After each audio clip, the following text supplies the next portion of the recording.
Brilliance Audio presents Spin by Patricia Cornwell, performed by January Lavoie. For Stacy. Statements as fact.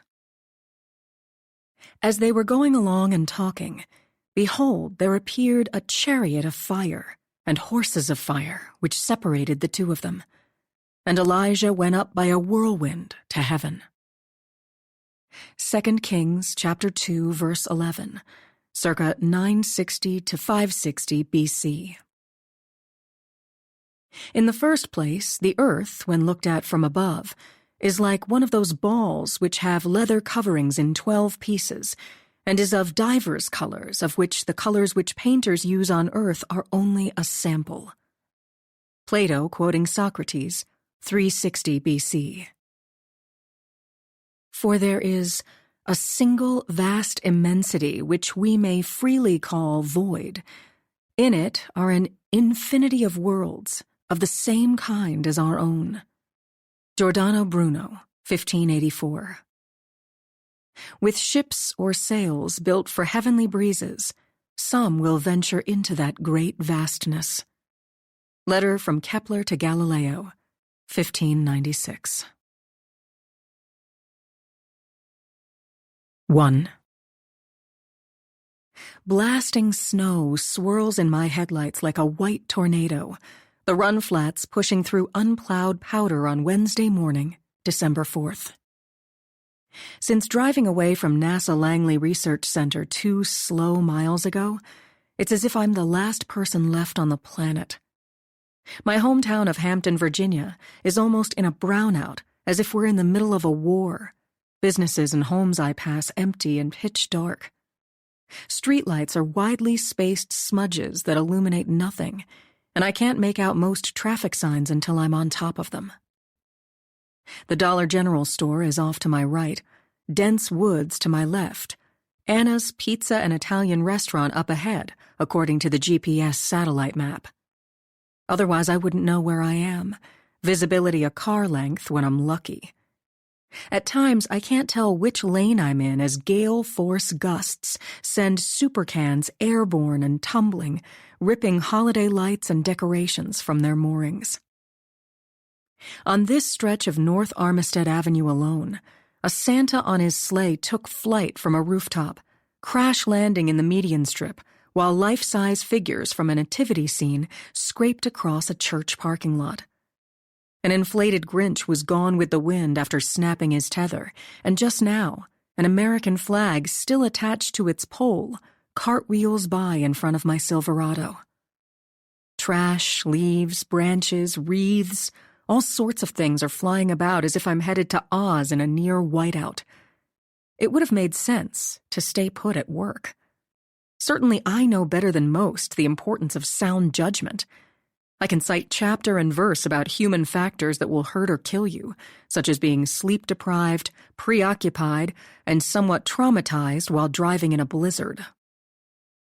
But no way I was bunking down in the NASA firehouse or on the Air Force Base after an all-nighter that included an exploding rocket and almost losing an astronaut on a spacewalk.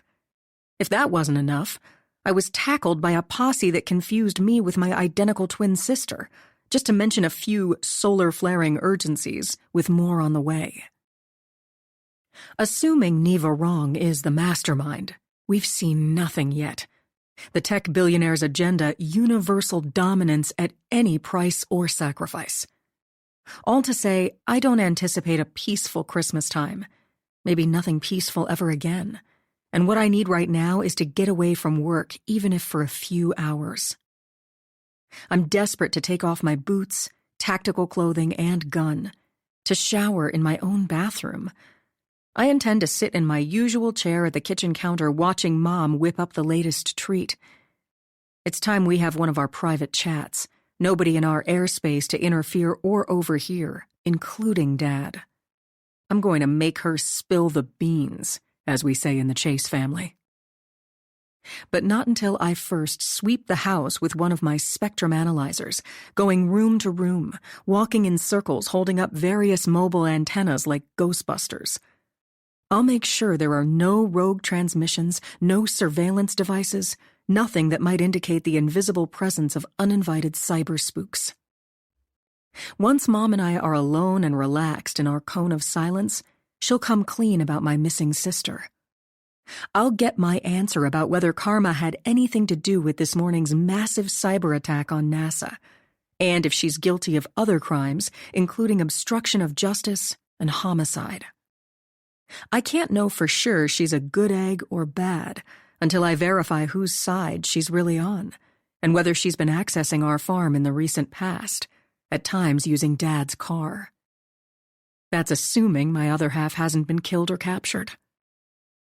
"Focus, focus, focus!" I shout, startling myself as the tires fishtail on black ice, slipping sideways, the glare of my headlights reflecting off billowing snow. Telling myself to pay attention. I've never seen this part of the world so barren as I make my way home during a federal government shutdown and a nor'easter. All non-essential federal employees have been furloughed. Doesn't include me. That on top of Governor Dixon declaring a state of emergency, evacuating coastal and other low-elevation areas, everyone ordered to stay off the roads. But I'm not everyone, as I monitor ongoing operations and disasters in outer space and on the ground.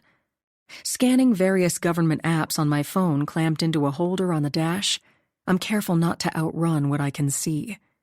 I've got the radio cranked up, Pink rocking my NASA take-home pickup truck, when the music abruptly stops. An incoming call rings through the speakers, a number with a 703 area code. The Central Intelligence Agency, their cybercrimes division, and adrenaline jolts me into high alert. "Captain Chase," I answer hands-free. "Callie?" To my surprise, "It's Dick." and I wasn't expecting him. "How are you doing in this weather? You holding up all right?" General Richard Melville's familiar voice surrounds me. "Fortunately, it's too cold for the snow to stick all that much, but ice and wind are a bear," I reply, not particularly friendly or answering what he asked. I'm in no mood for pleasantries or his personal solicitations, which are nothing more than a deflection, if not disingenuous. What I need if I'm to go on with my life are hard, cold facts. The truth, for once. He's told me virtually nothing since my sister fled from the Langley hangar rooftop where she'd been hiding inside the radome. She vanished almost before my very eyes some 5 hours ago, and it doesn't appear she jumped or fell. There's no evidence she's dead. Her body hasn't been found. At least Dick shared that much when we were together on the second floor of Building 2101. Cheek to jowl, inside mission control, and he showed me the photographs on his phone. The peculiar footwear pattern in snow, the tracks leading to the rooftop's edge, the blank white ground some 30 meters, 98 feet below. "Have you heard anything? Are there updates since we were last together?" I ask bluntly, having no idea who else is on the line since Dick can't bother to tell me. "Has Karma made contact? Provable contact? Regardless of what she has or hasn't done, do we know if she's okay? Is she safe? And why are you calling me from a CIA number?" "I'm bringing you into a discussion in progress." His deep voice inside my truck sounds typically calm and matter-of-fact. "And I'm sorry, but I have nothing to add about your sister at this time." Well, if she's not been found anywhere, I guess that's news enough. I try to bait him, and it won't work. Never does. It's like getting blood from a stone, my NASA educator mother has been saying about Dick for as long as I've been around. "I have other important information," he informs me, snowflakes flurrying madly around my truck like one of those wintry paperweights shaken up. The bottom line, Dick isn't calling about my sister.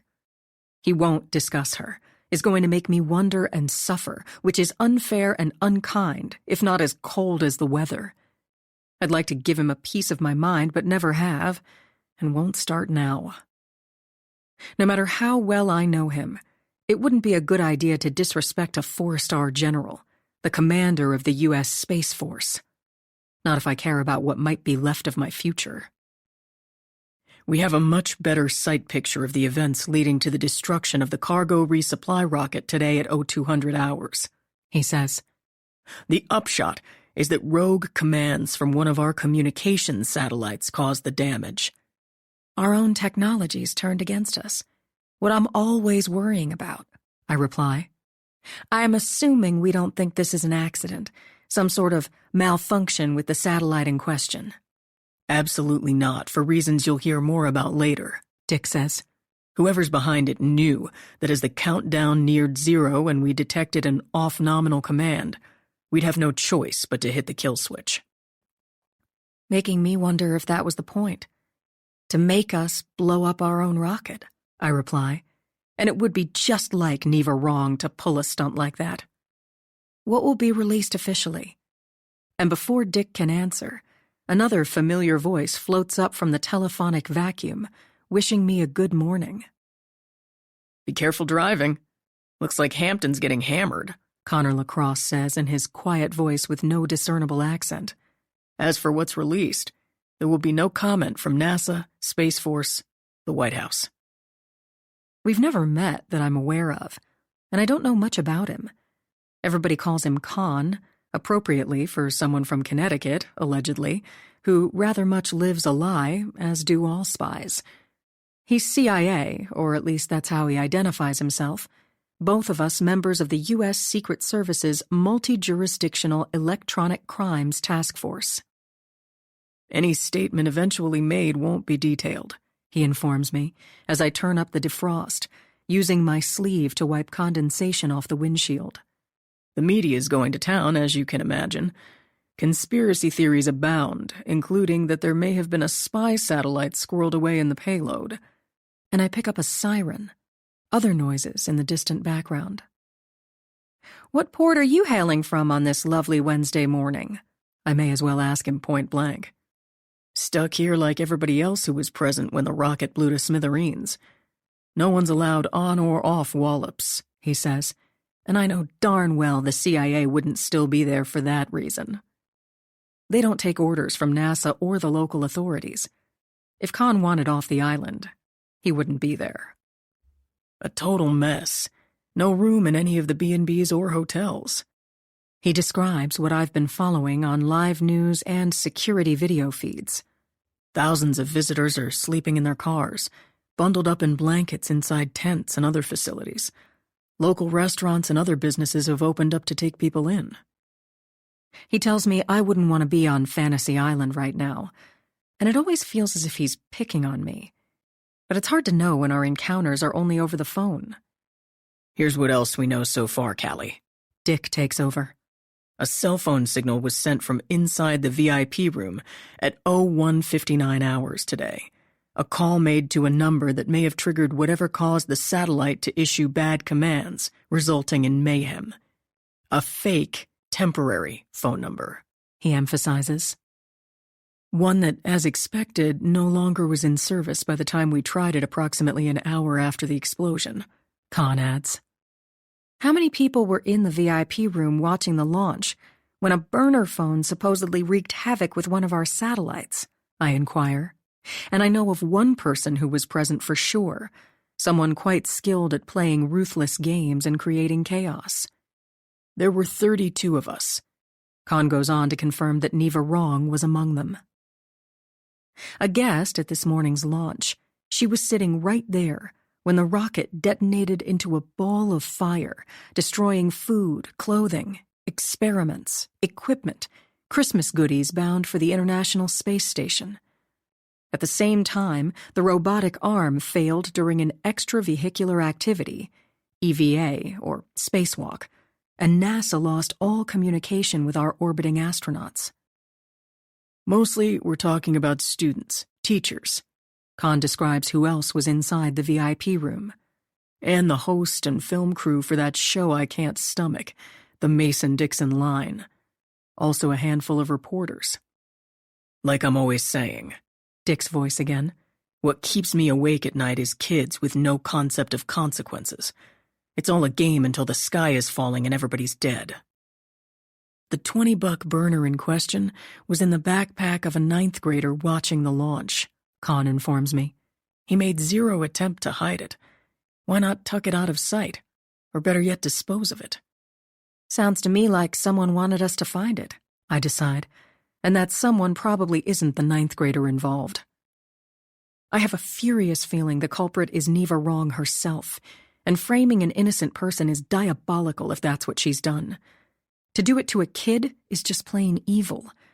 And I'm following the Southwest Branch Back River now, rivers of snow flowing over pavement, drifting deep enough to hide ditches, guardrails, and other hazards. What do we know about this 9th grader? I'm crawling along at less than 8 kilometers per hour, 5 miles per hour, unsure where the pavement ends and the shoulder begins. Local to Hampton, lives with his grandmother. Parents deceased, no siblings. Age 10, Con says, giving me a bad feeling. One of those who tests out of everything. IQ off the charts, Dick adds, and my feeling gets worse. Has skipped quite a few grades with more to come, like some people I know. Alluding to Karma and me. He was at Wallops with other students involved in science projects that were in the rocket's payload, Con explains. In his case, a mini-satellite, a CubeSat that makes orbit inspections of larger spacecraft. And there's no doubt they're talking about Lex. An intern at Langley, he's part of a special science, technology, engineering, and mathematics, STEM, initiative. Dad tucked him under his wing recently, an old habit that rarely ends well, bringing people home he shouldn't. I'm wondering if you've heard your father mention Lexel Anderson. Con verifies my suspicion. Lexel with 2 L's, as in the comet, I confirm, my mood plummeting further. What comet? One that passed closer to Earth than any other in history and is now lost, I reply. Lexel's comet hasn't been seen in centuries, and I hope this kid isn't lost too, that he's not a bad seed. Goes by Lex, extremely gifted, getting academic credit for a fall internship at NASA, someone whose future could be ruined by an accusation of hacking into the government. Cybercriminals start young these days. Dick beats his same drum, but he has other reasons for treating a 10-year-old like the enemy. Lex is paying for those who've come before him, any stray who's followed my father home. A kind and giving soul, he doesn't see the bad in anyone, and has an affinity for gifted misfits and loners. What does Lex say? On West Mercury Boulevard now, I almost can make out the KFC, my mouth watering as I think about their fried chicken, mashed potatoes, and gravy. He claims what you'd expect, that he'd never seen the phone before. Con's voice over speakerphone. Where was it? I ask, driving past the Superior Pawn and Gun, the huge guns sign on the roof unlit and ghostly in the storm. In the outside pocket of his backpack. Where someone easily could plant it, I point out, as music booms through my truck's speakers. We've been disconnected. The cell signal dropped, and there's no point in trying them back. If they have something further to say, they'll reach out. Not to mention all I'd get is some CIA operator who won't know what I'm talking about, supposedly, and I'm surprised by the convenience store up ahead glowing like a welcome station. All others I've passed are closed because of the evacuation and terrible weather. The Hampton Hop Inn is deserted, the gas pumps empty, snowflakes frantic in floodlights. The pearl-white Jeep Cherokee alone in the parking lot is the same one I noticed when I was heading to Mission Control after midnight. The same clerk is inside the store, only he's not at the counter as he was when I saw him earlier. Now he's oddly seated in a folding chair that's been moved near the glass front door. What are you looking at? I mutter under my breath without moving my lips, a trick Karma and I learned as kids, talking like ventriloquists. 2. Middle-aged, I'm guessing, Gray hair, a big belly, and yellowish-tinted glasses, he's huddled with his jacket on, watching my headlights slowly approach in the wintry mess. A backpack is on the floor by his feet, and it didn't escape my notice the first time I drove past that the pearl-white SUV is backed in, and there's no front license plate, meaning the tag number isn't easily visible, and I can't run it to get the lowdown. There's damage to the underside of the right front bumper, and I don't like that I've never seen the Jeep or the clerk before last night. I duck into the family-owned hop-in at all hours, as it's on the way home, and I'm always stopping for something. Snacks, coffee, and what I wouldn't give for one of their cheeseburgers, slathered with onions, extreme stress never killing my appetite the way I wish. I'm craving Whoppers, sausage biscuits, Mom's country fried steak, fantasizing about food even as I watch the convenience store clerk in my rearview mirror. He gets up from his chair, opening the front door while lighting a cigarette. Stepping out into wind and snow to smoke, he stares after my truck with its lights and sirens, NASA Protective Services and our Moon and Stars logo in blue on the doors. Rocket cops, a lot of people call us. Only it's not necessarily a compliment when someone jokes that people like me don't build the rocket, we just protect it, suggesting we aren't all that swift. Another stereotype I can do without. That and spectrum-y, nerdy scientist, too dumb or smart to find your way out of the rain, and as is the case with most typecasts, there's some truth, but not much. Special agents, cyber ninjas like me, are required to have a graduate degree. Some of us have PhDs and are trained in multiple disciplines ranging from science and engineering to psychology and the arts. When I left the Air Force, I was hired to head cyber investigations at Langley Research Center, the oldest of NASA's 10 centers nationwide. But I'm also an aerospace engineer and quantum physicist, a test pilot, and an astronaut in the making. Ever since I can remember, it's been my dream to explore new worlds, and more to the point, to protect them and planet Earth. Whether it's an orbiting laboratory, the moon, or Mars, wherever humans go, they'll cause trouble. Competing for power and resources, they'll attempt to kill, steal, and sabotage, which is what happened this morning on my watch. Outer space was attacked from the ground, and I accessed the live video feed streaming from security cameras on Wallops Island, 170.5 kilometers, 106 miles, south of where I'm this minute driving. The mission elapsed time, MET, is plus 5 hours, 1 minute, 51.1 seconds and counting since the rocket exploded, and I suppose in all the pandemonium no one's thought to turn off the clock. As I've continued monitoring the scene throughout the morning, I've realized the necessity of securing the blast site and keeping away the curious. But I've not understood why the cleanup and salvage operation couldn't wait until daylight. The barrier islands weren't in the direct path of the nor'easter and didn't get slammed the way tidewater is. Even so, it's got to be miserably cold and dangerously dark out there on the Atlantic Ocean. I'm suspicious that NASA is trying to recover debris we want out of sight by daylight, possibly pieces and parts of a spy satellite. Or we're making sure that's the appearance we give, and it wouldn't be the first time there were surprises in a payload headed into orbit. Propaganda's nothing new either, and I wonder what other secrets Dick might be keeping from me as I monitor the live video playing silently on my phone's display in a chiaroscuro of glare and deep shadows.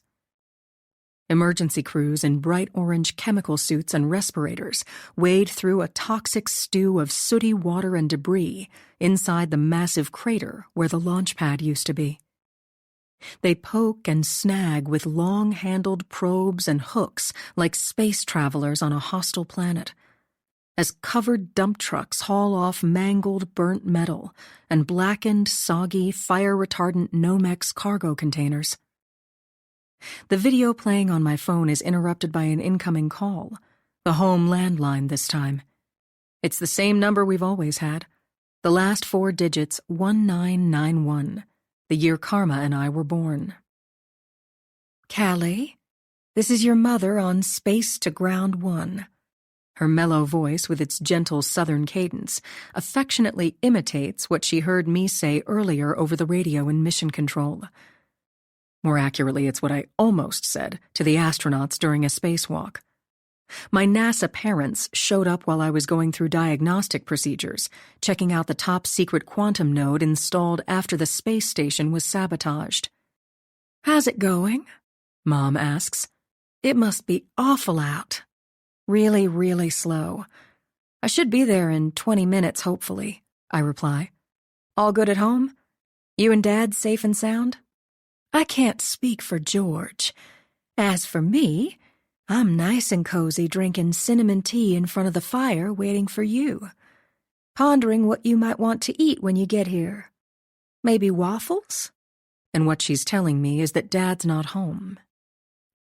The last time I saw or communicated with my NASA-employed parents was several hours ago when they showed up to check on me and the disasters going on. Then they headed back to the farm. Or that's what I was led to believe when they left with Dick, who I'm betting has conscripted my eccentric genius father, as usual, to assist in something. I'm not sure what, because I don't believe it's to hunt down karma. Dad wouldn't help with that even if he could. Whatever he's doing, I'm betting he's with the same Secret Service cybercrimes detail from earlier, when I spotted him inside the NASA Langley aviation hangar. He's with Dick, in other words, and it wouldn't surprise me if Dad was on that CIA call a little while ago. "Where are you?" Mom asks. "A waypoint, dear." "I'm coming up on Walgreens." I add that I can't see the pharmacy, just snow everywhere. "I thought you should know Mason Dixon has been filming non-stop at Wallops ever since the explosion." She gets to the reason for calling. "They're filming inside the flight facility, right there in the VIP room, talking about everything on the air." "Who is besides Mason?" "Take 3 guesses and the first 2 don't count." And she means Neva wrong. Even more outrageous, she's talking about her sister's death yesterday, her so-called suicide. She's implying that Vera Young was of keen interest to their aerospace competitors, especially to the Chinese, obviously insinuating that they may have taken her out. "Predictable," I reply. "If all else fails, blame it on a spook, a spy, especially a Chinese one. When we know who the real culprit is," Mom says like a hanging judge. "Well, pay attention to your driving, dear, and don't forget I love you." Ending the call. I pass family landmarks that I can barely make out in the storm. The Century Lanes Bowling Center, with its game arcade and big video screens, a special family treat on Saturdays and birthdays. The Plaza roller rink, where my sister was a speed demon on wheels, wiping out, skinning her knees, and losing ball bearings. I'm aware of icy flakes clicking against my windshield, what I imagine it sounds like when a swarm of minuscule debris or micrometeorites hits your spaceship. Not that I've been flying the genuine article through the ether yet, only mock-ups, test models, and full-motion simulators that I can see and feel in my sleep. "Jeez Louise," as I fiddle with the radio. "Do I frickin' have to—" Tuning in the Mason-Dixon line, I catch the show's self-absorbed host in the midst of gushing about his new favorite rocket scientist. "Dr. Wrong is the CEO of Pandora Space Systems, a giant in the field," Mason says over the air. "And for those just joining us, we're off the coast of Virginia on Wallops Island at NASA's Mid-Atlantic Regional Spaceport, filming live from Mars. As in M-A-R-S. NASA and their acronyms. Neva's sultry voice invades my truck. "They have acronyms for acronyms," Mason quips, with one of his signature giddy-up tongue clicks. "And Dr. Wrong, I bet you have a few acronyms at Pandora." "We've got a book of them." "Fire off one of your faves." "How about an F-L-U-B, she says without pause. "A flub?" "As in Finding little utilized benefit, which applies to so many things, Mason. Sadly, people most of all. I can say that with authority since I run a company with more than 10,000 employees and exponentially more private contractors, researchers, and interns from all over the world. Speaking of flubs, how about when you have to blow up your own rocket? Because, oops, something went bonkers. They're estimating the loss at about 200 mil. Mason's most cited source is they, never saying who, and I've reached Bloxham's corner. Across the street is the garden center with its marquee, where the locals post personal greetings and announcements for all the world to see. I can't make out anything but vague shapes in the milky turbulence as I creep onward. The loss could be substantially more depending on what was in the payload, Neva says in her vaguely British accent, supposedly left over from living in England the years she attended Cambridge. And they're not going to tell us if a multi-billion-dollar spacecraft or spy satellite was a casualty. I'm hearing rumors of that very thing. Whatever it was, I can't imagine there's much left of it now. That was one humongous Molotov cocktail. Mason carries on in his sexy croon. No doubt he's staring dreamily into the camera with those bedroom baby blues, as he's described in the news. Believing he's God's gift, and I suppose he is when you consider all he's got going for him that he probably didn't earn or, if nothing else, got way too easily. His looks, for example, and extreme success at my same age of 28.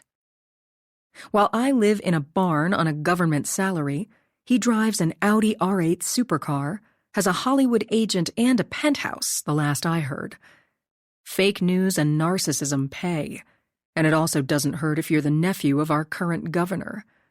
Willard Willie Dixon is golfing buddies with the President of the United States, explaining how it is that Mason comes by his tips and leaks, his big stories and secret informants.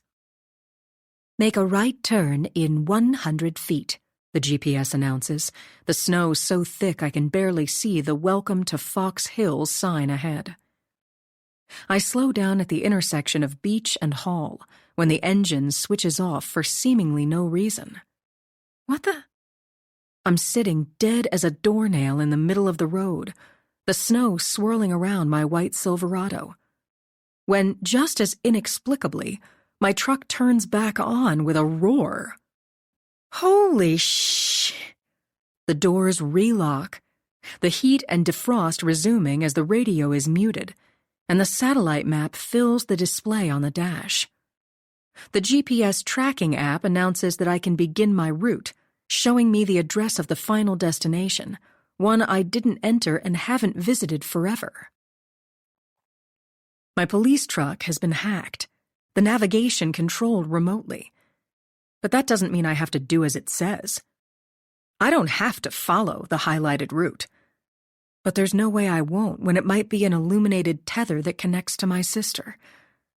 What we called a mirror flash, a signal between us when we were kids, only we used radio transmitters and antennas. Nothing visible. It's also possible that someone else is sending me a message, setting up a trap. My years of training, my instincts dictate that I should head directly back to NASA. I should call for help along the way, reaching out to my mother, to Fran, to Dick, to someone. But nothing's going to stop me from driving as directed, the app's female voice heading me south toward the Chesapeake Bay on Old Buckrow Road, a stretch that means something to my sister and me.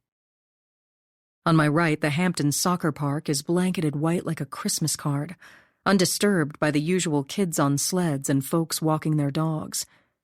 No one is around to sully or churn things up as I drive faster, more urgently than before, now passing Buckrow Bait and Tackle and Seafood, an awkward name for a favorite haunt. The open sign is turned off in the window, the huge white-painted fish on red brick almost invisible in the blizzard. There's nothing going on at the Brass Lantern, where Karma was fearless at karaoke, and I cleaned up at darts. Every business closed and dark. Hijacked by suggestion is the way I'd describe it, as I follow the route back to our old beachfront hangout. The closer I get, the more memories flash like crazy. The office with its rattling air conditioner fogging up the plate glass window. The pink check-in counter with its locked cash drawer. The ice machine, rusty steel ash can, and blue-painted bench out front where Mrs. Skidmore would sit and smoke, keeping an eagle eye on our activities. She was always in the area when we swam in the over-chlorinated pool, roasted hot dogs and marshmallows in the cookout area with its picnic tables and rusting grills, or horsed around on the tawny strip of beach that vanishes at high tide. There wasn't much for parents to worry about when high school friends rented a room for the day, rather much like a cabana. Nothing scandalous went on. No sneaking off with your latest crush, nipping alcohol, or stealing a smoke. We weren't going to get away with much with Mrs. Skidmore on the prowl. We also never knew when Mom herself might show up with Bojangles biscuits and Hardee's hamburgers or Krispy Kreme donuts. "You've reached your destination," the GPS announces, the Point Comfort Inn dark and deserted up ahead. No sign of recent habitation. Snow and ice everywhere. Grandly named for what it is, the 1950s stucco motel is white with pink trim, a front office and a cell block of 11 small rooms in a row. Rates are cheap, and as is often true, you get what you pay for. In other words, not much. At least that was the case in the good old days when Karma and I were regulars. Maintenance was the owner, Mrs. Skidmore, showing up with her tackle box of tools. Security was the piece she carried, a .357 Magnum that she could shoot like Annie Oakley. Housekeeping was local kids on summer break who didn't exactly take pride in their work, and there was no laundry service or amenities, only the smallest bar of soap. Forget a restaurant or gift shop, although in the early years there were vending machines and a payphone out front near the electric bug zapper. Nothing much has changed except for the wear and tear of time and coastal weather. The bulky ice machine has been there forever, white with ice in tall, frosted blue letters, and as I turn into the parking lot, I barely make out the big, boxy shape on the patio to the left of the office. 3. The awning that runs the length of the building flaps in the wind like mad, the blue canvas more faded and tattered. Plywood has been nailed over the windows, the place buttoned up for the winter. But someone was here recently based on tire tracks in and out, and I released the thumb lock on my holster. I'm sliding out my Glock when suddenly headlights swing in behind me. A huge SUV guns into the parking lot, after me like a shark. What the F? And I can't believe I let this happen. Hitting the brakes, throwing my truck into park and ducking down in the seat. I could radio for backup, but no one will respond in time as I find myself trapped between the SUV and the motel. Unless I can take off into a hover, I'm not going anywhere. Letting my guard down, I'm cornered with no backup plan, and pistol in hand, I inchworm over the console as fast as I can into the passenger's seat. Barely opening the door, I'm slithering out when bang, bang, and ejected cartridge cases clink-clink against pavement or concrete. Followed by nothing. The wind blowing. The snow stinging my face as I crouch behind the rear right tire of my truck. Listening. Watching. Waiting for the slightest sound or stirring. My heart hammers, my pistol aimed, finger on the trigger, ready to double tap, 2 rounds, center mass. "Sisto?" The familiar voice is dampened by the wind, close by at 2 o'clock. I don't move. "Sisto, it's me." Sounding closer, closer, calling out my childhood pet name that almost no one knows. Gun rock steady. I barely breathe. "Callie? It's Karma, your better half. Who else would say that, right?" Her alto voice with a Virginia lilt, the same as mine. I don't answer, not ready to trust anything or anyone. So much can be faked these days with voice cloning and other software I know more about than most. "Callie?" Nearing the back of my truck. "Stop!" I warn at the top of my lungs. "No sudden moves." "Okay. Not moving suddenly or otherwise. Put down your gun and walk out from behind your truck, Sisto." Wiping my watery eyes on my sleeve, I'm blinking hard, trying to see, my heart drumming in my throat. "What's happened?" I shout. "Who got shot?" "That guy that's parked on your ass." "Stand up slowly," she demands, and I can tell she's not moving anymore. "For God's sake, don't shoot me. You don't want to explain that to Mom. And Dad doesn't need any more bad news either." All right, I answer over the rumble of engines, the rushing of the wind. "I'm coming out slowly. There, I'm lowering my gun down by my side." Standing up, I halfway expect it to be the last thing I ever do. Squinting in the glare of headlights, I don't see her at first. Then I see her in swirling snow not even 3 meters, 10 feet away, waiting by the open driver's door of the SUV hemming me in. A silver Yukon Denali driven by whoever my sister just killed. She watches me, standing as still as a living statue, phantom-like in a peculiar hooded ultra-black bodysuit, booties and gloves. She's holding her Bond Arms bullpup 9mm pistol with its quick-detach suppressor and an assault rifle that looks military.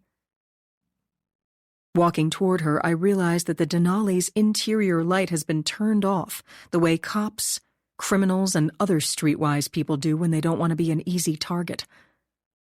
I hope like crazy that Karma didn't shoot someone she shouldn't have, an undercover agent, an intelligence operative, a spy tailing me, maybe thinking I'm the other twin, an outlaw on the run. Most people get us confused with each other. Even family and other intimate relations do. I might have been taken out or hauled off to lockup because someone assumes Karma and I are doubling for each other, trading places. For all I know, the man in the Denali was after me because he thought I was her. And how often is this going to happen from now on? "Do you know who he is?" I reach my sister, and she seems impervious to the cold while I'm trying not to shake and shiver. "I know what he is." Her eyes are constantly moving. "A meat puppet." Her term for primitives, those disconnected from the source. "An attack mongrel sent by the adversary as a special thank you." "For what?" "For screwing up her little plan earlier this morning." And my sister is talking about Neva. "You thought fast enough to restore communications with our astronauts before the situation became critical. Gotta admit, you were pretty impressive. And it seems an odd time to be paying me a compliment." "A thank you intended for whom? Me? Or did he have us confused?" I holster my Glock, digging out my tactical light and turning it on. "I wasn't the initial target," Karma says. "How can you be sure?" I illuminate a beefy left hand hanging below the open driver's door. "He didn't know I was here. But he knew you were coming. If it had been his lucky day, he would have taken out both of us." Silvery rings on the dead man's fingers shine in the intense beam of my flashlight. Steamy blood drips from the driver's seat, instantly cooling and coagulating on the red-spattered snowy pavement. A name would be helpful. I bend down to get a better look at the oversized rings. A winged skull with ruby eyes, a coiled snake, a gothic wedding band. Karma leans inside the Denali, peering at the man she killed. "Don't know him," she says, as if she might. "Let's see if he's got an ID of some sort." Checking pockets with her eel-skin-like gloved hands, she produces a wallet. Removing a driver's license from it just long enough to look, she returns it, tucking the wallet back where she found it. My sister steps back from the open door as if shooting someone to death is all in a day's work and she has no concerns about it. "A Texas license. Name on it is Hank Cougars, 37 years old," Karma says. But it's not who this dude really is, and it's also not for me to follow up on. The Virginia tag on the truck was stolen from a car in long-term parking at the Richmond airport. Some poor fool who's traveling and has no clue. And I can't figure out where the hell she's getting her information. You got any idea how he might have known that I was on my way here in the middle of nothing? When no one else is on the road? Because this isn't random. I elbow the driver's door open all the way. Nope, it's definitely not random, she says, as I think of the Tyvek protective clothing, face masks, nitrile exam gloves, and other forensic gear stored in the back of my truck. I already know I won't be needing such things anymore, not for the expected reasons of properly preserving evidence the way I've done until now. I work my hands into black leather tactical gloves that won't help much in the extreme cold, but they're better than nothing. Probing inside the Denali with my flashlight, I try not to brush against the dead man slumped back in the seat. The 2 wounds in the middle of his forehead are almost perfectly round. The angle dead on, one small hole slightly higher than the other, as close to causing instant incapacitation and death as one can get. A kill shot my sister calls a snake eyes. A very bad roll of the dice, she likes to say, and I've witnessed my share of them on the firing range when we go to town with our Bond Arms bullpups. She rips through the heads of human silhouette targets while I play it statistically safe, mostly plugging center mass, with only the occasional headshot for good measure. Based on the blood, bits of bone and brain tissue I'm seeing, it's not hard to reconstruct what went down when the hitman roared in on top of me and opened his door. The explosion of high-velocity rounds would have made my ears ring were it not for the suppressor attached to Karma's pistol barrel.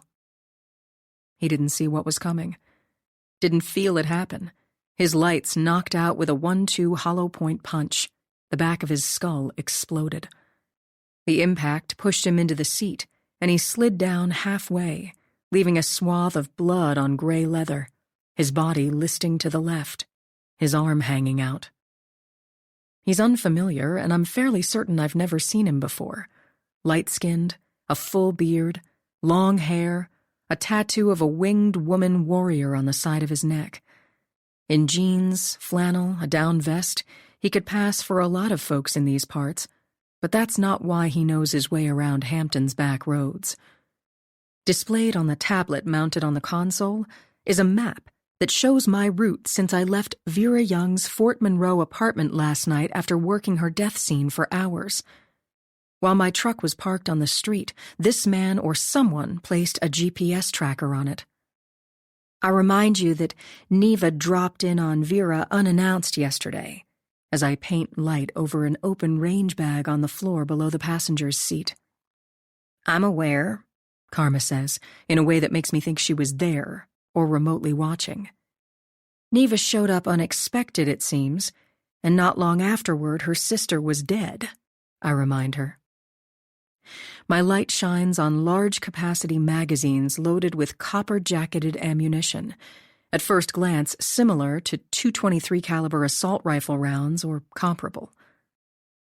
Some have blue plastic ballistic tips associated with hunting down varmints, others without, telling me the objective wasn't to capture but to exterminate.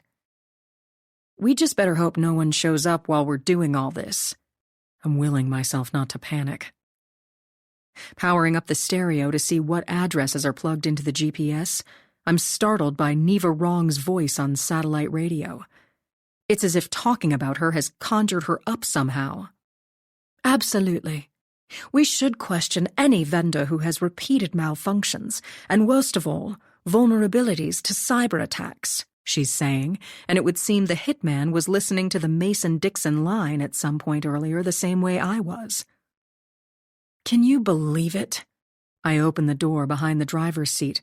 Any doubt about who's behind this? I shine my light over padded gun cases and duffel bags. A Mossberg 590A1 pump shotgun. Boxes of 12-gauge shells. A bulletproof vest, towels, a baseball cap with a mallard duck on it, and several burner phones. I hate to be the one who breaks the news to you, Sisto, but she's none too fond of us. Karma ducks inside to turn off the ignition, shutting up Neva and taking the key. We've got to prove what she's doing, that she murdered her sister and just tried to smoke me, possibly both of us, that she's behind everything going on. I walk around to the back of the Denali. We've got to show evidence of her crimes. Really? Then what? Karma knows as well as I do that if traditional means could stop Neva wrong, it would have happened years ago.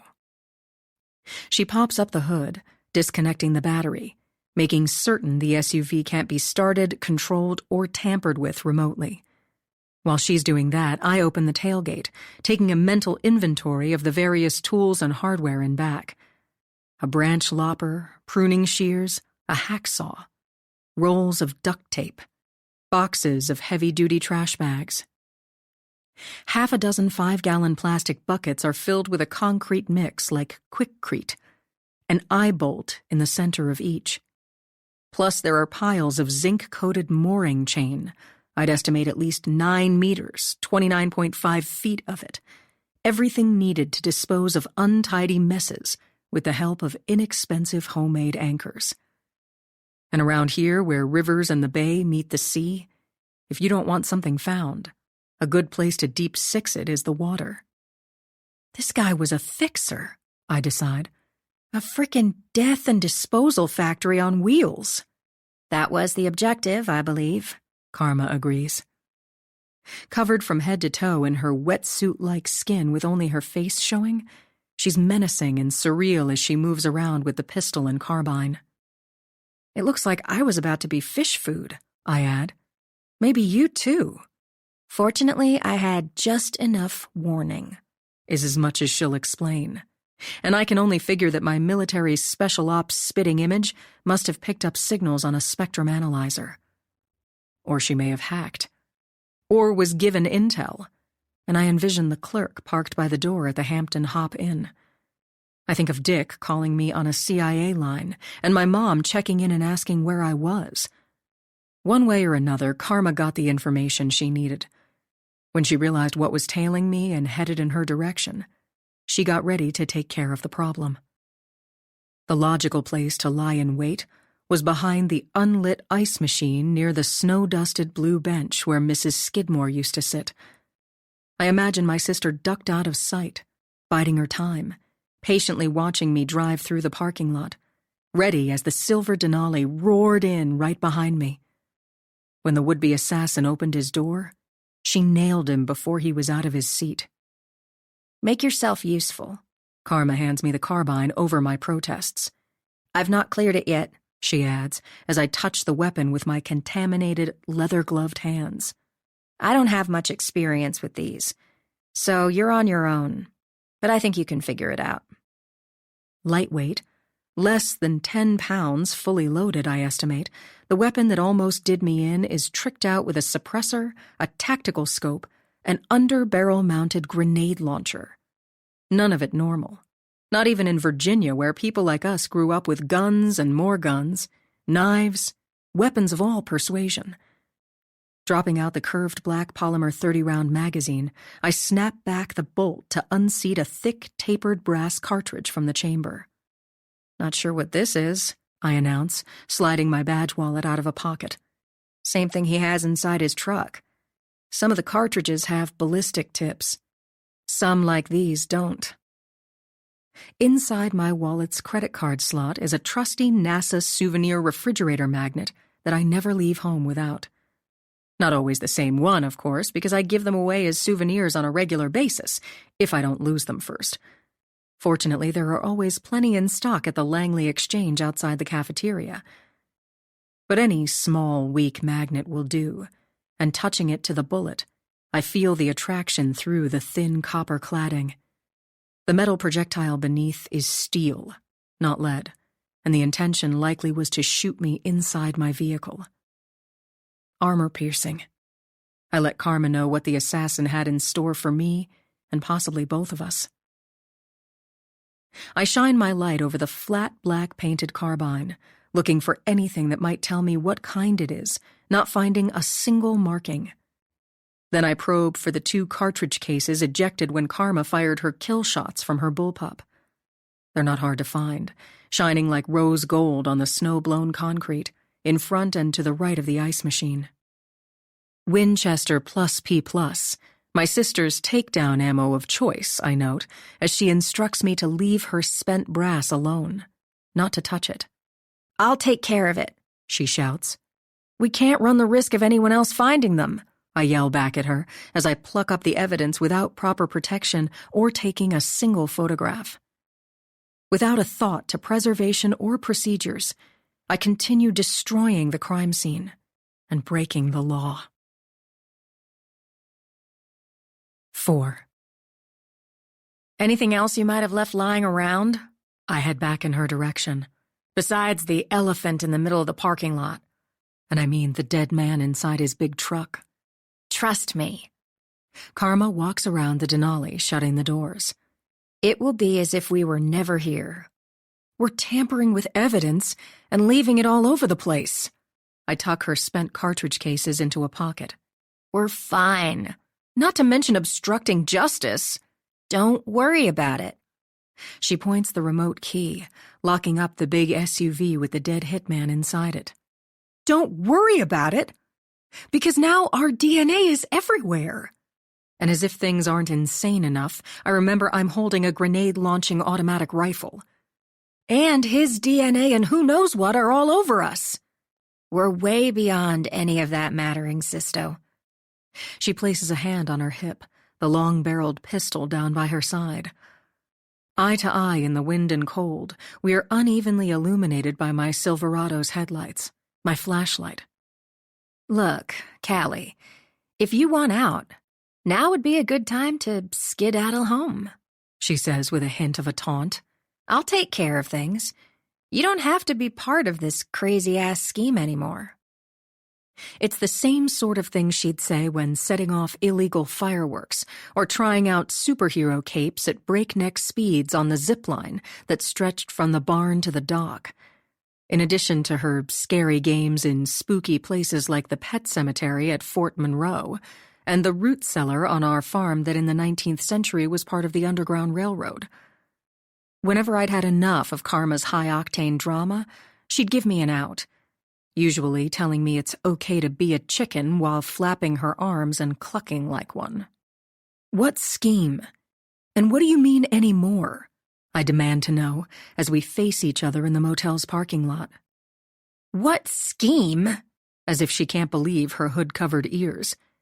Just the one we've been living our entire lives.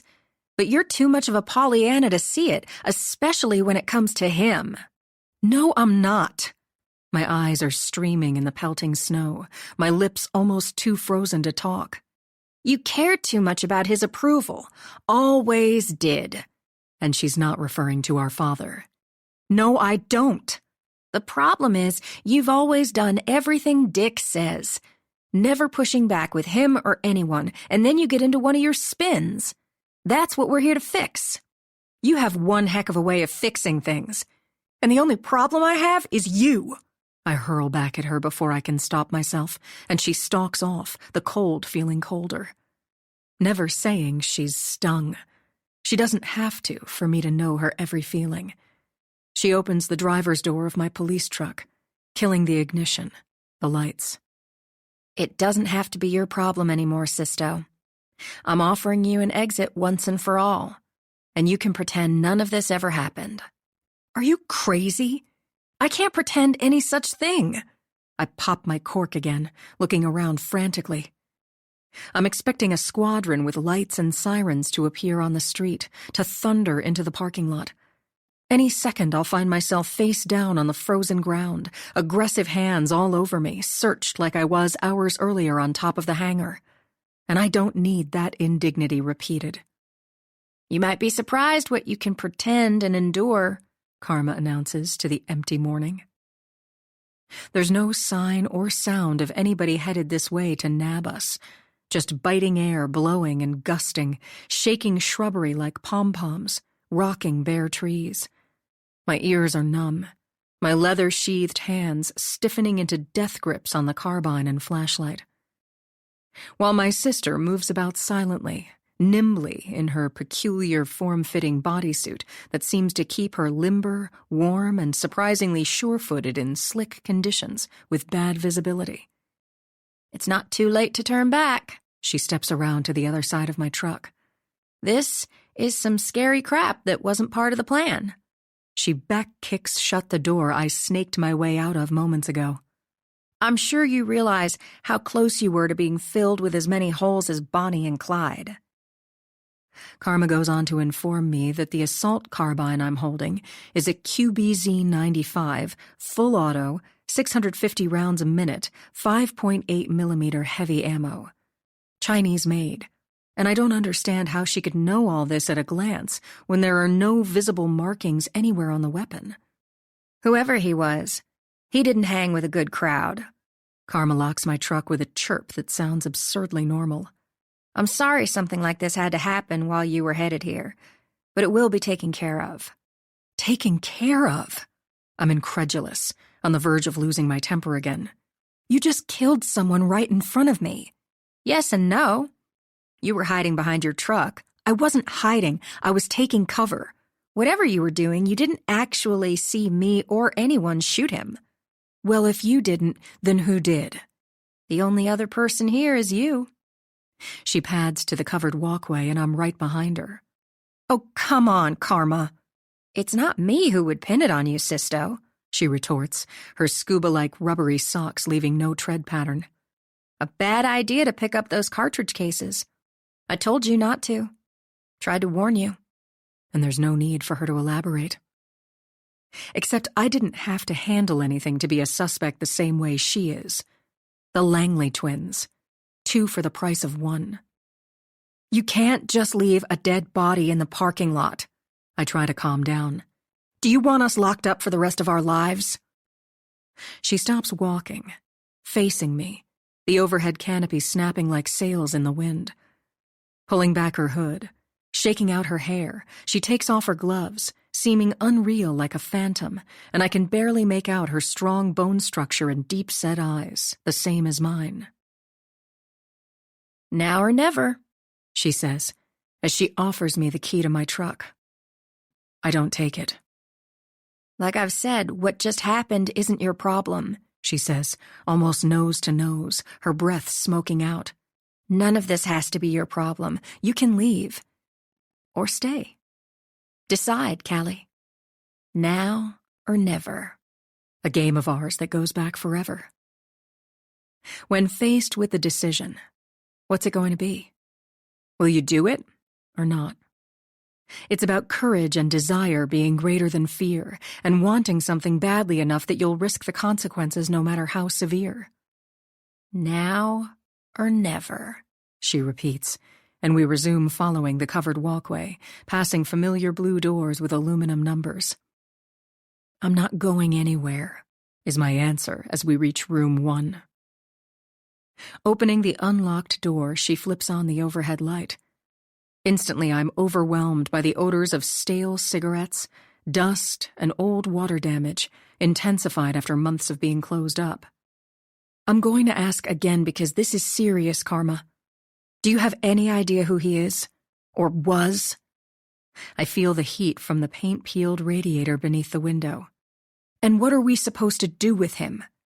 We don't have time for endless discussions.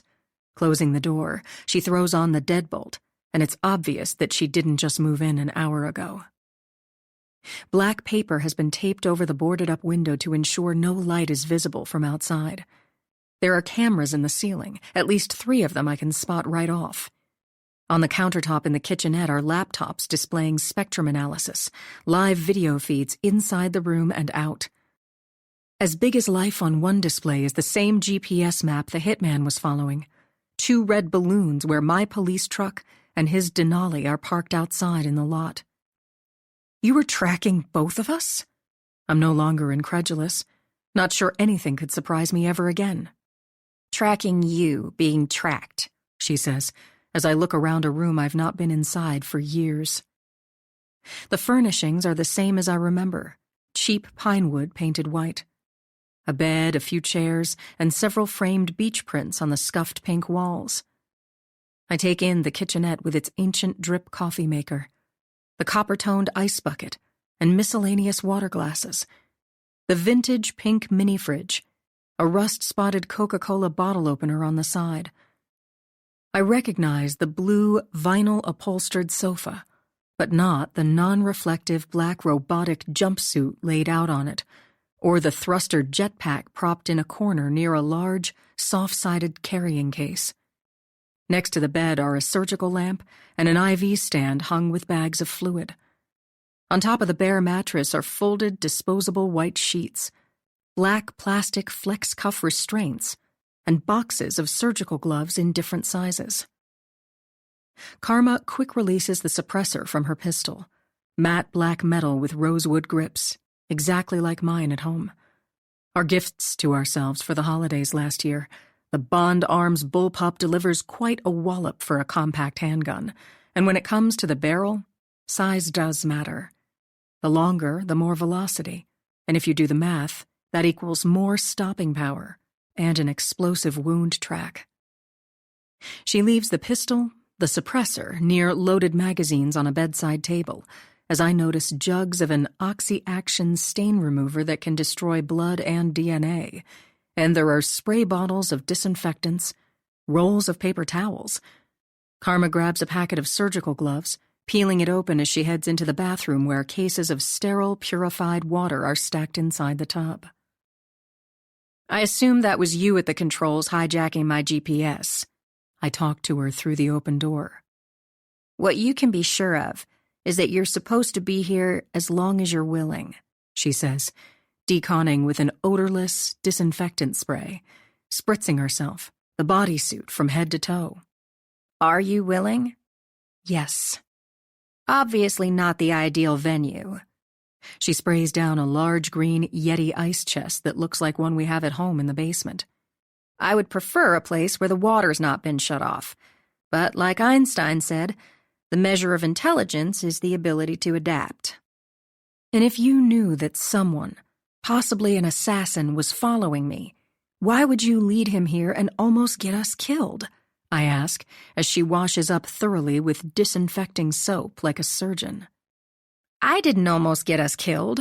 She opens another jug of sterile water. You almost did, by not being aware someone put a tracking device on your truck last night while it was parked at Fort Monroe. She wipes herself dry on a sterile disposable towel. How do you know that for a fact? And who are you talking about?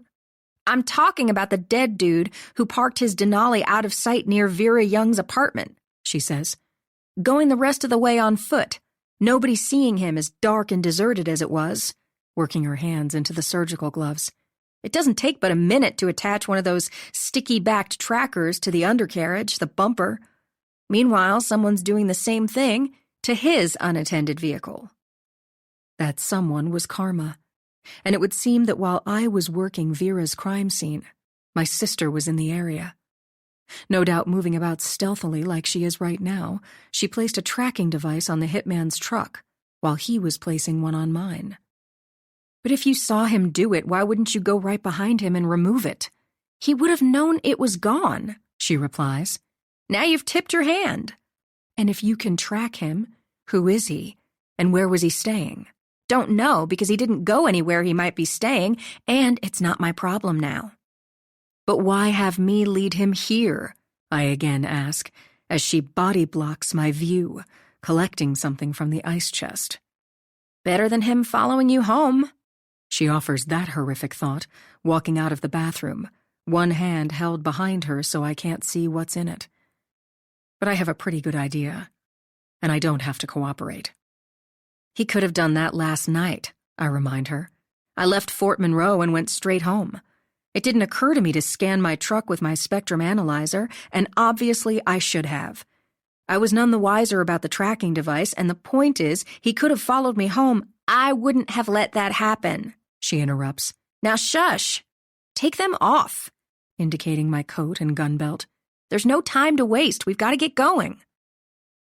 I do as she says, just like I always have, placing my jacket and gun belt, my pistol, the Chinese assault rifle on top of the cigarette-burned white Formica coffee table. Nearby is a pair of gray-tinted sports glasses. Now or never, Karma demands, and it's like facing my doppelganger or own reflection, both of us powerfully, compactly built, except I tend more toward pudge unless I'm exceedingly careful. We're the same height, not too tall or short. Our hair is collar length and cut the same, but hers used to be shorter and less shaggy. And I notice she has reddish highlights just like mine, only hers aren't natural. Now or never. What's it going to be? She says, and the deeper greenish tint to her eyes must be from contact lenses, when neither of us needs them. It's as if Karma's trying to look more like me, when it's always been me wanting to look more like her. And on closer inspection, I recognize the patterns woven into her black, speed skater-looking skin. The smart fabric is loaded with sensors that interface with her environment, including the black electronic bracelet around her left wrist. What's it going to be, Sisto? Hugging me, she touches her head to mine, making our secret sign. Now or never. You have to say which one. Now. I give my consent for what's already begun. Going forward, you won't remember certain encounters when it's best you don't. She rolls my left sleeve above my elbow. Some results, no one can be sure about. And I feel a slight pinch near my cubital vein. Some things are best forgotten. The voice instantly far away. If need be, erased. Never to be restored. There. Steady as she goes. Sitting me down on the edge of the mattress, and it's as if I'm drunk and made of lead. The papery sound of a disposable sheet shaken open. As I try to speak and nothing emerges, the room rotating. You've got to trust me even when you don't. Quick fingers undoing my clothing. Twitchy. Seeing double. Lay down on your back. That's it. Just relax. When I try to answer, it's as if I've had a stroke. A draft of frigid air. The sound of a door shutting. Murmuring and footsteps. No matter what, dear, remember, I'm here. Fragments of a voice that sounds like Mom's. Everything's going to be okay, I promise. You'll be fine, dear. Gentle hands work my sports bra over my head as my boots come off, and I'm paralyzed, sinking down deeper into dimness, vaguely aware of the non-fragrant mist spraying over every inch of my body, the papery feel of a sheet draped over me. We're in this together. Karma's voice, and I can't answer or volunteer a thought. Isn't that right, Sisto? Remember how I came up with that? When we were kids? Sister plus Callisto. Sisto, if you do the math. Hearing it in my head is clear as day. But I can't utter a sound or move my lips as something wet and cold is rubbed over my fingertips. You won't remember what you're about to experience. All the same, trust me when I say that a deeper part of you will know, and realizing the truth will cause you to seek it. Think of it as an upgrade to your programming, dear, of entering new dimensions with untold possibilities. Sorry, Sisto. This is gonna sting a little. 5. I wake up to searing pain and complete darkness, sensing another human presence as palpably as heat. Resisting the impulse to call out to Karma or anyone, I focus on my ankles lashed together beneath the covers. My wrists are bound, my arms barely bent and miserably tethered to the wall behind my head. I have no idea where I am, but it isn't the Point Comfort Inn. I'm not in my own bed, that's for sure, on my back, staring up at the black void of the ceiling, scarcely able to move. It would be next to impossible to defend myself. I couldn't kick or throw an elbow, much less a fist. Concentrating on my hands, I'm aware of a tingling sensation, more numbness than usual in my scarred right index finger. Nervously rubbing it with my thumb, I trace the contours of the finger pad I almost sliced off 3 years ago. Holding my breath, I listen, not hearing a sound except the wind. But I sense someone. "Who are you and what do you want?" I sound surprisingly bold when I call out. No answer, and images are rushing back to me of my sister inside room 1, telling me it's now or never, drugging me. Everything deleted, disjointed, fragmented sounds and sensations flurrying through my head like bright confetti. "Who's there?" I'm thirsty, as stiff as rigor mortis. No response, and I will myself to stay calm as I feel aggression coming on, simmering beneath my skin. "Hello?" I clear my throat. "Hello?" I tug against a pair of tough plastic restraints, remembering them in my splintered thoughts. Black double-looped, double-locking, the same type of law enforcement plastic zip ties I keep in my protective services office and truck. And I'm tripping on a kaleidoscope of flashbacks. Plastic trays and cut-out gray foam, precisely arranged with small tools, glass vials, scores of tiny liquid-filled transparent tubes with black caps in a wire storage rack, boxes of hypodermic needles, 10-gauge and smaller. "Hello?" I shout aggressively this time. Silence, and I'm startled by anger boiling up from deep inside. "Now would be a very good time to explain yourself." I violently tug at my restraints. Easy does it. Don't hurt yourself. Dick Melville's voice is shockingly close. How are we feeling other than cranky? "What are you doing to me?" I scream at him. A snap of a switch, and he appears in a cloud of light from a Williamsburg-style brass floor lamp, ensconced in his wing-chair throne like God, dressed in Air Force camouflage embroidered with 4 stars on his chest. "You have no right. Cut me loose or else," I sputter and stammer, mortified and furious. "Or else what, Callie?" He stares at me, handsome in a severe way, broad-shouldered and tall with a platinum buzz cut, his strong features sharply sculpted like Mount Rushmore. What will you do? Take a swing at me again? Dash your drink in my face? Call me names and say you don't respect or believe in me or the cause anymore? It wasn't conscious or intentional. What cause? I made the mistake of freeing your hands only once. Obviously, I didn't know what I was doing, I protest. Do you remember saying you hate me? Certainly not. More contritely than I feel. Calling me a fake and a phony? I'm very sorry. What cause are you talking about? The one you resent me for. Your cause. What you and Karma are here to do, he says, as if he made us. It would be easier to discuss all this if you cut me loose, I let him know, peering up at the details of my bondage, low-tech, practical, well-engineered. I'm suspicious about who's responsible because it wasn't Dick.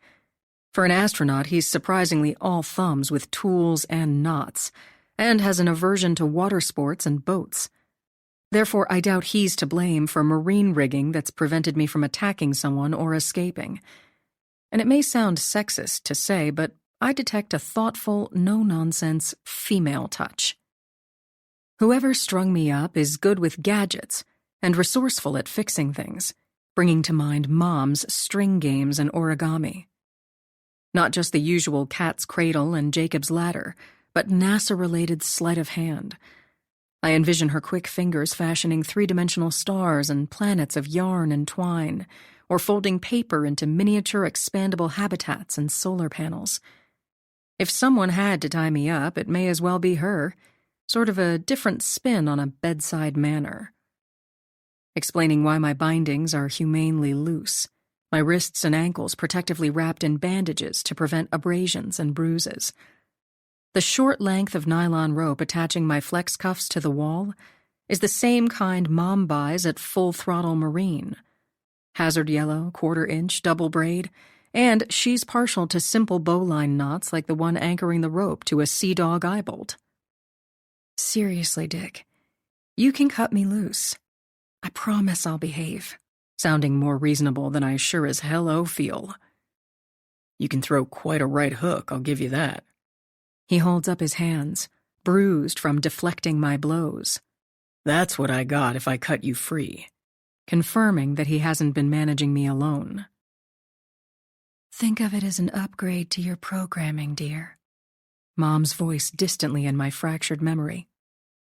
We've got a lot to go over, Dick says as I crane my neck, scanning my surroundings.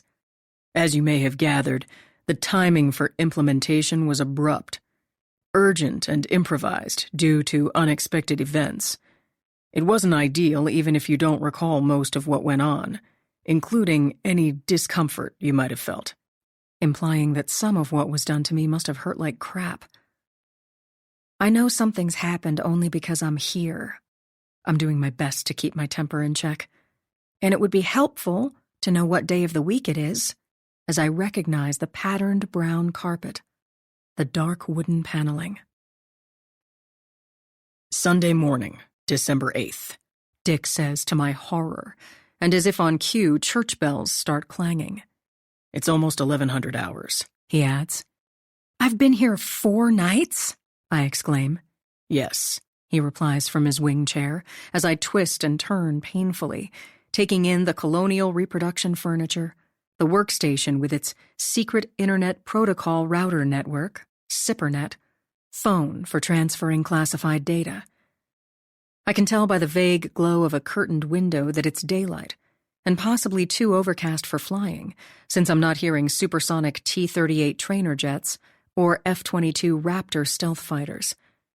We're in Corner Suite 604 on the 2nd floor of Dodd Hall, the Tudor-style officers' quarters on the eastern shore of the peninsula that Langley Air Force Base shares with NASA. The century-old lodging house, tucked back in trees, is where one would expect the likes of a general to stay when on business here. But Dick never did during earlier years, preferring to bunk down at Chase Place, my family's home on the river. A frequent squatter, he would joke. He used to keep a jump-out bag and other personal effects in the guest room near the kitchen. Hanging out with us in the peace and quiet of the farm while Karma and I were coming along, he's not the sort to prefer pomp and circumstance, fuss, or bother. Dick would rather eat Mom's cooking, spending long hours talking with her in front of the fire or in the garden. Plus, he never stopped picking Dad's brain, everybody's brain, all sorts of ideas constantly flying around like crazed electrons. Whatever you decided to, quote, implement, I let Dick know, you could have discussed it with me first. I couldn't. I assume Karma has been through this same implementation? In stages. But yes, her systemic injectable network, the original SIN, was implanted in her 6 months ago. Appropriately named since our behavior and choices are about programming good and bad, I add, trying to stretch my aching legs. And if I'm not mistaken, I have on a diaper. I'm sure you're not surprised that there have been problems, Dick replies, ensconced comfortably while I couldn't be more disadvantaged. The most serious glitches we've fixed, and other upgrades and patches are on the way. In a perfect world, we would have waited a little longer before implanting the same SIN in you. Enhanced as it may be, I would have liked a little more time for troubleshooting. And you didn't wait for what reason? It was now or never. He says the same thing Karma did at the Point Comfort Inn. Earlier this week, the project was canceled after decades of top-secret research and development. I'm sure you can imagine the danger of implementing a SIN in one twin and not the other, he adds, and I can't imagine Karma alone in this. But DARPA, DOD, have deemed it unethical to implant you or anyone else under the circumstances. I'm not sure what circumstances Dick means, but he ignored the government's directive. Didn't get the memo in time, so to speak. I was implanted anyway. Not that I would have resisted had I been asked. Because he's absolutely right that it would be wrong to install a sin in one prototyped twin and not the other, and I wouldn't dream of leaving my sister alone to her own devices. Are you hungry? Dick asks. Yes. And my stomach growls as I keep looking around, noticing the portable IV stand peeking out from a closet, the black pelican case on the floor in a corner, the coil of yellow nylon rope and extra flex cuffs on the kitchen counter, the rolled-up sleeping bag next to the coffee table. Everything's within normal limits, and that's good. Dick looks at his phone. Except your blood sugar is hovering at just above 70 milligrams per deciliter, and that's not optimal. In addition, you're dehydrated based on your electrolytes. Do you feel dizzy? Shaky? Yes. Thirsty and irritable? Yes. Reaching down, he picks up something by his chair. While you've been here, you've been calling out Karma's name. Why wouldn't I? And I almost add, since I was just with her. But I stop myself, remembering what she said. That I'm too much of a Pollyanna when it comes to Dick and his big plan, his cause. Of course he's behind everything leading up to this, or I wouldn't be in his custody right now. But he can't know for a fact how much I encoded of what I'm not meant to recall. He doesn't know the extent of my short-term memory loss, and how far back the tape was erased, so to speak. That's not detectable like a fever. Levels of glucose, lactate, carbon dioxide, a spike in adrenaline. It's not as simple to read as the oxygen saturation of my blood, my pulse, or how vigorously I'm exerting myself. What I do and don't recall is safe, as long as I don't give myself away. That's going to be hard when I'm used to handing over my intel like a free gumball machine. Whatever Dick wanted, Dick got, not costing him a penny. I'd like you to have a few sips of a Gatorade-like rehydrating drink, if you won't spit it all over me. He gets up from his chair, inserting a plastic space straw into a silvery space bag labeled lemon punch. Pretend we're floating inside a spacecraft, an orbiting habitat, a laboratory. Bending close, placing the straw between my lips. I suck in the salty, lemony drink like an astronaut in the weightlessness of outer space, hands-free, one sip at a time, and in the process he's preventing me from using food or beverage as a weapon. I have a good idea who came up with the solution. It's pretty much straight out of one of Mom's playbooks about self-reliance and problem-solving, doing what you can with what you've got. Nothing like improvising, Dick says. Although when I tried earlier, it didn't stop you from spewing your drink all over me. Okay, that's enough for now. I don't want you getting sick. He doesn't care if I'm still thirsty, and he sits back down, reminding me who's in charge. Placing the drink bag on the floor by his chair, he picks up his phone again, no doubt glancing at data streaming from biosensors, nanoradios, chips, whatever is inside me. Blood sugar's a little better, he announces. And I'm guessing you're calmer. Yes. Thank you. I remember my manners because it's not to my advantage to offend or challenge him. Whatever you've done, I hope you haven't ruined me. I don't say it rudely. Actually, far from it. You're sounding good. Very good indeed. He nods, splaying his hands, tapping his fingertips together like the mad professor. This is excellent progress. Hugely improved from a few days ago. And now, we can get down to business. 6. I don't expect you to remember much. The less the better, and we'll fill in the blanks with your origin story. He begins, lamplight shining on his platinum hair like a nimbus as he sits in his big chair. While I'm on my back in bed with my arms above my head, my joints screaming bloody murder, and adding insult to injury, I'm in surgical scrubs. There's nothing under them except a diaper that possibly could use changing, and I worry what indecent states Dick has seen me in. It all starts with going over certain points you never stray from, he explains matter-of-factly. Think of it as name, rank, and serial number. You say the same thing again and again. Except it's your story, not mine, I retort, feeling as indignant and trussed up as Gulliver, only at least he was dressed properly. I wasn't conferred with and would seem to have no say. We're conferring now in complete privacy. If you don't count cameras and no telling what else you've got in here. I make sure he knows I wasn't born yesterday. Only those with a need to know are aware of what's actually happened. From the beginning. And now. Yes, from day one, I reply. Back to when you started knowing and doing things you didn't share with Karma and me. Things you and Mom probably had in mind way before the Langley twins were born, and none the wiser. Part of protecting people is not exposing them to more than they can handle, he says presumptuously, as if it's for him to determine.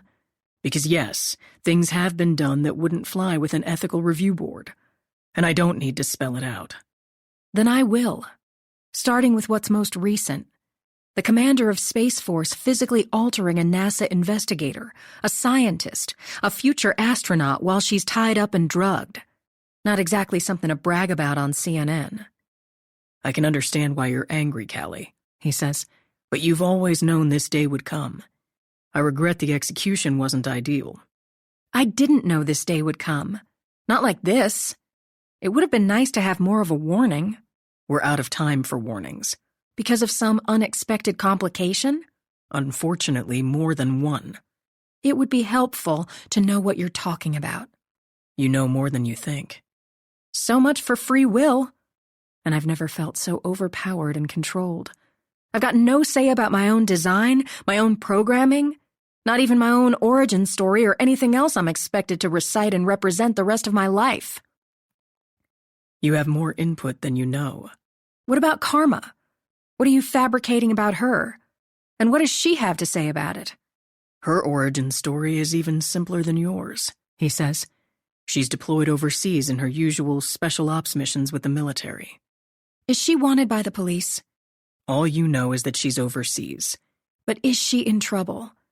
Did she do something? She's overseas with the military. He's just going to keep saying it. But she was here 4 mornings ago. Up on the hangar roof. People don't know that.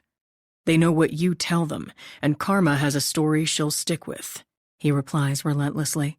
It doesn't bother her that it's not true, or that as a result she can't be out in the open the way you are, has to live off the radar, on the run, enduring difficulties and hardships you'll likely get to avoid.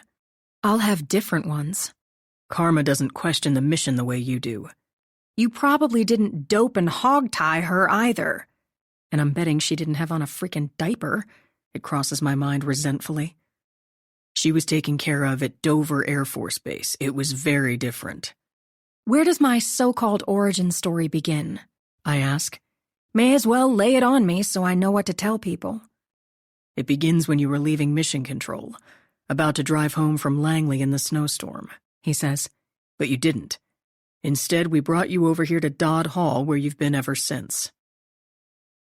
Without saying it outright, he's letting me know that in the yarn he's spinning, the Point Comfort Inn never happened. There was no tracking device placed on my police truck the night I was working Vera Young's crime scene. I never set out for home in a blizzard. My GPS wasn't hijacked.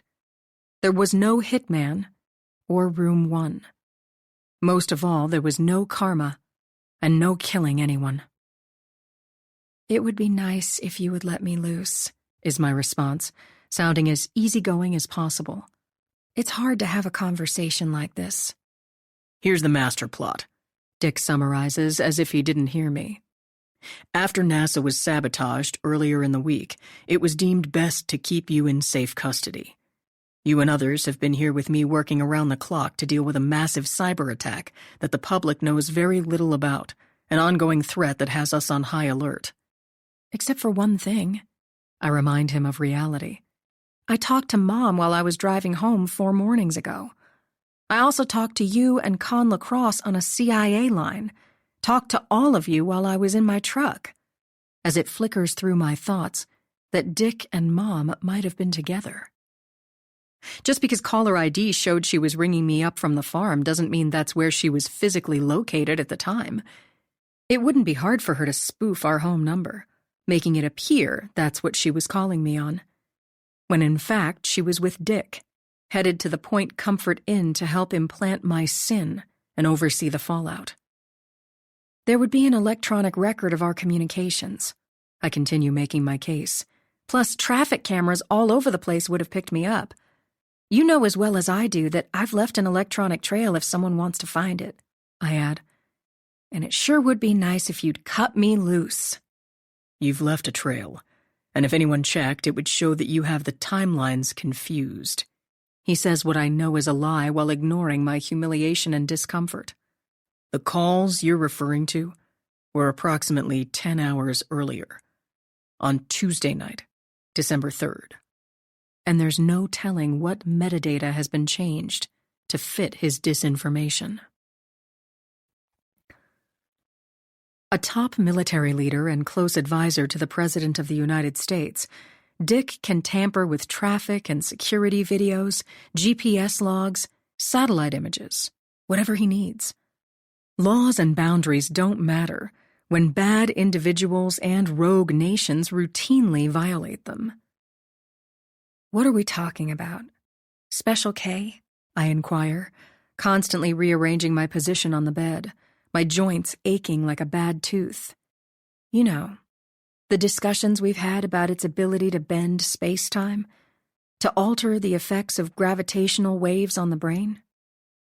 I don't mean to sound sarcastic, and what I don't say is the obvious, that Special K, or ketamine, is also a common date rape drug associated with amnesia and hallucinations.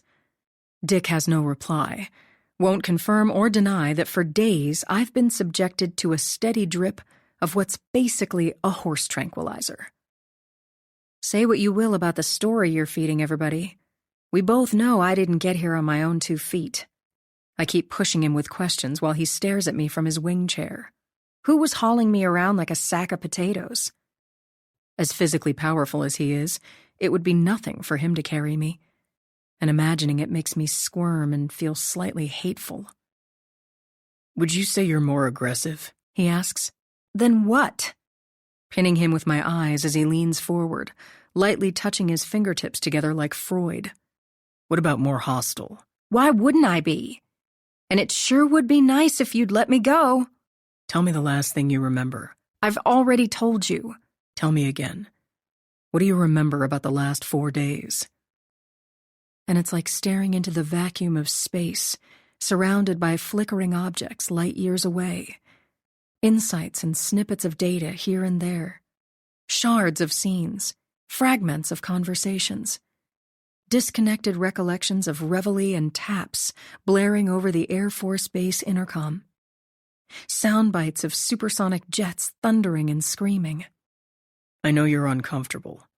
But Dick doesn't sound bothered by my degradation and misery. How's the pain on a scale of 1 to 10? I'm trying not to think about it. Please don't remind me. Fair enough. He gets up from his chair.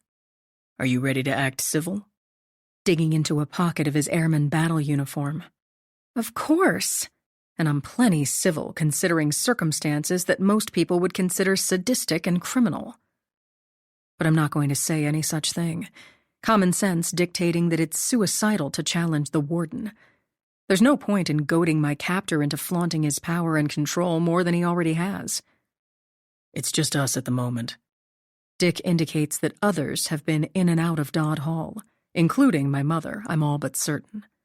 I don't want to explain a broken nose. And I don't need you hurting yourself with a sharp object again, alluding to my accident while under his command in Colorado Springs.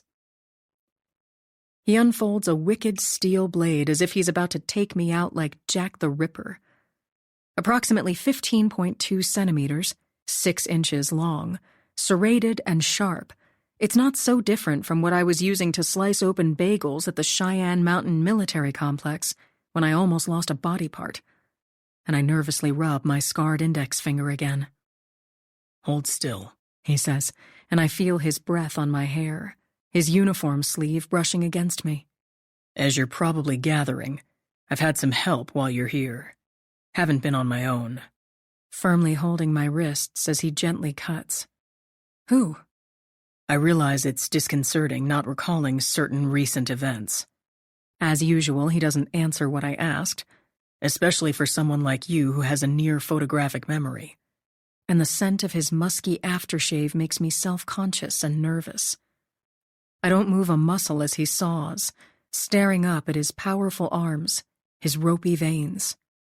There we go, he announces, and I lower my hands to my lap, scarcely able to bend my elbows. I know this hasn't been fun. What's not fun is the information blackout. I massage myself, stretching some more. As the old adage goes, what you don't know won't hurt you.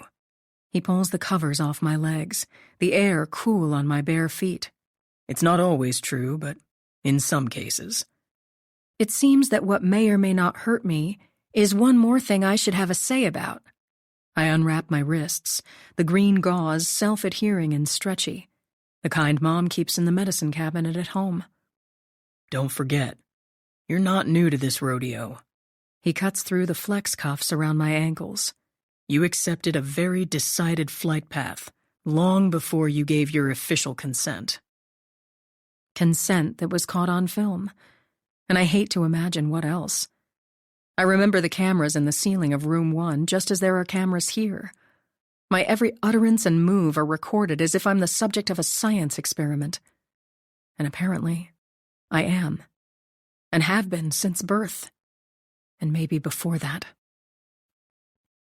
I start on the gauze around my ankles as Dick folds his knife, tucking it back into a pocket, leaving a mess of cut plastic and rope for someone else to clean up. I neatly place my balled-up gauze on the bedside table as he walks off through the living room to the kitchen with its countertop, cabinets, refrigerator, and microwave oven. A table is before a curtained window overlooking the back entrance. Trees, a large parking lot, and other similar buildings. I know the view very well, having delivered my share of VIPs requiring protective escorts when they stay in the enclave of officers' quarters back here. What does Fran think is going on? I pull the covers up to my chin, studying puncture wounds in the fold of my left arm from injections and IV lines. Does she assume Karma is deployed overseas somewhere? Busy flying her fighter jets? Doing her special ops stuff? That's the word on the street, and we want to keep it that way. And what has Fran been told about me? The origin story you and I just went over.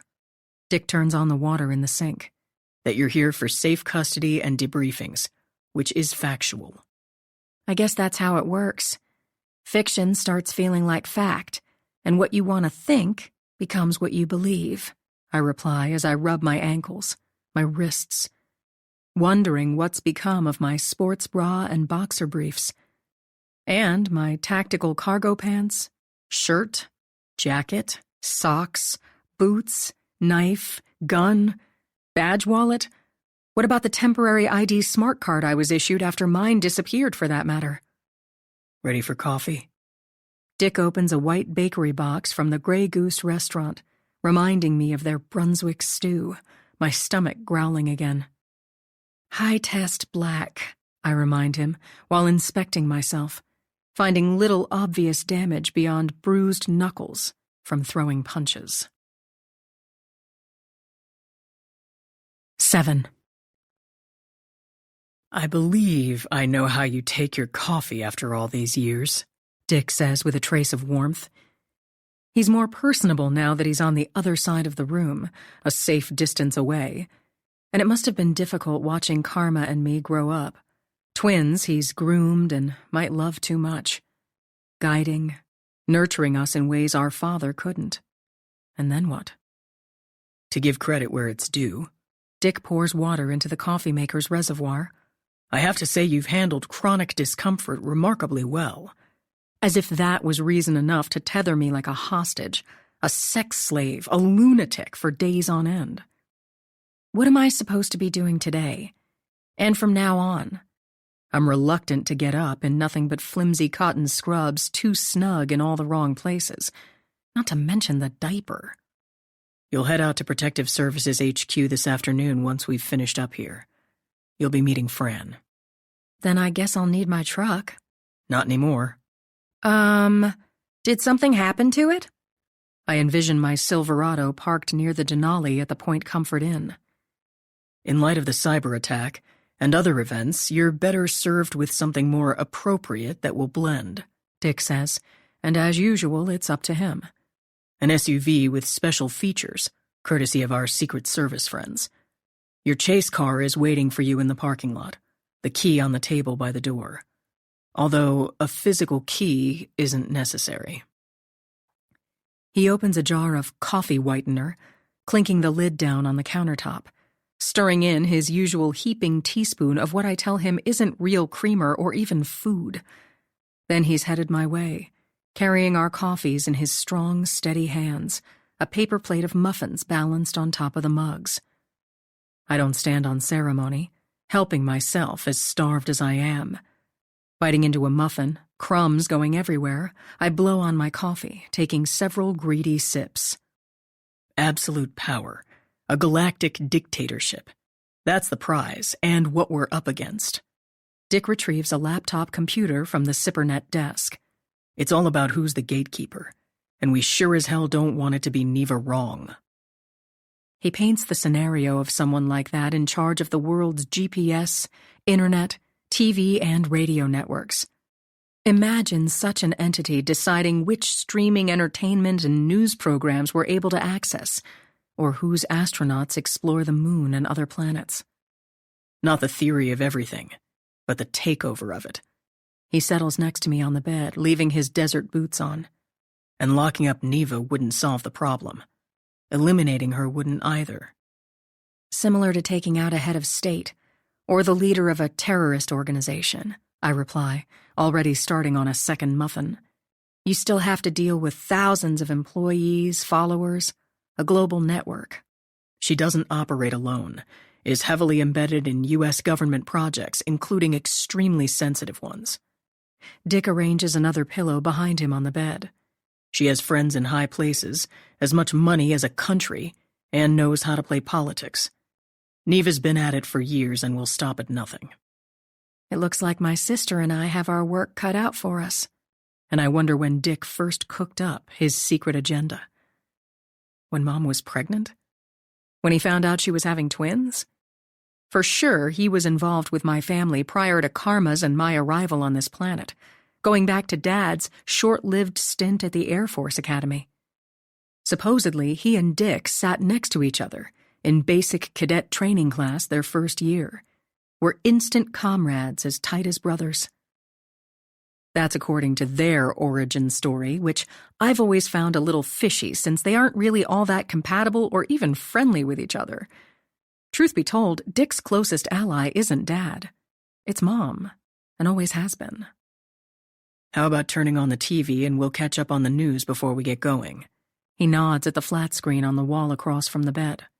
Go ahead. Just point your finger. The one with the scar. Say again, I reply with a mouthful of muffin. Do what? Try it. Point your right index finger at the TV, he says, and I do it, feeling foolish.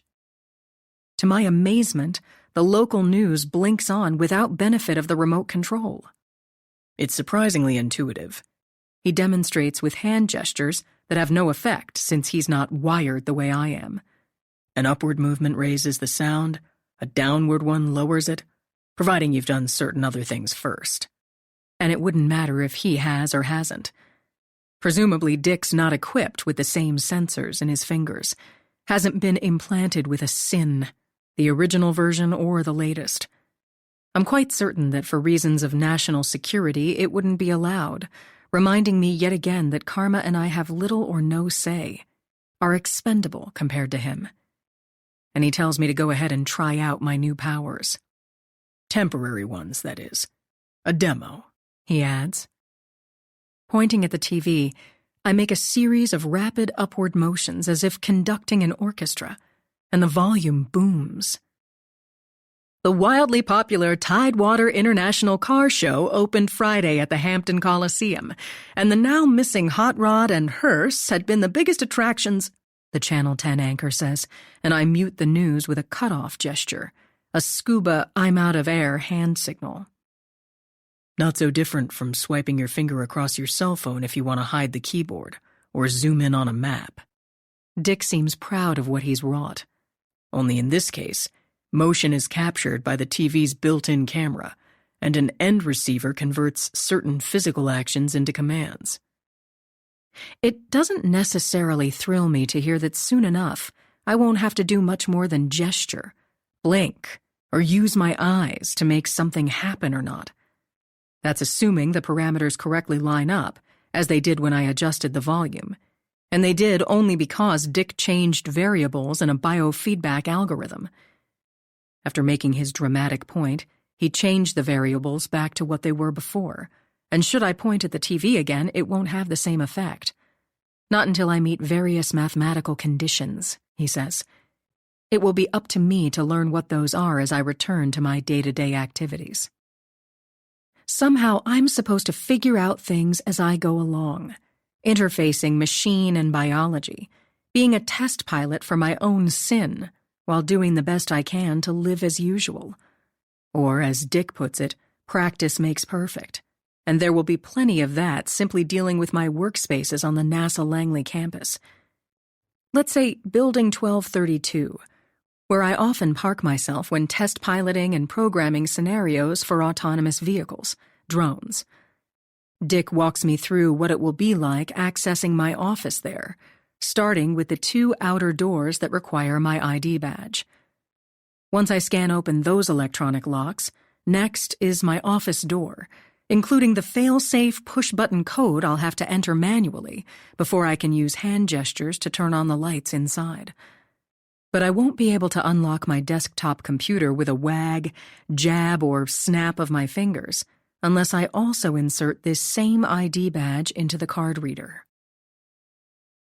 The nuances are infinite and beyond mind-boggling. I state the obvious. I'm going to look like a wackadoo if anybody's watching. And I can't begin to imagine the misfires as I point and blink like abracadabra. Not to mention if the wrong people catch on, Karma and I could end up dead. The plan isn't to have you dead, coming across as I Dream of Jeannie or a wizard. Dick opens his laptop. The idea is for both of you to be stealthy, to draw zero attention while you constantly acquire and transmit data. Everything will be analyzed and tweaked as we conduct high-risk activities with remote human guidance and the assistance of artificial intelligence, AI. He describes what sounds like a high-tech nightmare. How are we supposed to live with something like this? But I already know the answer because it couldn't be more glaring. By and large, Karma and I are on our own, the first of our kind. Prototype 001 with no precedent, no other matching siblings who've come before us.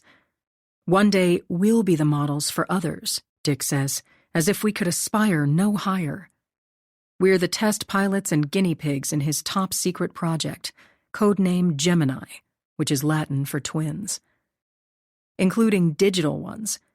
And based on electronic blueprints and schematics, Karma's and my individual configurations of implants are identical.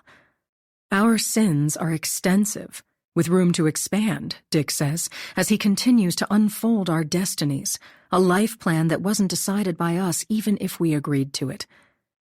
It wasn't our idea for NASA and the military to repurpose our existences, and I don't appreciate Dick's presumptions, especially when he shows me a female body diagram that supposedly represents the way I'm shaped. No good.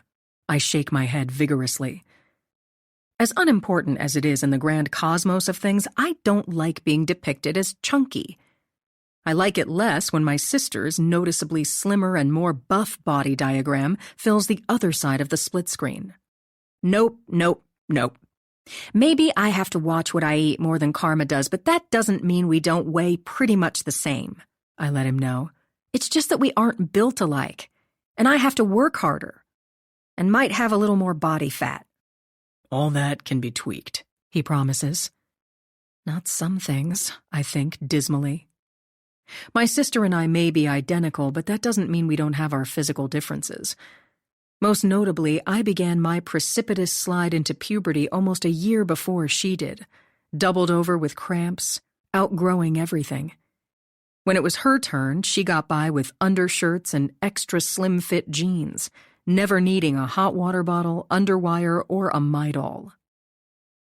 There's not much that won't be fixable and changeable eventually, Dick predicts, and it's unnerving to contemplate the microscopic mission control that's monitoring everything about Karma and me.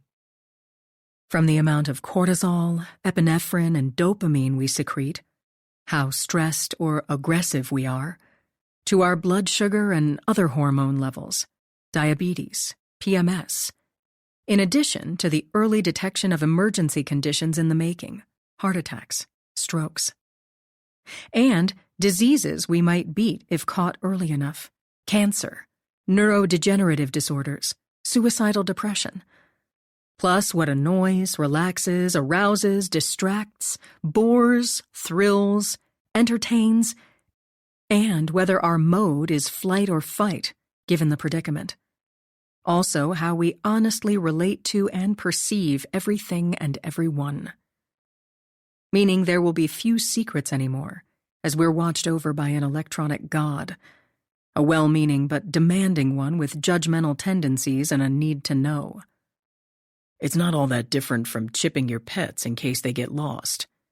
Dick shows me another diagram, and let's be honest, what he's talking about is nothing like that. Implanting a silicon radio frequency identification, RFID microchip in your poodle is one thing. It's another to inject a human with scores of sensors and other micro-devices, unleashing them under the skin and into deeper spaces, like an array of nanosatellites or a virus. Made of hydrogel and other biocompatible materials, including your body's own proteins to prevent inflammatory responses and scarring. Dick shows me on his laptop as we lean against pillows on the bed like roomies. As you can see, your SIN is only partially switched on so far.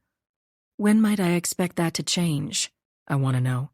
And will I be aware of it? As they say in quantum computing, it all depends, he answers, and I ask him who's in charge of the so-called switching.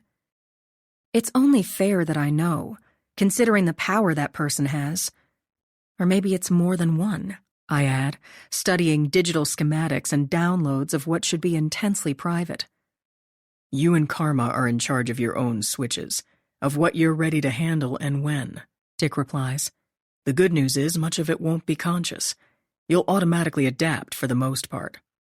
For the most part doesn't sound reassuring or what I'd consider good news.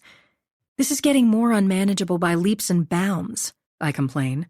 Not to mention what you're describing is ridiculously dangerous and scary.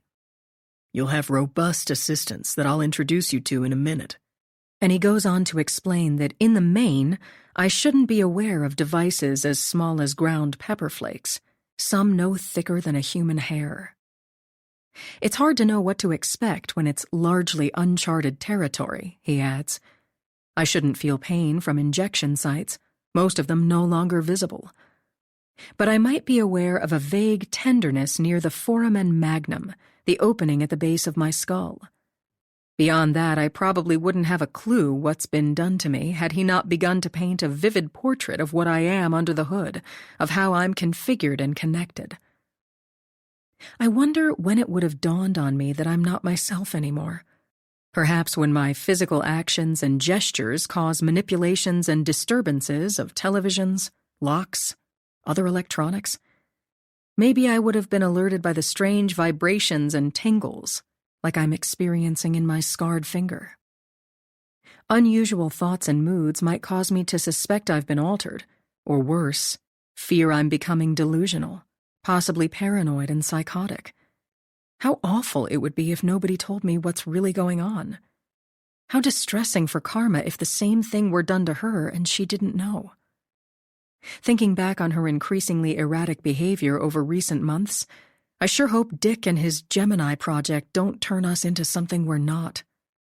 Hostile, destructive people ruled by bias, supremely selfish ones with no empathy or remorse, coldly calculating automatons that get the job done at any cost, ruthless cyborgs who will charm your socks off. The race is on to combine telemedicine with AI and quantum computing. Dick continues describing why it was necessary to appropriate Karma's and my double lives. The potential benefit to the public is extraordinary in terms of health and safety monitoring, he says. Also the implications for the intelligence community, for law enforcement and the military. He makes his bigger point. Except for one thing, I remind him. Anybody with a signal sniffer is going to see me coming. In fact, if someone in the area has one powered on right now, it should be ringing like a bell. 8. Starting in the low range of 125 to 134 kilohertz, I describe what my SIN is transmitting based on the digital twin app on the laptop. And up around 13.45 megahertz, I add. Also UHF at 800 to 915, plus frequencies in the 2 to 4 gigahertz range plus S-band, which is pretty insane. In other words, I'm Pigpen, the character in Peanuts, I summarize. Only the dirty cloud that follows me everywhere is electromagnetic, meaning I'll constantly get in my own way. My own signals will interfere with those I need to read if I'm to evaluate my environment accurately. Security checks will be undoable. Forget trying to get into places that have to defend against intellectual theft and spying.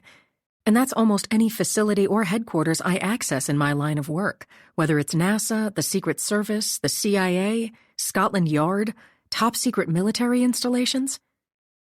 Should Karma and I have an MRI, a CT scan? Then what? I go on describing what seems completely untenable. Even if the sensor, the nanoradio, or an antenna is no bigger than a sesame seed, one of these days someone's going to detect it. And what happens to us? I ask. And Dick doesn't have an answer. Will Karma and I end up in prison? In the OR? On an autopsy table with people chopping us up to remove our electronic stuffing?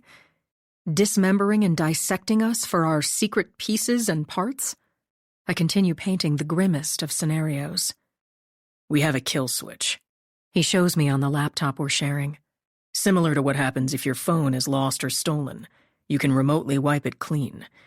If need be, we can render your sins inert, basically dissolve yours and Karma's injectable networks. But not without wreaking havoc in ways that frankly are unknown. If our cover's blown, there may not be time to save us. Not if we get hauled away or shot first. I finish my second muffin, and if only my interest in food had a kill switch. No one should detect you, Dick continues to assure me. We have an invisibility cloak, he promises, our sins constantly capturing and replicating the noise floor of any environment we're about to enter. The software manipulates internal transmissions to mimic our surroundings. Signals hiding behind other signals, he explains. Electronic masking. Like an octopus changing colors and shape-shifting to blend with the ocean floor. Which reminds me, I have a few new pieces of equipment for you to try. The bed jostles as he gets up. Retrieving his backpack from the coffee table, he pulls out several generic plastic cases, showing me an oversized black Fitbit-type bracelet, like the one Karma had on at the Point Comfort Inn. A cuff, he says. A common, ubiquitous fish finder. One of your dad's acronyms. Dick fastens the cuff around my right wrist, the composite material cool and smooth against my skin. As common and omnipresent as an Apple Watch, a fitness tracker, doesn't look different from what most people are wearing, he says, but it's your command center. A tether to artificial intelligence, to your search engines, air traffic control, and a spectrum analyzer. He informs me that my cuff is a direct link to software running on the host processor, a quantum computer. My new bling is water and shockproof within reason, he says. It will do fine in microgravity, but can't be worn under a pressurized spacesuit. I prefer you sleep with it on, rarely taking it off, he adds. If you do, it shouldn't be far from reach if you can help it. Also, it's best if I wear it on my right wrist, and he assumes I'm okay with that since I'm almost ambidextrous. It connects to my other equipment, And next, he shows me photochromic light-adapting sports glasses, like the pair I noticed inside Room 1. My Performance-Enhanced Eye Protection System, or PEEPS, he explains, which can be worn with or without my new smart contact lenses, the Smart Photovoltaic Invisible Eye System, SPIES. Both the glasses and bracelet are surprisingly featherweight and sleek, definitely not made of titanium or carbon fiber, but rather a nanotube-loaded composite that's airy light, a material that's electrically conductive and can endure extreme environments, I have a feeling. Probably graphene or something similar, and it could be my imagination that I sense a vague vibration around my wrist. A barely perceptible current thrumming through my blood vessels and bones, my scar gently tingling. Obviously, they're not disposable. I decide about the SPIES bathing in their conductive solution. No, you don't change them daily and toss them out. Please, Dick says. Soft and curved, the contact lenses look like nothing special at a glance. Made of transparent, elastic nanomaterials spun into a network of metal nanofibers and microelectromechanicals, including stretchable antennas. The SPIES monitor various bodily functions, such as eye movement, glucose levels, and potential diseases. Dick explains that I'll be able to augment perception with synthetic vision, virtual reality, and not knowing where to begin, I ask the most basic questions. When do I wear one thing or another, or everything at once, or not at all? And what happens if something is lost, stolen, or gets too close to the microwave oven? PEEPS and SPIES serve different functions, but also many of the same, he patiently explains, and what he's really saying is I'll be winging it by the seat of my pants. How is all this stuff powered? I have the covers pulled up to my neck, refusing to get up until I have the means and privacy to dress. By motion, similar to a self-winding watch. Dick places my gun belt, tactical knife, my bulletproof vest on the bed. Also, photovoltaic, adding they convert solar energy into electricity. In other words, I decide, all of my bionic equipment will stay charged if I use it. Kind of like everything else in life. He opens the closet door wide, rolling the IV stand out of the way. Clothes hangers click against the metal rod, and from my undignified vantage point under the sheets, I watch him help himself to everything about me, just like he always has. Picking up my personal effects in no particular order, could be my jockey briefs, sports bra, my gun, tampons, it makes no difference to him. When all is said and done, Dick places cargo pants, a tactical shirt on top of the growing pile. You and Karma haven't been given equipment like this so you can leave it in a drawer. Everything will stay charged and functional as long as you're wearing it. If that isn't practical or possible, he continues his briefing, there's always the option of recharging my special gear, like the personal orbs not grounded, Pongs, that Dad and I have been working on for years in the barn. When the flying spherical drones aren't in use, they roost on a perch recharger, PRCH, the potted Norfolk pine we converted into a docking station and living light fixture. No need to keep your PEEPS and SPIES constantly within reach. Dick hovers by the chest of drawers, several pairs of my socks in hand. But best to keep your cuff close by at all times if you possibly can. However, should you end up separated from it or any device that links you to the host processor, there are other alternatives. Such as? Doing without. He drops my socks on the bed. Relying on your own resources. That sounds like sudden death on a cracker. I give him the unvarnished truth. Moral of the story, Callie, don't get too dependent on your bionics. You've got to stay fit, sharp, resourceful, and self-reliant. As if it's that simple. You've got to be able to build a fire or a fort to survive any way you can. And when people notice my new accoutrement, what am I supposed to tell them? And mostly I'm worried about Fran. An early Christmas gift from your mom and dad. Dick scripts. A combo smartwatch and fitness tracker. and all-purpose sports glasses that also serve as eye protection on the firing range. You know as well as I do that Fran will be suspicious.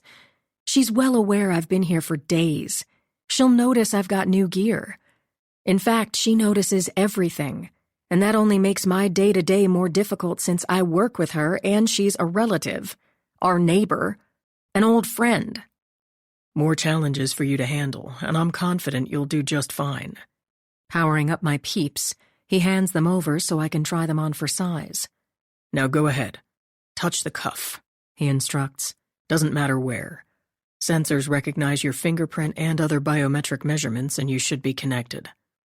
I definitely am, I reply, as password-protected data streams by in gently tinted lenses that turn different shades of gray depending on the lighting. Skimming news updates, weather reports, and I have the weird sensation that I'm inside a glass cockpit filled with displays, or surrounded by a mission control of data walls that never stop updating automatically. The peeps and spies are synced with the cuff, but what is the cuff synced with? Your phones, computers, Dick says, with any device capable of connecting to the host processor, a quantum computer, as I've said, one that aggregates and integrates data from all over creation and does it faster than comprehensible. How do we prevent any of my devices from syncing with everything around them? That's what you have AI assistants for. What you're saying is, Karma and I can get into anything hackable.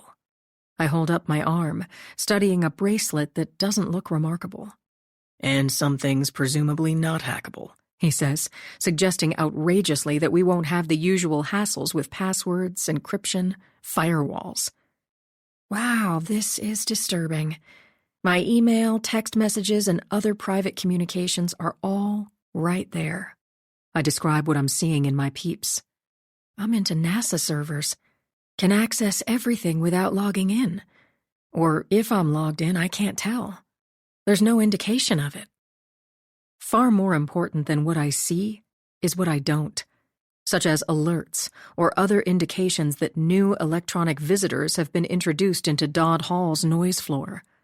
The spectrum analyzers Dick and I carry around with us, and even my new cuff, fail to detect so much as one device that shouldn't be here, much less the network of them under my skin and inside my skull. According to this, my sin doesn't exist, and I'm amazed and alarmed beyond belief. Electromagnetically, it's invisible, as if I'm not here, and this is as good as it's terrible. Your transmissions are undetectable by normal means. Dick carries over my tactical boots. All fine and dandy until someone extremely close, a best friend, a family member, a partner, is implanted with a similar sin, I remind him. And we have no way to tell because the transmissions are as masked as ours. One of many dangers. As if he's not the one who's caused them. Are Karma and I able to detect each other? Not until you beat the software. That doesn't sound very fair. Get dressed, please, he says. We need to head out soon. There's a lot to do, and time is of the essence. Turn around and don't look. Taking off my peeps, I set them on the bed. How did I end up with so much stuff? Reaching for my underwear. It's like I've been here for weeks. You know Penny the caretaker, he says, and that's my mom to a T, always making sure people have everything they might possibly need. Dick wanders off while I begin getting dressed, all fumbles, fidgets, and nervous flutters. I sure hope he's not stealing glances in this direction, mindful of cameras in the ceiling and gosh knows where. If the government just yanked the plug on the Gemini project, I hurry out of my scrubs. I'm assuming there's a connection between that and the recent unanticipated complications you've been referring to. Due to an unfortunate situation, the Gemini project is now critically vulnerable to hacking, Dick says stunningly, as I hear him getting something out of the refrigerator.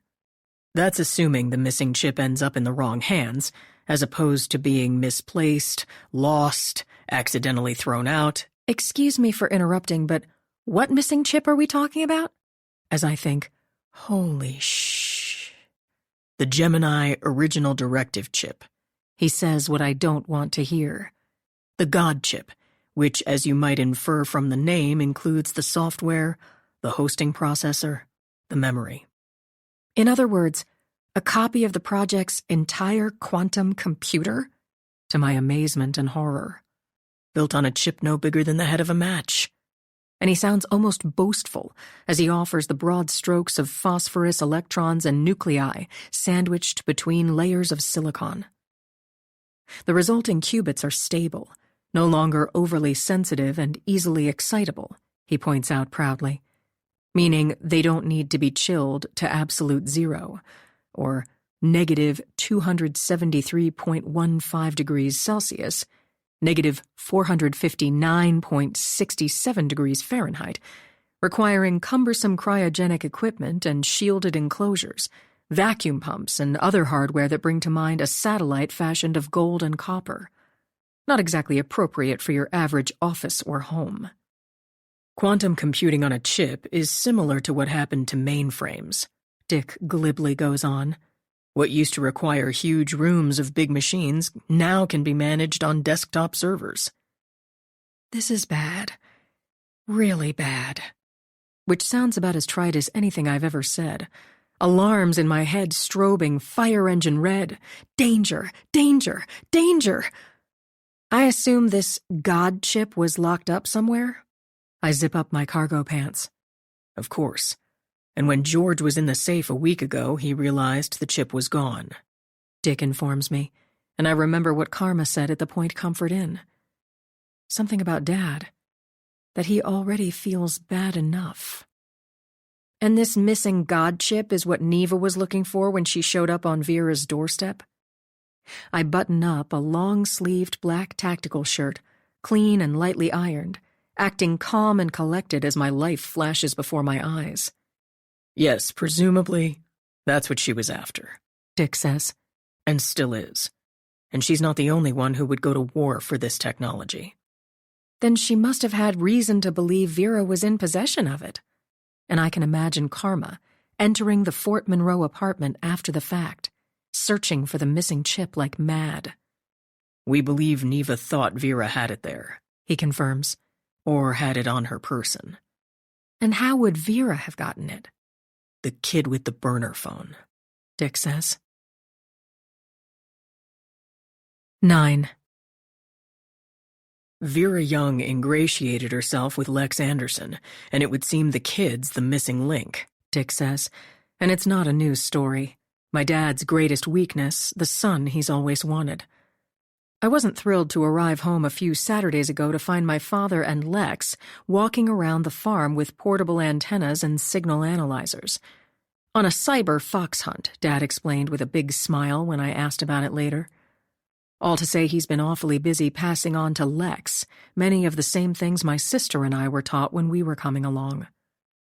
What about remotely scrubbing the God chip as a last resort? I suggest. You know, a kill switch of some kind. If only it were that simple, Dick says, unzipping a compartment of his backpack. We've got a long way to go in terms of coming up with every contingency. And Karma and I are screwed, is how the cookie crumbles. No one will be in a hurry to eradicate decades of expensive research and development. It's not a decision the commander of Space Force or anyone would consider lightly, and I ask if the burner phone has been traced to the point of purchase. The Hampton Hop Inn, Dick tells me, and I think of the unfamiliar clerk and pearl-white Jeep Cherokee I noticed 4 mornings ago. I pull on my boots as Dick carries over a replacement ID badge, activated and good to go. As you'd expect, he says. The kid claims he had nothing to do with the cyber attack. Not the missing God chip either. Please explain how the hell he knows about the missing chip to begin with, I exclaim. You can ask him yourself, he replies, walking over to the SipperNet desk. You're talking to him later today. He unplugs a phone from its charger. That's news to me. I feel invaded again. Obviously, I knew I would talk to him at some point, I make sure to add. When I felt the timing was right in the investigation. I rub it in. Which wouldn't be this minute. In case Dick's forgotten, it should be up to me to decide. Fran's bringing him to your headquarters, and you'll talk to him there at 1700 hours, Dick states rather than asks. He's under the impression that you've already interviewed him, not face-to-face, but over the phone. And obviously Karma got to Lex before I could. When was this? I inquire, resisting a tidal surge of upset emotions. And did she introduce herself as me? Because impersonating a federal law enforcement agent is a felony. Not that we care about breaking the law anymore. Yes, Karma represented herself as you. 3 days ago, and Lex was very angry and scared. He had little to say at the time, but agreed to come in voluntarily and give his written statement. Why not have Karma follow up with him? I ask pointedly. Since you seem to think she can do my job better than I can. That's not what I think, and it's time you stop saying it. He sits down on the bed next to me, handing over the cell phone he just unplugged. Lighter and thinner than the one I had before, it's encased in a rubbery, reptilian-like skin that I suspect has special functions beyond protection. Hyper-fast, Dick says, and I don't recognize most of the apps on the phone's home screen. And it has a beefed-up security chip with advanced encryption algorithms to make it more compatible with your artificial research technician, ART. Who? What? The robust assistance I've been hinting about. Dick saves the worst for last. You're kidding! And enough is enough. But it does no good to tell him that I don't need or want a helper, a researcher, an aide, virtual or otherwise. Definitely not one that's part of my sin, therefore built in. And talk about being crowded when the irony is I've never felt so alone. Mark my words, you're going to find Art a lifesaver, the perfect co-pilot and pal. Dick smiles as if he's made my day. I've switched to speakerphone so the three of us can have an open conversation. As if there's a real person on the line. Usually he's going to be in your earpiece. I don't know what earpiece you mean, but if I'm separated from it, then what? I inquire. You have one built in. A micro device implanted. He indicates my right ear, telling me one more thing about myself that I didn't know. You can channel Art through it, or whatever you decide, including the usual Bluetooth jawbone-type earpiece, if you want to give the appearance you're hands-free on the phone like everybody else. Often you'll do both. Talk about driving someone nuts. It will take some getting used to, but you will. He assures me of what he can't possibly know for a fact. You'll find yourself surprisingly adept at monitoring multiple things at once. As you'd expect, Art can also text or transcribe. Ultimately, he'll be in your thoughts. I don't want a shadow. Definitely not a chatty one that's firing messages at me all the time through one device or another. I make no bones about it. Art, are you up? Dick asks the air. What may I help you with, General Melville? Sounds from the phone I'm holding like a magic scepter. And Art may be a him, but his voice is genderless. Deeply timbred and mellow, it could belong to a 14-year-old boy, a Kate Menig, an Emma Stone. Compelling, yet pleasant. Maybe a tad bit sultry sexy. Sort of like Mason Dixon if he were less of a show-off and more of a tenor. And I sure as heck don't want to be reminded of him whenever Art opens his artificial mouth. Captain Chase, meet your new cyber assistant, Dick says. Hello, Art. Seems like a good way to start, albeit reluctantly, and I don't sound happy because I'm decidedly not. How may I help you, Captain Chase? His polite, friendly response reminds me of Mom. I don't know. Maybe by telling me if I'm in Kansas anymore, and I'm definitely a little sassier than I was before.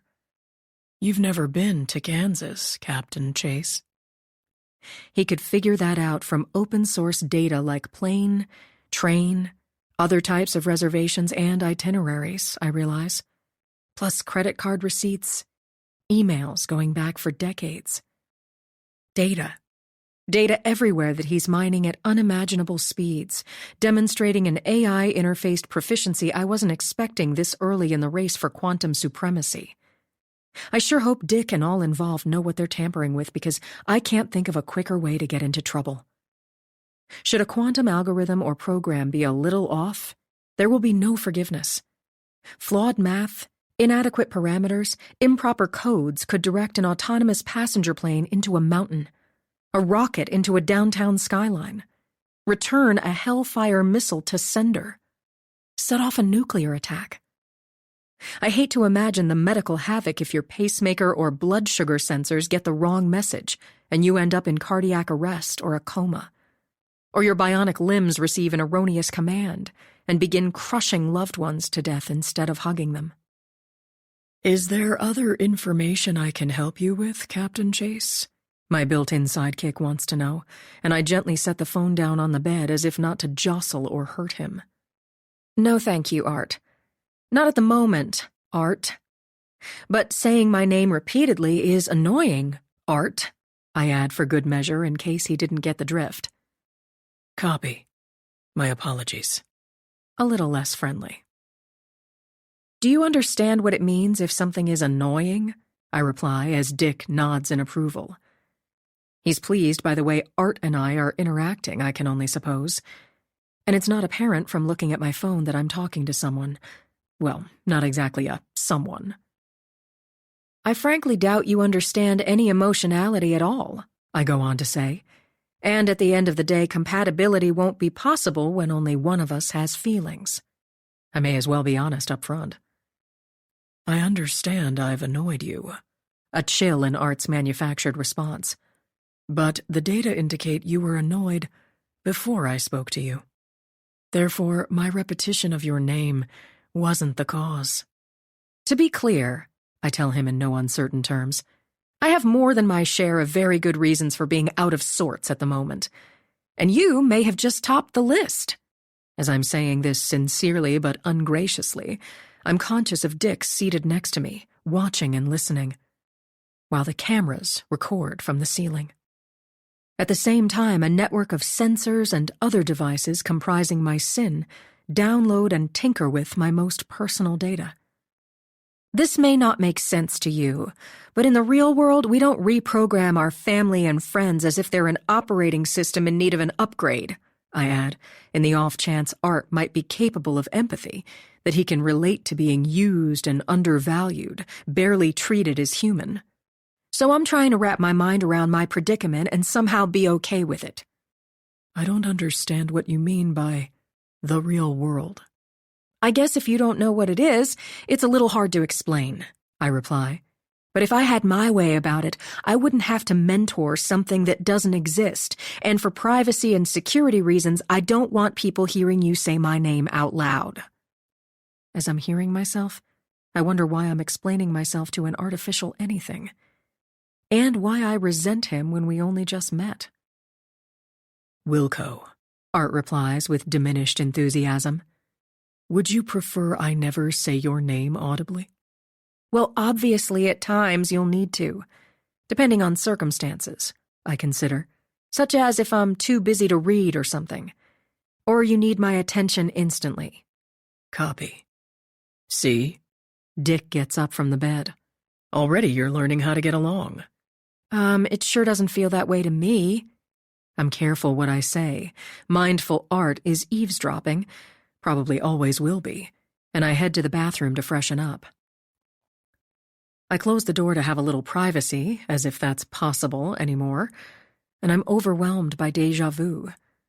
Taking in the old black and white tile floor, the white toilet and tub, the simple crystal sconces, and I have no memory of being in and out when obviously I have been repeatedly. My toiletry bag, the contact lens fluid, antibacterial soap on the counter by the sink are courtesy of my mother, I have no doubt. And the first order of business is to ditch the diaper. Then I brush my teeth and wash my face. Next, I dig in a pocket of my cargo pants, pulling out the small plastic case containing the spies that can accompany my peeps if I choose. Karma and I don't need corrective eyewear of any description, and I've never worn contacts. But Mom does, and I have a pretty good idea how to put them on. Scrubbing my hands thoroughly, I touch my fingertip to a surprisingly soft, thin lens. One at a time, left and right, blinking. And they don't feel bad, aren't uncomfortable, but It's distracting to see emails, messages, and other data. I'll get used to it, I can only hope, and I stare at myself in the mirror, studying my messy dark hair with its hints of red, my familiar skin and features, never sure what to make of myself. Too pale, too dark, too girly, too strong, too chatty, too quiet, too this, too that, depending on who you ask. Except I'm surprised I don't look nearly as bad as I've always imagined. Nowhere as unattractive and common. Truth be told, it could be Karma looking back at me. And how odd that she's always been the pretty twin, the sexy one, while I'm plain and rarely noticed, even though people can't tell us apart. It all boils down to the programming, Dick says as I emerge from the bathroom. not just Art's, but yours and your sister's. He shoulders his big tactical backpack. You'll have to see for yourself what causes certain events to happen, and how best to teach each other. I hope you know that sounds a little crazy. I follow him to the door. You and Karma have been preparing for this all your lives and just didn't know it. Dick pulls on his camouflage cap, draping his jacket over an arm. I'm confident you'll manage just fine. Based on what? If we're prototype 001 and no one has come before us, I remind him as he opens the door. You may be the first, but that doesn't mean there hasn't been extreme bench testing and experimentation. I promise you'll adjust and adapt. He walks out to the second-floor landing, not so much as a goodbye or good luck. Not a handshake or hug from someone I've known forever. I experience a jolt of panic as I contemplate what's demanded, having no idea what I'm supposed to do, all dressed up in bionics with no place to go. Where will you be? I have a right to know since he's running the show. I'll hook up with you later at the gantry. Dick pauses on the stairs, his aviator sunglasses fixed on me. It may be a Sunday during a furlough, but there's plenty going on. A number of projects, including a space capsule drop, he adds, as I think back to what was on the books for outside contractors at NASA Langley this month. The last time I checked would have been at the beginning of the week, and at that time there was nothing scheduled at the gantry or its hydro-impact basin between now and the new year. But I'm also well aware that top-secret research and related personnel aren't necessarily listed on schedules and itineraries. Often I'm not going to find out details until the last minute, if at all, depending on my need to know. An SNC test model. Space plane related. Dick resumes going down the stairs, and I wonder what he's referring to, because it can't be Sierra Nevada Corporation's Dream Chaser space plane that lands on a runway like a glider. We wouldn't drop something like that from a crane at the gantry or anywhere else. What a waste of time and money that would be. Banging up the multi-million-dollar test model of a vehicle that was never meant to splash down in the ocean or slam into the desert to begin with. 10. I wander to a window, nudging the curtains aside as Dick emerges from the back of Dodd Hall, his breath smoking out in the cold, overcast early afternoon as he follows the slushy sidewalk. I watch him climb into the back of a blacked-out Suburban with dark-tinted windows, antennas, a satellite dome, and I instruct Art to run the tag number. A 2018 black Chevrolet Suburban registered to the U.S. government, he answers, in the same bored monotone Karma resorts to when her nose is out of joint. I'm pretty sure it's going to be the Secret Service. I drop my duffel bag, my backpack on the bed, to finish packing. That's who he was with in the hangar 4 days ago. I have no information on which government organization, Art lets me know rather snippily. But running the plate has triggered an alert. That would have been a good thing to be aware of in advance. And he's really starting to pluck at my last nerve. Maybe you can somehow untrigger it? Because I sure don't want another posse coming after me. Not possible to untrigger. And he gives me a Delaware address for the Suburban that I have no doubt is bogus. The U.S. Secret Service isn't about to allow anyone to figure out where they garage their stealth vehicles, and I imagine Dick riding with his detail, well aware I was spying out the window like a Keystone cop, that I got Art to run the tag as if it was going to tell me much. And in the process, we set off an alert that I instruct him to notify Dick about. So he can make sure we don't have a darn SWAT team coming after us, I add grumpily. Wilco, Art snarks, and I don't know how I'm supposed to get used to this. Feeling naked with no skin, everything exposed and found lacking. That was stupid of me. I direct at my phone on the bed. Dick may as well be sitting in his big wing chair watching the whole thing. Art has no reaction as I pack extra cargo pants, shirts, plus shoes and at least a week's worth of underwear. Maybe next time you can give me a heads up. I let him know that he needs to anticipate consequences before following orders. I'm assuming you had some awareness that running the tag number might result in an alert or alarm of some sort. I did as you asked. Art talks back like my sister when she's being a brat. You did as I asked, but not as I meant, I reply, folding clothing as compactly as origami to fit inside my limited luggage. You didn't inform me of what you meant. He's bickering with me now. I didn't have that data. If I have to tell you what I mean, then we aren't going to work very well together. He has no comment as I check my gun and clips, making sure I'm locked and loaded, ready with a round chambered. But just to be clear, so we don't set off any more alerts or alarms this afternoon? I fill in the silence. Implicit in my asking for assistance is first and foremost you're to protect my privacy and safety. If you have data that I don't, I expect you to make suggestions and issue warnings. Art remains silent as I feel the shimmering rumble of F-22s pawing at a runway of the nearby airfield. The weather has improved, and Langley Air Force Base is up and at 'em. Before venturing out, I'd like the latest news and meteorological updates. I couldn't be more impersonal, using my artificial assistant like Google. I'm quizzing him as if he's little more than an automatic terminal information service, ATIS, that gives me weather and other conditions pertinent to aviation. In other words, I treat Art the way he's treating me, as if I'm transparent, non-essential, and unknown, the way Dick can make me feel. And also Dad, who suffers from absentia, as we joke in our family. I'm looking for any data that might impact me, my job, my environment, the people I care about, I explain to Art, sliding my Glock 40 caliber into its holster. For example, what's the latest on the furlough? What's the word on the street about when the government shutdown might end?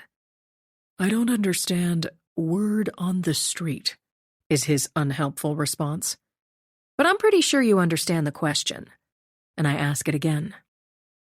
The shutdown could continue the rest of this year, and possibly longer if politicians don't agree. But they never do or will. In other words, more of the same freaking mess. I don't understand freaking mess. He's gotten downright mechanical, like one of those canned voices in an airport terminal. You should understand it from the context, but are choosing to be difficult. I fire back just as robotically, as it dawns on me that Art is out of sorts, because his demeanor is syncing with my own.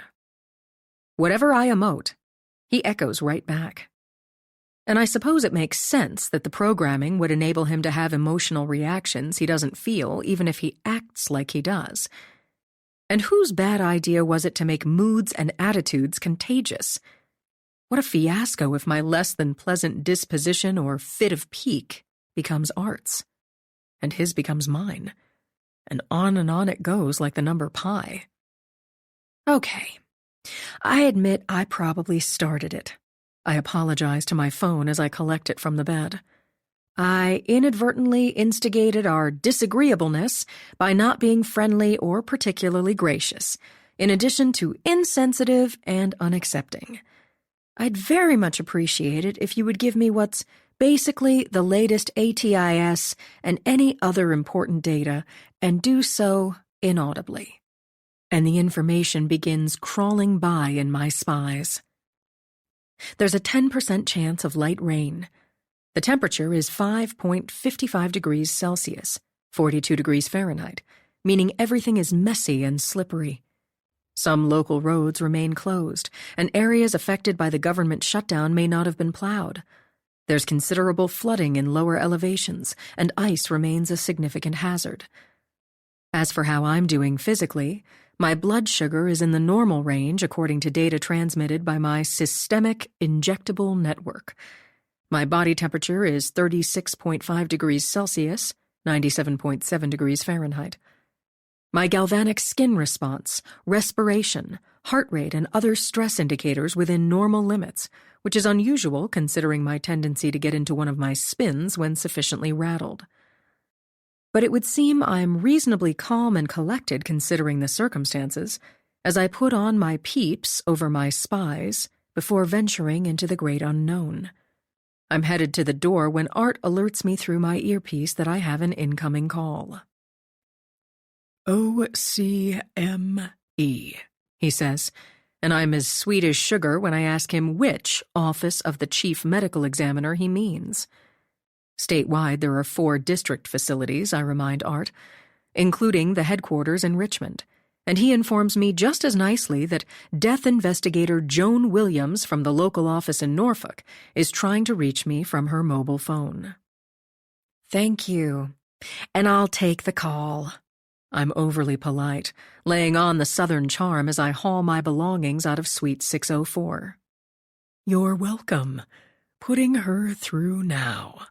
Art mimics the very cadence and pitch of my speech, connecting me. Callie? Angrily in my earpiece. Where are you? Joan stops me in my tracks before I've so much as uttered hello.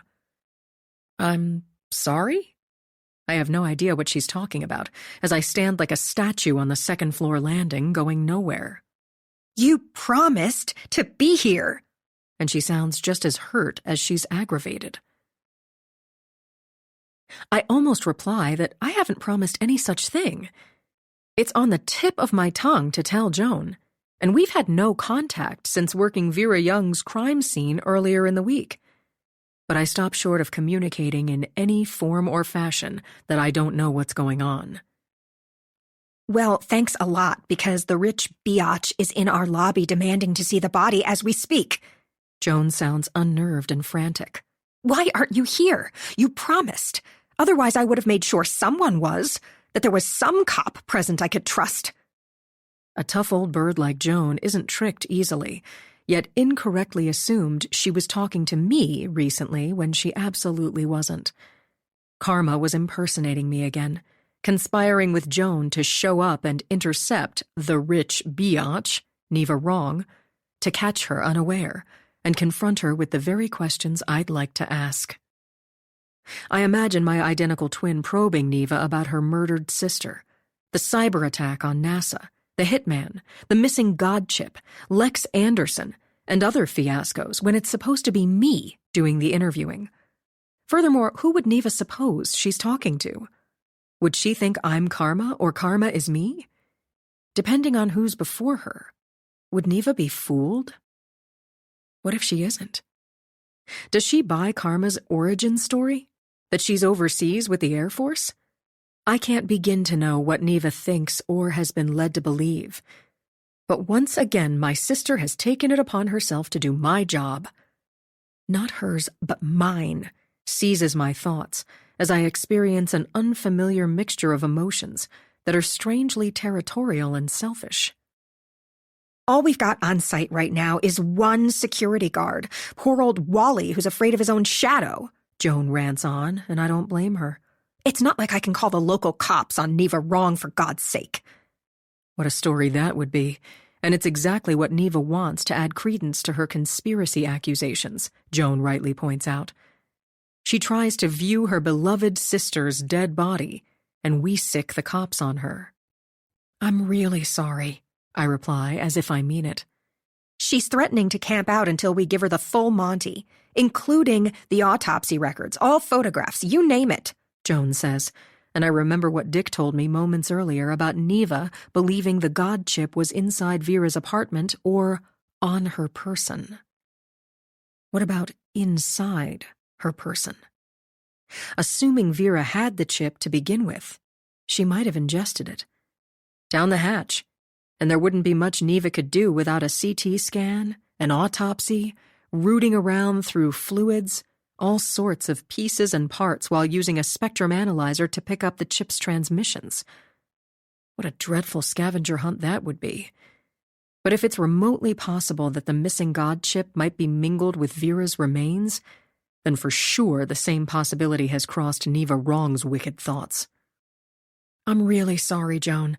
I'm getting there as fast as I can. You know how Norfolk traffic is, even on a good day, I'm saying, as a satellite map appears in my smart lenses.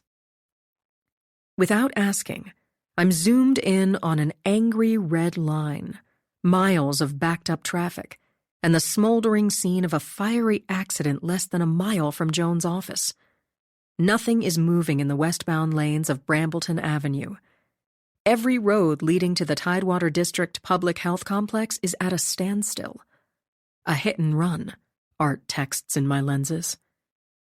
Further information indicates witnesses reported an SUV speeding away from the scene after being rammed by another vehicle that exploded into flames.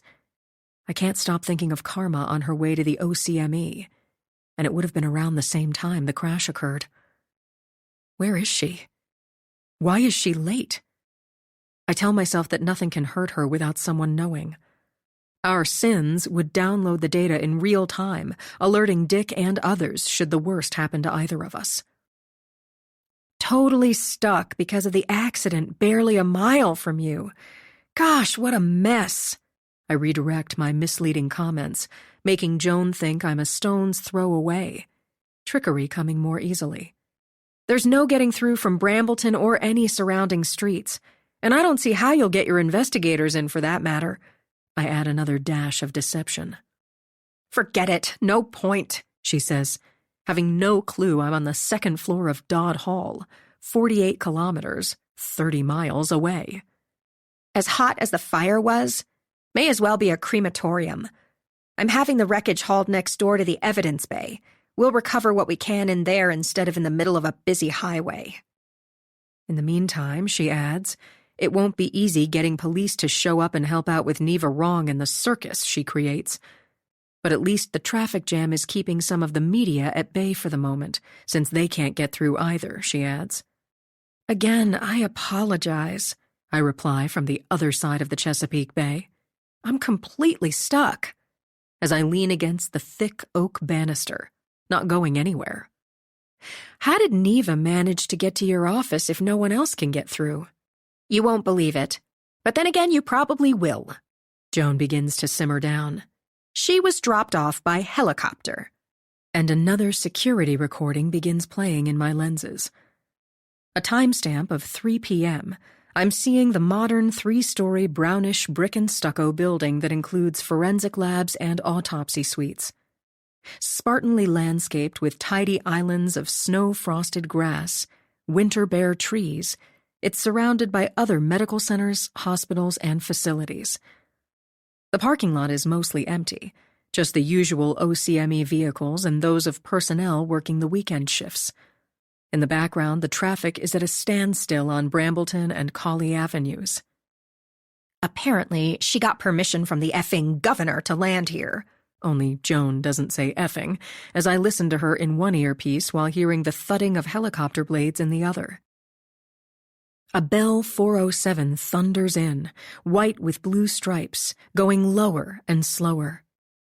Settling into a hover over the concrete helipad with its big painted H and thrashing orange windsock.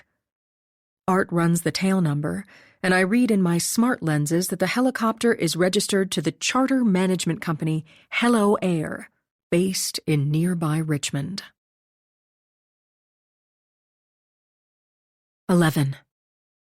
Bottom line, Neva claims she has rights because she's next of kin, which she legally isn't. Vera Young's daughter is, Joan goes on. I'm listening to her in my earpiece while watching snow flying everywhere in the video recording I'm seeing in my peeps and spies, the chopper setting down softly on its skids. She has zero legal rights to the body, Joan is saying, And thank God it's being picked up at the end of the day, and maybe life can go back to normal around here. As a back door of the chopper opens, and Neva emerges, glamorous in designer glasses, shouldering an oversized black crocodile bag, a black full-length sheared mink coat buttoned up to her chin, surprisingly agile as she climbs down from the skid. Shutting the door, walking away from the whirling blades, her hair and clothing blowing everywhere. What do you think she's really after? Maybe other sensors? I ask Joan, as I worry about the missing God chip. Because she knows darn well we would have detected the micromechanical devices implanted in Vera's fingers, that we'd extract and examine them. And I remember how startled I was at her crime scene when I picked up the transmissions with my spectrum analyzer. She knows about the chips we recovered and is demanding them as well, claiming they're property of Pandora Space Systems, Joan says. Of course, we don't have them anymore. You guys at NASA do, and whoever else is involved. Chances are good there may be other implants she's interested in that didn't show up, and therefore weren't found, I reply as I think of my own. Look, Joan's impatient voice in my earpiece. She's here to cause trouble, plain and simple. That's for sure, I agree. And I can't order her off the premises any more than I can keep the media out when they show up, she adds, while I watch Neva on video pushing her way inside the OCME lobby, almost knocking over Wally, the unarmed OCME security guard in his khaki uniform. Hold on! Wally's startled old face, his balding pate on the video feed. Good afternoon, she announces brightly as if she knows it's to an audience. I'm Dr. Wrong, Neva Wrong, here to see my deceased sister, after being repeatedly stonewalled and denied the most basic human decency. I'm seeing all of it in my lenses, even as Joan complains in my Bluetooth earpiece, while I hear Neva in my implanted one, and dichotic listening is bound to get tiring. I'm reminded of holding a conversation on the sofa with Mom while trying to follow what characters are saying on a television show, and I resume creeping down the stairs, the old flooring creaking much too loudly beneath my boots. One stealthy step at a time, I'm careful not to scrape and bump my bags, my gear against the banister. Trying to be quiet, I don't take into account the rumbling and thundering of fighter jets on the nearby runway until they fire up like a rocket just now. I end the call abruptly as if my battery died, or the signal was dropped. And I sure hope Joan didn't hear the background noise and realize I'm not stuck in traffic after all, that I've been misinforming her, lying after leaving her in the lurch this afternoon. Or that's what she'll conclude. Stupid, stupid, stupid! I could kick myself. What were you thinking? I don't understand, Art texts in my lenses. Not directed at you, I was talking to myself, I tell him. But don't answer if Joan tries me back. Have it go straight to voicemail, please. I don't want her figuring out where I am. Or better put, where I'm not, as I step out into the blustery afternoon, Raptor F-22s ripping up the skies like bat planes. The parking area behind Dodd Hall is empty, not a vehicle or person in sight. The snow is churned up mainly near the door I just came out, and looking around, I don't spot my so-called chase car at first. When I do, I can't believe it. Are you kidding me? Under my breath. I don't understand. In my lenses. Again, not meant for you. But I don't understand either. I stare out at my new take-home Chevy Tahoe, which couldn't be parked farther away.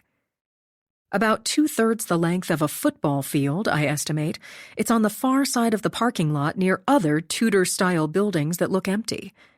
All by itself in the cold shadowlands of huge magnolias, stands of evergreens and shrubbery, and there's an obstacle course of slush and ice between here and there. Why the hell, park it way off in the hinterlands, I declare, and Art has no answer. Seriously? Why isn't it right here at the back door? Unauthorized, out loud, and he's not going to divulge why Dick or someone decided such a thing. Or maybe it wasn't deliberate.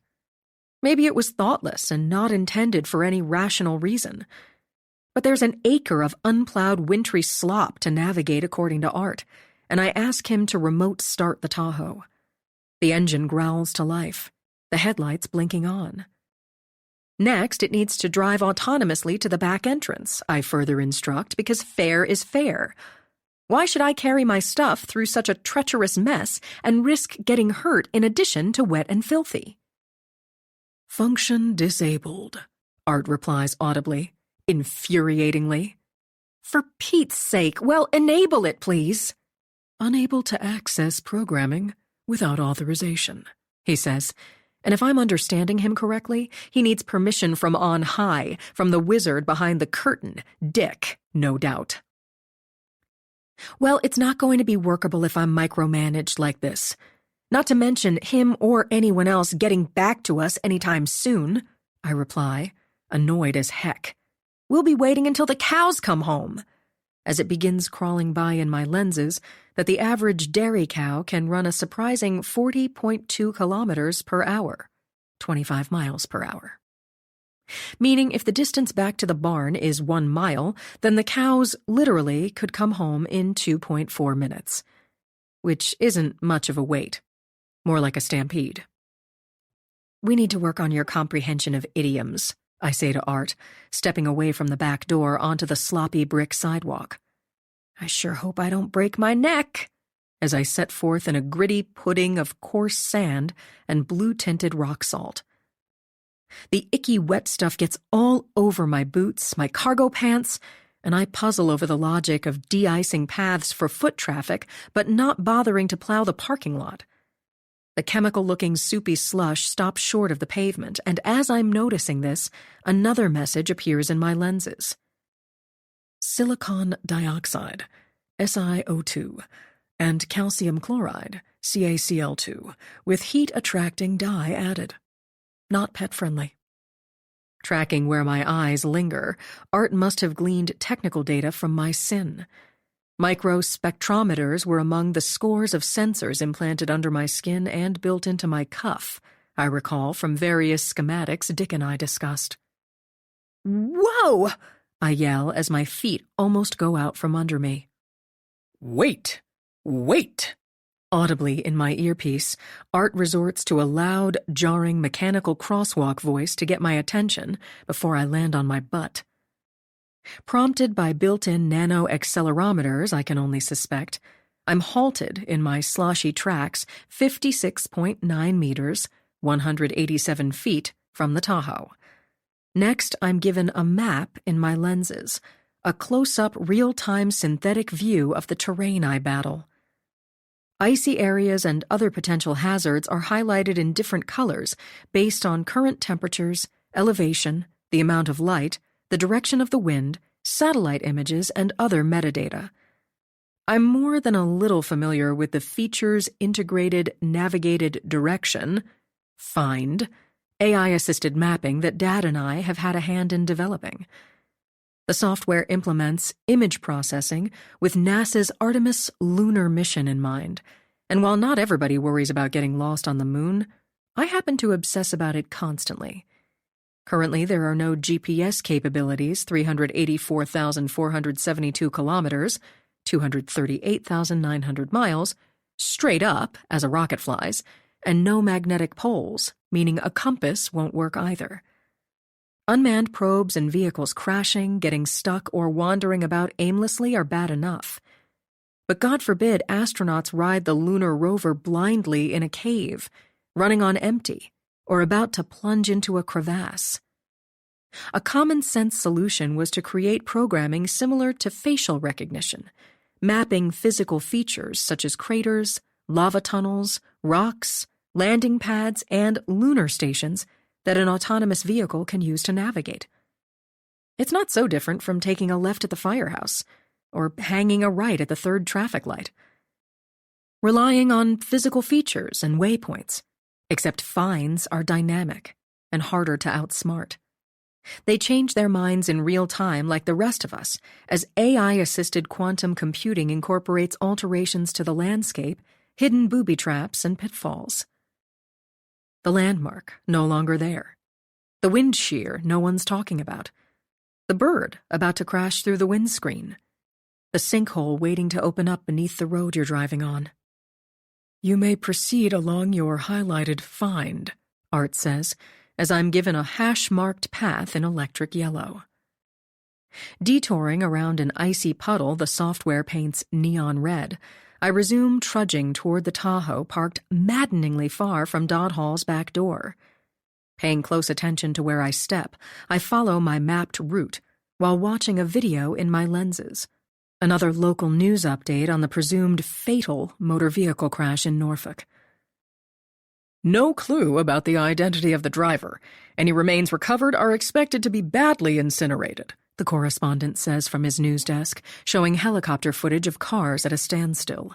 Police say the vehicle may be stolen, possibly related to the car show in town that kicked off Friday night at the Hampton Coliseum. More aerial views of emergency workers in heavy winter gear, using winches and hydraulics to load the charred, twisted wreckage onto a flatbed truck. They'll be clearing the road momentarily, and I can count on Joan calling from the OCME again, mad as a hornet, demanding to know where I am. That's assuming Karma doesn't show up first, pretending to be me. And if she's not gotten there by now and doesn't soon, then we have a much bigger problem. Somehow I have to be reconnected, I tell Art out loud as I slip-slide along, the straps of my bags digging into my shoulders. And is my sister on her way to the morgue? It sounds ominous as I say it. Is she okay? What's happened to her? It stands to reason that Art knows. If Karma and I share the same artificial research technician because of our sins, then obviously she's talking to him at least as much as I am, possibly more since she was implemented first. Art could be communicating with both of us simultaneously, and the thought makes me feel less important. He might give her preferential treatment because they've known each other longer. He might tell her things he doesn't tell me, possibly leaking what I share with him in confidence, choosing her over me as pretty much everyone else always has done, and now I feel stung. Bottom line, you know what's going on with her. I make my point firmly but respectfully, having learned my lesson about contagious demeanor. You know where she is at all times and what she's doing. Is she alive and unharmed? It wasn't Karma in that accident, was it?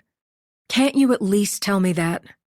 Not authorized, Art replies. And once again it's up to Dick and whoever else comprises his Gemini Project pantheon. For the record, that's unfair, I reply, a slick of black ice dead ahead. But if you're not going to tell me what I want to know, at least let me find out for myself. Let me see for myself what I need to know. Should Karma suddenly show up at the OCME, I have to be in the loop, I add, a tad aggressively. Each of us needs to be privy to what the other's doing so we can help without interfering or blowing our cover. We're supposed to tag team, act as partners, be in this together while being apart, reminding him of Dick's own mantra, my tone a little sharp. You will be appropriately warned. Art's reasonable voice is about to get testy in my earpiece. That would be much appreciated. I dial it back, making sure I don't sound bossy or strident. Also, at this level of technical sophistication, I shouldn't have been logged out of the camera system just because I hung up on Joan, which wouldn't have happened to begin with had you reminded me about background noise from the airfield. I don't say it accusatorily. Do you wish to reconnect with her? Art asks in my ear. It will require logging back into the OCME CCTV surveillance system through her mobile device. No, please don't. That's the last thing I want. Copy. Unable to reconnect otherwise. What? Why? LOS, is his response. Duh. And shut the front door. I don't need my own private genius bar to figure out that much. Of course I'm disconnected from the OCME camera system because I have a loss of signal. Which is the same thing as informing me that my computer stopped working because it suddenly turned off. Or the power's out because there's no electricity. That doesn't tell me why or what the frick to do about it. Rats, rats, rats! As I wade through snow, the Tahoe 15 meters, 50 feet out. And don't take it literally, I'm quick to add, not wanting Art to research the slightest thing relating to rodents, nor do I want to be startled by photos of them in my lenses. I don't understand why he can't reconnect me to the OCME's cameras unless I'm out of range. Certainly this isn't the best spot, surrounded by big trees, buildings, endless stretches of woods and water in a remote area of the Air Force Base. What a bad time to be cut off, left in the dark, freaking out about my sister. I tell myself there's not a thing I can do about her at the moment, to pay attention before I make matters worse by taking a bad spill. I pick my way across the slippery, sloshy parking lot as winter bare trees clack like bones, and old evergreen shrubs rustle like stiff petticoats when the wind blows hard and fitfully. 12. I follow the vivid yellow path mapped in my find while monitoring all sorts of data in my peeps and spies. Constant weather and news updates crawl by, and also emails, messages, including a bolo Fran just this minute forwarded. The Be on the Lookout notification is about a real-life Grand Theft Auto at the Tidewater International Car Show, it seems. 2 concept vehicles, together valued at $500,000, have vanished into thin air. Hampton police are on their heads about it, and I remember the snippet I heard on TV when I turned it on by pointing my finger hours earlier. Just local news so far, Fran says in her text, but gonna be a SHNT show. When are you getting here? Text her back that I'll be there in a few, I tell Art. F-22 Raptor tactical fighters growl and roar like supersonic dragons, drowning out every sound, percussing in my hollow organs. What's the problem with the internet? Raising my voice over the deafening din as if Art is walking next to me and not part of my sin. And can you somehow fix it? Line drop error, he says in my earpiece as I continue trudging. I detour as instructed in my find, and the closer I get to the shaded area where the Tahoe is parked, the icier and more dangerous the conditions. Well, that's remarkably unspecific and useless, I reply with a flare of exasperation. Informing me there are system errors doesn't tell me what to do about them. This might be a good time to test the Aerial Internet Ranger, the AIR, Art suggests, and I can't help but feel set up, manipulated, handled like a gaming character. I'm more than a little suspicious that the communication breakdown is intentional, leaving me no alternative but to try out the AIR prototype, Ranger, as we call him. Still in beta testing, he's possibly the most useful Pong Dad and I have dreamed up so far, a combo missing link and guide with a little police dog mixed in. Ranger's inglorious and hard-working purpose in life is to provide a faithful mobile network connection, riding herd on autonomous vehicles, in particular other personal orbs not grounded. They don't do well when out of touch or unshepherded, and it's an AIR's job to avoid Ranger danger by making sure signals aren't interrupted, corrupted, and dropped. It wouldn't take much of a disconnect or miscommunication for a flock of synchronized drones to fall from the sky, follow the wrong command, or never leave the perch. Soon enough AIRs will empower and guide swarms of unmanned device systems, SUDs, which is rather much what it will look like when the self-flying orbs travel in crowds like migrating birds. Let's try it, I confirm to Art that it's a go to give Ranger a run for the money, and the Tahoe is just ahead. We'll see how our flying hotspot does when put through his paces for real. I instruct that we should set him in ghost mode, ground-hosted operating system transparency, a techie way of saying a Pong will go clear or reflective, rather much like a bubble or a mirror. That ought to work fine in this afternoon's improving weather, as opposed to going vanish object in darkness, void mode, the orb's light-absorbing skin disappearing in the blackest nights and places. To be on the safe side, we're going to want the anti-ice function turned on, I decide. Should there be freezing precipitation, we can't risk Ranger getting heavier and losing lift. I suggest we reset gyros and aerodynamic stabilizers as I reach my new take-home SUV. And let's go with force trim mode to keep him on a steady flight path. We've got to be mindful that the wind's still gusting pretty hard. Currently out of the west. Calm aloft starting at 61 meters, 200 feet and higher. Art lets me know as Raptors rumble and roar, taking off and landing from runway 26. Then set that as the minimum altitude, unless the conditions shift, I direct. And at first blush, my chase car, like my other new equipment, looks like nothing special, except the paint job is a matte shark gray instead of the usual shiny black. Reaching the driver's door, I comment out loud that I'm surprised it's locked while the engine is running. I wasn't expecting that, and I try to remember which pocket I jammed the key into when I was walking out of Suite 604, struggling with my bags, getting to know Art while lying to Joan on the phone and trying to cope. It auto-locks for security reasons, his explanation. This is necessary because the Tahoe is set to remote start from as far as 1.6 kilometers, a mile away. Makes sense, I agree. We wouldn't want someone else driving off in it before I get the chance. Biometric sensors won't permit anyone unauthorized to operate the vehicle. Good to know. But can you open her up so I don't have to dig out the key, please? You can use your wand. Oh, Lord. My what? The working, animated, networked digit, he says, and I look at my right index finger, assuming that's what he means. What gesture would you like set in memory?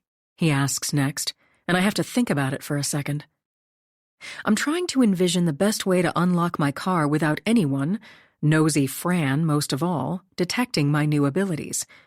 It probably makes the most sense simply to do what I would naturally and without a thought, and I touch my thumb to my index finger as if clicking the button on a remote key. The subtlest of gestures sends an infrared signal to release the Tahoe's electronic locks. A quiet snap, and I open the back door nearest me, reinforced with steel, lightweight laminates, and ballistic alloys, if I had to guess. The tinted window glass layered and thicker than normal. Dropping my bags on a rigid-shelled, blast-resistant seat, I check out the cargo area, curious about the large storage box built into the ceiling. Two smaller ones on the floor correlate with the locations of the beefy dual exhaust pipes. And I do a walk-around, Art in my ear giving me a tour, describing everything I'm looking at. The oversized all-terrain run-flat tires, the emergency lights built into the front-mounted, blacked-out steel grid and over the bulletproof windshield, the stubble of antennas and domed signal jammer on the solar-paneled roof, the hatch in the tailgate that reminds me of a doggy door, only this one's for drone deployment. Climbing into the driver's seat, I face the overwhelming reality that when Dick was talking to me earlier, he knew darn well what was in store this afternoon. A trial by ordeal and a bag of tricks would be one way to look at it. An education by extreme immersion would be another. Every detail has been carefully planned and calculated. I'm convinced. Whether it's Art, a loss of signal necessitating an AIR, following a find across a hazardous parking lot, or using my bionic wand to unlock my chase car, I'm doing exactly what Dick or someone else divines. All right, let's see what we've got here. I begin surveying what looks more like the cockpit of a military aircraft than any law enforcement vehicle I've seen up close and personal. Barely 300 miles on the odometer, and I have a feeling my Secret Service-inspired chariot with its new car smell is another prototype, like almost everything else, including Karma and me. The mileage probably is from racetracks, test driving ranges, and for sure I'll never figure out and manage all the systems without AI assistance, starting with the dark gray, pleathery-looking upholstery. Based on transmissions I'm picking up in my cuff, the material is woven with sensors, reminding me of the form-fitting skin Karma had on at the Point Comfort Inn. I'm pretty sure my SUV's smart materials are interactive, that they probably can self-repair, change appearance, and are electrically conductive. It wouldn't surprise me if they're able to stimulate circulation, bones, joints, muscles when one can't do anything but sit for long bouts, on an extended standoff, an endless stakeout, a grueling chase or journey. We're developing the same technologies for long-duration flights when astronauts head to the moon, Mars, and other faraway places. I'm betting dyes and pigments in fabrics, plastics, and paints are photochromic, changing colors and shades depending on the need. And what a thought that I could be driving a gunpowder gray Tahoe 1 minute, and it's red, white, or blue the next. Or it might go into stealth mode on its own, blending with the surroundings and the weather rather much like a sea dragon or a Pong. The carbon fiber joystick next to the shifter seems to be the main control unit, and wherever there's real estate, flat touchscreens have been mounted on the back of the visors, on either side of the heads-up display, and across the dash. Some are divided into quadrants showing multiple camera images. Others are menus with acronyms and labels, most of them unfamiliar. I figure a SRCH-LT is what it sounds like. I know and appreciate what a FLIR thermal imaging camera is, and infrared is always handy in low-light conditions. I have no trouble understanding the engine specs Art shows me as we go through the run-up systems check. By all indications, my chase car is no slouch. Bi-turbo V8, 700 horsepower with an 8-speed automatic transmission, it has ceramic disc brakes worthy of a Lamborghini. Additional not-so-standard features in my new ride include a high-energy laser, HEL, that fires from a retractable attack turret, RAT. Both work hand-in-glove with the tracking and targeting locator, TATL, to warn and defend against shoulder-launched armed missiles, SLAMs, and other antisocial gestures, AGs. I'm briefed through the truck's speakers. It remains to be seen what I'll do with a flamethrower, FLTH, or a water artillery disruptor, WAD, that fires a laser-guided water shot, WASH, able to penetrate metal. I wouldn't want to try out any of this on a crowded street. Not the smoke retaliator, SMOKR, either, although leaving a dense, noxious fog in my wake would be a good way to lose someone. Making my getaway, I could change my identity to my heart's content with the morphing license plates, MORPs. Made of rugged, glass-like polycarbonate, the faux tags are actually computer flat screens. They flip up on command from the TATL, revealing rifle-integrated ports, RIPs, front and back, that can unleash 800 rounds per minute from full-auto M16s, FAMs. And while it's a handy feature to have, I'm not sure when I'd use it unless it's to take out the tires of an entire convoy coming after me like Thelma and Louise. If shooting live ammo from a moving vehicle in an urban setting isn't the best laid plan, I suppose I could destroy your windshield or engine with a well-placed WASH from the WAD, now that I think of it. Or blind you with my SMOKR before flambeing your persistent tailgating vehicle with my FLTH. It would seem I have quite the selection of apocalyptic tools at my disposal to keep me in good order, assuming they don't do me in first. I wasn't exactly given advance notice that I'd be piloting a Silverado pickup truck one day and a Death Star the next. There's no instruction book beyond Art. Not even Karma is around to ask, maybe neither of us available to the other, and I honestly have no freaking idea what I'm doing, or how I'll manage. Here we go. A deep breath, I shove the Tahoe into gear thinking, now or never. I set out across the parking lot, reminded right away that something this heavy is sluggish getting started, and then doesn't want to stop. So I'm careful not to do anything sudden, resisting the temptation to put the tricked-out SUV through its paces as the run flats chew through slush and drifted snow like nobody's business. A laser for shooting down drones, front and back M16s, a water disruptor for taking out engines, tires, who knows what, I say to Art. How many of these features are operational now? It depends. His non-answers are getting tedious. The reason I'm wondering is, a few minutes ago this thing wouldn't do much beyond remote starting, as I gently, cautiously turn onto the shaded, icy lane that leads to the main drag, the tires sliding a little. What happens if I need to fire up the laser? Or if a bad guy launches a missile, a grenade, a weaponized drone with my name on it? That wouldn't be a good time to tell me something isn't operational or that we need permission. It depends on the conditions. And what he's saying is, it's about the algorithms. I'm required to assist at all times, my invisible co-pilot adds, as if it's non-negotiable. I can see why I'll need help. I'm objective about it. But what happens if you and I can't connect? Or don't agree? Are there fail-safe overrides? Affirmative. But not all of them have been optimized yet. A jargony way of saying we really don't know squat about how things are going to work or not. Well, that wasn't what I was hoping to hear, but I guess I'm getting used to it, I comment, grateful the Air Force Base is relatively quiet. Thank goodness traffic is light, as I would expect on a Sunday afternoon, and I'm lumbering along at a cautious pace, getting acclimated to handling my chase car.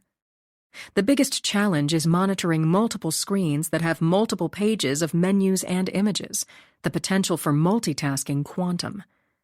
Fortunately, the roads are heavily sanded and salted, for the most part clear and dry. The military doesn't close in a government shutdown. It's business as usual, unlike what I'll face when I hit the NASA campus.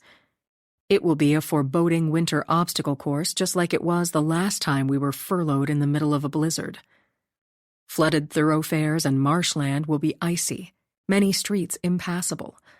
Most sidewalks and outdoor steps won't have been touched by rock salt or a shovel, and a big fear is frozen pipes.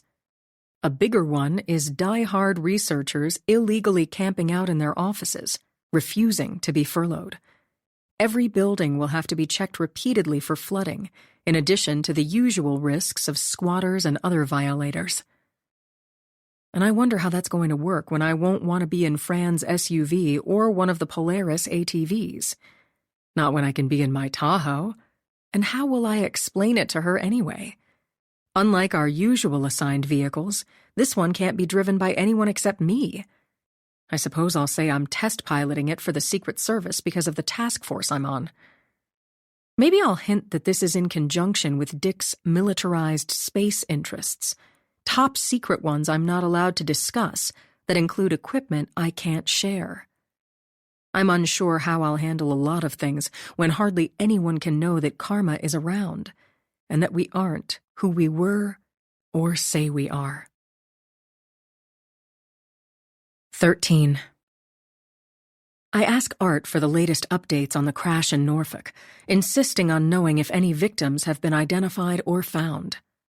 Negative, he replies through the speakers as images fill flat screens across the dash.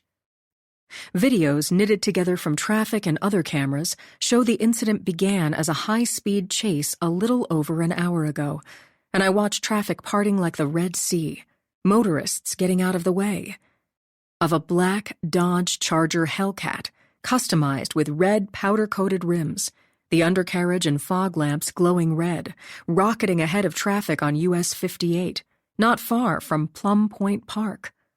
Weaving in and out, closing in on a shark gray Tahoe that looks identical to mine, but with Maryland plates.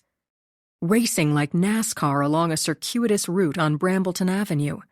Then Collie, roaring past the Ronald McDonald House. Squealing left on Fairfax. Cutting through the campus of Eastern Virginia Medical School, careening past Centera Norfolk General Hospital, back onto Brambleton. At the intersection of Riverview Avenue, a mushroom cloud of black smoke.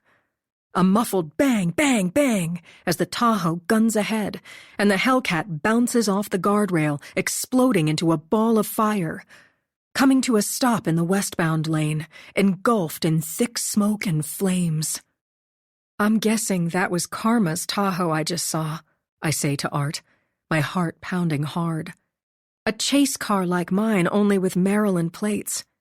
Faux ones. Am I right? She sped away, it looks like? Not authorized, he responds predictably. She's okay? Not authorized. Where is she now? Not authorized. Yeah, already, but you're not denying that she was driving the Tahoe. You and I both know she has morphing license plates same as I do. She will have changed the tags again by now. I'm sure of it. Do we have any information on the Hellcat? The Dodge Charger is stolen. Art finally answers a question as I drive along the western edge of the peninsula that the Air Force shares with NASA. Following the shoreline of the same river I grew up on, I'm further informed that the hellish hot rod I saw likely belongs to a collector from Charlotte, North Carolina, here in town for the Tidewater International Car Show. Known for badass concept vehicles, the owner trucked his customized Dodge Charger Hellcat and Cadillac hearse to Hampton 3 days ago. Both award-winning concept vehicles are heavily publicized entries in this year's special exhibition of driverless conveyances.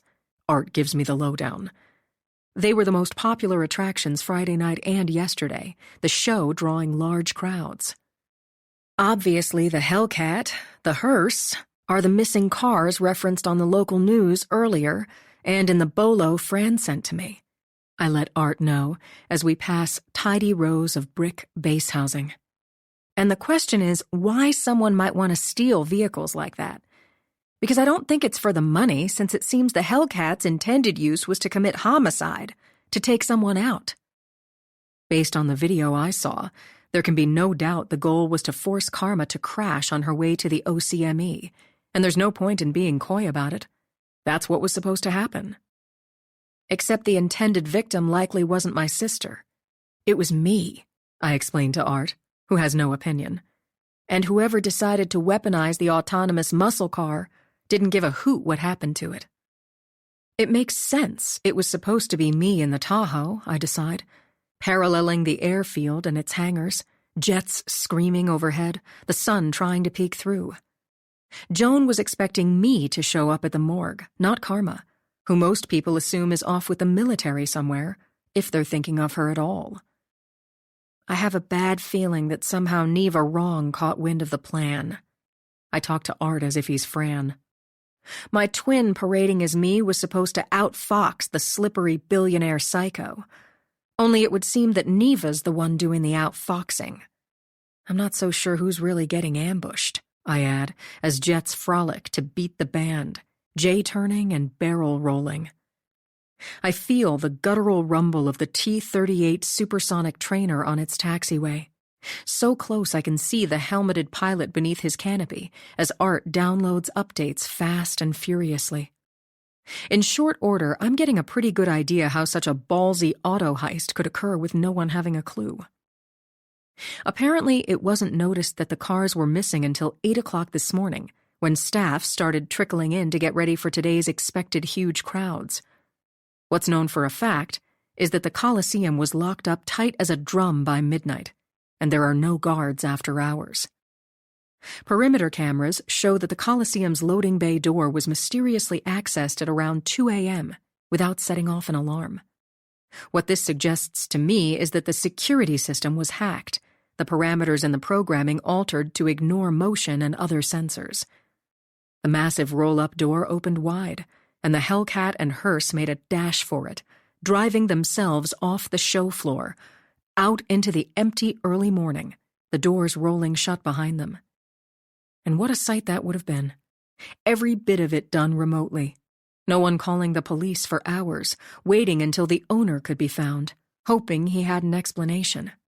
And he didn't. Has it been spotted? I ask about the missing hearse, And on this part of Wayland Road, there's nothing but snowy open fields and dense woods pockmarked with animal tracks.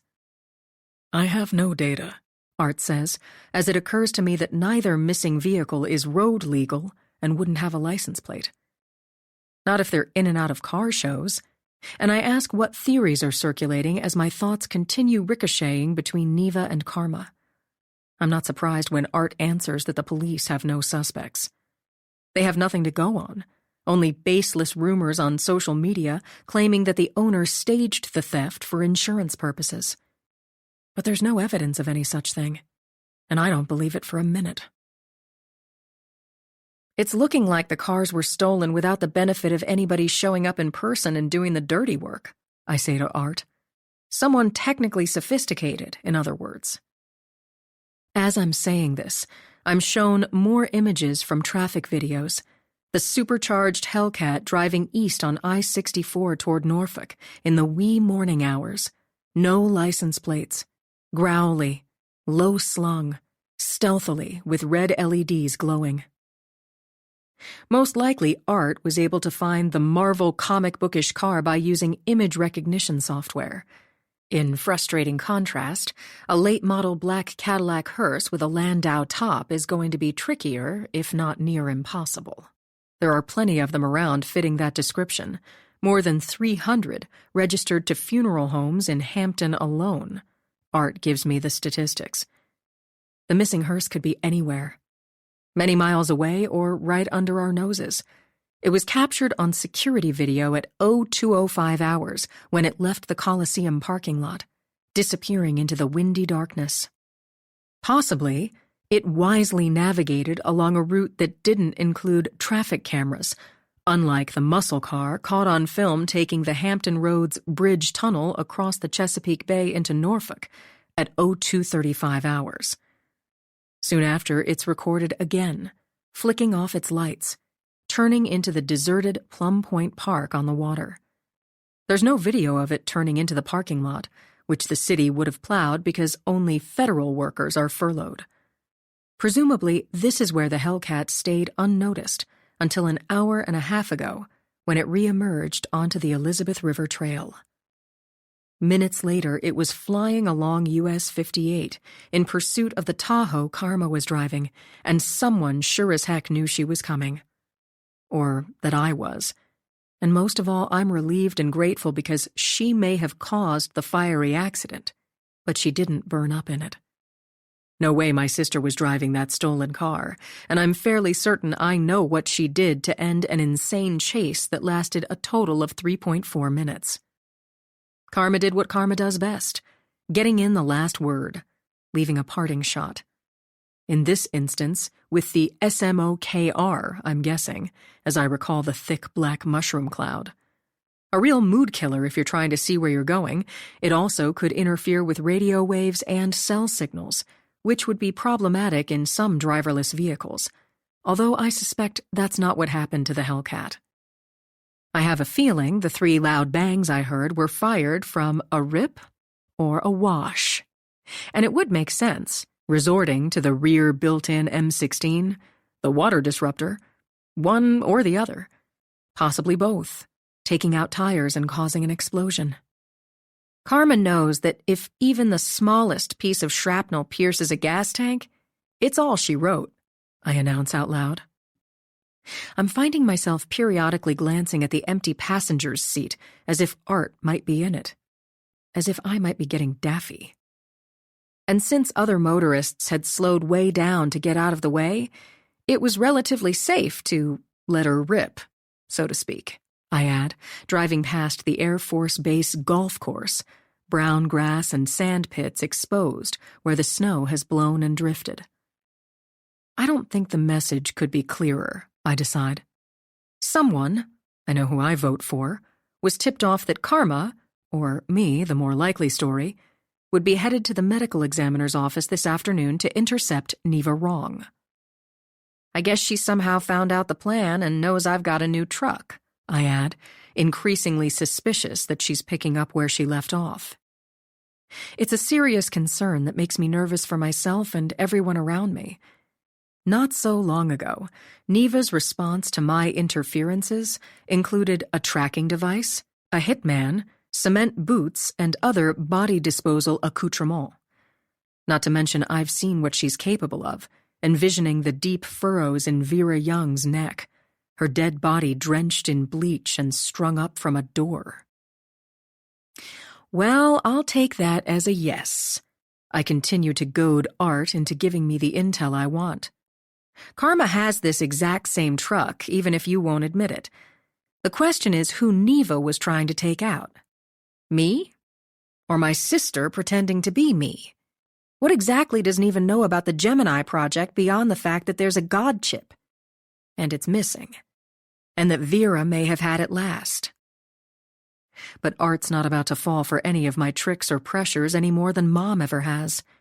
He answers nothing as data comes at me from every direction, and it's all I can do to focus on any one thing at a time. Although I have to say I'm more acclimated than I was. At least I'm reasonably adept so far at handling my armored SUV on slippery roads and not making a mess of multitasking like I did when I was leaving Dodd Hall. I would expect that everything Karma and I have is identical. Our vehicles, our equipment. I keep pushing. And when she needs camouflage, which is most of the time, she morphs everything about her chase car to be the same as mine. But Art isn't taking the bait, programmed not to share certain information no matter what I say. Do you know if Neva Wrong is behind the auto heist? I then ask, because it would be just like her to hack into a highly publicized car show and swipe autonomous vehicles right off the floor. There are no suspects. Art's unhelpful answer, and suddenly I'm reconnected to the OCME's security video feed. I'm watching Neva inside the lobby where she's helped herself to every newspaper she could find. Using them to cover the sofa and area around it, she makes sure she doesn't come in contact with furniture or flooring, fashioning her own unspoiled island unto herself in this dirty, unfair world she helps create. Signal restored, I tell Art what he already knows. Ranger must be in the area, and I check my cameras and side view mirrors as if I might catch my mobile hotspot following us. Nope, nothing there but partly cloudy skies, empty except for fighter jets, and out of habit I head toward the Air Force Base back gate. There's no sign of the basketball-size Pong that I shouldn't be seeing anyway since he's in ghost mode, following from above. Extending the range, the flying orb has restored the link to the medical examiner's office in Norfolk, and I'm watching Neva Wrong dig inside her oversized black crocodile bag, retrieving a small gold tub of something expensive and pink that Art zooms in on. She dabs on Iridesce Kiss lip balm, before unscrewing the cap from some other pricey potion that she drips into her palm. One pale blue drop at a time. Handwritten on the eyedropper bottle's label is C14, H21, NO11, N. The chemical composition of hyaluronic acid, used to hydrate the skin, reduce fine wrinkles, and promote healing, Art informs me. I watch Neva rub the serum into her wrists, hands, her neck, and décolletage. She disgustingly primps and moisturizes inside the grimmest of waiting rooms, with its attempts at cozy furniture and pleasant printed landscapes from state surplus, its thoughtful placing of fake plants and silk flowers. Outdated magazines with torn-off mailing labels are fanned out on a faux mahogany table between the Virginia and U.S. flags. A clunky old flat-screen TV silently plays soothing nature scenes in a glitchy loop that at the moment is caught on a school of salmon almost leaping as they swim upstream. Never completely in or out of the water, never getting anywhere. And boy do I know the feeling as I approach the sturdy red brick guard gate I always use when going back and forth between the Air Force Base and NASA. All but one lane is blocked with tire shredders, sawhorses, water-filled bright orange barricades, and concrete blast barriers. It's just my sorry luck that military police officer Crockett steps outside the booth. He holds up a hand to halt my vehicle, sort of a weird mixture of a stop sign and a wave, staring intensely at me. "Okay, now you've gone too far," under my breath as he approaches, and he can't be serious. "I'm sorry," Art says through the speakers. "I don't understand. Not talking about you. I'm talking about him, a real first-class jerk," I reply, using my ventriloquist trick, barely moving my lips. "Don't say anything. He can't know about you. Nobody can," even as I realize how inane it sounds. "And nothing in the displays, please." And every one of them blinks out. I'm back to monitoring the OCME live feed and other data in the lenses of my spies and peeps as I was doing earlier. And I roll down my window before MP Crockett can rap on it with his knuckles. 14. In camouflage and beret, an M4 carbine slung across his chest, a Beretta 9mm on his hip, he's about to abuse his authority as usual. I can feel it coming. "No way," I mutter, and it's one thing to harass me when I'm entering the Air Force Base, but quite another when I'm leaving. MP Crockett doesn't have the right, not that he ever really does, and I shift my truck into park, figuring I'm going to be sitting here for a while. "What's the problem this time, officer?" I ask, and he floors me by grinning, unpleasantly bringing to mind a Cheshire cat or an opossum. "You're not too funny," he replies with his weird backward sarcasm, saying the opposite of whatever it is he means, and I'm baffled. "I'm not. Wondering what you're up to, Captain." And it's the first time he's ever smiled, winked at me, or acknowledged my rank. In the 3 years I've worked for NASA, he's given me no respect or credit, going out of his way to look for expired stickers, cracked windshields, glass too darkly tinted. It's common for him to order me out of my truck, taking his time searching it with a canine or a mirror, and that would be an unfortunate development right about now, it occurs to me. Reminded I'm no longer in my Silverado, I wouldn't want him finding the M16s or the water disruptor and flamethrower. But he doesn't seem inclined to give me his usual crap, a spring to his step and a gleam in his eye that weren't there before. He seems a little self-conscious and shy, kind of twitchy and nervous now that I'm noticing. And I know all the symptoms when someone's been exposed to my sister, catching her love bug, as Mom's always put it. "I'm trying to understand how it is you're not coming in but going out," he says in his peculiar twang. Tangier Island, I'm pretty sure, where the name Crockett is as common as crab pots, and the natives talk like Jamestown. "When I know for a fact I already saw you leave earlier." Tall and whippet thin, he's bent over, awkwardly peering at me. MP Crockett is careful not to bang his weapons and equipment against my truck's chameleon skin, this moment the default matte gray, and splashed with road grit and salt. All the while I'm dealing with him, I'm remotely monitoring the cavernous concrete receiving bay in the back of the OCME. I'm watching Joan in my smart lenses sitting inside, taking a load off, as she likes to say. The rolling steel door is retracted all the way up, and I can see the consolidated lab building, its forensic evidence bay, the clearing afternoon showing through the huge square opening. How weird to be spying on my death investigator friend like Big Brother as she sits in a folding chair. A brown ski jacket is zipped up over her scrubs, and she's smoking in her makeshift break area at the bottom of the concrete ramp leading inside the morgue. "I mean, I'm not imagining things, am I?" MP Crockett is saying to me through my open window, and I smell peppermint, his jaw muscles bunching as he chews gum. "That was you who came through a couple hours ago, bringing May an extra-large coffee with extra sugar?" And it's not me he's been seeing, possibly chatting with. That's for sure. It's not this Captain Chase who brought him an extra-large coffee with extra sugar, his salacious emphasis, not mine. and I'm up against another problem I didn't anticipate. I don't think Karma has yet to meet anyone she can't cast her spell on, going all the way back to grade school when her name was spray-painted on the Fox Hill water tower. And mine never was. We're used to being mistaken for each other, and it can be awkward when one of her dates or smitten wannabes is on the prowl. But I've never had to follow up on her seductions as if they're mine. Should someone get us confused, I've always clarified in a heck of a hurry, and it's one more thing I can't do going forward. I can't say I'm not her, or that she's not me. Neither of us can let on that we're both and neither.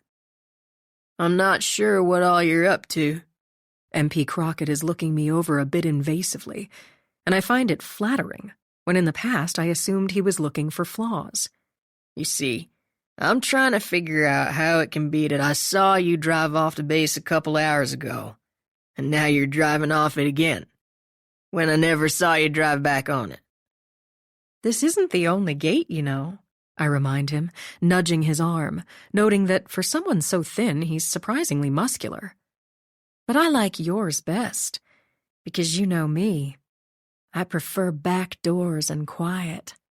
I lead him on easily, as if a tincture of Hyde has been added to my Dr. Jekyll. Suddenly I'm a tease. I'm acting like my bold sister, and if MP Crockett leans any closer through my open window, we'll practically be kissing. I let him gaze deeply into my peeps and spies, facial recognition kicking in. His first name, David. He goes by Davy, and 23 is way too young for me when it comes to male neurological development and emotional maturity. He's also somewhat sheltered, having never left Tangier Island until graduating from the 12th grade and enlisting in the Air Force. Father's a waterman. Mom's a bird-watching tour guide who runs the Spargrass B&B, where Karma and I stayed several times during high school when we'd take the Onancock Ferry with Mom, who's big into history, different cultures, and cooking. Seems like you've got a lot going on at NASA these past few days, Davy Crockett is saying as I read about him in my lenses. He has one sibling, a disabled younger sister, the family's Tangier Island home going back many generations. Wood-sided with a metal roof and striped awnings, it's set back from marshland on Mailboat Harbor where the father keeps his trawler. What's got you so busy during a shutdown when no one's around, huh? Davy may look serious, but he's flirting up a storm. Or maybe you keep coming in and out because you don't miss me. He winks. Busted. I don't. I wink back as I think, holy smoke.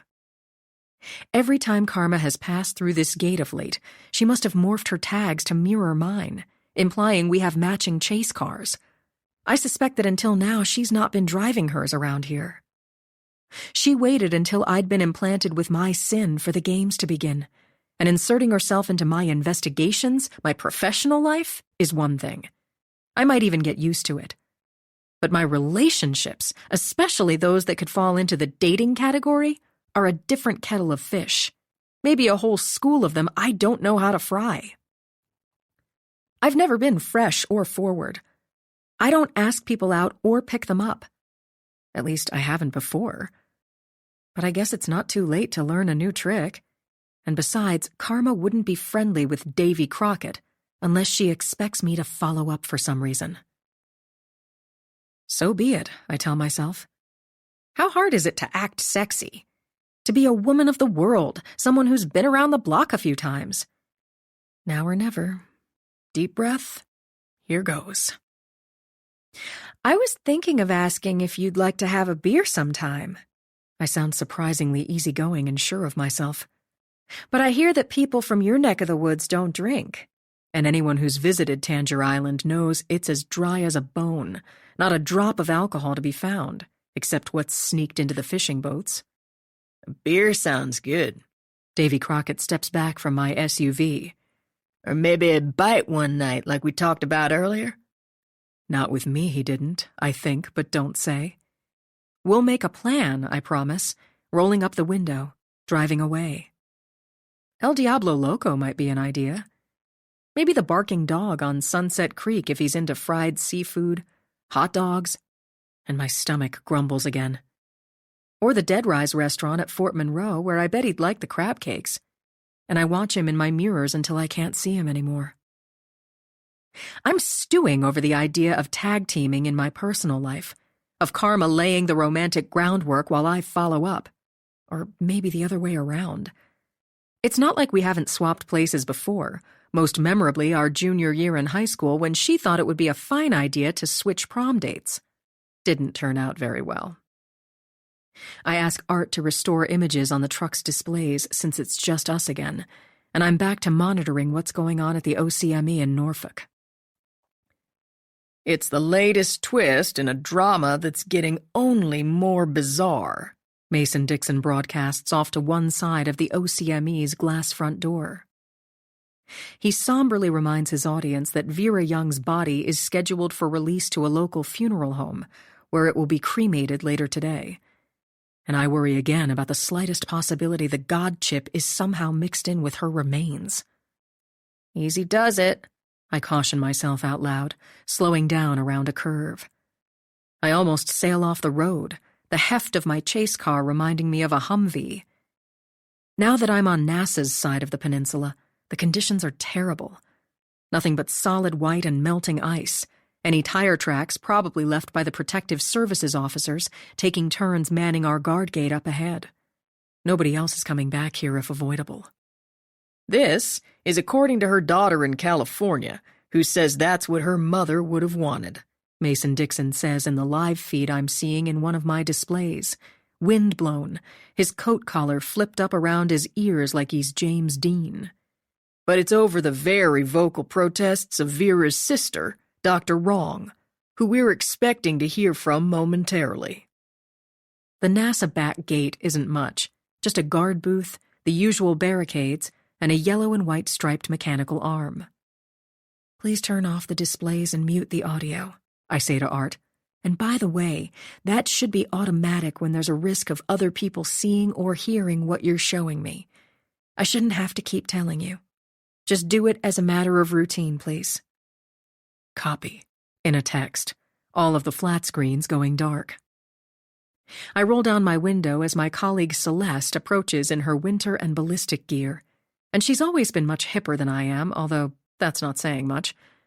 About my age, she wears her hair short on top, shaved on the sides, and has lots of tattoos and body piercings. You back again? She checks my badge. So much for being furloughed, right? I commiserate the way I always do with boots on the ground. The officers assigned onerous tasks like guard duty. Some of us always have to show up no matter what. Tell me about it. I never catch a break. And I've got so much to do before the holidays. It would have been nice to have a few weeks off, she says, her breath puffing out in the windy cold. It sure would be a lot easier using the front gate like everybody else, Callie. I don't know why you don't listen. And obviously she's had encounters with Karma parading as me. But hey, maybe you like off-roading in the tundra. We need to keep a close eye on the most vulnerable areas. I remind her of our responsibility during a furlough while I get her off the subject of my allegedly driving in and out. We have to worry about the data center, I don't need to remind you, and other highly sensitive facilities more off the beaten path than I like under the circumstances. Well, if anything can get through the roads back there, this thing can. She gives my Tahoe a covetous once-over, and doesn't know the half of it. Obviously, whenever Karma has passed through in her own chase car, Celeste has assumed it was me driving mine. It makes me uncomfortable to think my sister is that adept at passing herself off as me, including with my colleagues, people I work with daily. I suppose it should be reassuring considering our mission. But it doesn't feel that way as I drive off.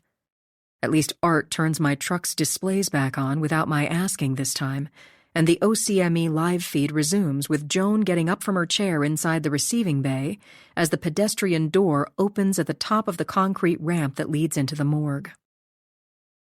An unfamiliar man steps out dressed in a cheap black suit and tie, someone young, nicely built, with a prosthetic left eye. That damn showboat, he says in a syrupy drawl. God, I can't stand Mason Dixon. Everything's a conspiracy and somehow about him. Huh. Sounds familiar. Joan looks extremely unhappy as she smokes. Don't start in again. An ugly look on the man's otherwise handsome face. Who's shown up so far? Angrily tapping an ash. She seems about ready to kill him. The Daily Press and Virginian Pilot. Channels 10 and 13, plus a couple radio stations are rolling up now that the accident is cleared. At least a dozen reporters, photographers, TV people. You'd think Elvis croaked. A sneer in his voice, echoing off the mammoth concrete space where the dead are delivered and carried away. Meanwhile, I'm churning through the frozen wasteland area of the NASA campus, passing silvery, barn-like maintenance sheds and a posted sign reminding people to buckle up, that they're in a controlled area. Except it doesn't feel very controlled right now. Drifted snow, ice littered with snapped-off trees and branches everywhere. The low sun seeps through the overcast on and off, my peeps changing tint as the light varies. They want a statement from someone since the chief's not available. I'm thinking it's a good idea. The man in the cheap suit leans against the open door, and behind him I get a good view of the intake area where bodies are signed in and out, weighed, measured, and tagged.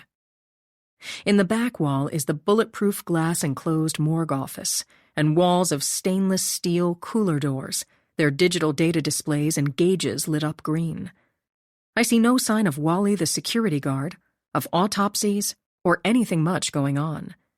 Probably everyone is upstairs keeping a low profile in their offices, while Neva causes her usual pandemonium. I was thinking maybe you could say something. Don't you think somebody should? The man goes on, and when the security camera catches his prosthetic eye at certain angles, it's as if a crash dummy has come alive. I ask Art if he can use facial recognition, other data, to get the skinny on this guy, who he is, where he's from. Most of all, I want to know how long he's worked with Joan. I've not run into him before, and I have a bad feeling he's the latest in her unhealthy diet of self-obsessed boy toys. 15. Easy does it. I tap the brakes, gently slowing down at a particularly bad stretch of iced-over snow that's not been sanded or plowed. Joan stabs out the cigarette in a cat litter-filled plastic bucket riddled with butts, while I'm given info on the man she's glaring at. Dylan Vince, 34, from the mountains of Lynchburg, Virginia, and that explains his thick accent. Graduated from Tidewater Community College with a degree in mortuary science, he worked in various funeral homes before being hired by the OCME's Norfolk office last month to replace the administrator who'd retired. "It shouldn't be up to me," she exclaims to him. "If you don't want to do it yourself, write something up," Dylan says. "I guess I could go out there and read it for you. But it would be better if you did," he adds disingenuously. And what a piece of garbage. "I'm not talking to anyone about Vera Young or anything else." Joan's not going to take his bullcrap. "I'm not commenting, and neither are you. Because that's what you want, to get in front of the camera, you and your ego." I'm crunching past the deserted composites and model development lab, going slowly, ducking and dodging pockets of deep snow and slicks of ice. Hardly anyone has been back here since the nor'easter, and I'm not surprised. Like Celeste said, those authorized to access the NASA Langley campus during the shutdown use the main gate near the badge and pass office. Where I am on East Durand Street, nothing has been touched, and it's beautiful and awful. Trees thick with snow, ice sparkling like crystal. "May as well head over to the evidence bay to deal with our crispy critter," Joan says with a loud sigh in the video feed playing inside my SUV. "If it's the car stolen from the Coliseum, there may not have been anybody in it," Dylan, her newbie administrator, replies. I'm surprised you wouldn't have thought of that by now with what's all over the news, insultingly from the top of the ramp. Based on what I'm hearing, it probably was controlled remotely. Self-importantly, as if he's the investigator. Won't that be a sucky new problem, as if I don't have enough? Looking for bodies that aren't there and weren't to begin with. Joan storms out of the bay into the blustery afternoon. Don't forget to roll down the door. Dylan steps back inside the morgue's intake area as I pass empty fields and parking lots whited out, keeping up my scan for deer while monitoring other live feeds. The same blue-striped Bell 407 I saw earlier has returned for its passenger, hovering over the pad while Mason Dixon broadcasts near the OCME front door. As it opens, and Neva Wrong emerges in her sexy high heels, stunning in a fitted black skirt suit under her long black fur coat, her diamonds winking as the sun peeks in and out of fast-moving clouds. Dr. Wrong! Dr. Wrong! Microphones are thrust her way. Hey, look over here! Camera shutters whirring. Dr. Wrong, have you viewed your sister's body yet? Everyone hushes as she dramatically unfolds a sheet of paper, holding it up. And I can see the important-looking letterhead, the fancy holographic watermark in the creamy, heavy stock. She shows the document all around, every camera and microphone trained on her. My dear Vera's last wishes. Right here. See this? She shakes the page for dramatic effect. My sister named me the executor of her estate, her most trusted ally and faithful retainer, Neva says, and there's no question in my mind this is more of her manipulative fakery. It's right here, in black and white. Seriously? I say under my breath, getting increasingly irate as I creep along a deserted, frozen road, marveling over her audaciousness and that nothing seems to daunt her. I mean, who can stand it? Did you have a question? Art pipes up. Just muttering to myself. I pass closed building after building, institutional red brick with mind-numbing names that don't begin to tell you what goes on. The Electronics Application Technology Lab, for example. The National Transonic Facility. The Simulation Development and Analysis Branch. Other jargony tongue twisters include the Human Exploration and Operations Mission Directorate and the Certain UAS Test Range. One of my favorite clunkers is the Advanced Manufacturing Office Complex, where Dad and I often park ourselves. Home of Isaac, the robot, and the electron beam gun, Building 1232 is one of the oldest left on campus, an ancient, rusty bicycle forever parked in front near a tarnished brass plaque that reads, Space Technology, from the days of Sputnik. You should ask yourself why I'm being denied my legal rights, Neva holds forth, her awaiting helicopter thud-thudding, the windsock darting frantically. The pilot has cut the throttle to flight idle, but he's not shutting down, implying an imminent departure. What are people hiding? Neva preaches like a seasoned politician.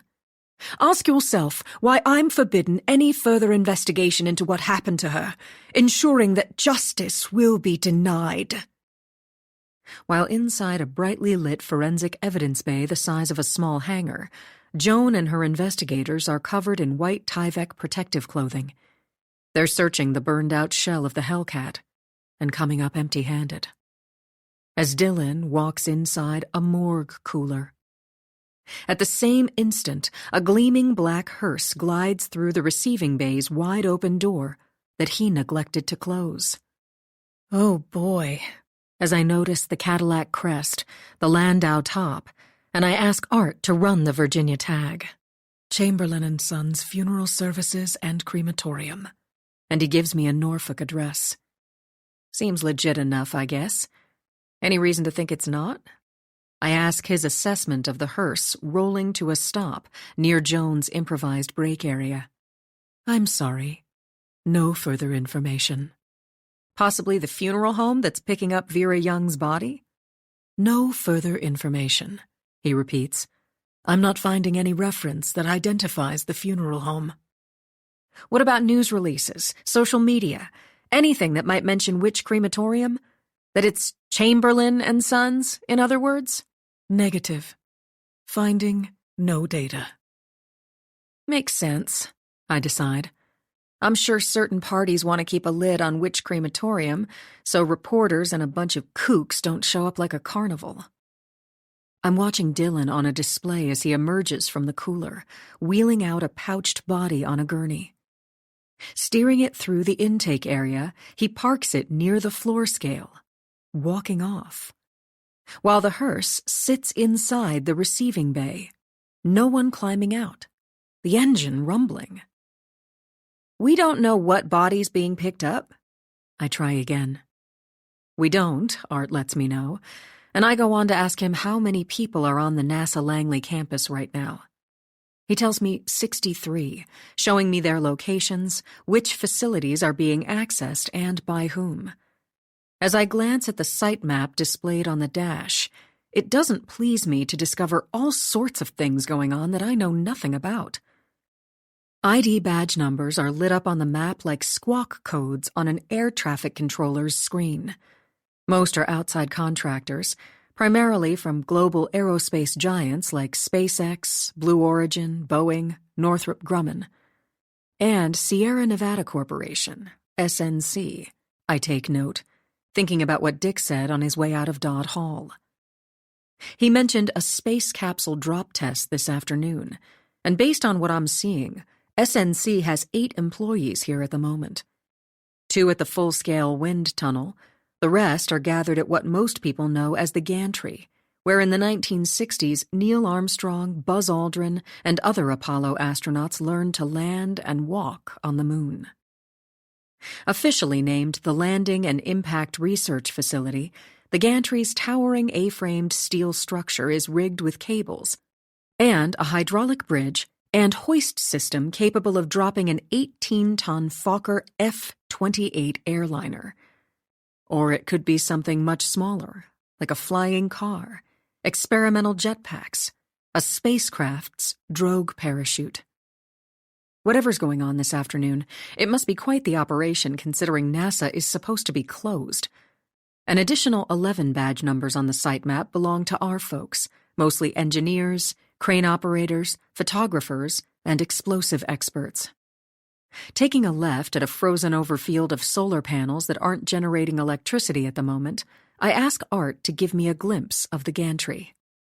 He connects to the live feed, and I hear a low-pitched diesel rumble and hydraulic humming, a cherry picker beeping its warning.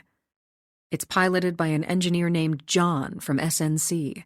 I know from his badge number and accompanying information.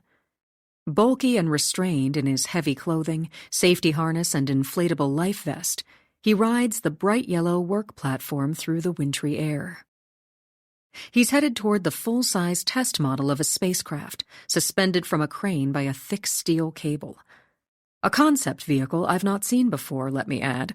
10 tons of aluminum, I estimate. The test model bullet-shaped, white with gray metal plates covering the openings where thrusters and other components are built into the real deal, I imagine.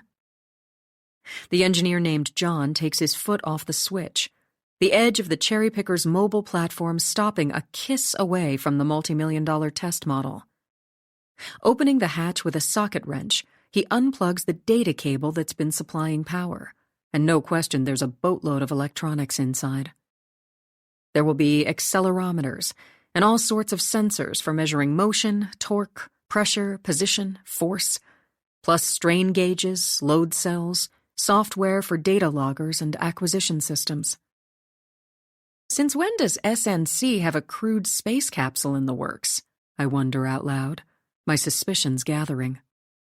Unauthorized, Art replies as I drive through fields blanketed white.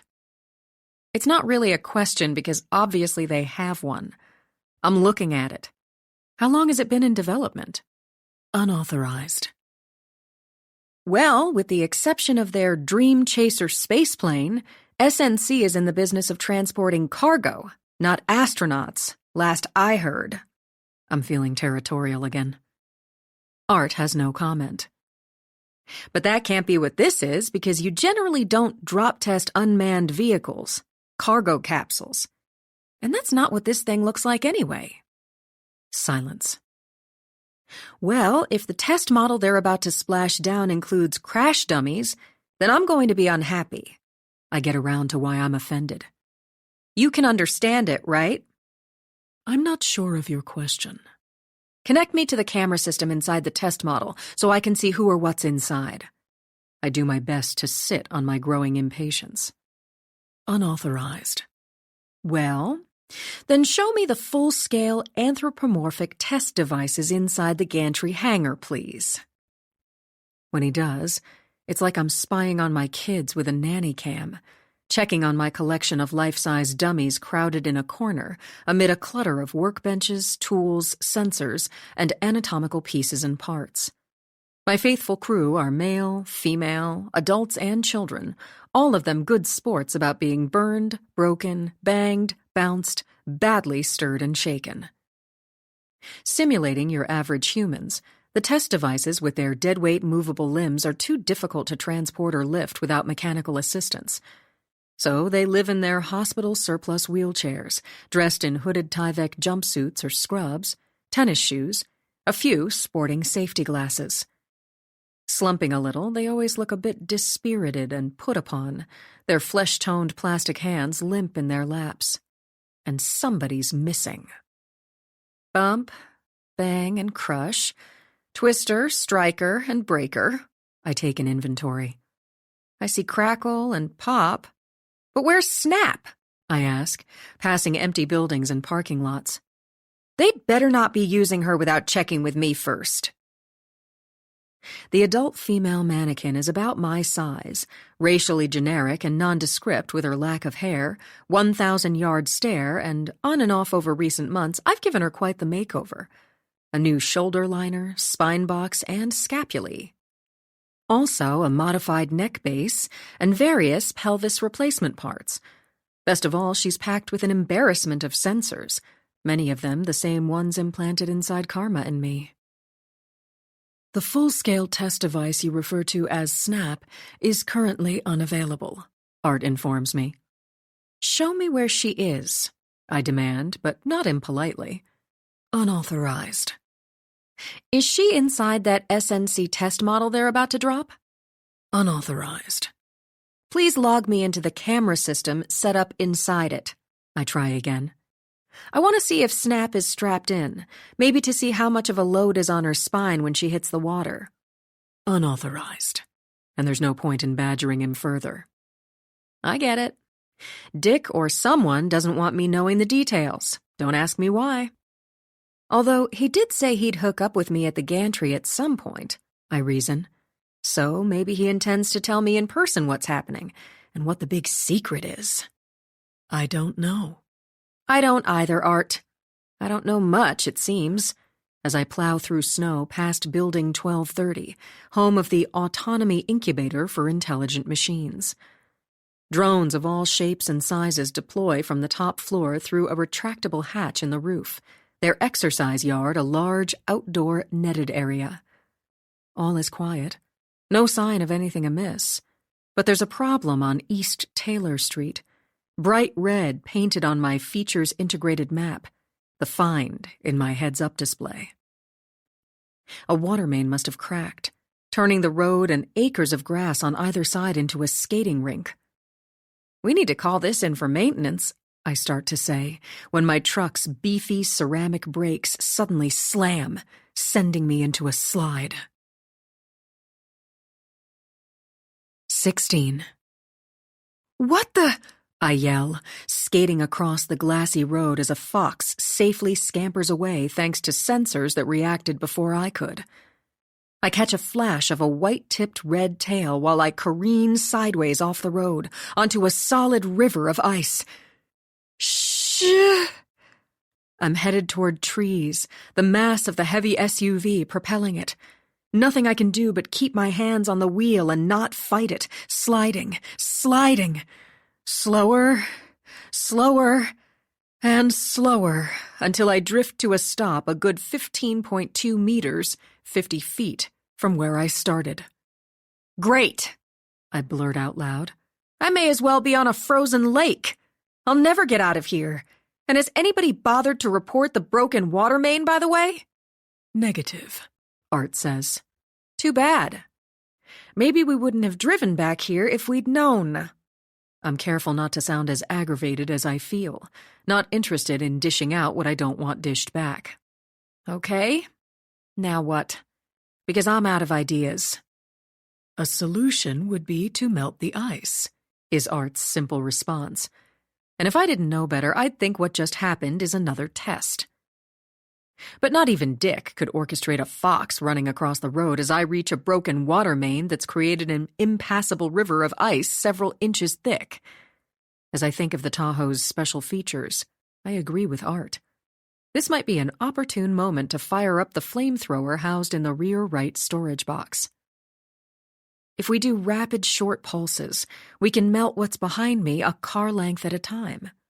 I work out how best to avoid blowing up my truck. The operation is straightforward. I'm shown on a menu, and I select the FLTH's manual mode. That way I'm in control when I want to breathe fire. And I almost come out of my skin the first time I squeeze the trigger on the joystick. Whoa! As a wall of flames billows up behind me. I shove the shifter into reverse, using the cameras and mirrors to navigate. Inching along, I hit the trigger again, clearing ice one burst at a time. Backing up, scorching away, and at this rate we'll be here all day. All I'm doing is clearing a narrow path behind me and creating no real room to maneuver. What's needed is to melt as much ice as I can in all directions. Screw it. I place both feet on the pedals, NASCAR style. And I didn't mean you, Art. Copy. Let's do this. Please switch to hill climbing gear and turn off traction control. Wilco. Hold on to your hat, and I don't mean it literally, as I step on the brake and the gas, cutting the steering wheel as sharply as it will go while working the trigger of the flamethrower. I'm in the midst of a well-executed fiery donut, if I say so myself, when Art announces I have an incoming call. "Deputy Chief Fran Lacey," he says over the roaring engine as I paint a circle of fire. "Not a good time," which of course he misunderstands, perhaps assuming I'm not having a good time and I wanted him to know it. Whatever his computer brain unfortunately has concluded, he puts Fran through before I can tell him not to, as I make another flaming orbit. I'm slowly spinning along like a fire-breathing dragon chasing its tail, the engine straining, tires smoking, ice melting and steaming. "Where are you?" Fran asks crankily over speakerphone, and I'm back on the road, leaving a shallow lake in my hellish wake.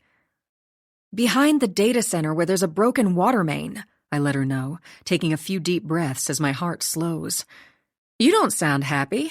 What's wrong besides everything?" "A reported problem in 1205, a possible 1015.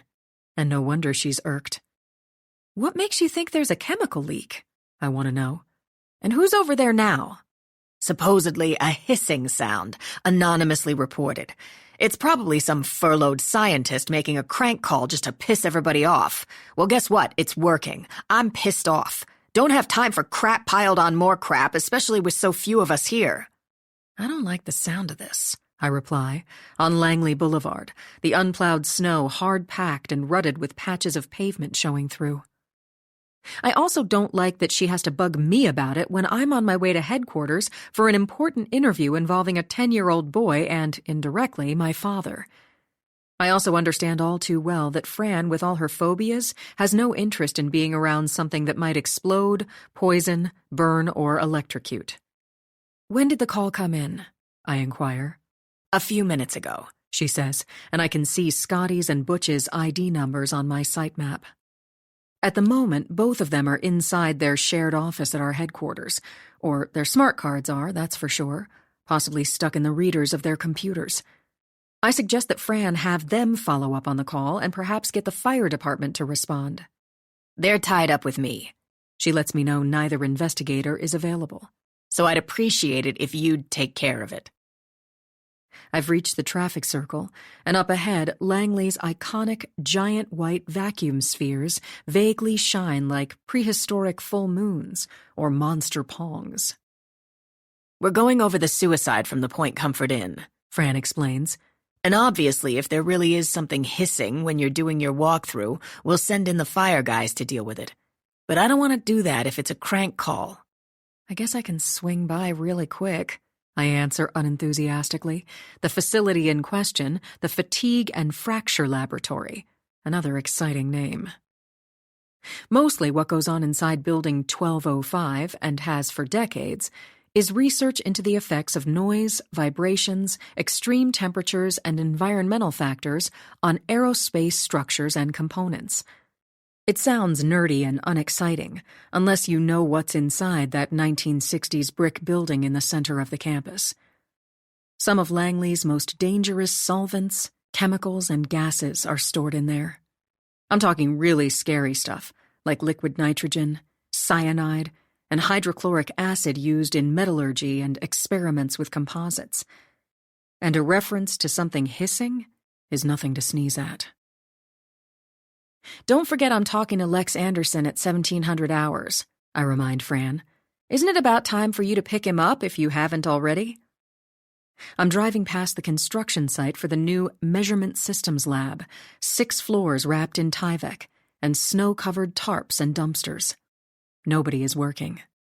Already did when I was out at lunchtime. He's in the conference room watching TV, she replies as if it's no big deal, nothing more than babysitting. Waiting for you with bells on. We made a Dunkin' run, got him a sandwich. Are you telling me Lex has been alone in our conference room most of the afternoon? I can't believe it. My blood running cold. Watching TV, like I said. It's not like he can get into any trouble in there with all of us a few doors away. That makes me nervous, Fran. He's in our department's conference room alone and unsupervised. And as I say it, Art connects me to the security live feed. I see Lex on camera, sitting at the long oval table. A flat screen on the wall is tuned to NASA TV, a special on the James Webb Space Telescope with its tennis court-sized sun shield and 18 hexagonal beryllium mirrors coated in gold. The most powerful space telescope ever built, the narrator is saying, and soon it will be headed to the sun, folded up like a bird inside the fairing of an Ariane 5 rocket. Lex isn't watching or listening, too busy with his phone, his red hair as bright as a new penny in the overhead lights. He looks smaller, younger than his 10 years, in baggy jeans, a sweatshirt, and rubber snow boots. I'm logged into our security cameras, I tell Fran over my truck's speakerphone. So right this second I've got my eyes on him. And she's used to me monitoring our cameras as a matter of course. I'm looking at Lex inside the conference room. Why does he have his phone? That was a very bad idea. He's not under arrest. Hasn't even been read his rights. Judas Priest, don't get so worked up. He's a kid, she says as I pass a sprinkling of cars parked outside Building 2102, where not so long ago I was pulling an all-nighter in mission control. Intellectually, he isn't, I reply. And he's pretty much had free run of the Langley campus since September. I think unpleasantly of Dad squiring him around. Lex may not be a hacker in the criminal sense, or maybe he is, but for sure he's capable of it. I monitor the live feed playing Lex, pushing his chair back from the table and getting up, walking out of the conference room, into the main lobby with its blue carpet, red upholstered furniture, and poster-sized NASA photographs on the walls, heading around the corner toward the deputy chief's office suite, where Fran, Butch, and Scotty are going through Vera Young's murder and the so-called suicide of the man Karma blew away, the wall-mounted flat screen divided into quadrants. A fake driver's license with the name Hank Cougars is in one, and graphic crime scene and autopsy photographs in the others. Bloated by decomposition, the dead man is about to split his clothing, and I suspect that after the scene was staged, the heater was turned on. It would have kept going until the Denali ran out of gas, explaining the bad shape the body is in during weather that should have kept it refrigerator cold. Other photos I'm seeing don't include his grisly stash of weapons and body disposal accoutrements. It would seem that part of the staging included removing them. Based on what I'm overhearing remotely and Lex is witnessing from the doorway, the real Hank Cougars was an alcoholic who worked construction on and off. He drove a 2016 silver Denali, was thin with balding blonde hair and blue eyes. He in no way resembled the man Karma took out in the parking lot of the Point Comfort Inn, someone Fran and her crew have no clue was an assassin who didn't commit suicide. It would seem that he parked in a remote area and blew himself away with the Mossberg pump-action 12-gauge found between his legs. It looks identical to the shotgun I saw in the back of his truck after Karma killed him, and I have a pretty good idea what she must have done. Staging the scene, she placed the barrel in his mouth while he was slouched in the driver's seat, already dead from Snake Eyes headshots. After all was said and done, there wasn't much left from the neck up. A bearded lower jaw and tongue, lacerated flaps of skin and jagged pieces of skull. Brain tissue, bits of bone, and teeth were blown all over the seat, headliner, the back windshield. I suspect Karma retrieved the hollow point bullets she'd fired earlier, making sure the medical examiner was none the wiser. "The inn's not open and would be boarded up this time of year," Fran is saying to Scotty and Butch.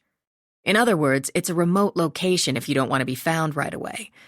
Or maybe the person had some sort of meaningful and symbolic connection to the place." She goes on to say it's more than a little troubling that there was no registration inside the truck. The tag is stolen, the vehicle identification number, VIN, eradicated, explaining why the GPS's history was deleted. The only phones inside were burners, and clearly this isn't someone who had a social media presence or did anything at all to draw attention to himself. "He doesn't profile as the sort who would eat the barrel of his shotgun," Fran is saying. None of it is the sort of thing a child needs to hear or see, and she's out of her chair in a hurry when she notices Lex gawking from the hallway. "Gotta go." She ends our call, and I watch her on the live feed intercepting him as he stares in a bug-eyed trance at the disturbing images on the big flat screen. "What's up?" She steers him out of range. "You doing okay?" she asks as I continue eavesdropping in ways she can't begin to imagine. "I need to use the bathroom." Lex looks absolutely spooked, and I've reached Building 1205, what's in essence a monster machine shop, 3-story brick with tiny windows. I note several sets of tire tracks in the otherwise undisturbed parking lot.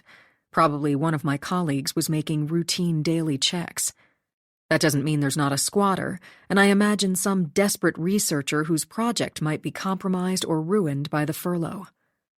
Despite my protests about never getting a mandatory vacation, I don't know what I'd do if forced to stay home and abandon what I need to get done. I don't think I could tolerate being forbidden to continue working on a case or a project, especially if it's a passion, and I ask Art to access the anonymous phone call Fran mentioned. The audio recording begins playing as I get out of my truck. "NASA Langley, what is your emergency?" The dispatcher in my earpiece. "I can't tell you who I am." The caller sounds male and British. "How may I assist you?" "Obviously, I'm inside Building 1205 contrary to orders, or I wouldn't know to report a hissing sound. Possibly he's someone older. But I won't be here by the time anyone responds, so don't bother looking for me. Second floor, the Durability, Damage Tolerance, and Reliability Lab, across from the stairwell. I suggest you hurry." Now what? I ask Art, stopping at the building's nondescript front door, the sun dipping lower, the wind much calmer. Do I use my smart card or my wand, as I rub my faintly tingling right index finger? "What gesture would you like to set in memory for accessing outer building doors on campus?" His pleasantly modulated voice is in my ear as if we're chatting on the phone. Sort of a swiping motion over the reader, I show him, as if I'm holding my smart card. Will that work? And the lock clicks free. Opening the door, I step inside. The heat and lights are turned low, a long hallway of locked lab doors chilly and spooky with deep shadows, a distant exit sign glowing red. All right, we'll make this quick. Avoiding the elevator, I choose the dark stairwell. 17. Turning on my tactical light, I illuminate the use handrails warnings painted in yellow on the metal-edged concrete steps. At the next landing, I emerge on the second floor directly across from the lab the anonymous caller mentioned, and I can hear the hissing through the shut door. My first worry is the liquid nitrogen used in scanning electron microscopy to cool the sample stage. But it's not what I'm picking up. My implanted sensors and those built into my cuff aren't detecting nitrogen or any other potentially toxic or combustible chemicals that might be leaking. Pressing my ear against the door, I listen to a relentless low hiss. Something about it confusing me. May as well use my new digital gesture, and I unlock the door, pushing it open a little as the hissing gets louder. I'm not seeing or smelling anything, and it seems the noise is coming from the computer workstation on the other side of the lab. My light paints over gas cylinders strapped upright to a wall, and glass-doored cabinets lined with brown bottles of acids and caustics. The room is overwhelmed by all the usual equipment I expect in metallurgy. Fume hoods, grinding mills, drilling machines, hot plates, vacuum pumps, a drying oven, Pyrex glassware all over the place. My signal-sniffing cuff detects an audio transmission, and I think I know what's going on. And can't believe it. Except I can, as I approach the workstation, the hissing noise playing through computer speakers. The recording has been activated remotely, and I get out of there as fast as I can, shutting the door behind me as something clatters down the dimly lit corridor. Then all of the lights go out. Oh boy, this can't be good. Shining my flashlight in the direction of the noise I just heard, and next, Fran calls me again. I don't know what's going on, but we're in the complete dark over here. Her tense voice in my earpiece. Me too. I start walking toward the sound coming from a lab halfway down the deep, dark throat of the corridor, something heavy and metallic scraping and clanking against a hard surface. Is your power off? I ask. Only the lights, which is weird. Probably the same thing here. And Art lets me know in my lenses that only 2 locations have had their lights knocked out. Protective Services Headquarters, and the building I'm in this moment. And that indicates the outage is deliberate and targeted. Someone has hacked into our power grid, and who knows what else. It happened while Butch was taking the kid to the John. And now he's gone. Fran in my earpiece. Lex made a run for it? My gut clenches like a fist as I reach the source of the clanking and scraping, a space assembly lab. You need to get here right away, she says, as I think of the look on his face when he was standing in her doorway staring at the gory photos.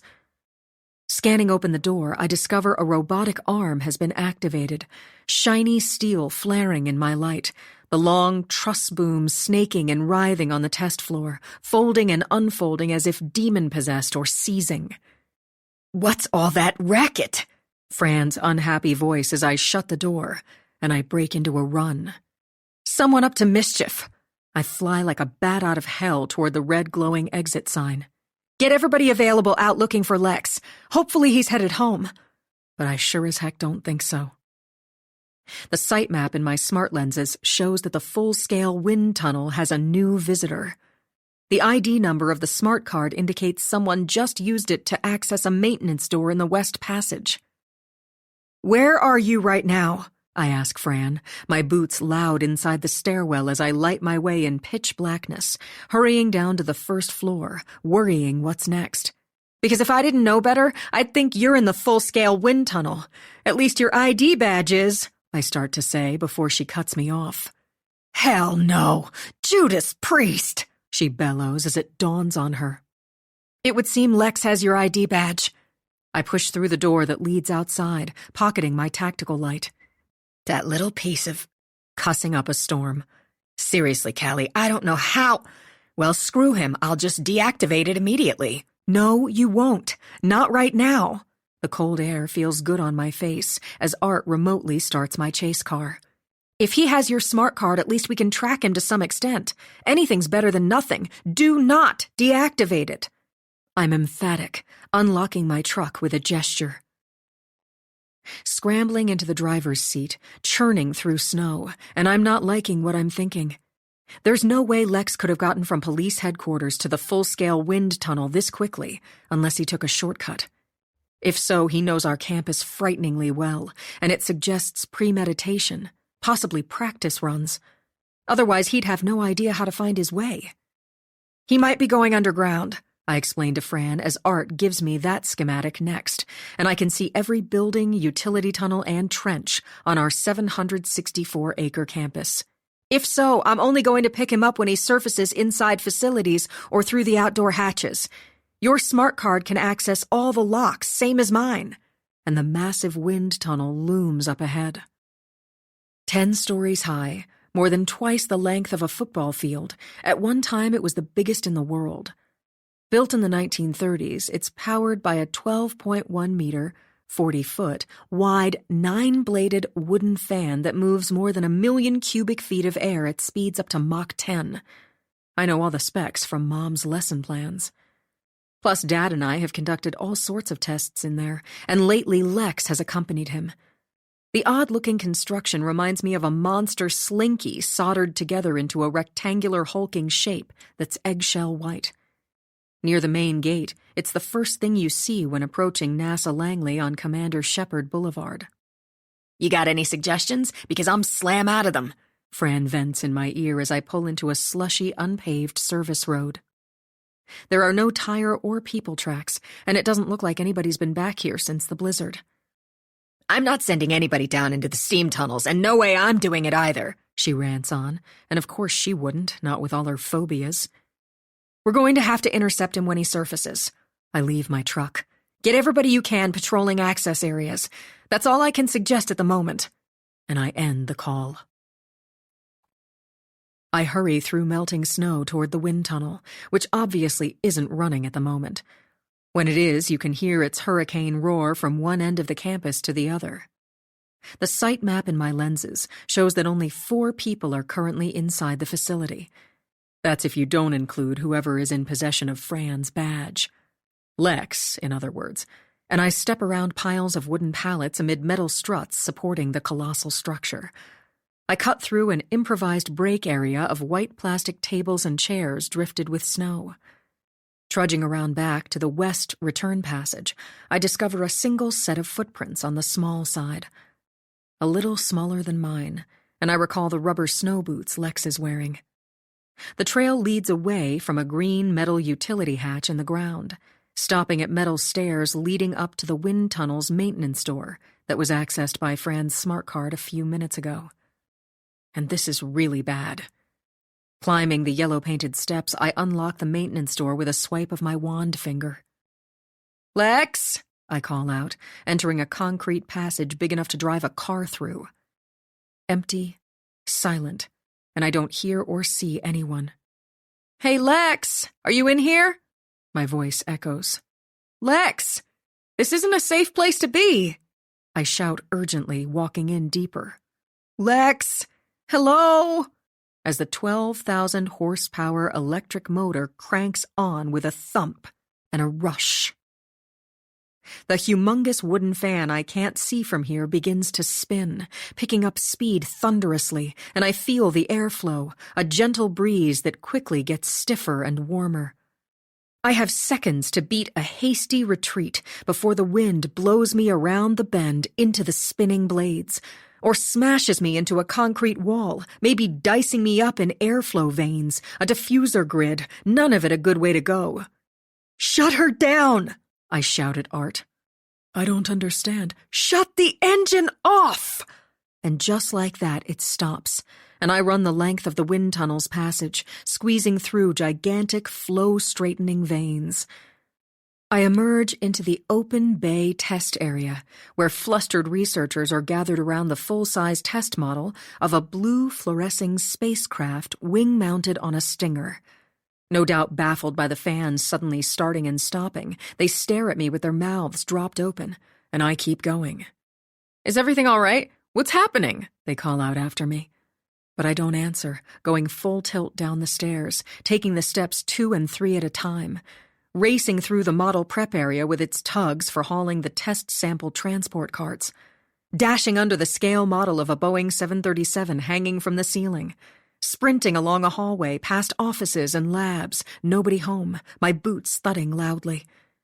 The empty lobby is plastered with photographs of vehicles tested over the decades, including experimental hypersonic planes, submarines, dirigibles, dish antennas, race cars. Boiling out the door into the wind and cold, I stop, looking around, breathing hard, and I don't see him.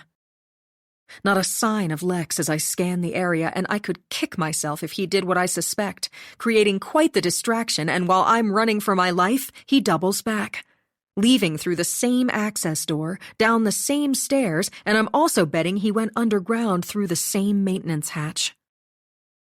Other than seeing footprints, how are we supposed to know if he goes through a hatch or one of the airlocks? Or if he might be in a tunnel right now? I ask Art, slogging my way back to the trail I noticed in the snow a few moments ago. How are we supposed to have a clue where he is? Most airlocks, hatches, and tunnels aren't set up to be remotely monitored, the reply in my earpiece as I near the maintenance stairs I climbed earlier, and I can see that my hunch is correct, unfortunately. Lex did exactly what I thought.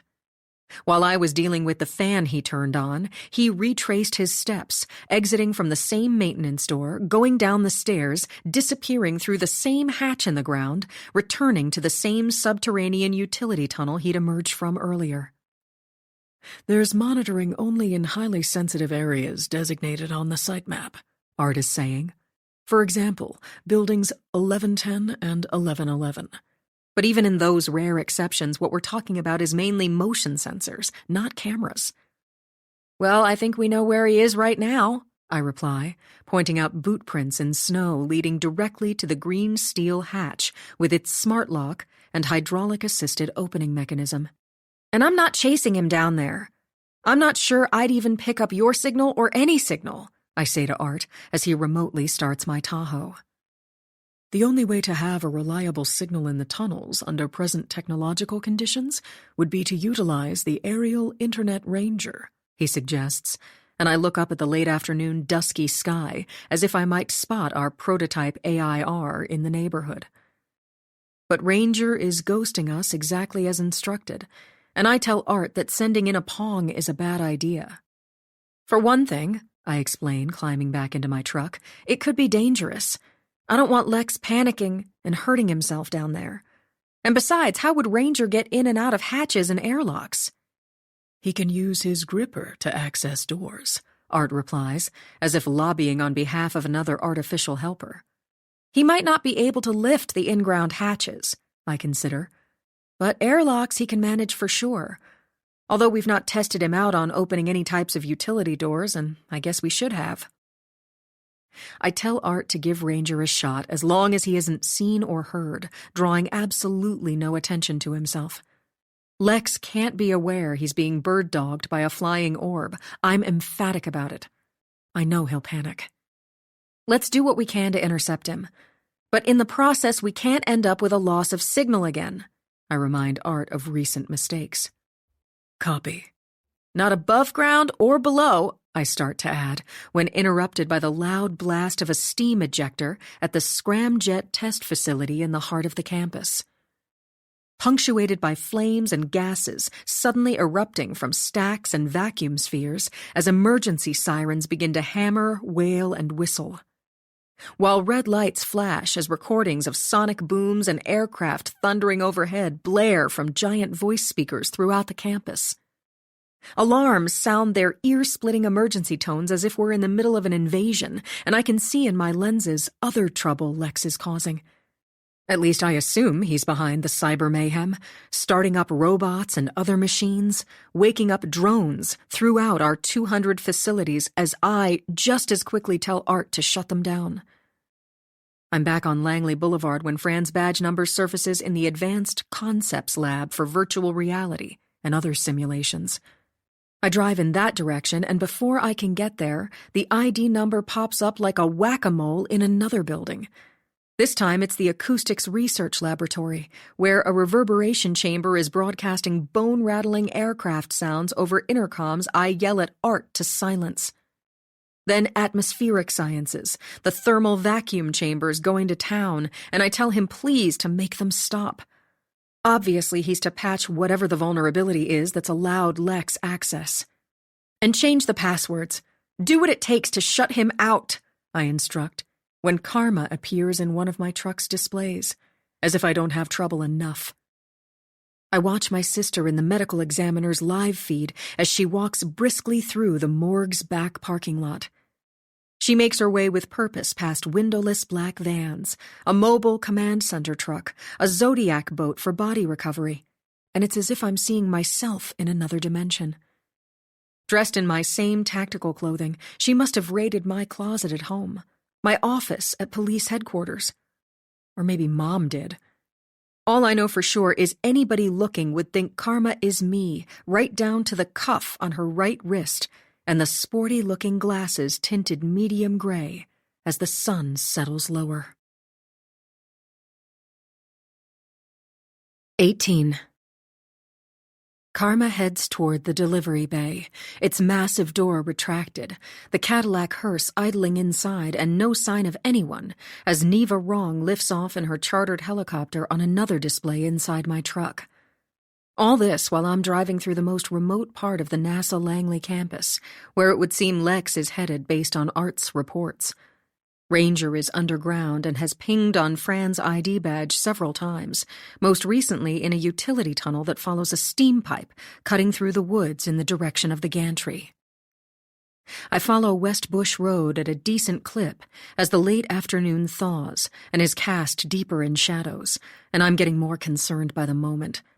There's nothing much back here, mostly woods, test ranges, and old rust-stained hangars where all sorts of unusual vehicles might be stashed. Empty fields host mysterious antennas, and you never know what you might find in the sheds and storage units. Everything is snowy and quiet, the gantry towering ahead like a giant candy cane-striped swing set against the darkening, partly cloudy sky. I keep an eye on the site map while monitoring Karma on the OCME live video feed, alone inside the bay. She strides up to the idling Cadillac hearse, late model with a Landau top, no sign of a driver, because there isn't one. Popping open the hood like she did at the Point Comfort Inn, she pulls out components and wires, the engine shutting off, lights out, loss of signal. As this is going on, security cameras inside the morgue show Dylan emerging from a cooler, steering a steel gurney carrying a pouched body covered by a maroon velour throw. He pushes his morbid cargo through the intake area, one of the wheels sticking like a bad grocery cart. Rolling it past the floor scale out the door, he freezes on the ramp at the sight of the hearse, hood up and stone still. Looks like my sister might have taken care of one problem, I say to Art. But where is Lex? He's been underground for a while now, and there's really no way to know where he might be or if he's okay. And the sun will be going down soon. Art has no new data, as I park next to a fenced-in scrapyard of crashed aircraft chassis near the steam plant that stinks to high heaven. I count 13 vans and trucks parked on the roadside, a lot of them nose in with their headlights on, illuminating the full-scale gumdrop-shaped spacecraft test model suspended from the gantry. Off to the left is the million-gallon hydro-impact basin, a swimming pool where the water's never fine. Unheated, unfiltered, and routinely shocked with chemicals, it's where we simulate splashdowns and crashes. I suspect the point of this afternoon's test is to see how astronauts would hold up when they return to Earth, landing in the ocean at certain velocities and angles. Done with good old-fashioned geometry, and I'm always reminded of the game Mousetrap that Karma and I used to play as kids, never tiring of the boot kicking over the bucket, sending the marble bouncing down rickety stairs, into a chute, falling through a hole, triggering the mouse cage to slide down a pole. High-speed cameras are set up and ready on their tripods, hanks of cables leading to computer equipment on carts. The pullback line is retracted like a bowstring, ready for pyrotechnical explosions to cut through steel cables, slinging the test model over the splash basin where the shackle hook will be released. Everything's a go, and the engineers, flight dynamicists, crane operators, and other experts from NASA and Sierra Nevada Corporation have cleared the area.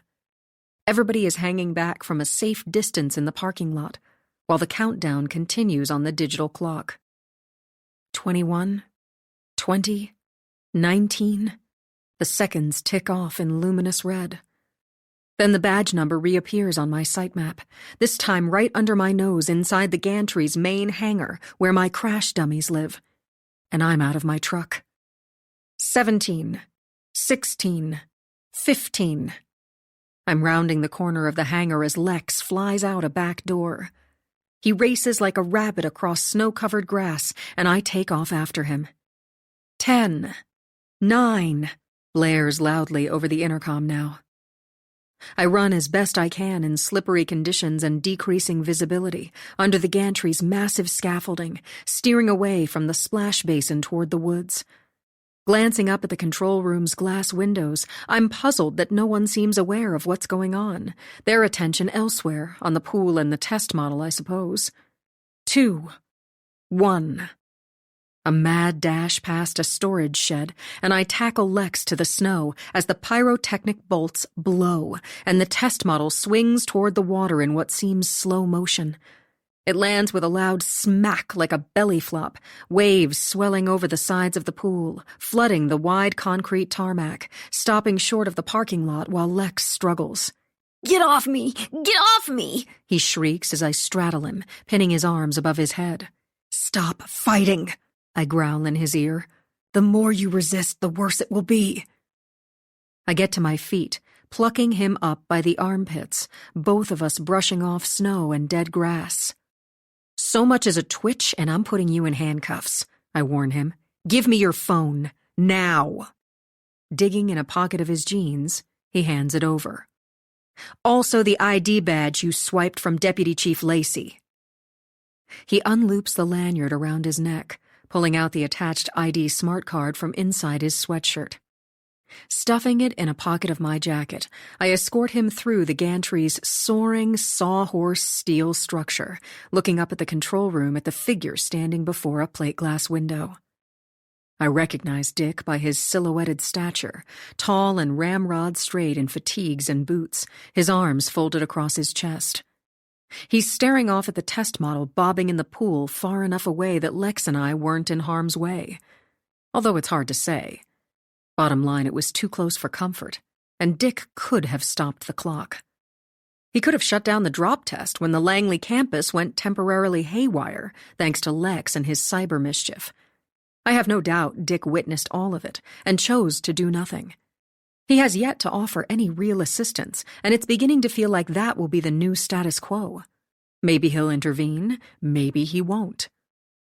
As I deal with Lex, I'm keeping track of Karma in my lenses, walking away from the morgue as if she's me.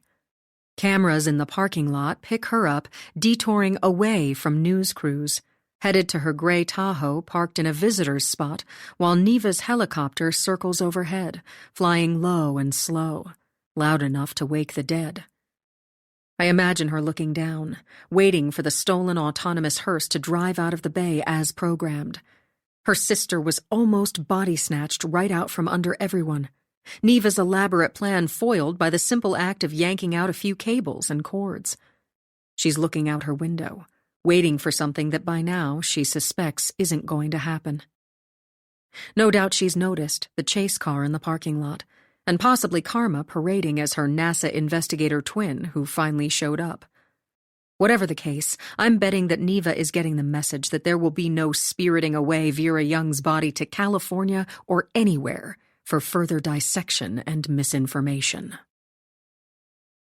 Neva Wrong must be seething, and I suspect she's probably headed to one of our local airports where a private jet is waiting.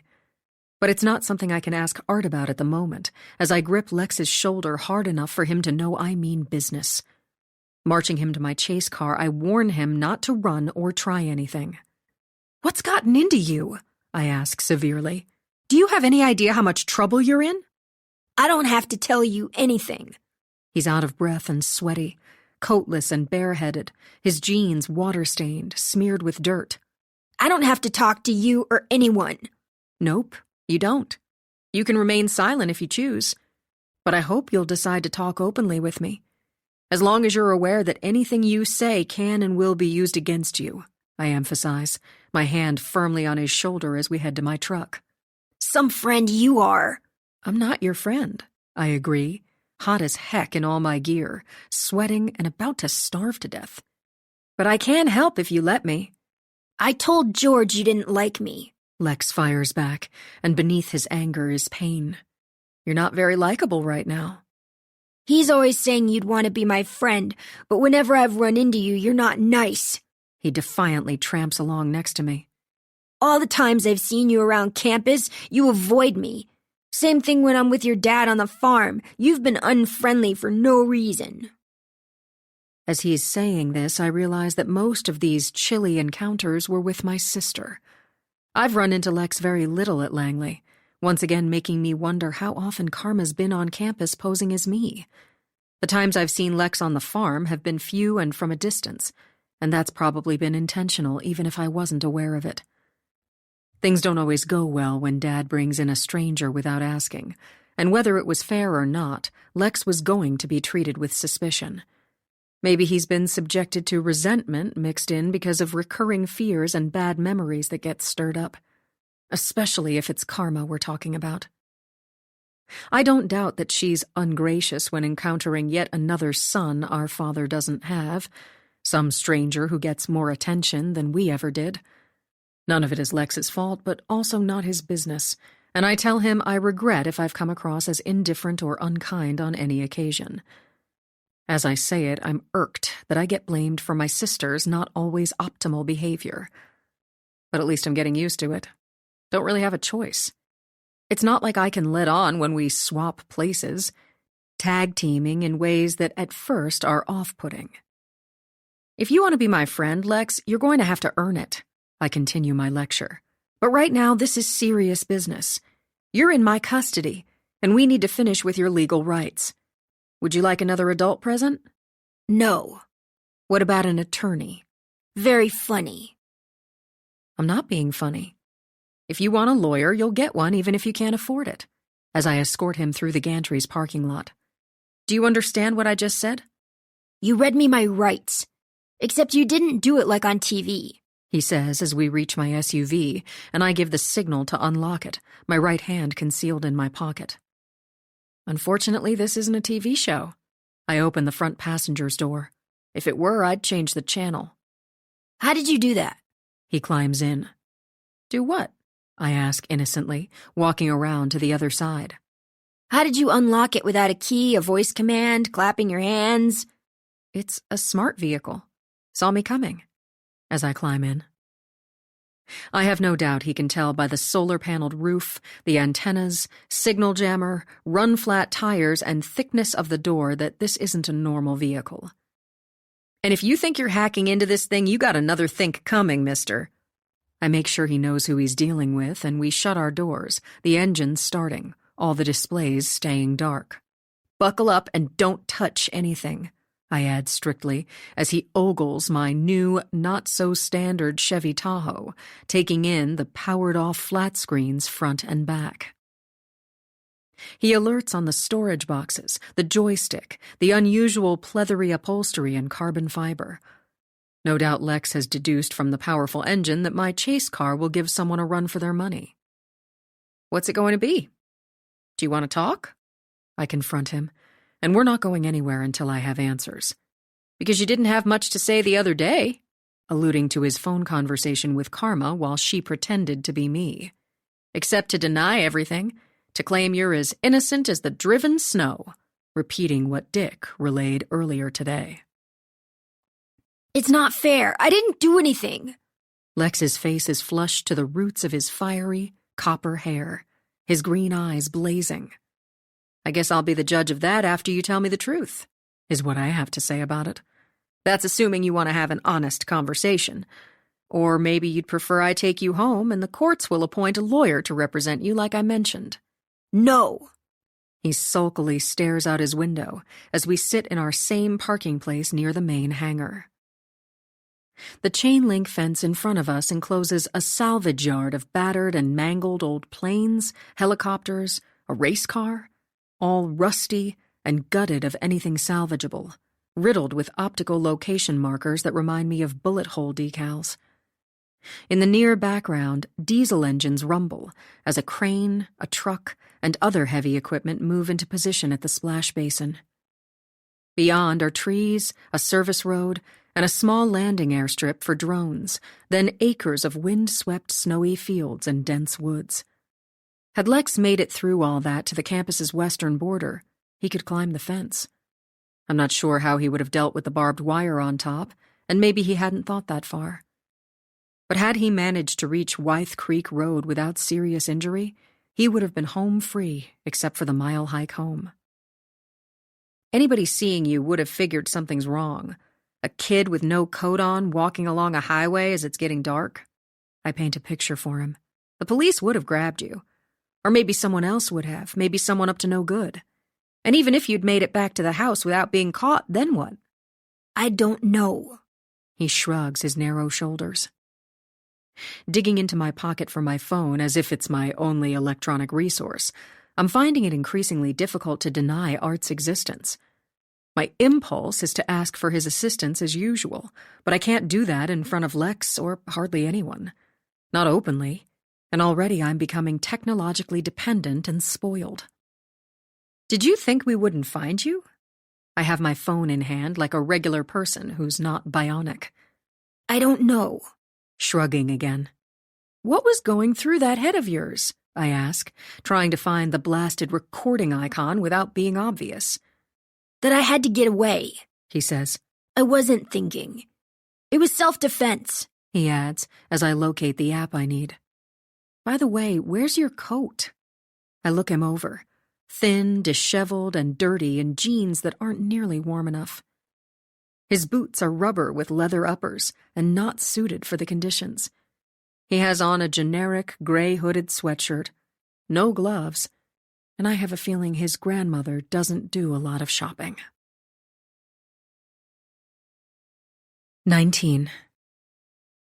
Lex tells me his coat is in the conference room at Protective Services headquarters. Leaving it behind when he fled adds credence to his claim that he was frightened, and nothing about his demeanor suggests he wasn't. Did you bring anything else with you this afternoon? I inquire as we talk inside my truck, sitting in our same spot. What about your backpack? They took it from me at the rocket launch when they found the phone that isn't mine. The phone someone put in there to set me up. I'd like to record our conversation, I inform him, and in the process I'm cueing Art to do it if he hasn't been already. Setting my phone on the console between Lex and me, I continue to hide my new abilities from him, to keep my sin to myself, and all that goes with it. Okay, I begin. I'm sitting with Lexel Anderson inside my Protective Services truck. We're parked at the gantry on the NASA Langley campus where I intercepted him after he escaped from our custody at headquarters. I state the date and time, adding a few more salient details, asking him to verify that what I said is accurate. So far, he replies with a chip on his shoulder. And I made you aware of your rights a few minutes ago. Yes, he loudly sighs in frustration. You said you don't want an attorney. In other words, you don't want to be represented by a lawyer, even if it's at no expense. He shakes his head. No one can hear you nodding or shaking your head on a recording, I remind him. You're indicating that no, you don't want a lawyer, even if it doesn't cost you. Free, in other words, with nothing to lose. If that's what you want, Lex, I'll leave you alone for now. I'm not talking to some lawyer. It won't do any good, he repeats flatly. You're waiving the right. Yes or no? Yes. Why do you say that having an attorney wouldn't do any good? I watch him carefully, his hands balled up tightly in his lap. If you talk too much or don't do what people want, bad things happen. His attention is out the window, and he's nervously chewing his lower lip. You think people care, then you find out differently. What got you so spooked you decided to hightail it across campus? I don't want to end up like them. Wiping his eyes on his sleeve, he refuses to look at me. It's normal to be scared. It wouldn't be normal if you weren't, I tell him plain and simple. I'm familiar with the photographs you saw in Deputy Chief Lacey's office. I'm sorry you were exposed to images and information that had to be upsetting. And I'm assuming he's most upset by Vera Young. I don't know for sure how well they were acquainted, but it had to be a shock to see photographs of her body hanging from a door. And as I'm thinking this, the images play in my head like a slideshow. The cord wrapped tightly around her bruised, furrowed neck, her dead eyes bright red from pinpoint hemorrhages, her clothing, the wooden flooring around her dangling bare feet bleached of color by a caustic chemical, the gouged-out areas of her fingertips and other parts of her body where sensors were removed post-mortem. That's what happens. Lex sounds defeated and far away. If they decide you're a problem, that's how you end up. You saw what was done to punish them. They were nice to me. I wish I'd never met them. I don't want to be next. I have no visible reaction to the extremely disturbing implication that Lex was somehow acquainted with the man in the Denali, the assassin who intended to riddle me with armor-piercing bullets fired from a Chinese machine gun. I roll down our windows halfway to get some fresh air. You're talking about Vera Young and the unidentified dead man you saw in the photos at Protective Services headquarters, I finally reply. Did they know each other? I don't know why they would have, Lex says, as a black Suburban slowly sloshes by. I don't need to run the government plate to know that the SUV with its dark-tinted windows, its antennas and signal jammer is the same one that picked up Dick at Dodd Hall earlier this afternoon. It stops at the edge of the splash basin's concrete apron. In what way were Vera Young and the unidentified dead man nice to you? I'm careful not to come across as overly concerned. What I don't want to do is get Lex fired up again. Based on my observations so far this day, he doesn't exactly use the best judgment when he panics, and I've had enough of chasing after him. It's a wonder I didn't take a bad spill in the snow, maybe landing on my gun in front of Dick and everyone. My leg muscles burn from sprinting in unsafe conditions, and I'm ferociously hungry and thirsty. She'd invite me to see what her lunar robotics team was doing, promising I'd come work for her at Pandora someday. Lex can't keep the disappointment out of his voice. And what kind of monster leads on a kid like that? She kept saying maybe I'd end up on the moon helping with their antennas, satellites, maybe fly a spaceship. And she bought me lunch sometimes, he adds sadly, and I just bet Vera did all that and more. I can well imagine her making any number of grand gestures to win Lex's admiration and allegiance. Most of all, it was her cold-blooded intention to manipulate someone vulnerable. For that alone, I won't forgive her, and it flickers darkly through my vengeful thoughts that Vera might have deserved what she got. I saw the pictures. Lex reminds me of what he inadvertently witnessed in Fran's office. Is that what Neva did? Did she kill her sister? What do you think? I think she used her the same way both of them used me. I think Neva hates everybody but herself, he says insightfully, uneasily to the background din of diesel engines and warning beeps. The SNC aerospace engineer named John is piloting the cherry picker again, inching the platform closer to the test model floating in 1 million gallons of greenish, chemical-infused water. As I wait in my Tahoe for Dick to emerge from the gantry's main hangar, and I envision his silhouette behind glass in the control room, staring down from on high, witnessing my undignified foot pursuit of a child. What an inauspicious start for 001, a prototype in a project that's been Dick's all-consuming ambition. Doesn't matter if it might have been Karma's or mine, given a choice. I have no idea what we might have picked, and likely never will. But one thing I do know, I didn't sign up for babysitting a 10-year-old genius who has an adjustment disorder and behavioral problems. Vera likely had mapped out a way of hacking into NASA long before any of us were aware it was in the works. I reassure Lex, but not too much. Consider yourself in the wrong place at the wrong time. Ha ha, He says hollowly, as I realize the pun. Neva, Vera, yes, the wrong sisters.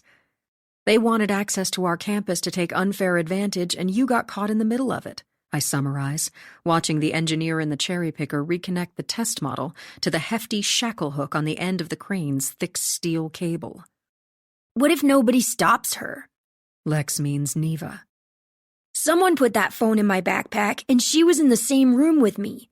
She wanted me to get in trouble. Well, she certainly gets away with it if she can hang everything around your neck, right?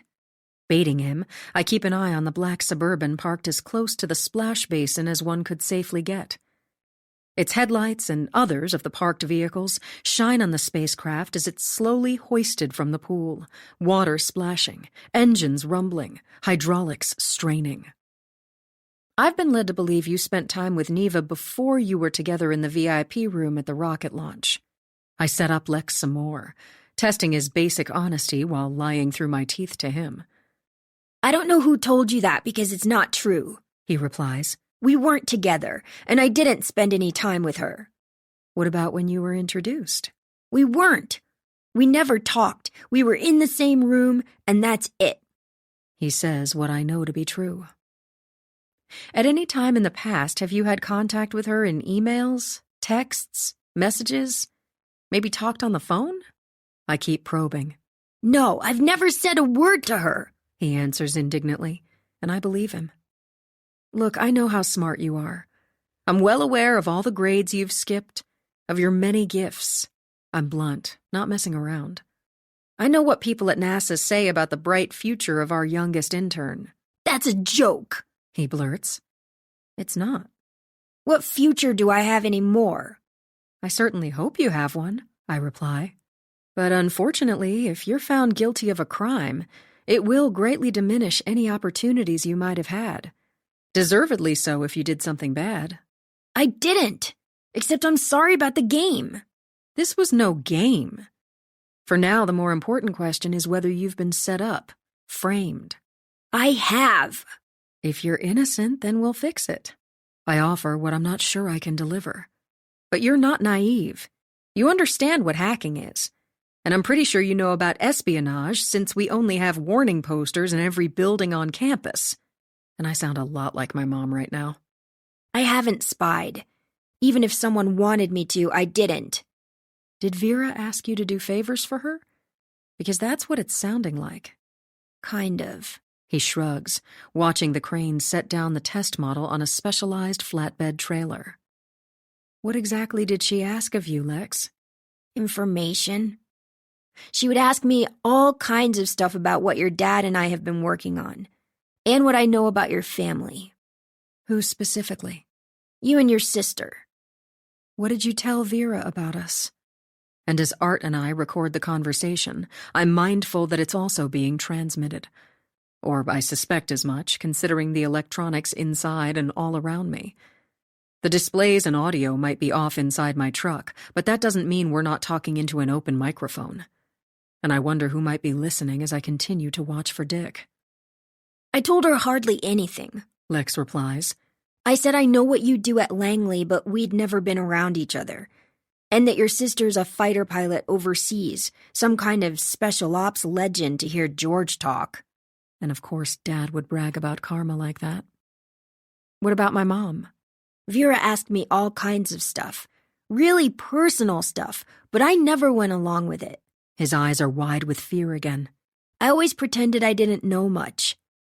And the special computer chip my dad's been involved in developing? I go ahead and bring it up.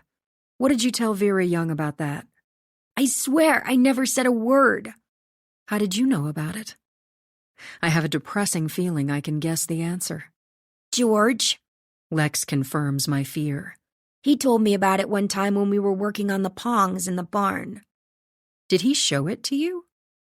Just a picture of it next to a match head, so you could see how small it is.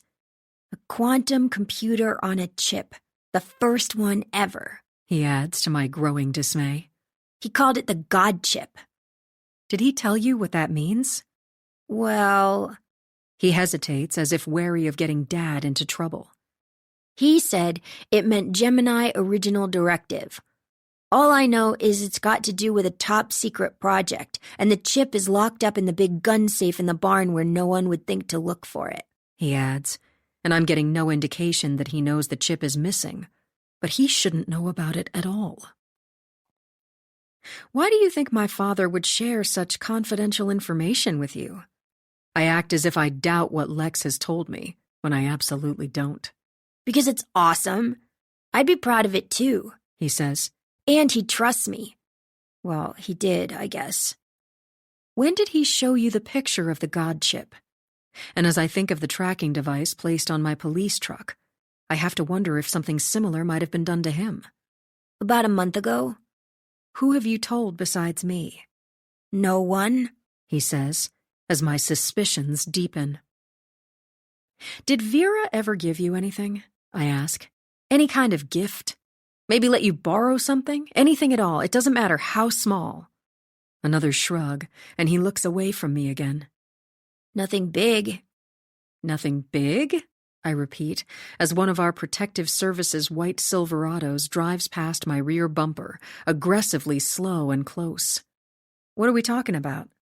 A thumb drive with a bunch of stuff on it, Lex says. Her publications, info about Pandora, plus a lot of cool games and apps. Where is this thumb drive now? I ask, watching my rearview mirror. Butch is sitting in his truck, stopped in the middle of the road, blatantly checking us out, and my blood begins to boil. It's at home, hidden in my room. And Lex explains that he stopped carrying the thumb drive around with him after the rocket blew up. When the phone was found in my backpack, I didn't know who to trust. Then I heard Vera was dead, and I got scared about what would happen if someone found out about what she gave me. I don't want to be in trouble for something else that's not my fault. As he says this, my attention is fastened on Butch climbing out of his pickup truck, and I can't believe he's about to intrude when he should know better. But even if he doesn't, it's not his darn investigation. Not to mention I outrank him, and how is it I never knew before now that he's full of himself and pushy? Obviously, someone wants to get me in trouble. Lex is back on that subject. They've set me up. You seem pretty adept at getting into trouble on your own, I retort, lest he forget the crimes he's committed. 20. Hacking, trespassing, tampering with government property, vandalism. I go down the list as Butch walks up, and it's rare to see him without Scotty. They could pass for fair-haired Bobbsey twins, except they're not brother and sister. That's a good thing, since their partnership on and off the job is anything but platonic, and he peers past me at my prisoner. What you did back there wasn't cool, buddy. He has to remind Lex it wasn't nice to escape while being escorted to the men's room.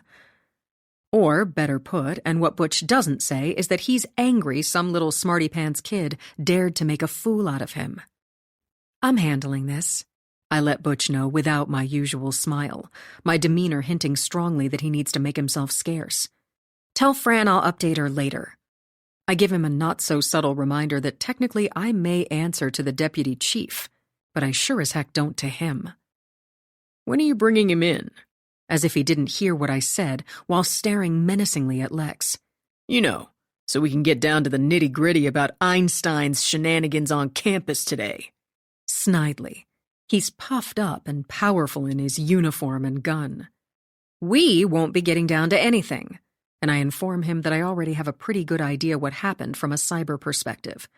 I'm still gathering information, and will be for a while, dealing with my usual counterparts at the CIA, Secret Service, the military, like always. I'll be sure to ping you if I need anything. I don't say thanks or catch you later like I once did. I can tell he's miffed as he stalks away. Almost slipping in the snow, he climbs back inside his truck, slamming the door shut. I watch in my mirrors as he drives off in a huff of exhaust, his big tires spewing gritty, dirty slush. I don't like him, Lex says. That might be mutual. I don't offer that I might like the brash special agent even less. Out of the academy barely a year, presumptuous, vain, he and Scotty both, and I didn't really notice before now. I suppose what I'm experiencing are the gifts and curses that go along with having a sin and other technical assists that offer clarity I didn't know I needed. The blush is off the rose. The tonic loses its fizz, as Mom likes to say, when you start seeing people for what they are, including those you care about most. The black Suburban hasn't moved, no one getting in or out of it yet. Beyond it, engineers bolt the test model securely to its steel platform on the flatbed, while a truck backs up to the hitch. Any minute, the precious Astro cargo will be hauled away, moving at a cautious snail's pace back to its hangar, and workers are headed to the parking lot. Who's that? Lex asks, impressed as Dick walks right by my Tahoe without a glance, on his way to the Suburban. He's got 4 stars on his uniform. Is that the commander of Space Force? George's friend? You never know who's watching when you do something you might be sorry about, I reply pointedly, as I wonder what else my father has confided in him. Yes, as it so happens, General Melville was in the control room when you made a run for it right there in front of him and everyone. I shift the SUV into gear, and it's time to get out of here. I'm pretty sure nobody likes me anymore. In case you haven't figured it out, you didn't do yourself any favors when you decided to hijack the NASA campus, starting up machines and setting off sirens. I continue to explain the error of his ways as I back up the Tahoe. I let him know I don't appreciate being tricked into thinking there might be a chemical leak, the lights turning off, and robots starting as I'm searching the building. Cranking up the wind tunnel fan while I was inside it isn't something I'll forget anytime soon. All of his hijinks illegal, I remind him. Seriously? Did you bother to consider the danger you pose to life and limb? I drive us away from the gantry. You could have ruined experiments and extremely expensive equipment, not to mention hurt someone. Was it your intention to kill me inside the wind tunnel? What I did was a reflex, Lex says, as if that's good enough. An incredibly reckless and selfish one, is my response as I watch Dick in my mirrors, climbing into the back of the Suburban, the door shutting. I'm sorry, Lex says, but I wanted to buy myself time. I realized it wasn't smart and that I upset a lot of people. Yes, it wasn't smart. Yes, you've upset a lot of people. There are very good reasons why no one is supposed to be inside the wind tunnels while they're running. And you've worked around them with my dad these past few months. You sure as heck know better. I was impressed by how you handled the challenges. And I can tell he means it, but that's not the point. You turned off everything crazy fast. How did you do it? We're not here to talk about how I did anything, as I drive through slush. Thick woods are on either side in the gathering dark, and I'm constantly monitoring updates and other information crawling by in my lenses as Art keeps me up on the latest developments. It's all over the news that the hearse stolen from the car show was bizarrely recovered at the morgue in Norfolk, probably left there as a prank, it's rumored. Police have no suspects or idea who's responsible, and I'm betting Dylan made sure the OCME security system metadata has been altered. Otherwise, he'll have a lot of explaining to do. And to give Neva credit, hers was an audacious plan that came very close to working. It was genius to steal a license plate from the very service handling her sister's remains, Chamberlain and Sons Funeral Home and Crematorium. The question is, who removed tags from their fleet and put them on the getaway hearse, a driverless one? Even Art didn't know which funeral home was handling Vera Young's arrangements, and once again I place my money on Dylan. Obviously, Neva got to him, doing her usual thing of targeting someone on the inside to cooperate with her ploys and schemes. Her M.O. is to go after low-hanging fruit first, her sister, for example.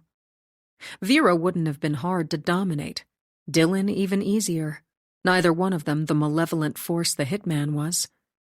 Worried who else Neva has at her beck and call, I'm conflicted over whether I should leave Lex home alone with a grandmother who might be compromised. But I remind myself his life was reasonably stable until recently, it seems.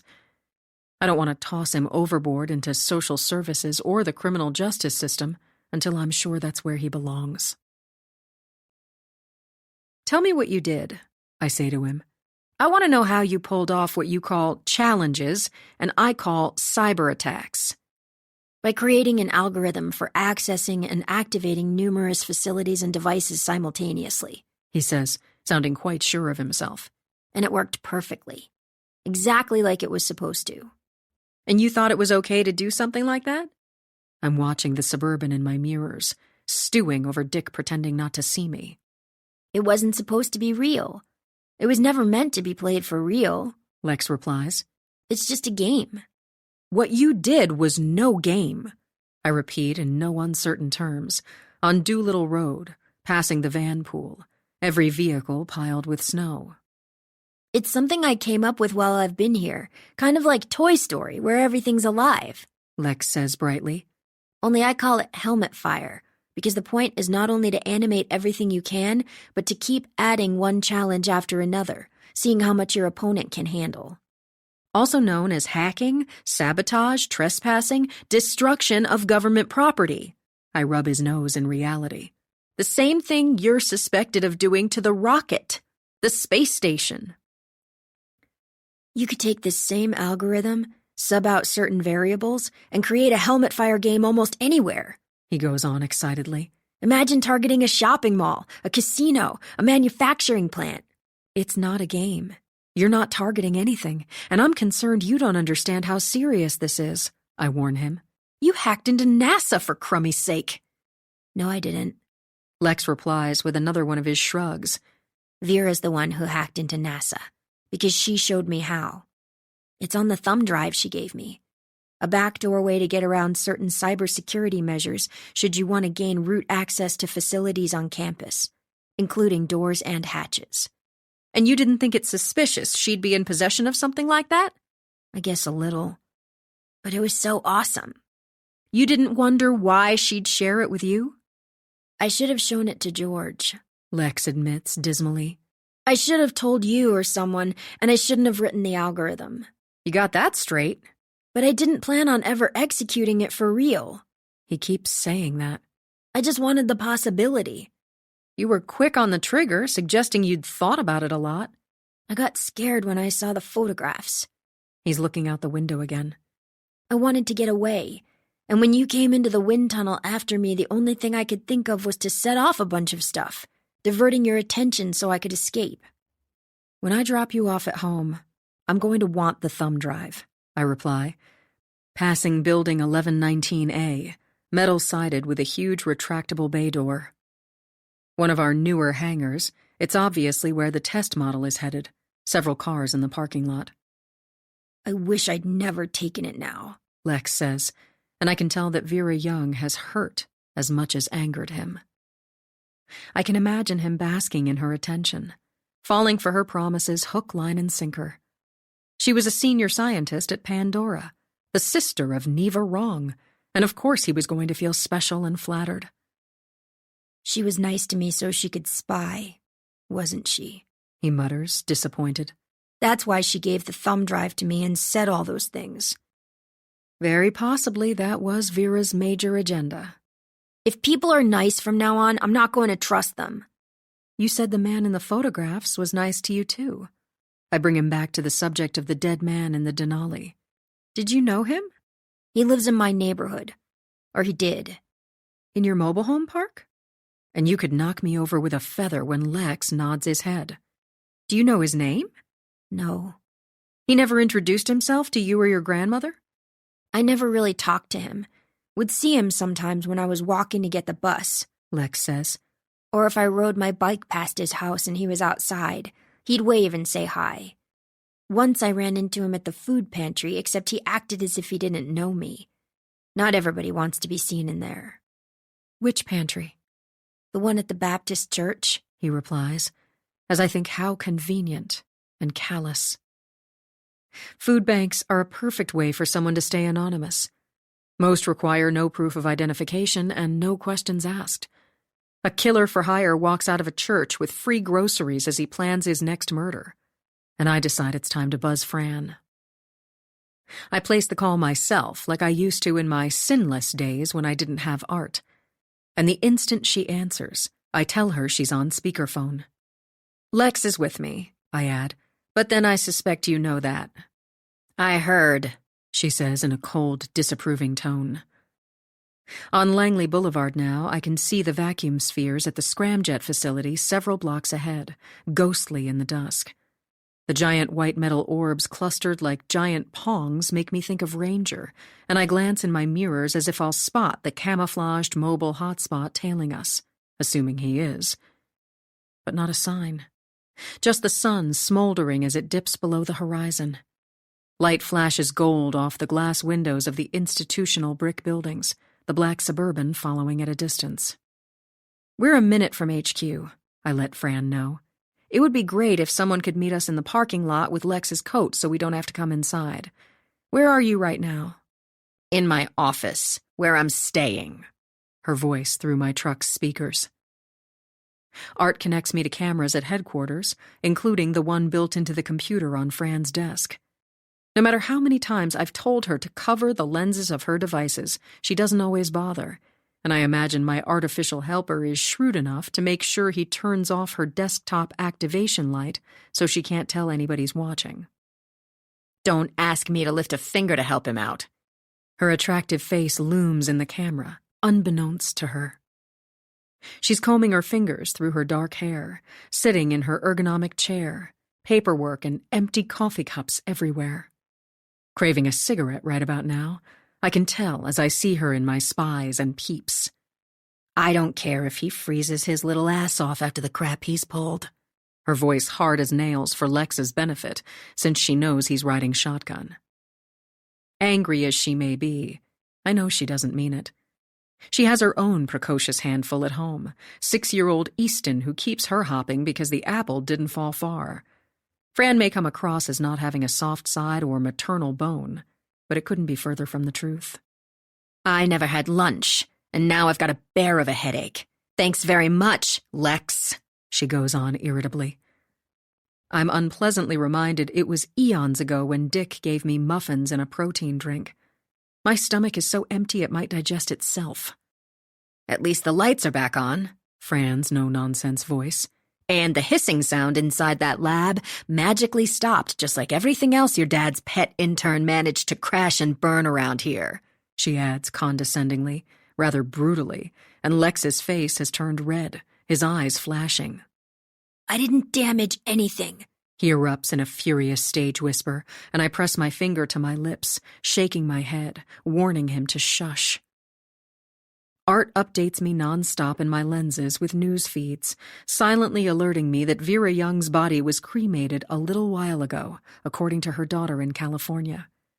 In response, Neva Wrong is threatening to sue the Commonwealth of Virginia for failing to conduct a thorough death investigation. She claims officials deliberately destroyed evidence, falsified records, and are refusing to turn over Pandora's proprietary property, among other high crimes and misdemeanors. In addition, Mason Dixon is broadcasting live from Chamberlain and Sons funeral home and crematorium, Art shows me.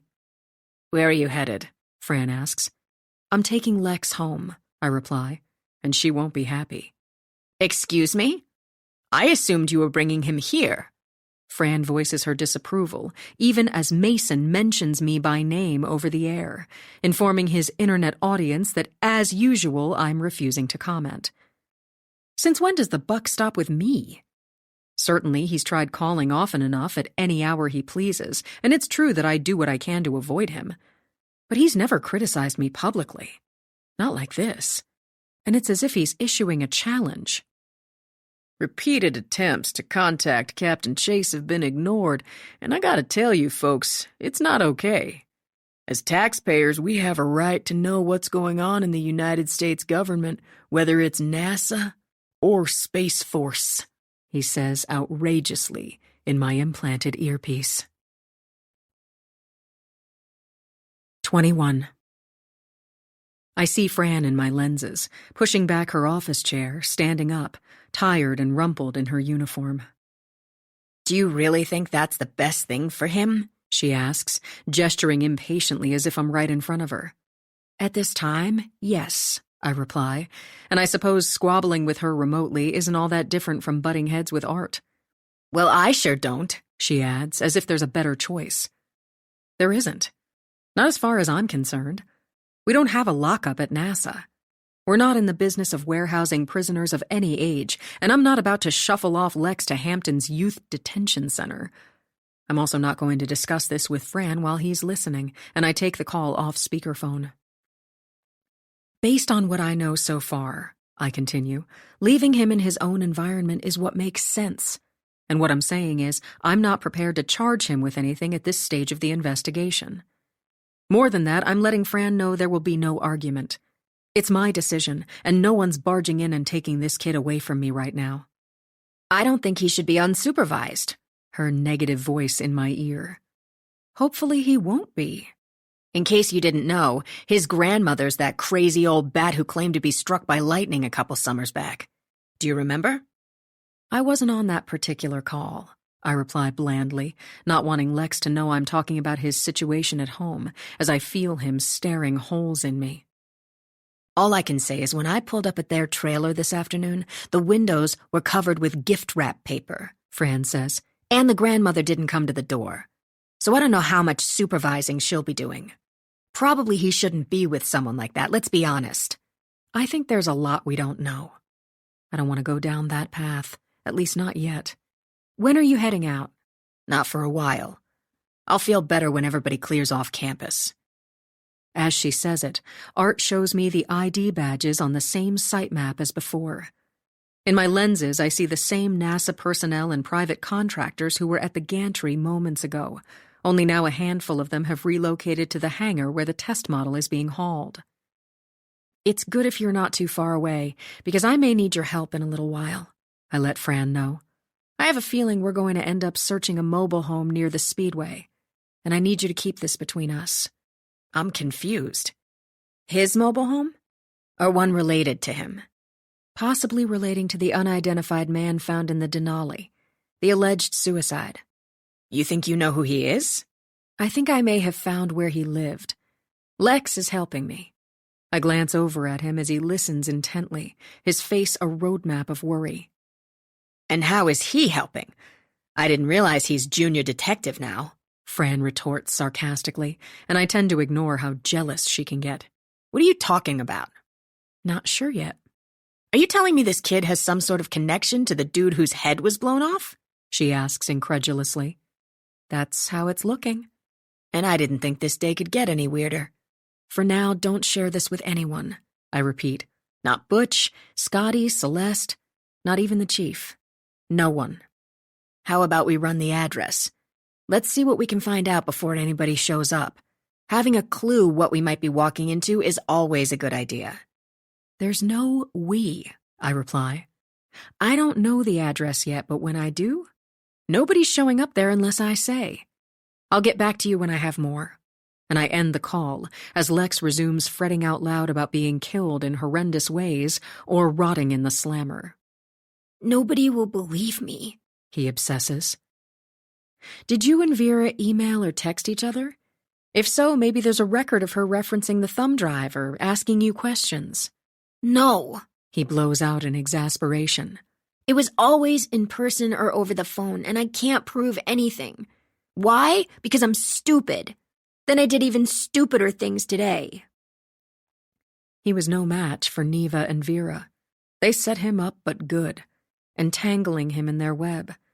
Then he made matters worse by turning the NASA campus into a potentially deadly amusement park with his helmet fire game. The sad fact is it won't be easy to extricate him or clear his name, assuming he's guilty of nothing more than cyber mischief. Committed under great duress by a juvenile, I might add, and we've almost reached NASA's modern brick protective services headquarters next to the firehouse.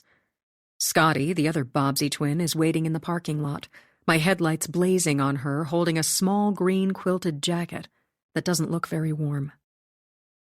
Opening the Tahoe's front windows all the way, I'm back to doing things for myself, placing phone calls, finding switches, doing things manually as if there's no art, and not liking it much. Scotty bends down to get in Lex's face, unable to resist asserting her big bad authority to an upset kid the size of a minnow. It wasn't cute what you did earlier, she says aggressively, her long, pale blonde hair blowing around her self-conscious prettiness. In fact, it was really dumb for someone who's supposed to be so smart. She shoves his coat at him, and I never knew she was a bully. You're lucky you didn't get lost down there. You might not have been found for years, if ever. I don't get lost, Lex says to me, not her, as we sit in the Protective Services parking lot, the last embers of the setting sun reflected by our headquarters' big glass windows. You're just lucky you didn't turn into a mummy. You know how hot it can get in those old steam tunnels? Scotty snarls. Up to 140 degrees Fahrenheit, 60 degrees Celsius, if you end up in the wrong ones at the wrong time because you don't know the schematics, he replies, not looking at her. Well, aren't you a walking Wikipedia? She sputters. That's not how I know about it. I'm sorry NASA ever gave you permission to come here. I'm even sorrier you've decided to abuse a privilege nobody else gets. Hey, look at me when I'm talking to you. His answer is to stare straight ahead. You think I can't make you? And to me, she says just as inappropriately, do you believe this? Can you get over this smart-aleck little piece of... That's enough. I cut her off, and I should have done it sooner. You've more than made your point. Thanks for bringing his coat. Before you boogie on out of here, as if Scotty hasn't been rude enough, did you by chance have words with Butch? Because he's in one of his funks. I mean, he was fine until he ran into you at the gantry and you were short with him? Not now, I warn her. It's not a good time for this. Not that there ever is when it comes to hearing such horse crap, and I shut the windows in her face, shoving off. She doesn't respect you the way she should, Lex announces, his astuteness unnerving, and I'm not sure I appreciate it. The person she's most unhappy with is you. I'm driving toward the main gate, the black Suburban nowhere to be seen anymore, and I wonder when I'll hear from Dick again. You don't have to put up with the things you do. Lex renders another opinion as if he's the expert. That's presumptuous, considering you know nothing about how I spend my days, I reply. You have no idea what I do and don't put up with, no matter what you might think you know about me. You're a captain in charge of cyber investigations, plus a scientist who's probably going to be an astronaut, he says, and he's been talking to my father, I suspect. The other officers, even Deputy Chief Lacey, you shouldn't let them treat you the way they do is all. When people are stressed, they aren't always polite, is as much as he's going to get out of me. I pick my fights, having learned the hard way that it's usually not a good idea to throw your weight around. Tell me about it, he says, studying the overhead panel that looks like a large sunroof, but is part of the retractable attack turret. You have to be careful about acting very smart, about being really good at stuff. He twists and turns in his seat, looking back at the overhead storage box, making connections that remind me of his good and bad potential. What you did today hasn't earned you any friends, I reply. Big deal. I don't care. He fingers the sensor-laden upholstery next. I'm used to being by myself. I didn't grow up with people around me like you did. I don't need anyone. Everybody needs other people. There's no point in needing something you can't have, he says matter-of-factly. The older kids at school don't want me around. They think I'm a pest, a freak, nothing but an annoying tag-along, and I can understand it. He echoes my own experiences. I've never fit in anywhere and guess I never will. Right now, people don't know what to think of you, Lex. Myself included. I tell him the truth. No matter your excuses, you violated our trust. You deliberately exploited a backdoor cyber vulnerability at a highly sensitive government installation.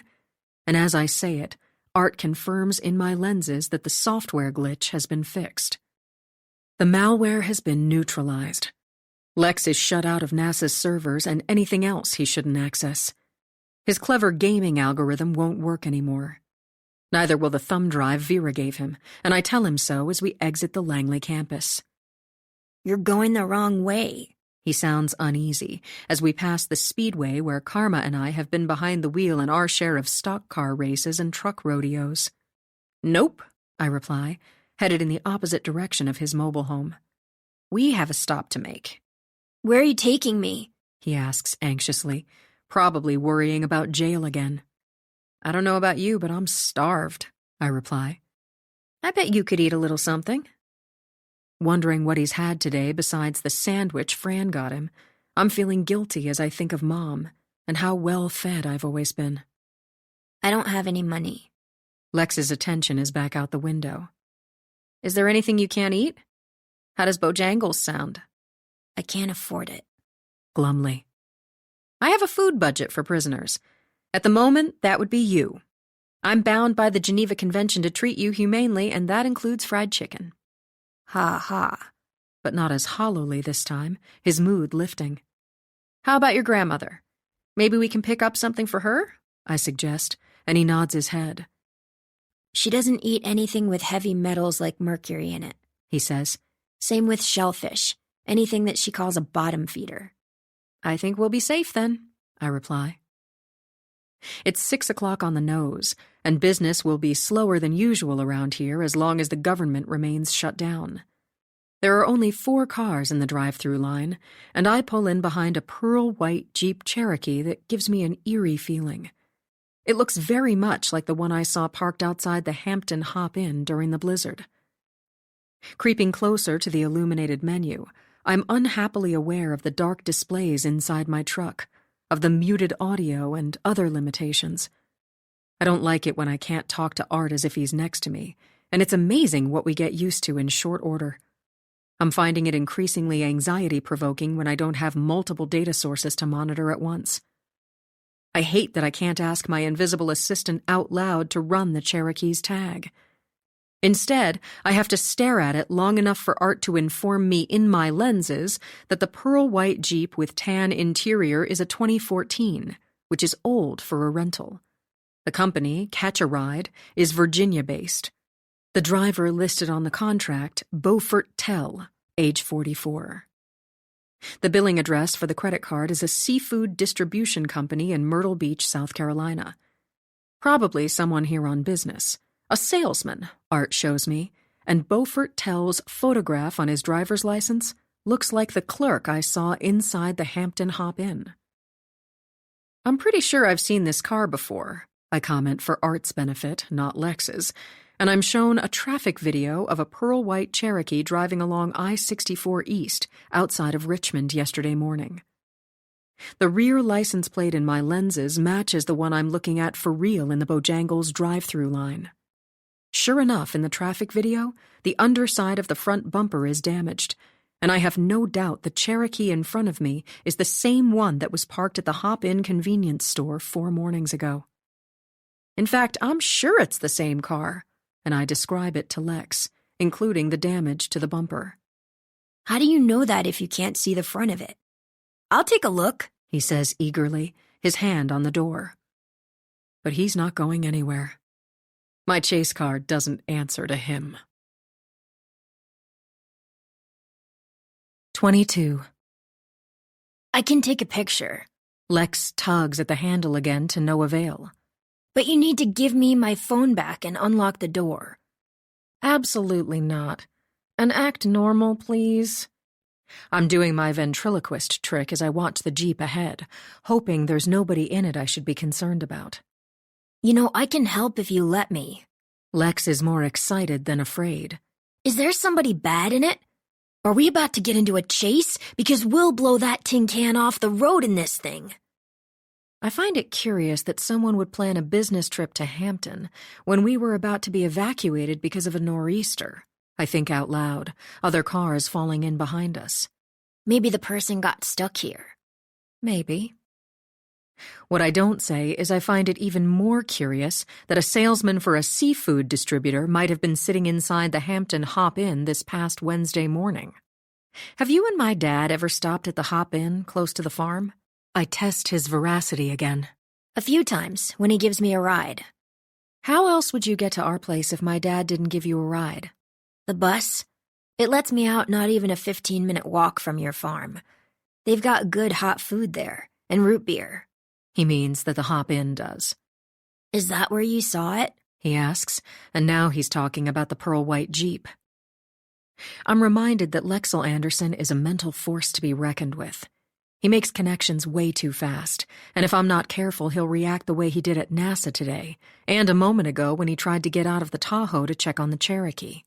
He doesn't look before he leaps, or believe he needs permission, and I ponder what Dick told me about the burner phone. It was part of a shipment that went to the convenience store in question, and from there somehow ended up in Lex's backpack at Wallops Island. I have no doubt Neva had the phone planted or did it herself. But how did she get it to begin with? Because I seriously doubt she walked into the Hop-In and asked for a burner phone and prepaid card. "When was the last time you visited our farm?" I asked Lex. 2 weeks ago. George and I were working in the barn, and while he was driving me home, we stopped at the Hop-In, he says. As you know, since you were there too. I have no idea what he's talking about, and Art begins playing the security video in my lenses. A timestamp of 3:36 p.m., Saturday, November 23rd, and I see a recording of Dad and Lex walking into the convenience store. Then Art shows images of them cruising the aisles, and I realize with a sinking feeling that my father was doing a lot more than buying drinks or snacks. He was filling a basket with luncheon meats, cheeses, bread, a dozen eggs, while encouraging Lex to grab milk, cereal, orange juice, bananas. The Hop-In is owned by a couple, the wife a heavy-set older woman, Bunny, and unlike what her name implies, there's nothing warm or fuzzy about her. I've always suspected she hates her life in addition to her job, and at 3:42 p.m. she's irritably ringing up Dad's purchases, and there's no sign of a burner phone. A minute later, he and Lex are leaving, the bell jingling as they go out the door. I watch them carrying bags to Dad's white Prius, and there's a gray Tahoe like mine in the background, parked at the gas pumps. Karma is dressed in my same protective services fatigues, filling up her chase car, something I knew nothing about several weeks ago. Certainly I wasn't driving one then, leaving no doubt that Dad is intimately involved in whatever Karma has been doing. 2 Saturdays ago, she was in the area, already doubling for me without my knowing. My sister has been impersonating me longer than I thought, and I watch the pearl-white Cherokee stop at the squawk box. The window rolls down, and I can't see who's inside. "Welcome to Bojangles, may I take your order?" The disembodied garble is almost undecipherable, and the driver hesitates as if deliberating. 2 lemonades. An Asian accent without the politeness, definitely a woman's voice, cold and brittle. She goes on to order a grilled chicken salad with extra honey mustard dressing, green beans, coleslaw, a 4-piece combo with dirty rice. Obviously, she's not Beaufort Tell, the bearded clerk I noticed inside the Hop-In during the blizzard. Possibly she's his girlfriend, a relative, a colleague. Something as innocent as that, or maybe not. And I recall the undercover agents I saw on the streets and inside the NASA hangar several mornings ago. All of them could pass for local, and it's impossible to tell by looking which side anyone is on. The woman in the pearl-white Cherokee could be a civilian who has no idea she's being watched as she buys her takeout salad, chicken, and fixings. Maybe she works in the seafood industry the same as Beaufort Tell, assuming that's his real occupation and name, and they're in Hampton together. It's possible they know the owners of the Hop-In, might do business with them, and therefore had reason to be inside the convenience store when I noticed the unfamiliar bearded man sitting by the glass front door. In other words, there's no reason to suspect anyone associated with that pearl-white Cherokee, with its scraped front bumper, is connected to subterfuge, spying, plotting crimes, including cyber ones and violence. But it also doesn't mean they're not. They also could be CIA, the Secret Service, military special ops, or my real fear, adversarial minions deployed by Neva Wrong and those who do her bidding. "What's your pleasure?" I ask Lex, as the pearl-white Jeep noses toward the pickup window, and it's our turn next. I like wings, He hungrily studies the bright yellow menu glowing in the dark. but anything is okay. I keep my eye on the driver ahead, making out her vague silhouette. She's a little shorter than I am, with narrow shoulders and straight hair that brushes her collar. Wings it is, with a few other things thrown in for good measure, I reply. Cajun spiced? Just regular, please. I order a dozen of them, talking to the squawk box loudly enough that I don't have to lean out the window. 2 steak and egg biscuits, I add my personal favorite, a 12-piece box of chicken, mashed potatoes and gravy, Cajun pinto beans, extra hot sauce, butter, and honey. I'm in hog heaven. Plus 2 chocolate milks and an iced tea. Will that be all? The squawk box asks, and gosh knows it should be enough, but it never is. And 4 cinnamon pecan twists, please, I add, plus lots of extra napkins, salt, pepper, forks, and that should do it. Wow, that's a lot of food, Lex marvels. More than we need, and kind of what your dad does. It's good as leftovers. That's what he says, and he's not fat either. That's nice of you, and I mean it. In our family, we feed people. No one should go hungry. George says that too when he orders double everything, Lex replies, as I dig out my badge wallet, realizing I don't know what's in it. I'm pretty sure I had close to $75 before I was knocked out and held hostage, all of my belongings gone through, some items missing when I woke up. The spent cartridge cases I collected from the parking lot of the Point Comfort Inn. My breath mints were gone, in addition to all sorts of things inside my police truck, I have no doubt. No telling what's at large. Hopefully my money isn't, and I'm immensely relieved to discover it's not. But I shouldn't be surprised. Mom has a house rule that you don't go anywhere without enough cash for an emergency, and it turns out I have plenty. In fact, more than before. And my NASA refrigerator magnet is accounted for, which also makes me happy. Rolling ahead, I watch the Cherokee's driver reach out the window for her order. Her tapered arm is sleeved in smooth black leather, her nails weirdly painted the same pearl white as the car, and I stare hard enough at her flashy rings for Art to get the hint. My Tahoe's cameras zoom in on a silvery winged skull with ruby eyes, a coiled snake, a gothic wedding band. The jewelry is smaller than what the hitman had on when I saw him dead inside his Denali, but it's similar, if not matching, and I watch her hold out a $20 bill, telling the cashier to keep the change as I continue making assessments. She's ordered enough for 2, suggesting she's not eating alone, and that leads me to suspect she's meeting someone since no one else is in the car with her that I can see. Striking me as vain and haughty, she's a bit girly gaudy, and I don't like that she told the clerk to keep the change when there hardly was any. Why are you so interested in the Jeep? Lex stares at it in front of us, and his question is the perfect opportunity for me to cue Art that I could use a little help. As I mentioned, I may have seen it before, I reply, and I'm wondering if whoever's driving it might have a connection to the dead man in the Denali. That's pretty sick. And Lex looks intrigued. Why don't you radio for backup? The last thing I want is anything about this going out over the air. You want me to take a picture of whoever's driving? I could jump out and do it real fast. I most certainly don't. Maybe we should follow it. Absolutely not. In case you've forgotten, you're in custody and not my partner. And as I say it, I can tell I've hurt his feelings. But you can't let it get away. I have no probable cause to do anything about it, I reply as the Cherokee drives off. More important, I have you in the car with me. And I can't let anything happen to you. Oh, he says, and he seems pleased. Picking up my phone, I call Fran because I can't ask Art to do it when Lex is sitting in the truck with me. Major Lacey. You're on speakerphone. He's still with you? We're grabbing something to eat, and I explain to her about the Cherokee as I watch it take a right on Commander Shepard Boulevard. I give her the tag number and suggest she get someone to tail the pearl-white SUV and see where it goes. Obviously, we don't want whoever it is alerted, I add. We can't be sure what we're dealing with and need to be careful. Ending the call, I pay at the drive-thru window, taking the piping hot bags and boxes. The aroma is making me insane as I set everything in Lex's lap. My favorite ever since I was a kid, I let him know as we dig in rather savagely.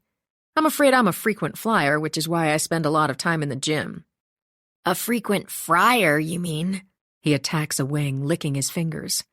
Well, fried is a food group, at least to me, unfortunately. And nothing's as good as what my mom makes. I drape napkins over my lap. I don't know if she's ever cooked for you when you visited the farm. No. Taking a slurp of chocolate milk. Penny doesn't want anything to do with me. What makes you think that? And we're back on Commander Shepard Boulevard, the pearl-white Cherokee nowhere to be seen. She doesn't trust me. Never has. I can tell. He tears apart another wing as if he's not eaten in days. She was okay with me at the beginning of my internship, but didn't like it when I started hanging out with George. Why wouldn't my mom trust you? I ask, as if this is news to me. Because she doesn't trust your dad. And while Lex may be on the money, the subject also isn't open for discussion. Does your grandmother like to cook? I'm already starting on my second biscuit, driving one-handed, increasingly startled by his observations. Nana can't do much in the kitchen, Lex says, while Art shows me in my lenses that in Italian the name means grandmother, in case I couldn't figure that out on my own. Sounds like you've got an awful lot going on for someone your age.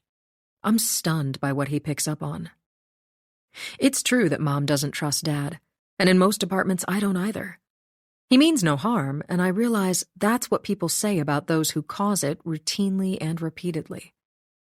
I don't mind taking care of most things. I'm pretty good at fixing stuff, cleaning and cooking, Lex says, paper crinkling as he wipes his hands. I make really good tacos and spaghetti. I like to bake, and my bread is awesome. And unlike your dad, I know how to shop.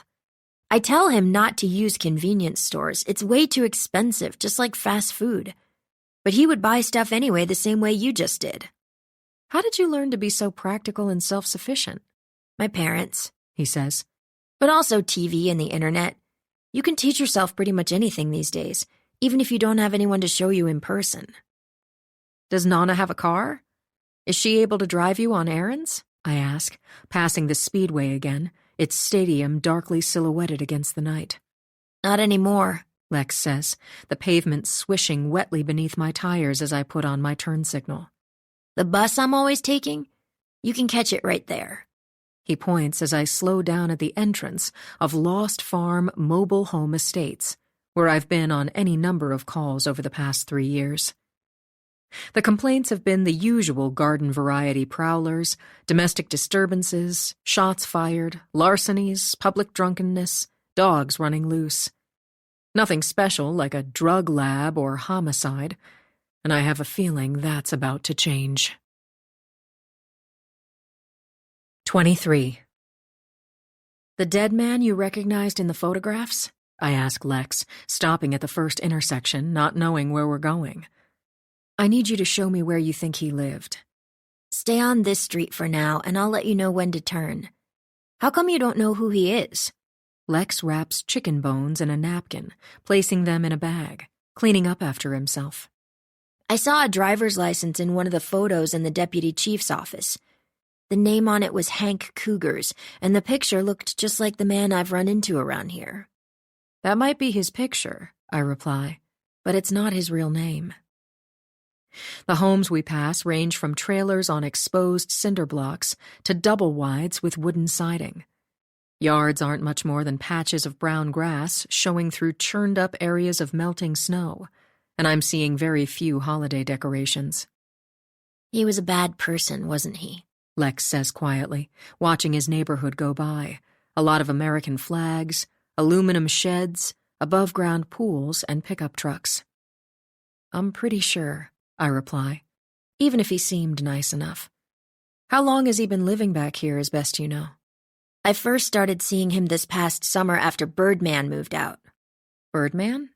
The weird old guy who was living back there near the Speedway when I moved here, Lex says. I called him Birdman because he had this really cool owl that he'd rescued as a baby. He kept it in a huge cage in the backyard, and it would land on his leather glove. Do you know the name? Mr. Owl. I mean the man's name. No, but he had a lot of scars on his hands and arms from Mr. Owl's talons. And Birdman let me say hello to him once, not pet him even though I wanted to. Owls don't like that. And there was a python inside the house, although I never met it. As you can imagine, Birdman didn't have to worry about burglars. What happened to your parents, Lex?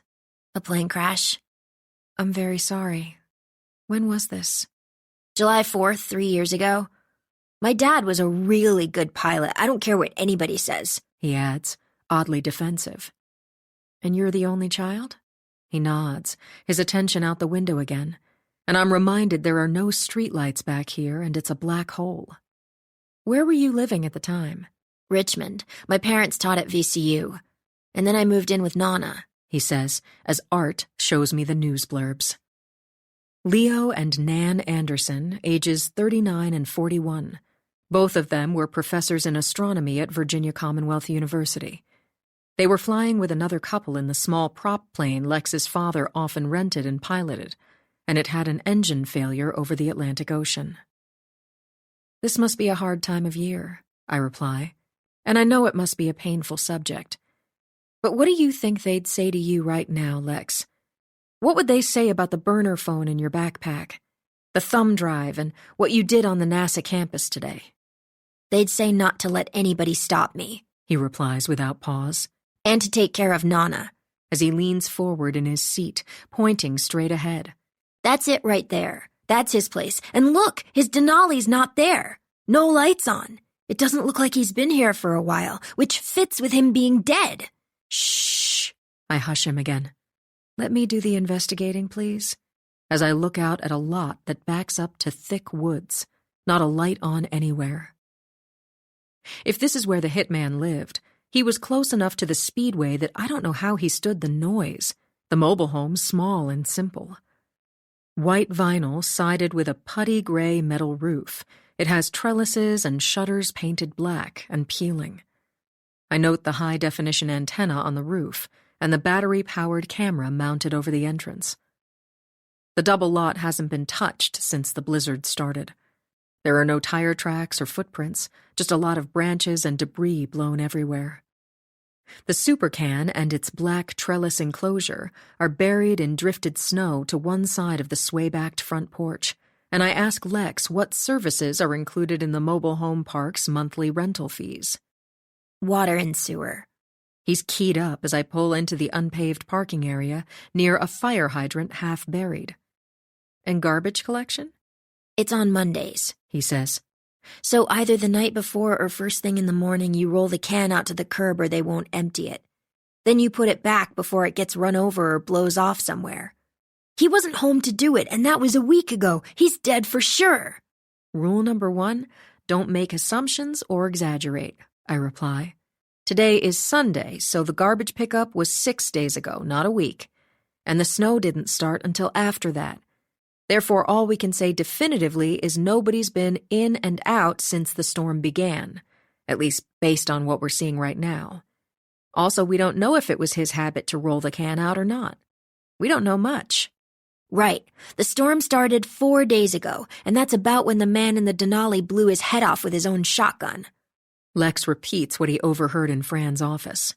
I told you it was him, the guy who moved into Birdman's place. There you go, swinging to wild conclusions again. Why would he kill himself? Lex is on a roll. How can you be sure someone else didn't do it? At first, people thought Vera killed herself too, and she didn't. Dr. Wrong either did it or got someone else to, but you'll never prove it because there's no evidence. Obviously, Lex got quite the earful when Fran, Scotty, and Butch were discussing the cases at headquarters, and that's a shame. I wish they'd been more careful about exposing him to detailed information he's encoded like artificial intelligence. But I'm not going to lie. Within reason, I don't want to misrepresent a very real danger. The fact is, we don't know much and can prove less at the moment. I shoot straight with him. But 2 people are violently dead, as you know, Lex. NASA was hacked. We had to destroy a rocket that could have taken out a city, and one of our astronauts in space could have been stranded. I know, he says simply. A lot of bad things have happened. I'm emphatic. All of us need to be careful, and most of all, we have to be sure who we can trust. Are you scared? I'm too busy paying attention to what's going on around me. If you're prepared and sufficiently vigilant, you forget to be scared. And I sound like Mom and Karma blended together. Another important rule in policing and life in general is always know where the heck you are, and I don't at the moment. Turning on the searchlight, I manipulate it with the joystick, finding the barely visible tarnished metal numbers crookedly attached to the trailer's vinyl siding. Unattractively placed above a window and partially obstructed by a scraggly tree, they glint in a flood of 20 million candle-power luminescence. Looks like the house number is 363, although the 6 is so tilted it might be a 9. And we're on Lost Farm Road, I observe out loud for Art's benefit as a large shadow darts over the windshield. What the hello? I think, but don't say, checking my mirrors, looking around for the source of what just passed overhead, as Art informs me that the address comes back to a civilian previously employed by Langley Air Force Base. Peebo Sweeney, a 79-year-old retired financial technician, and it doesn't seem he has a current address. Just this one, where we're parked, and that's not making sense as I skim the data downloaded in my lenses. It would seem that 4 months ago in early August, he, or someone, had the utilities canceled, the electricity, phone, and TV service. Since then, there's been no activity on his credit cards, no electronic trail, nothing to hint where he is. The title and deed of the trailer remain in his name, as does the lease for his tandem lots on the edge of the woods.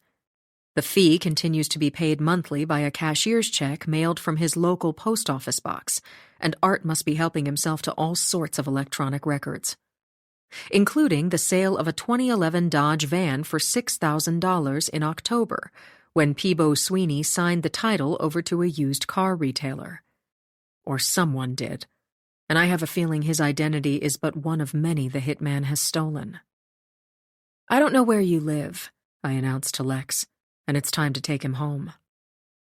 I'm turning the Tahoe around as Art audibly alerts me in my earpiece that there's a serious problem with the aerial internet ranger, the AIR that's been ghosting me all day. Ranger danger, flashes red in my lenses, and there must be a malfunction with my flying hotspot Pong.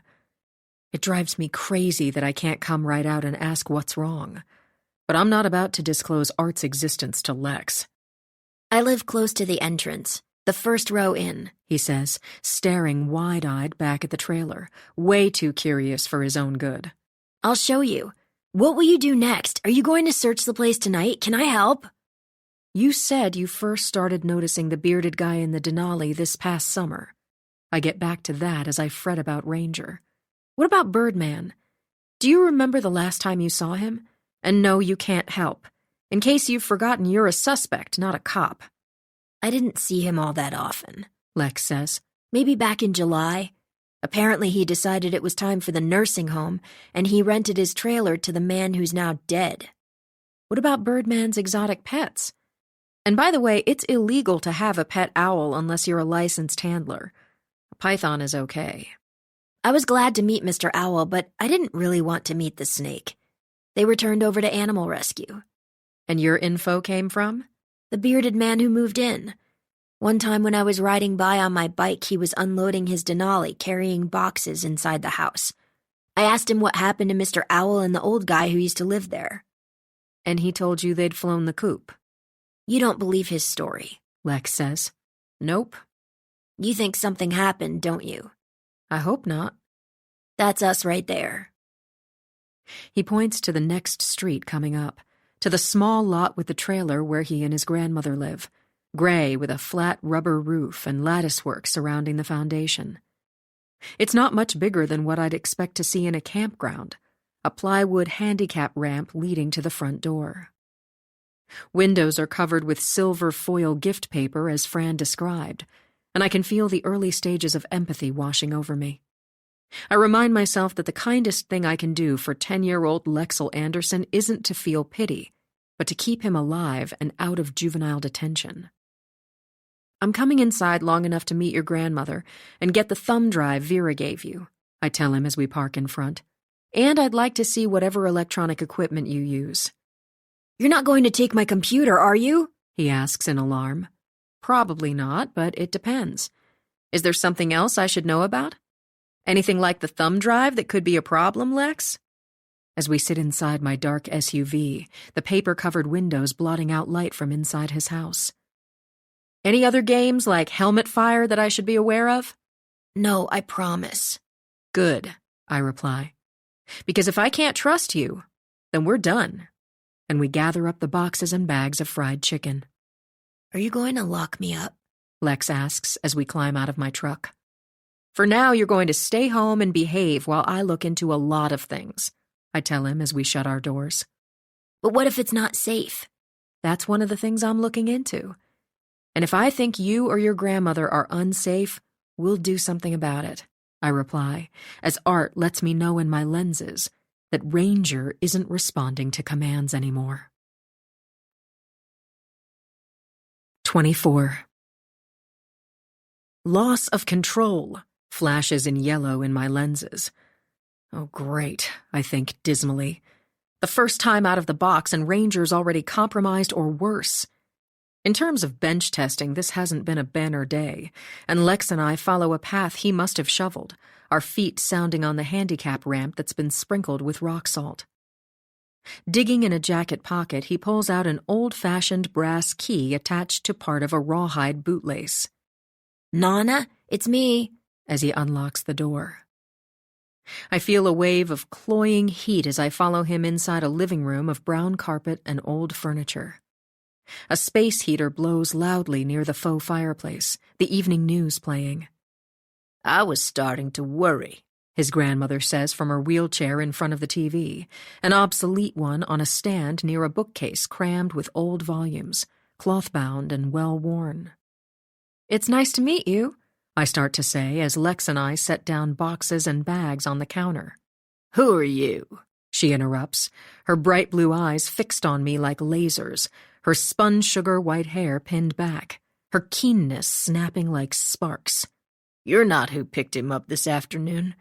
That dark-haired woman who didn't bother coming inside, hauling Lex away like a serial killer. I'm Captain Chase, in charge of cyber investigations at NASA. I walk over to shake her hand and she recoils. Shying away from me as if I have the plague, she stares wide-eyed and unblinking as a drop of blood trickles down from her left nostril. For a panicky instant, I think she's had a stroke. But she digs a tissue out of the sleeve of her cardigan, pinching her nostrils together, leaning back her head. Holy smoke, is she okay? I ask Lex. She's having one of her spells. He closes a kitchen cabinet as if what's happening is business as usual. Nana, do you want the shield? He asks, and she nods, the tissue she's holding spotted bright red. Turning off the TV, Lex opens a drawer in a mahogany break front that might have lived in a finer place once. He finds a silver emergency space blanket, the kind we sell in the Langley Exchange. Shaking it open, he wraps it around her, the shiny mylar making a whispery noise and reflecting lamplight. Is there anything I can do? I ask him. Do I need to radio for an ambulance? It has to pass, he replies, as Nana pins me with her startling blue stare, holding the bloody tissue to her nose. Would you like to take your coat off? She demands more than asks in a nasal tone. I'm not staying very long, and I don't know what to make of her, but she's not pushing me around. Eccentric, crafty, a force of nature. Or she might be crazy as a bat, like Fran said. There, I think that's better. Taking a deep breath, she holds out the bloody tissue to Lex, who wraps it in a paper towel to throw away. Not as strong a reaction as I've ever felt, she evaluates, and I have no idea what. But there's a field I'm picking up. She's hypersensitive to electromagnetic energy, Lex explains, as if describing the symptoms of something mundane like hay fever or arthritis. And what's the cause of this hypersensitivity? I reply, thinking of my peeps, spies, my cuff, in addition to everything implanted inside me. And is that why you have your windows covered? It's the main reason, Lex answers. But after dark, the headlights of cars turning on and off the highway shine right in our windows. Nana was fine until she was struck by lightning, he adds, as if it's a normal thing to say. Placing a chicken breast on the plate, He prepares dinner for her as she sits in her wheelchair, covered in her silvery mantle. Even weak electromagnetic fields, and she's going to be affected. He slices open a biscuit, buttering each half. The TV doesn't bother you? I ask Nonna. It's a field I know. She goes into a trance for a few seconds, Lex explains, and her nose bleeds, always the left side. When it's really bad, she has a headache and nausea, like being motion sick. She manages okay as long as she has a way to shield herself. Are you feeling better? I ask her. I'm going to need to keep this on when you're around. She ominously clutches the space blanket around her as if I'm Typhoid Mary, as Art shows me that the disorder Lex describes hasn't been proven scientifically, and I could have guessed as much. His grandmother isn't the only person to report experiencing electromagnetic sensitivity, but research has yet to support that the condition is real. Most believe it's a manifestation of hysteria or some other disorder. But it's freaking me out a little that Nonna might have sensed my sin, even if she can't identify the signals I'm receiving and sending. I don't know what to make of you. She scrutinizes me suspiciously. I do feel I'm in the presence of something. I know that sounds kooky, and you wouldn't be the first to say it. Kind of like believing in extraterrestrials, God, germs, those things you feel but can't see or explain. Maybe it's just your intensity I'm honing in on, and why are you wearing sunglasses at night? They're not really sunglasses, just tinted, I reply. Taking off my peeps, I park them on top of my head as I nervously rub my right index finger. And it's probably my imagination that it's tingling more than it was. What kind of trouble is my boy in? Nonna wants to know as Lex brings her dinner. That remains to be seen, I reply honestly. You're aware of the prepaid phone found in his backpack at the rocket launch? What a lot of people call a burner phone? Yes, and it's hogwash, she says, as Lex sets her plate on top of a TV tray. He moves closer. He's never had anything like that in his possession and didn't the other night. I should know. I got him all packed and ready to be picked up. Picked up by whom? The teacher who gave him a ride. Lex was so excited I thought he'd pop like a piñata, she says, as I dig his phone out of my pocket, returning it to him. I text Fran the address on Lost Farm Road, warning her that it's as dark as pitch in the mobile home park, and I'm uncertain what we're walking into. Dress accordingly. I add our euphemistic code for gearing up. Specifically, I'm talking about body armor and tactical boots, gloves, and helmets. I want gas masks, large flashlights, and our Heckler & Koch MP5 submachine guns. Do we want HPDBU? She writes back, and I reply, no. We don't want the Hampton Police Division or any other backup at this time. I tell Fran to meet me in 15 minutes, as Nonna dips her fork into a mound of mashed potatoes and gravy. She dips a butter-drenched crust of biscuit into a puddle of honey, stabbing a chunk of fried chicken into a dollop of hot sauce. It's almost more than I can bear, and I resent having a real problem, a worse one than before. My cravings off the charts. After what I ate on the way here, I shouldn't be hungry. But I'm ravenous, and I fully intend to confront Dick about this particular manufacturing error. My sin should remove temptations instead of making them stronger, and if I were a vehicle, I'd demand a recall. I'm sorry you didn't know me before, Nonna volunteers as if I asked a question. I'm 75 years old, and until 18 months ago could do anything. Far more than a lot of people decades younger. She says she could have kept up with me, and I seem in reasonably good shape. I'm probably the type who works hard at it, watching calories, exercising. While I barely had to try to be lean and mean, fit as a fiddle, she says. Any hoodles, nothing like a lightning strike to change your destiny in the blink of an eye. What lightning strike are you referring to? I act like I know nothing about it, while ignoring her insinuations about my appearance. Well, I don't think they're given names like hurricanes. She shakes open a napkin. June before last, I was outside with the hose, washing a Mini Cooper we don't have anymore. It was about to storm, and next thing you know, I'm on the ground. They said it was a seizure. It wasn't. Lex is back in the kitchen getting out baggies and aluminum foil. I was riding home on my bike when I heard the thunder crack. She had a nosebleed like she still gets, and this weird, fern-like burn pattern called arborescence on her back. Also, the silver-plated steel necklace she had on burned her and became mildly magnetic. So that's not a seizure. It doesn't sound like it. I have to agree. An act of God, not some medical misfortune. But either way, this is what I'm left with, Nonna says as she eats. Barely mobile enough to drag myself in and out of bed. And there are other side effects. At times, she has an overwhelming awareness that she's living in virtual reality. Now and then while sleeping, she feels she's moving in and out of multiple dimensions. And on occasion, she has flashbacks of being adjusted and tampered with by beings from another planet. As part of their ongoing experimentation with what they created down here, Nonna adds. And heaven knows what a mess they've made when they didn't mean to, as you might expect. But the end result is I can't walk anymore. She cuts off bites of chicken, dipping them in honey and hot sauce, eating as if she's never in a hurry. And I don't like anybody touching me, she adds. I don't care who it is. I got zapped and woke up not wanting any physical contact with anything or anyone. Not even a dog or a cat. Or me either. Lex chimes in, wrapping up leftovers. He understands. She cuts her eyes at him, nodding. My boy knows what he lives with, and I know that's hard.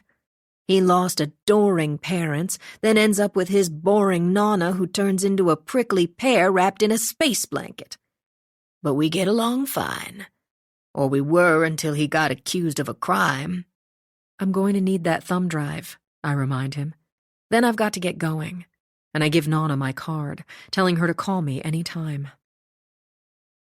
Placing neatly wrapped packages of leftovers inside the refrigerator, Lex wipes the counter with a sponge. He dries his hands on a dish towel, draping it over the edge of the counter to dry. We'll be back in a minute, he lets his grandmother know, her living quarters at one end of the trailer, his at the other. I follow him past his tiny bathroom with its plastic fixtures, into his cramped bedroom with its twin bed covered by a colorful space-themed blanket. The desk is just big enough to fit his laptop, a printer, the wireless router. His bicycle leans against the dresser, and on top is a photo of him when he was much younger, at an observatory with a smiling couple. His parents, I'm sure. Both of them redheads. He's made his bleak surroundings cozier and more attractive, covering the gift paper-shrouded window and vinyl wall paneling with art printed on copying paper. The dozens of mathematically inspired works he no doubt found on the internet, Da Vinci, Escher and Dürer etchings, and Pacioli woodcuts, in addition to posters he's been given at NASA. It's in here. Lex opens the door to a shallow closet, standing on his tiptoes, reaching for a shoebox on the shelf. May not look like the safest place. He removes the lid. But I didn't think it mattered as much as it does. And there's really no good place to hide things around here. He hands over the thumb drive, and I zip it up inside a jacket pocket, asking again about the game he calls Helmet Fire. I'm going to need to see it, I tell him, as Fran texts that she's in her car, headed in this direction, a little earlier than I told her, and that's typical, as impatient as she is. There's a copy on the thumb drive, Lex replies, and I look him in the eye, reminding him I've got to go in a minute. And don't you wander back to where we just were. Don't show up to check out what we're doing, you hear me? Sounding like Mom again. Why can't you take me with you? He says, not wanting me to go, I can tell. I know how to be helpful. Thank you, but no. I promise not to get in the way. It's not happening. I walk toward the doorway. You're to stay home, tucked in, safe and sound with your grandmother. That's how you can be most helpful. Wait, he demands, his eyes flashing. You can't just leave like that. His cheeks are turning red, his lower lip trembling. I don't have a way to get hold of you. What's going to happen? Who do I talk to? I don't know what I'm supposed to do, he says, reminding me of how I felt earlier when Dick left me alone with Art at Dodd Hall. "You're going to be all right, Lex. I'm giving you my cell number." I recite it to him. "You can call or text." "If anything unusual happens, I want to know right away," I let him know as we return to the living room. Nonna has wheeled herself into the bathroom and the door is shut, water running in the sink. "Tell your grandmother I said goodnight," I add, and I probably shouldn't hug him, but I do. "You know where to find me, Lex, even if you're just uneasy and want to talk. If for some reason you can't get me, you can call the emergency number. Or if all else fails, you call Deputy Chief Lacey." She's not all that nice. "She'll take care of you, I promise," I reply.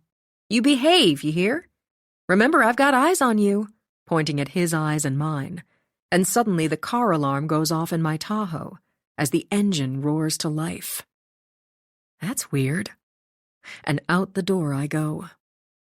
My boots make a gritty sound as I walk down the makeshift wheelchair ramp, and I tell Art to turn off the car alarm and unstick the accelerator, and he does. "What caused that?" I ask. "An off-nominal command." "In other words, a bug in the software," I reply, lifting my right hand in the dark, giving my digital signal to unlock the doors as the air stirs overhead like a frantic gust of wind. Then it happens again, and looking around, I see nothing out of the ordinary, just quiet cars parked in front of snowy lots. Windows are lit up in the surrounding homes, and headlights move on the highway. The few small trees along Lex's street rustle gently, the temperature well above freezing, and climbing into my SUV, I feel sad, a little tired and empty as I reach for my backpack. Taking my peeps off the top of my head, I place them inside their plastic case. Art turns on all the displays, my cockpit lit up like Times Square, in audio-visual mode again, now that we no longer have company. 25.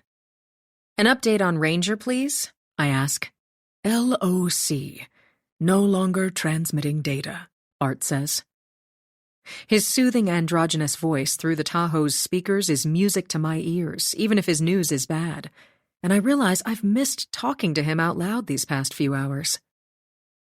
"We can't control our prototyped aerial internet ranger, and he's not talking to us," I summarize. "Well, doesn't get much worse than that," I decide, driving off. "Do we have a location?"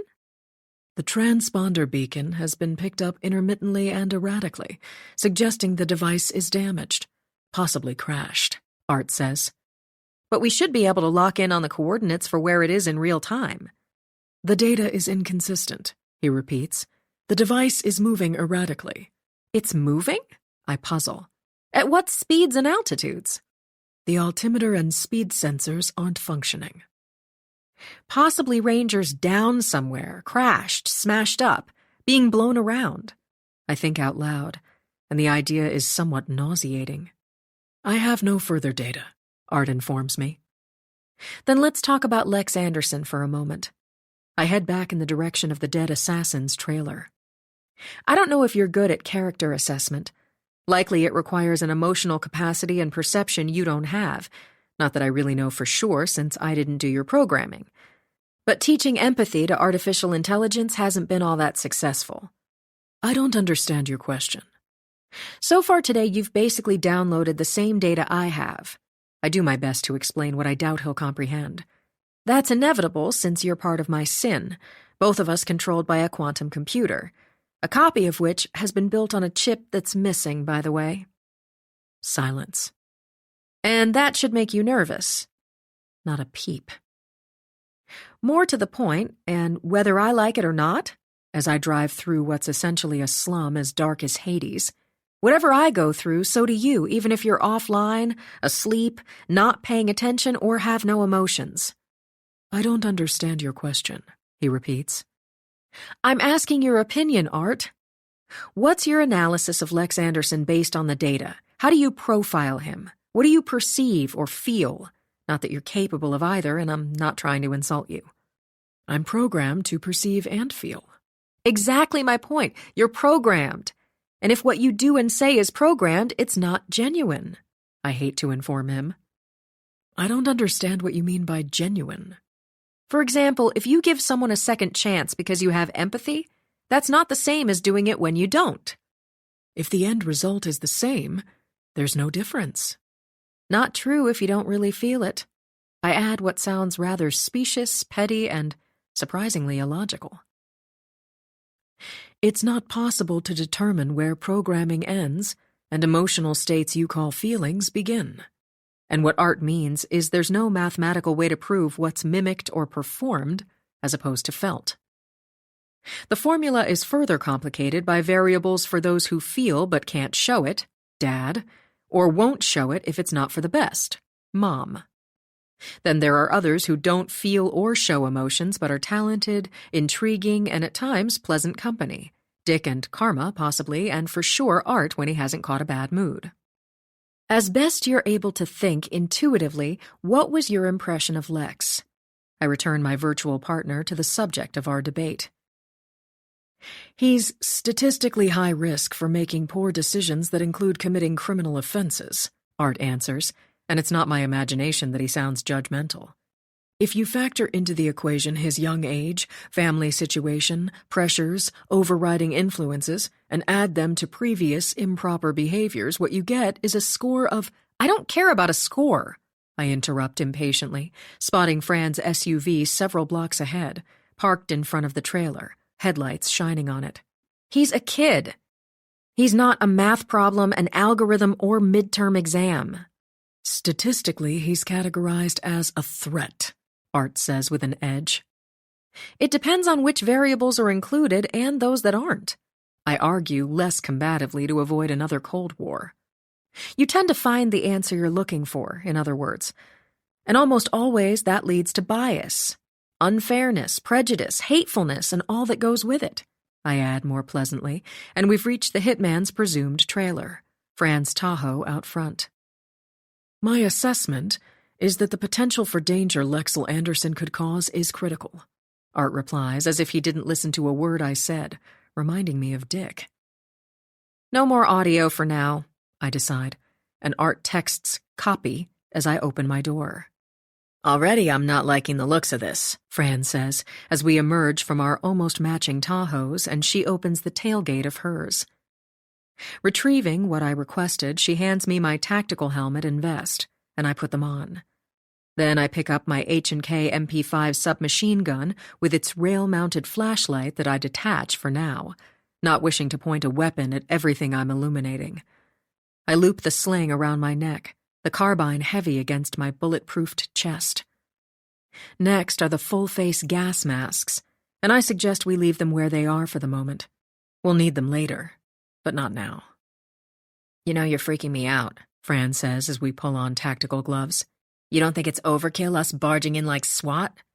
Better safe than sorry, I reply, because she has no clue that the dead guy in the Denali was Neva Wrong's personal assassin, and that if it hadn't been for Karma, I wouldn't be here anymore.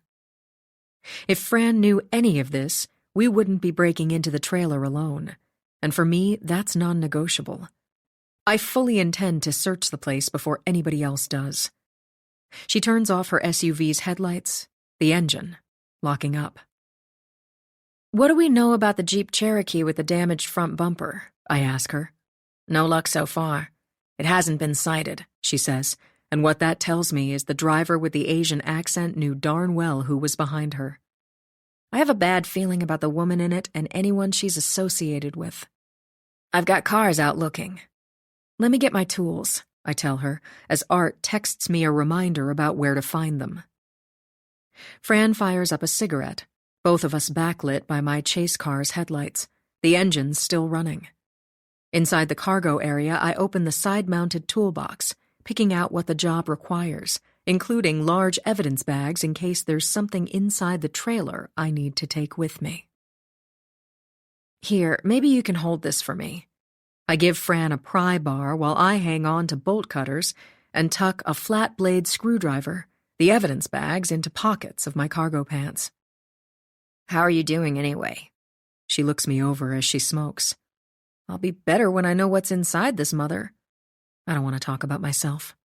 Well, you vanished for the better part of a week, she says, And the few times we talked on the phone or texted, you weren't nice and wouldn't tell me crap. Like you didn't know me. And it must have been Karma who did that.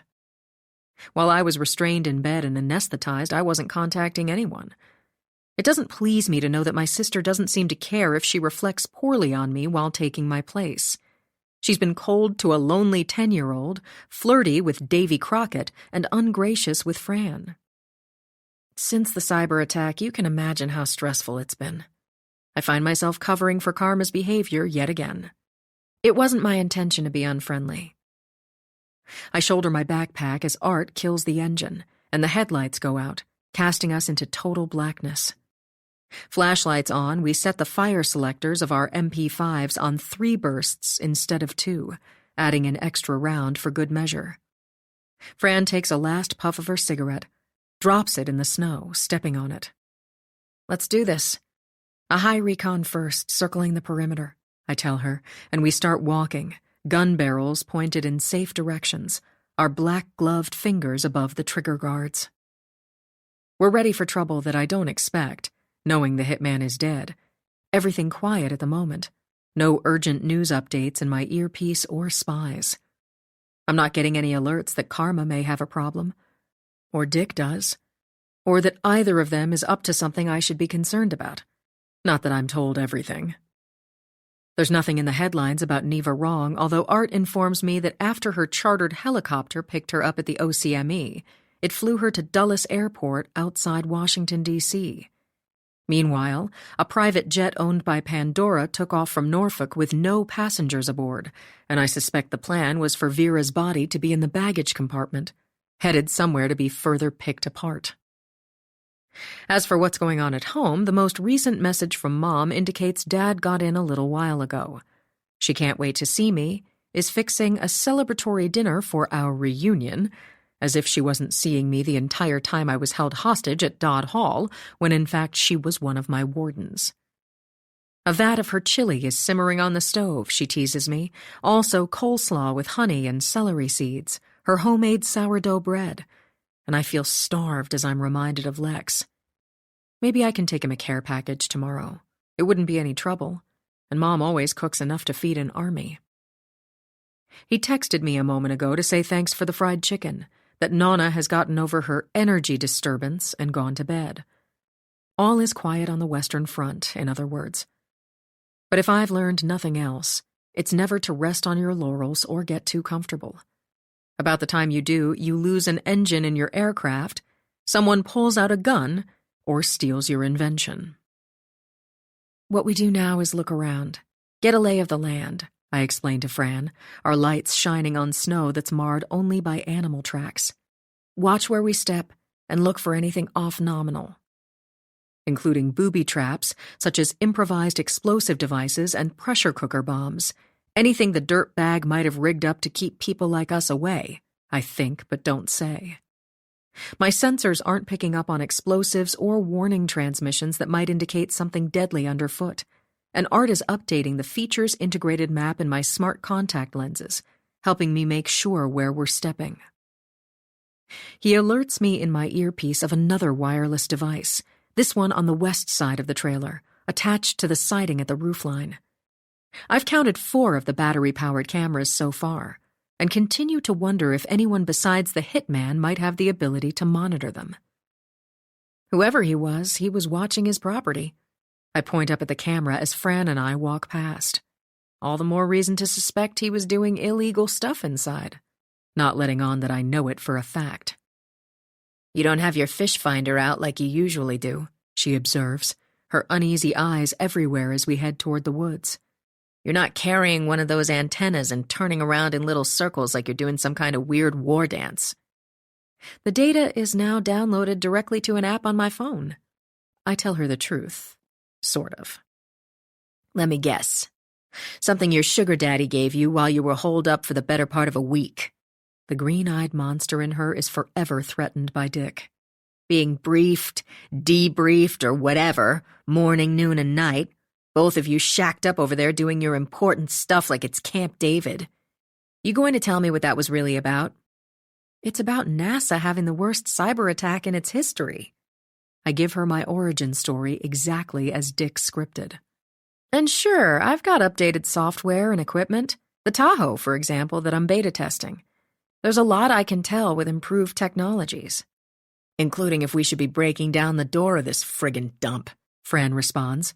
Not only do I worry about homemade bombs, but he could have a meth lab in there. We could be talking about toxic, volatile chemicals. He could have been another Unabomber for all we know. Translated, phobic Fran doesn't want us to be the first ones inside the trailer. But that's too bad. She's not the investigator. I am. And at the moment, we're not calling anyone. Once that happens, I lose all control of the scene. Even as we speak, I'm screening for explosives, drugs, I reassure her, and it's true, except my spectrum analyzer can't do what I just said. The one inside my backpack doesn't scan for terahertz radiation. It's not going to detect fentanyl, methamphetamine, stockpiles of incendiary devices and ammunition, and therefore can't tell us if we're about to be poisoned or blown up.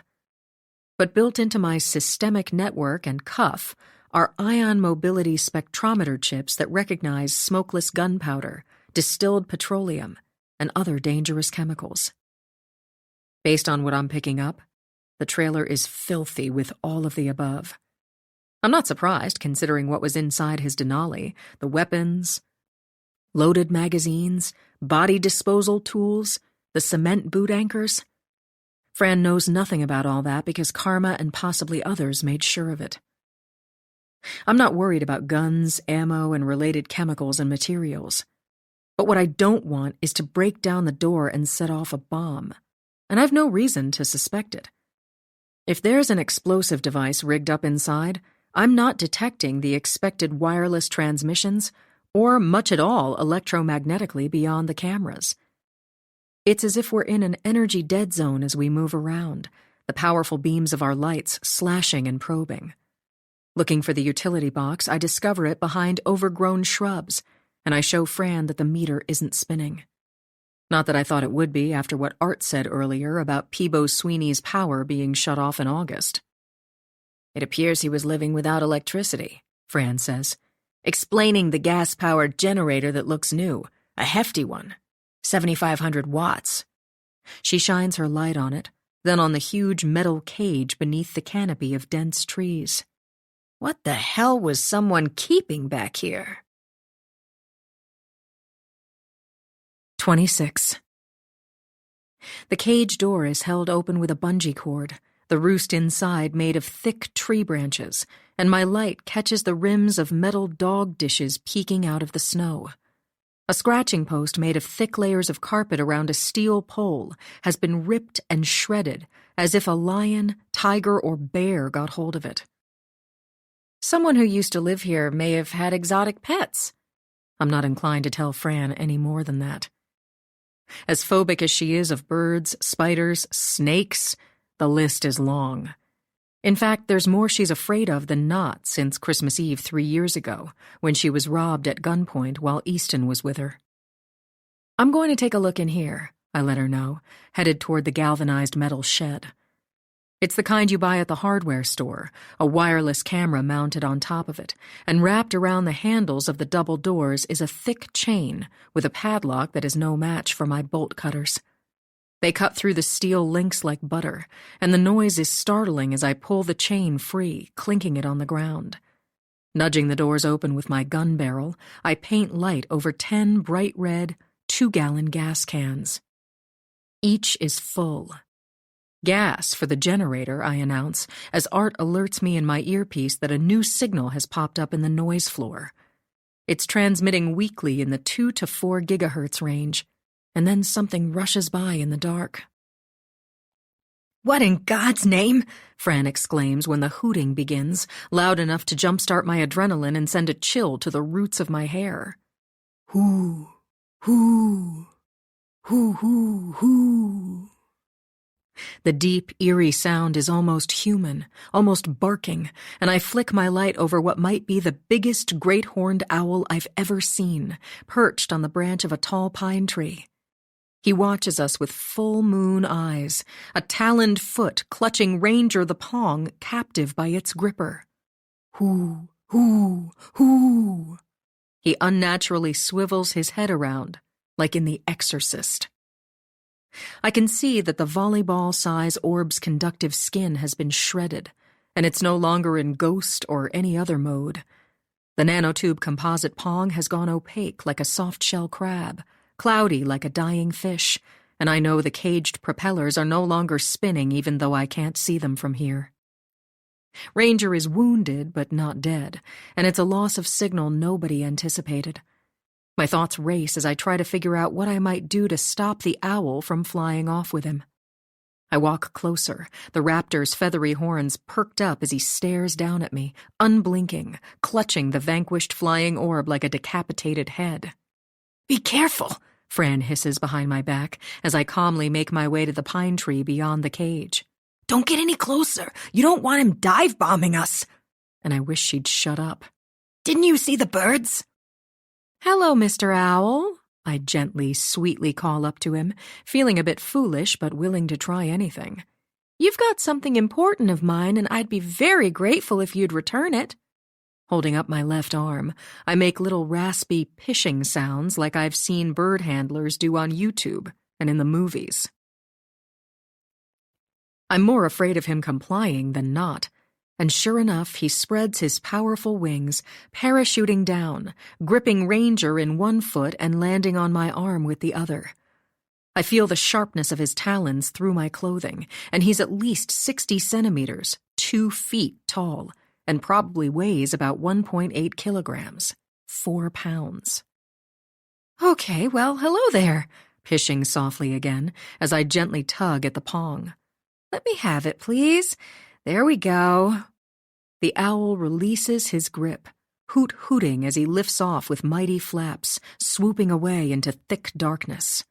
"Holy crap, I didn't know you were the owl whisperer," Fran says, shaking her head as if she just witnessed a miracle. "Where did the pong come from?" And she's seen her share of them buzzing around the farm and inside the barn.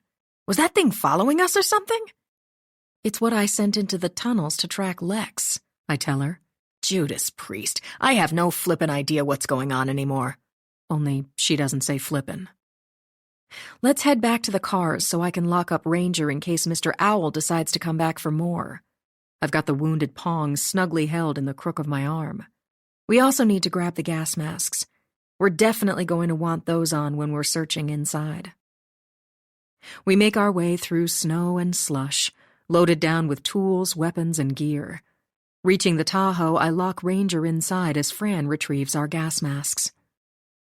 This is why they pay us the big bucks. I shine my light on the next target, the black trellis garbage can enclosure. Time to go through the trash. One more thing you love almost as much as tunnels, heights, confined spaces, predatory birds. Very funny. And insensitive, she says huffily. Maybe you don't know what it's like to be controlled by things you can't do a bloody thing about. You might be surprised what I understand, I reply, brushing snow off the top of the super can. I open it and get a snoot full of a putrid stench before my light finds the cause of it. Shh! I slam down the lid, about to gag, and I don't like snakes any better than Fran does. You don't want to look. Oh, God, what now? Startled, she almost falls on her butt, which wouldn't be a good thing to do while holding a machine gun. I know how you are around dead stuff, I explain, and she doesn't need to experience the rotting headless python that's at least as long as I'm tall. I guess we know what happened to Birdman's pet snake. God, no. Crap, what if there are more of them inside?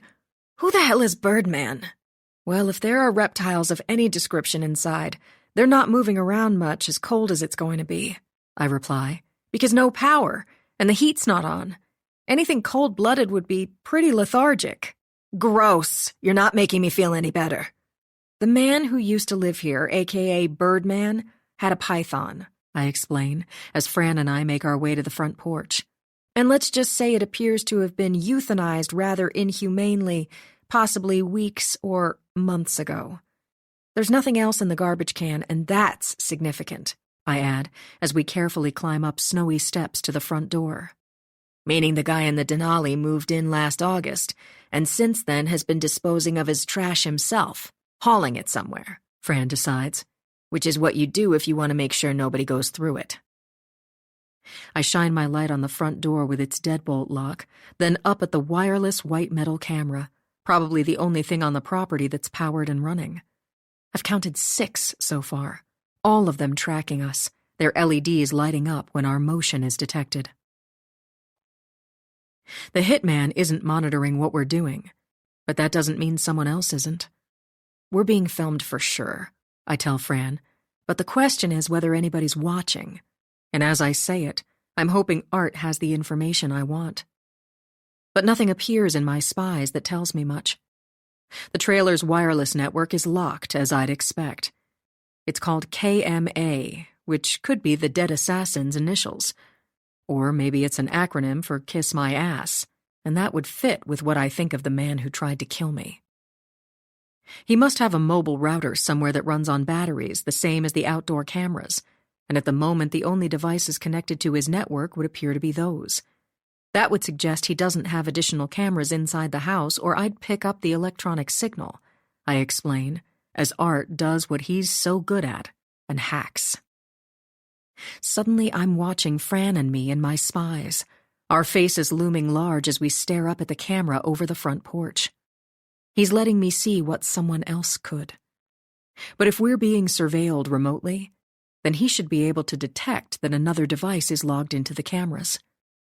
If he does, then he's not telling me, and I can't outright ask without Fran wondering who the hell I'm talking to.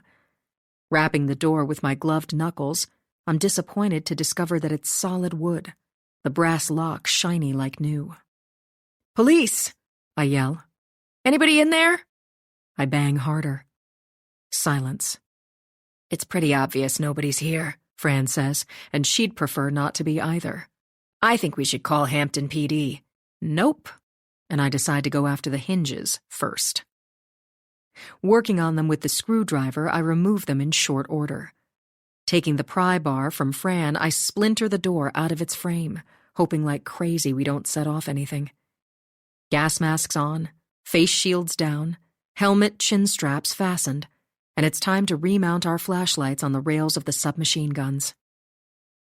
Covered from head to toe in black, only our eyes showing, we're armed to the teeth, ready for a raid or a riot, and I go first. Stepping through the opening, the ruined door overboard in the snow, I point my lighted weapon wherever I turn, clearing the landfill of the trailer from one end to the other. Searching for anything living or dead, I make quick checks of every nook and cranny without stopping to examine and explore. "All clear," I shout, pointing the barrel down, returning to the living room where Fran is cussing up a storm. "Damn it, oh crap," she complains through the voice emitter covering her foul mouth like a hockey puck.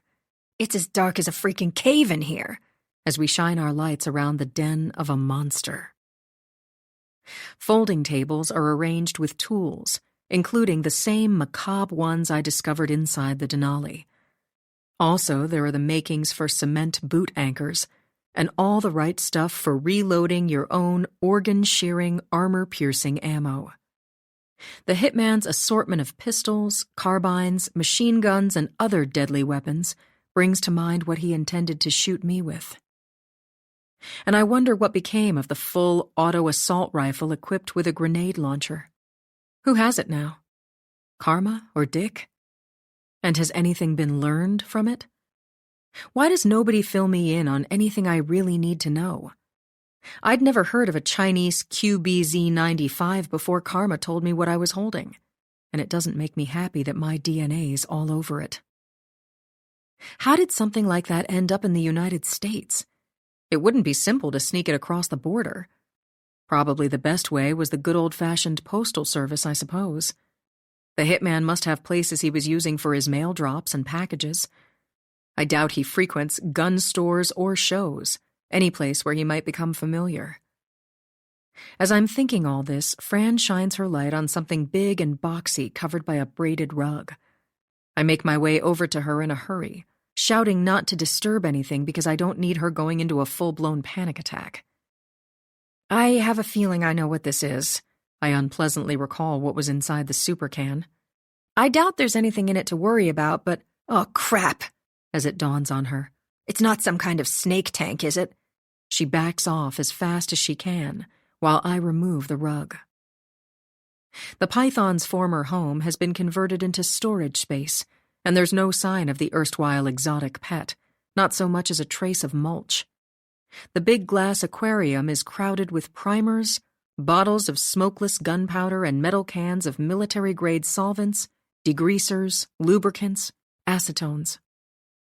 Everything is tightly sealed, nothing off-gassing abnormally, and the air is safe enough to breathe, my sensors are telling me. We're not about to be poisoned or blown up, it seems, and boy howdy, it would make me happy to take off some of this gear. I have a hot spot on the top of my head, and my face shield keeps fogging up. It takes way too much effort to talk, the sound of my own breathing distracting and loud. Are you sure it's too cold for snakes? Fran's muffled voice, the intense beam of her light probing wherever her weapon points. What about rats? Rats and mice are a possibility if they can burrow into something, I reply, especially if it was warmer in the recent past. I shine my light on an indoor propane heater near a makeshift workbench scattered with tools, alligator clips, sections of PVC pipe, batteries, rolls of electrical wire, buckets of nails, and ball bearings. Why couldn't a freaking snake do the same thing as a freaking mouse? And do it even better since it's not freaking warm-blooded? Fran is swearing like a sailor. So what you're saying is there could be snakes in the furniture. In anything, let's be honest. I seriously doubt it. But you know what they say. Expect the unexpected. We're okay to take these off. And how about disconnecting your light from your rifle before you shoot something you don't mean to? Like me.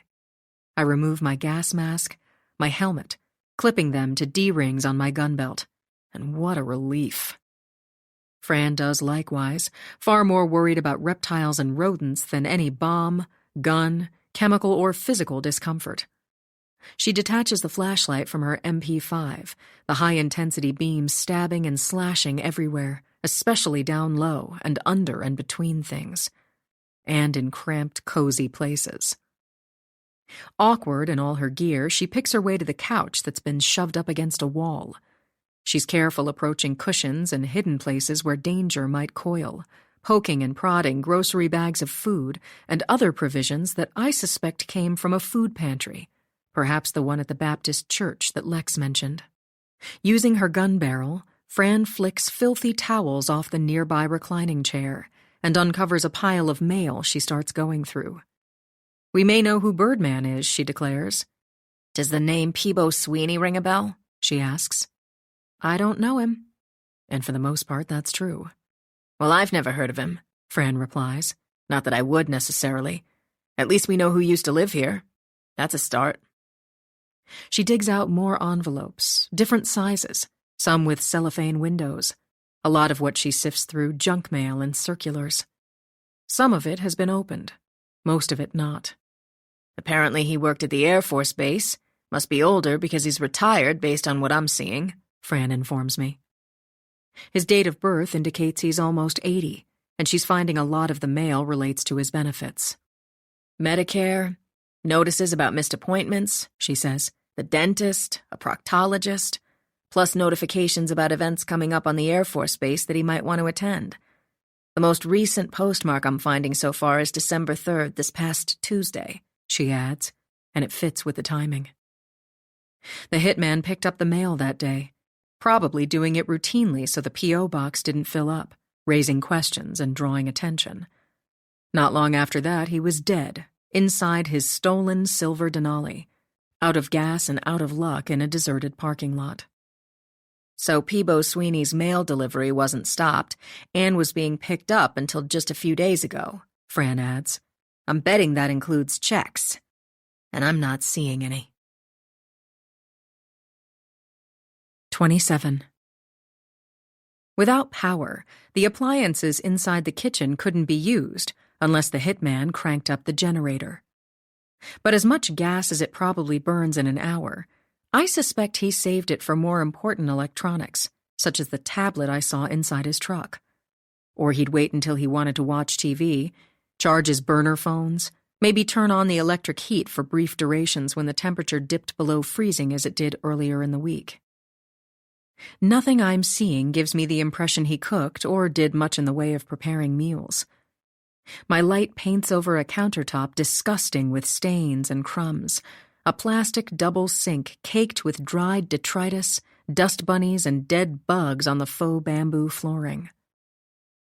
In a corner is a pile of glass shelving from the powered-off refrigerator freezer, and opening the doors I discover cases of ammunition, range bags full of loaded magazines, another Mossberg 12-gauge pump-action shotgun like the one that was in the hitman's truck. I try the handles of the faucet next. Nothing. Not even a drip. The water has been turned off. Or more likely, the pipes froze during the nor'easter because the heat wasn't on, and Peebo Sweeney's murderous squatter wasn't around to do anything about it, thanks to karma. Opening a door, I discover a broom, dustpan, a mop in a bucket, a vacuum cleaner, and 3 big black plastic trash bags that are full. Dragging them out, I slash them open with my tactical knife, kicking them over to see what's inside. I shine my light over paperwork, receipts, all sorts of miscellany that I suspect came from Sweeney's files or desk drawers. Commingled with this are dirty paper towels and plates, and a lot of cans and jars. I push around fast food wrappers, containers, bags, and caffeine-infused energy drinks, Vienna sausages, tuna fish, sardines, beef jerky, SpaghettiOs, and Chinese noodles. Most of what I'm looking at could have come from a charitable pantry and local drive-through restaurants. In fact, all but the fast food could be ordered over the internet, dropped off wherever the hitman decided, and no one was the wiser. It wasn't necessary for him to visit many stores, and not the same ones frequently. Much of what he ate was either takeout food, or it didn't need to be cooked or even warmed. But there's a 2-burner propane stovetop with a kettle on it, and tea bags, packets of honey, and instant soup. He had plastic spoons, big styrofoam cups, and it may be that hot beverages were as much as he was going to bother fixing for himself.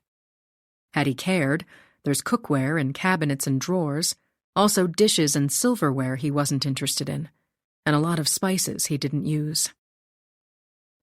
Under the sink are more cleaning supplies he didn't touch, and based on what I'm seeing so far, the hitman didn't stay here all the time. I seriously doubt he planned on hanging around indefinitely. Was in this area temporarily because that's what Neva wanted. There's no question he would have monitored the trailer from a distance should anybody decide to show up uninvited. I suspect this was his temporary office and workshop where he dreamed up and fabricated his monstrous acts. I'm betting there's some other place he's been staying, and I mention this to Fran. A place not too far away in case his cameras picked up something he didn't like, and he wanted to get here in a hurry, I add, returning to the living room where she's taken off a glove and is unlocking her phone. And he might have a boat somewhere. It's going to be hard to look if we don't know what name he might have been using. She scrolls through her contact list. You find anything that might tell us why he'd kill himself? And since when do serial killers and hitmen off themselves? I can't imagine how many aliases someone like this might have, I reply. One thing's for sure, he's got a big enough arsenal to take out the entire neighborhood. Maybe more than that. God only knows what he planned to do next, or what else might already be set in motion. Time to bring in the troops. Fran has the number queued up on her cell phone. She hits send, and we listen to the ringing over speakerphone, waiting in our cumbersome gear, standing in the dark horror of the trailer's living room. Cold air blows through the opening where the front door used to be. Our flashlights and gun barrels pointed down so we don't blind or shoot each other. I know it's Sunday night, Fran says right off when a familiar male voice finally answers. I'm sorry to bother you, Al. And she's talking to her counterpart at the Hampton Police Division, Major Alvin Pepper. I'm actually in the office catching up on paperwork. He sounds tired and harried. That's how I'm spending my Sunday night. What's up? We've got a situation in the mobile home park near NASA. As I leave the living room, I overhear Fran request the crime scene unit, the bomb squad, battery-powered auxiliary lights, and possibly hazmat. Maybe animal control, too, she says, because there's this huge mother of an owl loose that captured a drone. She gives him the sound bites of what's going on as I follow the hyphen of a hallway, checking out the only bathroom, and it's beyond disgusting. The toilet is stained muddy brown, no water in it, the plastic sink scummy, the linoleum floor filthy. Rolls of toilet paper are in a plastic bucket, the trash overflowing, and I push back the shower curtain. It scrapes loudly along the rod, and not many bathtubs have butcher tools in them. A meat cleaver, a meat saw, a boning knife, and the type of cut-resistant gloves that I've seen in the morgue. All of it is clean, the stainless steel blades spotted from their last rinsing. My light paints over heavy-duty trash bags, folded black plastic tarps, duct tape, a big sponge, a jug of an industrial cleaner and degreaser. It's obvious what they're for, and I feel an angry sadness settle over me as I turn my attention to the chipped formica-topped vanity. Opening drawers, I illuminate personal belongings that shouldn't be any of my business. Hemorrhoid and anti-itch creams, stool softeners and laxatives, ankle and wrist braces, and all kinds of over-the-counter pain remedies. Prescription bottles in the cabinet over the sink include Sectrol, Ativan, Celexa, all refilled not long before Peebo Sweeney disappeared. As I look at the labels with his name on them, I'm seeing data about the medications in my lenses. It would seem he had high blood pressure, problems sleeping, possibly anxiety and depression. At the end of the hallway, I open a door, and he might have done his laundry not long before he vanished. Khaki pants, boxer shorts, and dark socks are still in the compact washer-dryer that can't be run without electrical power. To the left is the bedroom, and the first place I check is the closet, my sensors detecting naphthalene before I get a whiff of mothballs as I open the door. My gloved fingers walk through old suits, shirts, ties, a winter coat hanging on a rod.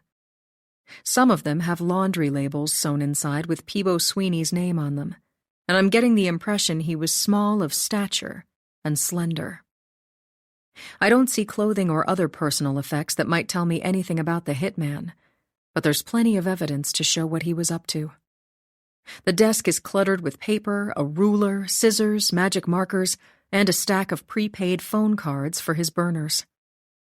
The wall on either side of the flat-screen TV is covered with corkboard. Pinned to it are skillful drawings, maps, photographs, elaborately detailed directions, and a cursory review is all it takes for me to know what I'm looking at. A home invasion. One that would end in flames. And I can't let Fran see this. But I can't prevent it as I hear her footsteps, and then she's walking in. Backup is on the way. She stops mid-sentence when she sees what I'm looking at. Good God. What the? Stepping closer, stunned.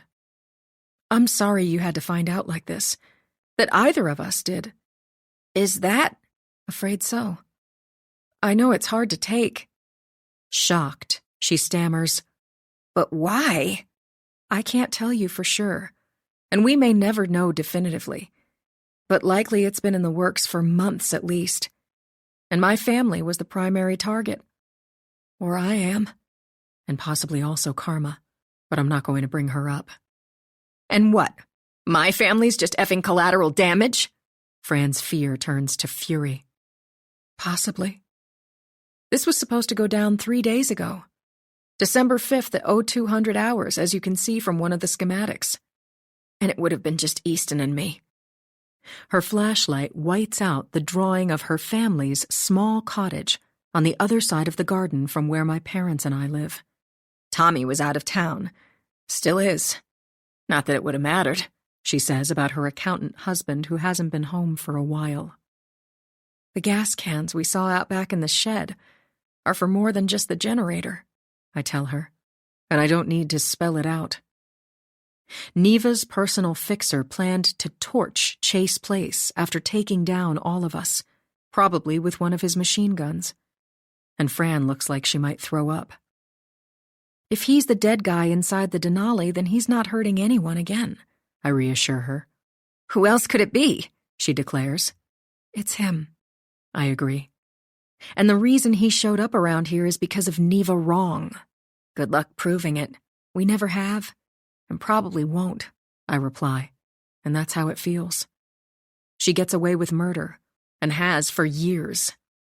But why would he kill himself? Fran has her back to me, standing rigidly in front of the corkboard, directing her light at everything on it. Since when do psychopaths commit suicide? They don't, usually. And I can't tell her the truth about what really happened at the Point Comfort Inn. But they're afraid of getting caught. Maybe he had reason to think that might be in the cards. And I sound like quite the profiler as I continue to steer her wrong. Based on what I'm seeing in here, he wasn't very worried, she replies angrily. He doesn't seem like someone who felt anything at all. Good God! At 0200 hours this past Thursday, she repeats, incredulous. All of us would have been home asleep. Except for you, almost accusingly. You would have been safely tucked away at Dodd Hall.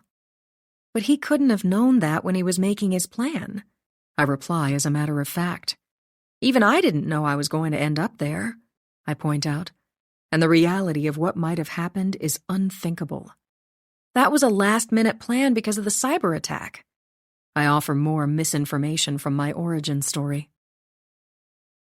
Fran doesn't know, and never will, that I wasn't isolated in Dodd Hall simply because NASA got hacked. There's no reason to think that Neva or her hired killer were tipped off about what was in store. He may have tracked me to the Point Comfort Inn, but he didn't know anybody would be waiting behind the ice machine. He hadn't a clue that my sister was working out of her room there, or she couldn't have ambushed him the way she did. I saw what was in the bathtub right before I walked in here, Fran is saying, as I hear car engines outside the trailer. Blue and red lights throb around the edges of blackout shades, and I hear the thudding of car doors, of footsteps in a hurry. And the weapons? The homemade cement anchors? Fran says. God only knows how many people have vanished without a trace. She's a dark shape in the doorway as boots sound on the porch. This was someone we didn't stand a chance with. It's best not to dwell on it. I return to the desk with its 4 drawers, shining my light on the top left one, sliding it open, not letting on how surprised I am. Well, let me go deal with the Hampton guys, Fran says as she leaves. Hey, she calls out to them from the hallway. There's 2 of us back here and the power's turned off. The stuff you're most interested in is in the living room, the kitchen. She lets them know as I open other drawers, lifting out shooting logs. Dozens of them. The pocket-sized notebooks are identical, each with a black cover neatly dated and numbered in white magic marker. Some haven't been used. The rest are inside Ziploc sandwich bags containing small plastic trinkets I recognize as Cracker Jack toys. Not new ones, but from the good old days, when you never knew what fun prize might await inside the box of caramelized peanuts and popcorn. There are whistles, charms, rings, figurines, games, stickers, mini comic books that bring back memories, most of the journals meriting but one prize. But some baggies contain multiple tiny trophies, including the one for the hitman's planned attack on Chase Place. The accompanying log, number 42, was started in early September when he made another drive-by of my family's farm. It's going to be challenging but not impossible. Very important not to rush, as these aren't the typical quarry, he writes in the precise penmanship of an engineer. I believe in this case the key is to create a diversion that causes the targets to leave the residences, thereby eliminating all of them in one sweep. He completely objectifies us. That way I don't have the headache of dealing with burglar alarms, a screaming kid, and all the rest. He goes on to describe his clever idea of borrowing the cat, then bringing it back at the appointed time and letting it loose, he pens. I could do something to make sure it starts yowling and lights on, everyone up and out. Welcome home, kitty kitty. And that's all she wrote. Ha! He seemed to enjoy his journaling. Flipping through pages, I find mentions of him visiting our property in the dead of night, watching windows, learning our routines and habits, making certain he carried no electrical gadgets that could be detected. He'd leave his truck out of sight not too far away, and when he mentions making friends with the cat, meaning Fran's orange tabby named Schroeder, I can barely stand it. The 7 brightly colored vintage prizes the hitman picked for us are figurines of a uniformed policewoman and a cat, a pencil sharpener, a typewriter, an airplane, a rocket, and an astronaut. It's not hard to know who Neva Wrong's hired gun had in mind for each, and obviously he'd been gathering intel for a while. There are 42 shooting logs, 1 per job, and the 79 Cracker Jack toys indicate how many victims. The entries begin on March 13th, 2013, ending on December 4th. Certain dates shocking in what they imply. 28. I start with the most recent completed job. And as disciplined as Neva's hired thug may have been to stay off the radar the way he did, his fatal flaw was he couldn't resist preserving a detailed record. No doubt it was the best part of his violent fantasies, allowing him to savor and relive his vile accomplishments. It's apparent that he was obsessively careful and meticulous, never in a rush to get the job done just right. He planned months in advance in some cases, and was quicker on the trigger in other, less intense jobs. He doesn't identify his victims, their addresses, or occupations, and he didn't need to for me to know who he's talking about when I skim his account of the double hit in the Houston area 7 weeks ago. The first victim was Hank Cougars, number 40, a beer mug charm included with his log. Referred to as an intoxicated male, he was out of work, lived in a trailer, and drove a 2016 silver Denali. On October 28th at 2 o'clock in the morning, the hitman picked the trailer's back door lock, he writes. I was able to use a bobby pin. Stupid people who don't believe in deadbolts. He then entered undetected to discover his intended victim passed out in bed. I finished the job with a pillow, butchering the body at the major joints, taping up everything in trash bags, as if it were a deer he'd hunted. Renting a boat, he weighed down the remains with anchors, dropping his morbid bundles into Trinity Bay. He camped out in the dead man's trailer for the next 3 nights, and on Halloween, he set out in the stolen Denali after his real target and reason for coming to Houston. Pandora aerospace engineer Noah Bishop was inside a bar the hitman doesn't name, but I know he's talking about Woody's. A popular NASA watering hole near Johnson Space Center, the place was hopping with Halloween-related events. A lot of hopeful astronaut candidates were in town for the next round of interviews at Johnson Space Center, including my sister. I'd been there the week before for the same thing, because NASA wanted us separated to see how we would do without each other. The night of October 31st, Karma and Noah happened to be at Woody's, but not together, and some of this I know from what Dick told me earlier in the week. My sister was in a private room with other astronaut candidates. Noah was at the bar with a female colleague and friend from Pandora's Houston facility. At almost 10 p.m., he, his friend, and Karma ended up in the parking lot at the same time. They got into an argument that likely was fueled by alcohol. Soon after, my sister returned to the restaurant while Noah drove his friend home, dropping her off. He didn't go inside the house and headed in the direction of his Shore Acres neighborhood, the hitman following.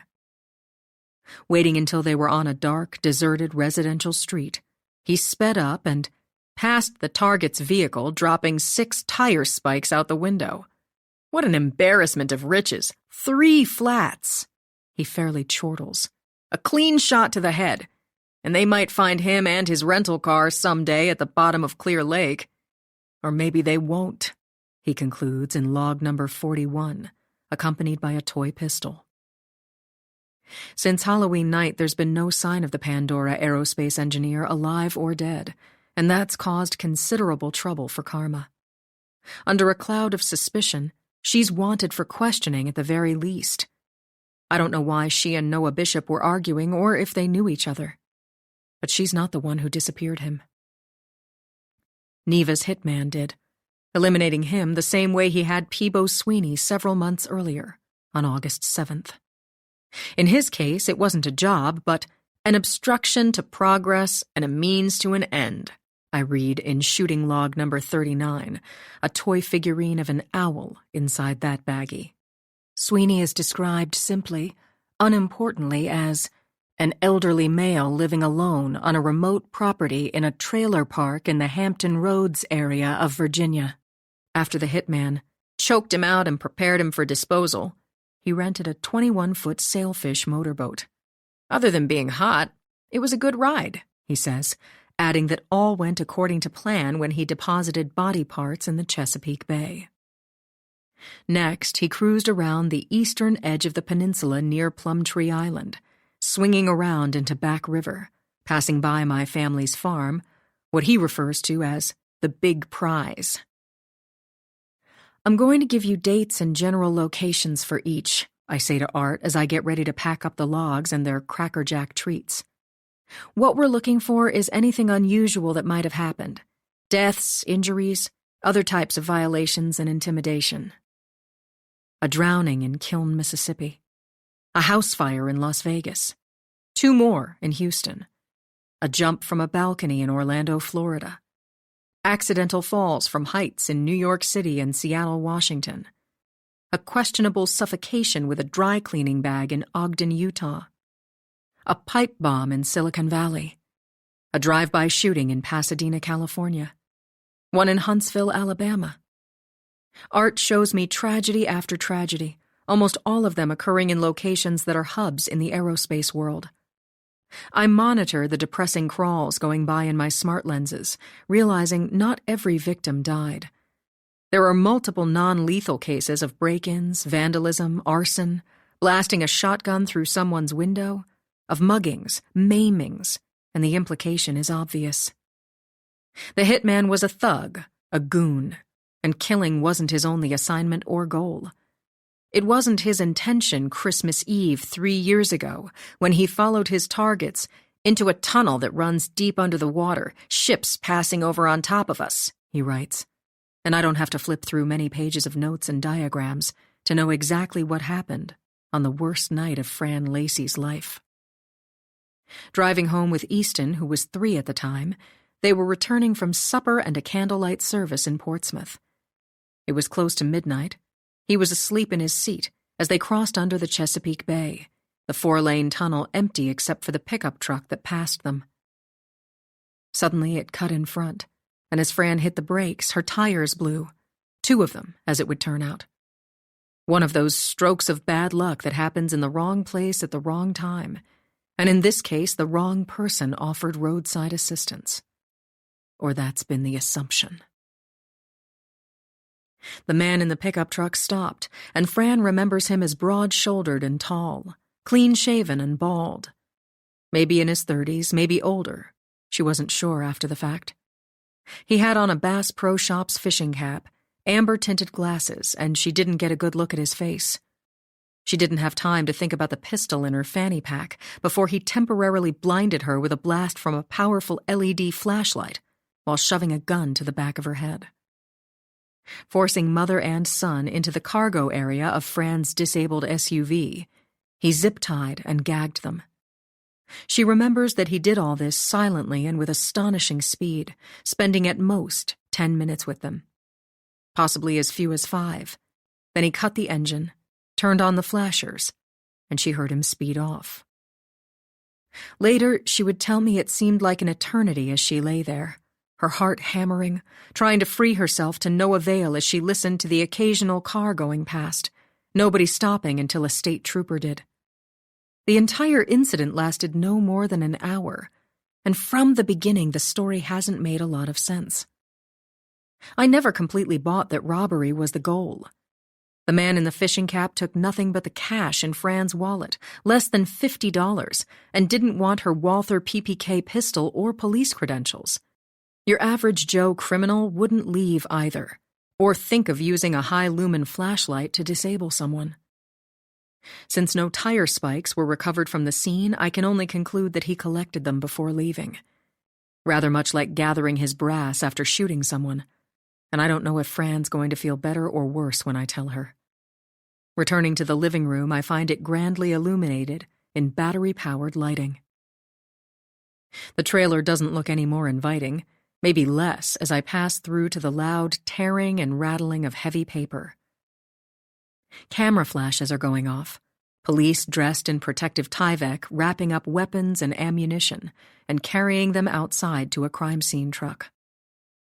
I walk out the open doorway, down the porch steps, making my way through the sloppy, wintry mess as a canine unit pulls up, diesel engines rumbling, the sound of the dog barking reminding me of Mr. Owl. I find myself scanning the trees, the sky, looking for him at the same time I wait to hear from Lex. If I don't pretty soon, I'm going to do something about it, and I hope he and Nana are okay. I head toward a cigarette glowing like a tiny orange coal, Fran by her Tahoe with Major Pepper, and I remember that after the incident in the tunnel, she started smoking again and swearing more than ever. She quit going to the gym and church, eats and drinks whatever she wants, can be mean as a snake, and won't get away with any of it forever. So much for a Sunday night when most people are furloughed or having fun, I say when I reach them. It's no wonder I have no social life. My same lame joke. And truth be told, I don't have a social life on any day or night of the week. You never know what's in your backyard, Major Pepper says grimly, and it's rare he's not in uniform. Dressed casually in corduroys, a ski jacket, and boots, he's busy on his phone. Bombarded, I can tell. Second in command of the Hampton Police Division, he also works closely with NASA, is in his 50s, nice-looking, and drives a racing yellow Corvette. "This was a good find, Captain," he says to me with a congratulatory nod. "Good job following up on a tip." As if that's all I did. I'm not seeing much that's good about it except there's one less a-hole in the world, I guess, I reply. And I ask Fran to open the back of her truck so we can put away our heavy gear and weapons. I think we can do without ballistic helmets and vests, gas masks, submachine guns, and she locks them up. I tell her I need a moment alone, and we walk through snow and slush to my chase car as Art turns it on, and I make my secret motion to free the locks. "What have you got?" Fran eyes the bags of journals I'm carrying. "And where are you taking whatever it is?" The guy kept a detailed record of each job, 42 of them, I reply, and it's significant that there's not one for last Tuesday. "Now I'm really confused," she says, her vague face frowning in the dark. "December 3rd. Vera Young," I explain. "There's no log that might be for her, suggesting she wasn't a job. Not his job, at any rate." I imagine Neva showing up at the Fort Monroe apartment to get the God chip, and when Vera wouldn't hand it over, things spun out of control. In a rage, Neva garroted her sister with a computer cord, and I assume at some point after this the hitman was there in his Denali to pick up the big boss. He may have given her a hand with staging the scene for all I know. But I have a feeling he didn't, that he had his pride. It wasn't his job or a good one, and he didn't want credit. "You can't just take evidence home with you," Fran says as I set the bags of journals on a seat. "I'm doing it. End of story," I reply. "I intend to go through all of them carefully before anybody else does. Maybe we'll figure out who he was. Maybe we'll find something that definitely links the victims to Pandora's space systems." I leave out the most important part, the hitman's own written record of Noah Bishop's death. My sister had nothing to do with it. "Seriously?" Fran says cynically. "You're thinking Neva wrong's behind every one of his hits?" She drops the cigarette into an ice-watery puddle. "What makes you so sure a scumbag like that wouldn't do jobs for other people? Anybody who'd pay enough?" "Neva has to control everything and everyone," I reply. "If he did jobs for other people, then he didn't answer only to her, and she wasn't the center of the universe." My Tahoe's headlights illuminate Peebo Sweeney's trailer, where he was enjoying retirement with his exotic pets, I can only suppose. He was home alone, possibly running a load of laundry when a stranger showed up at his door. pretending to be lost, his killer describes. They struck up a pleasant conversation about car races at the nearby speedway and what it was like to live so close to NASA. Then the hitman got around to business, I recall from the log with its crackerjack plastic owl. Plain and simple, I'm saying to Fran. This is how the hitman did location scouting and acquired habitats that would go undetected. And I can see faces in the lighted windows of mobile homes across the street, people looking out at what's going on over here. He needed a local, off-the-grid place to do his work, and a trailer that backed up to the woods was the perfect spot. There was no motive other than that, I summarize. There was no competitor or adversary to intimidate or eradicate, no score to settle, just an old man retired from the Air Force who had something the hitman wanted. Based on what I saw a few minutes ago, I have a feeling Neva kept her personal attack dog plenty busy. I'm not sure he would have had time to work for anybody else. And then I tell Fran the rest of the story, that this same assassin who planned to wipe out all of us had victimized her in the past. The purpose wasn't robbery, then, I explain as she stares at me in cold silence. The goal was to traumatize, to create chaos, and maybe to send a warning. By his own accounting, the plan was to follow Fran home, to wait for an opportune time to disable her vehicle with tire spikes. I paint the nightmarish picture for her. And I'm betting he'd put a tracking device on your Land Cruiser long before that, I add. I don't understand. She stares off at the trailer, the lights harsh inside, police carrying out weapons wrapped in brown paper. Why? To destabilize. To create huge distractions and emotional distress, I emphasize. If Neva's really behind it, Fran decides, why sick him on me 3 years ago? I had nothing to do with her then. But you had everything to do with me, I remind her.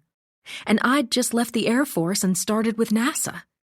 I'd just started working with you in protective services. You're my neighbor, my friend, my family. What happens to you, Easton, and Tommy happens to me. It happens to all of us. I remember having a funny feeling when I saw his driver's license. She means the hitman's fake one with his bearded photograph and Hank Cougar's information. It doesn't really look like the man I remember, but it bothered me, and I guess now I know why. Except I don't understand why Neva would go to so much trouble. I'm not going to remind Fran of the consequences. She doesn't need to hear how much time and effort I've spent on her raging phobias while helping her hide them from everyone. I won't mention how often I've turned the other cheek when she's insensitive, rude, and at times barbaric. These past 3 years, it's almost as if she's done everything she can to run me off, alienating plenty of people, including Karma, and at times Mom, Tommy's cousin. But most of all him, the long-suffering husband, driven to renting a getaway in Williamsburg. And at the end of the day, Neva knew what she was doing. 29. Neva understands love and human decency well enough to use them as weapons, I explain, as I slide into the blast-resistant driver's seat, open the window, and turn on the heat. Sort of like planting that phone on a 10-year-old, if that's what she did. Fran's demeanor has turned as hard as steel. Creating diversions? Ruining lives? Well, may she get back as good as she gives. She calls Neva a few choice names that don't bear repeating, and in my spies I can see my messages, and still nothing from Lex. Time to go home. I fasten my seatbelt. I'm not leaving until everybody clears out, Fran says. Still no luck finding the Cherokee, by the way. I'm guessing it's out of sight in a garage somewhere, I suggest. You probably won't be up by the time I get home. The babysitter dropped off Easton at your parents' house a little while ago for a sleepover. He's watching TV with George. She's looking at everything but me, the way she does when she gets emotional. A lot of trauma for one day, I say kindly. And when's Tommy coming home? Next weekend, maybe? Or whenever I'm not a grizzly bear with PMS, as he puts it. And for an instant, it sounds like she might cry. You gonna be all right? I'm fine, in a dead, flat tone, and she steps back from my window. See you in a little while. Turning her back to me, Fran watches where she steps, headed back toward the trailer. I drive off, and Art turns on the displays and audio as law enforcement vehicles continue arriving at the trailer park. No doubt there will be quite the investigation into the hitman's illegal weapons, and at least I can trust that Fran will keep it to herself about the 42 journals in my possession. At almost 11 p.m., the winds are calm, the moon and stars showing. The temperature is 8.8 degrees Celsius, 48 degrees Fahrenheit, and the roads have cleared considerably. As I approach Lex's Street, I decide to make a wellness check, parking where I did before. I'm unable to tell from the gift-wrap papered windows whether any lights are on, but I can hear the TV playing inside, and I rap on the aluminum storm door. Nothing, and I try again, louder. Still nothing. Then, "Who is it?" Nana's distrusting voice. It's Captain Chase again. Sorry it's so late. You don't need to open your door. I don't want her having another spell. "I'd rather not." Best to leave a shield between us. "I agree." I was driving by. Are you and Lex all right? "He's in his room, out like a light. I couldn't sleep. Got up a bit ago to watch TV." Sorry to disturb you. And I tell her goodnight, oddly disappointed that I didn't see him. But it's good to hear that Lex is sleeping as he should be at this late hour. Back inside my Tahoe, I stop at Commander Shepherd Boulevard, waiting at a red light as a Hampton Roads transit bus glides past. I'm reminded of what he said about running errands, taking care of everything. A little man who never really had the chance to be a normal boy. Are there any updates I should know about? I ask Art, and I'm back to multitasking, monitoring flat screens and data in my spies. Anything earth-shaking in the past few hours? And he replies by displaying the Langley site map. As late as it is, I'm surprised there are any outside contractors left on our campus, some of them the same engineers I saw at the gantry earlier. Other ID numbers lighting up are from NASA and the military. A total of 8 people working in the hangar where the test model was hauled late afternoon. Dick isn't among them. What's going on in Building 1119A? I inquire. I fully expect Art to reply that he's not authorized to show me. Instead, I'm connected to a live video feed from inside the spacecraft test model. Snap, the crash test dummy, is decked out in a launch entry pressure spacesuit made of an iridescent blue smart material, the soft hood equipped with a visor. My purloined mannequin has assumed the position, on her back, knees bent, strapped snugly in a carbon fiber seat liner, her artificial arms folded across her zipped-up torso. It occurs to me ironically that, considering my implanted intricate network and all that goes with it, I may be more of a full-scale anthropomorphic test device than she is. It's hard to tell very much else about the spacecraft itself, since none of the avionics and other bells and whistles are present. But based on openings in the test model's aluminum sides and flooring, I suspect there are atypical components including ports for deploying mini-probes and satellites, and other autonomous devices. I'm seeing real estate for powerful engine pods and thrusters. I recognize the slots for retractable landing skids like we have on many of the drones we build in the autonomous incubator and test on our ranges. Do we know where Dick is? I'm grateful Art and I are back to talking freely. And I'm wondering what his interest in the space vehicle might be exactly. What is your question? Also, I'm wondering who decided to put Snap inside the test model. No one should have laid a finger on her, frankly. Especially after all the time and resources I've devoted to overhauling her. She was in very bad shape when I first met her. I realize that was before your time. I don't understand, Art says, as I retrace my steps, following the same route home that I took 4 mornings ago during the blizzard. Do we have any further data on the drop test that was conducted at the gantry earlier? More to the point, what's being done to Snap as we speak? And when it comes to my hand-tooled and personally engineered mannequins, I'm as fiercely protective as my mother is toward Karma and me. The drop test was considered a success, Art answers blandly, reminding me of Dad's dry way of talking. All test devices performed as designed, the results within normal limits. But what is this spacecraft supposed to be? It appears to have all sorts of atypical features. I monitor the live feed as I drive, not expecting Art to answer beyond reminding me I'm not authorized. A reusable combination rescue vehicle and space ferry that can both land and take off. He surprises the hello out of me. Echoing the very details Dick and I have discussed for years, what Art's talking about is a spacecraft with a retractable landing gear. It can set down on legs or skids in environments with little or no atmosphere, such as the airless moon, where wings won't fly with no wind beneath them. An MOBE, a Manned Orbital Ballistic Escaper. Art spells it out, the very acronym Dad and I came up with one summer while Dick was visiting us. It appears to have landing gear similar to helicopter skids, I point out, only for space landings in little or no gravity. When the vehicle returns to Earth, it splashes down in the ocean like most crew capsules. Sort of a getaway car. A MOBE isn't designed to be used for criminal activity. Art takes me literally. An escape car. I restate what I mean. Pronounced Moby, like the whale, its powerful propulsion system can blast away from a damaged spaceplane, a failing inflatable habitat, or other trouble. Then AI-assisted telemetry would rendezvous the vehicle with the most direct descent profile to return to Earth.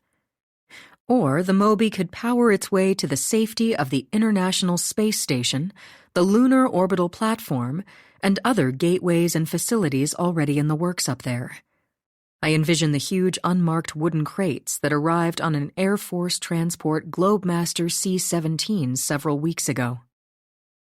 There's little doubt what was on those pallets tucked out of sight inside the aviation hangar, a Moby high-fidelity test model, and whatever might go with it. As I think of the blue luminescing spacecraft wing I saw inside the full-scale wind tunnel, I suspect that whatever was going on in there might be related. Thanks for answering, because I didn't expect you to, I say to Art, while noticing that Papa John's Pizza is open, as was Hardee's a moment ago, my stomach growling as if it might lunge. Not so coincidentally, I wasn't unauthorized this time. No response. Not that I believe in coincidences. So it sounds to me that Dick or whoever's editing you thought it okay to tell me about the Moby test model, one that hasn't been mentioned before you just did. A concept I'm all too familiar with since I worked on it with Sierra Nevada Corporation a few years ago, and before that brainstormed about it with Dick. Art has no comment. Anyway, I didn't know anything had gone into production, and it shouldn't be you breaking the news to me. He should have. And you can tell him I said so. Silence. I hope Dick isn't taking sole credit. Or much at all, really, I admit, and the thought irks me more than I let on. Truth be told, very little about the Moby was his doing. It was Dad and me. Also, Mom always adds her creative touch, just as my fighter pilot twin has her hawkish ideas. But it would sound petty to point it out. So what happened? I resume quizzing Art. Why did you answer me this time? Unauthorized.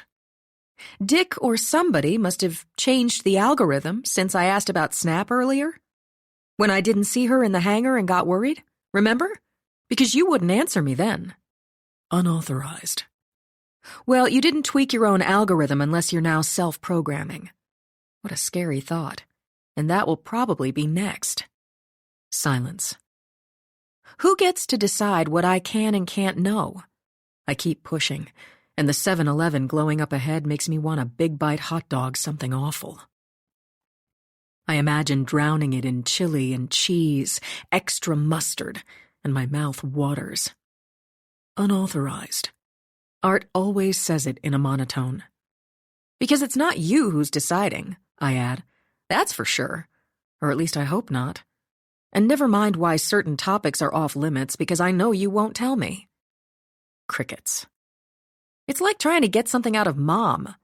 Well, forget it. As I reach the Hampton Hop Inn, lights out. No sign of the pearl-white Cherokee with its damaged front bumper. There are no cars at all, the plowed parking lot empty, and I find it strange that the convenience store would be closed on a weekend night when the snow's melting, the weather good. There have been plenty of people shopping in restaurants, getting ready for the holidays, catching and cleaning up after the evacuation and storm. Do we know why the Hop Inn is closed? I ask Art as if he's an oracle with the answer to everything, even if he doesn't tell me. I'm sorry. His voice through my truck's speakers. I have no information. And it's probably my imagination that he sounds chagrined.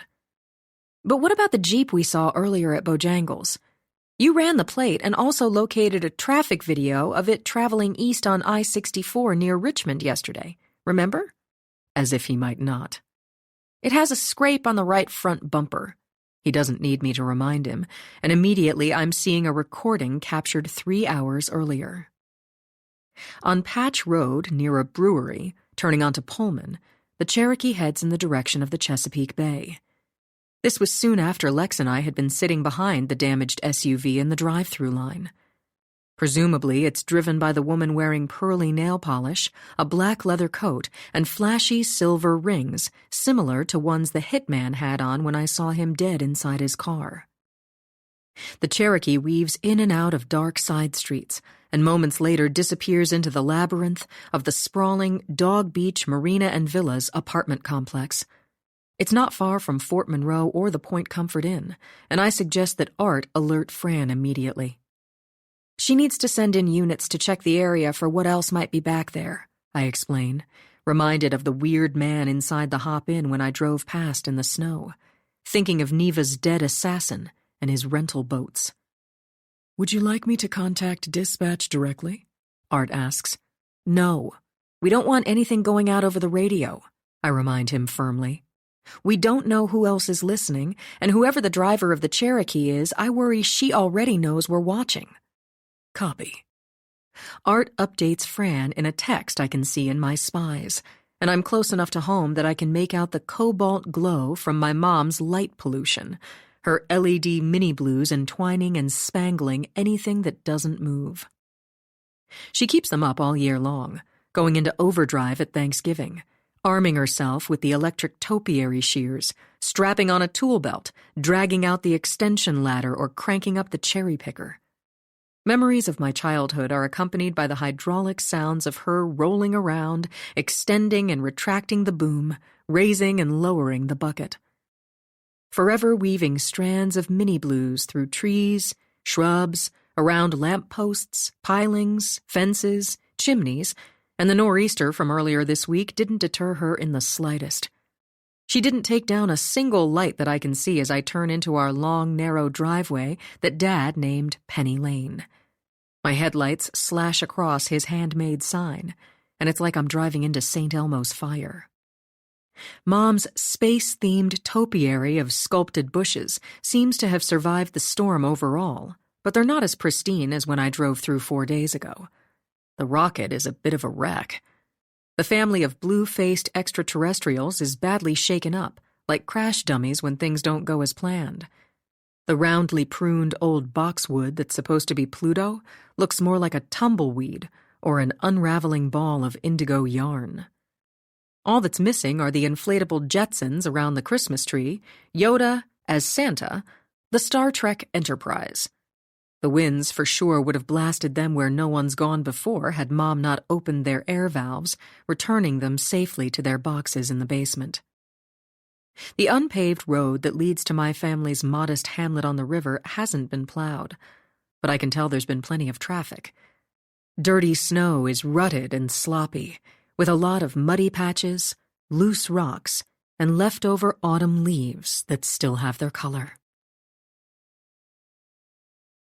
30. Call Mom, please, I say to Art, reaching the gravel walkway bordered by sapphire pathway lights, her blue Subaru in front. Welcome home, my mother says cheerily when she answers the phone, and either she hears me on the driveway or sees me on the security cameras. I'm going to clean up first. Promise I'll be quick, I reply. I've never felt so dirty and hungry in all my life. And up ahead, Chase Place glitters like a blue, starry universe. Our old farmhouse on one side of the driveway, the big barn on the other. Electric candles are in the windows, mini blues strung along the eaves, and wrapped around lampposts, fencing, and the stump of our favorite tree that got struck by lightning. The boat dock is brightly outlined as if someone went after it with a blue neon crayon, and the zip line that slopes from the barn's top floor to the river is lit up like an endless strand of sapphires. Across the snowy garden is the tiny tin-roofed cottage where Fran lives with Easton and sometimes Tommy, and multicolored lights glow through the living room curtain. She's always the first to put her tree up, no later than Thanksgiving, and when I was last here 4 days ago, I noticed the front door had an evergreen wreath with a big red bow. Dad's white Prius is in its usual spot near the illuminated pecan tree that's regularly raided by the neighborhood squirrels he battles. That's if you ask him, but if you ask the rest of us, and truth be told, the spreading, gnarled branches are as bare as bones. There's nothing on them this time of year except strands of mini blues, and not a nut in sight. Well, maybe one. Defending his empire has become Dad's major preoccupation, and he baits his shiny steel cage traps with whole pecans he expensively orders off the internet. On the rare occasion that he catches a bushy-tailed offender, off he goes in the car to release it far enough away that it won't come back. Supposedly. Parking in front of the barn, I gather my belongings and the 42 shooting journals. I cradle poor Ranger the Pong, and he's out like a light, not making a whimper. As I near the pedestrian door, motion sensors trigger the front light to blaze on, and since I was home last, the lock has been swapped for an electronic one. And I have no code or key. How am I supposed to get in? I deliberate out loud as I think, oh, shh. Would you like to program a gesture for accessing locks on your property?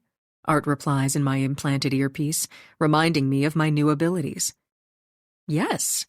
And with my thumb and index finger, I make the simple motion of turning a key in a lock. Apparently that will do fine, and with a quiet click I open the door, another light blinking on, the burglar alarm beeping. Art instructs me to use my wand, and I point my right finger at the keypad. The alarm is silenced, and he turns on the downstairs lights without my asking. Welcome home, he says what Mom always does. If you point your wand, you can reset the alarm. And I do. Thank you, he responds to my surprise. Any time, I reply, and squinting in the brightness, I stoop down to unlace my filthy boots, kicking them off. Dropping my ballistic vest, jacket, and duffel bag on the floor, I set the journals, my backpack, and gun belt on a table to deal with later. Nothing much has changed since I was here days earlier. Only me.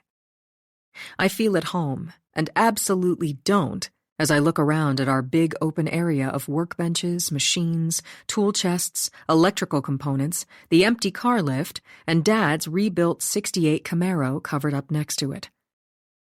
Vintage automotive calendars are everywhere, and there's not much we haven't worked on in here, including radio-controlled vehicles like dune buggies and aircraft.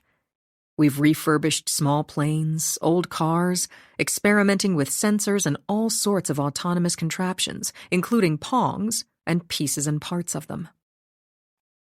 I leave Ranger comfortable and stable on a beanbag near an assortment of less serious orbs, ones that aren't prototypes but meant to be festive and imaginative, lighting up Mom's favorite blue. Dad and I were working on them as a special Christmas present for her, and he's not supposed to leave them out in plain view. He'll ruin the surprise if he hasn't already, and I head to the stairs where my take-home crash dummy Otto is parked in his wheelchair. He looks the same as when I saw him last, naked as the day he was made. His steel lifting ring protruded like a loop antenna from a hairless pate, the same brownish-pink tint as a pencil eraser.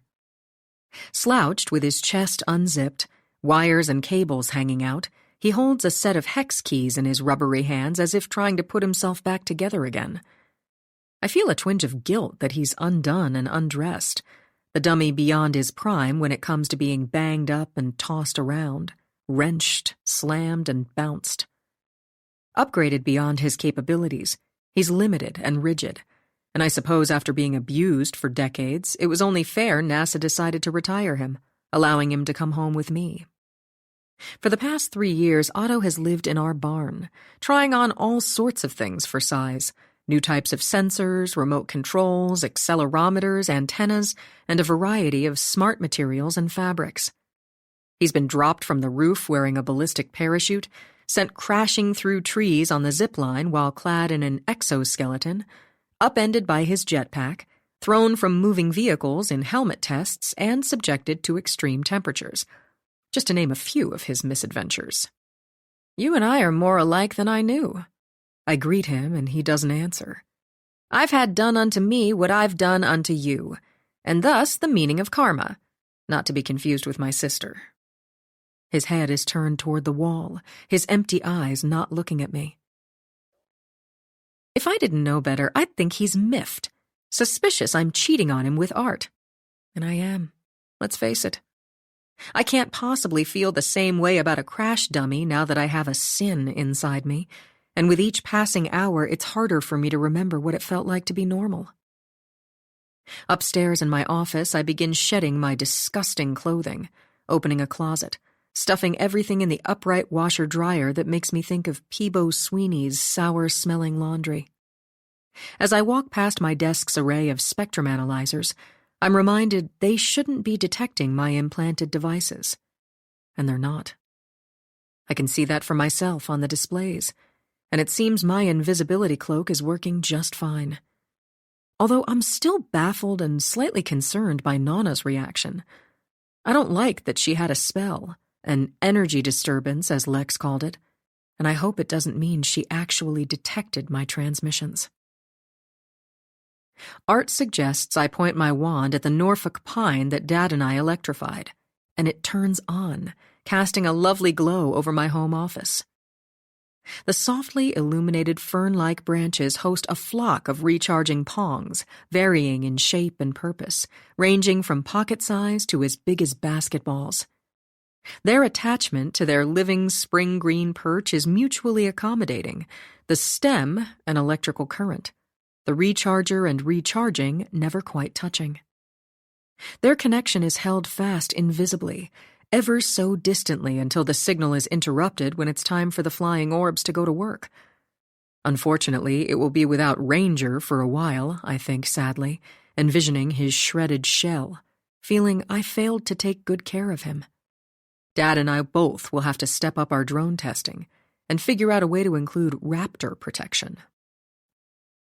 While I'm thinking all this, I'm reminded it probably wouldn't be a bad idea to give my peeps a little juice, and finding them in my backpack, I attach the smart glasses to the perch the same way I would a Pong.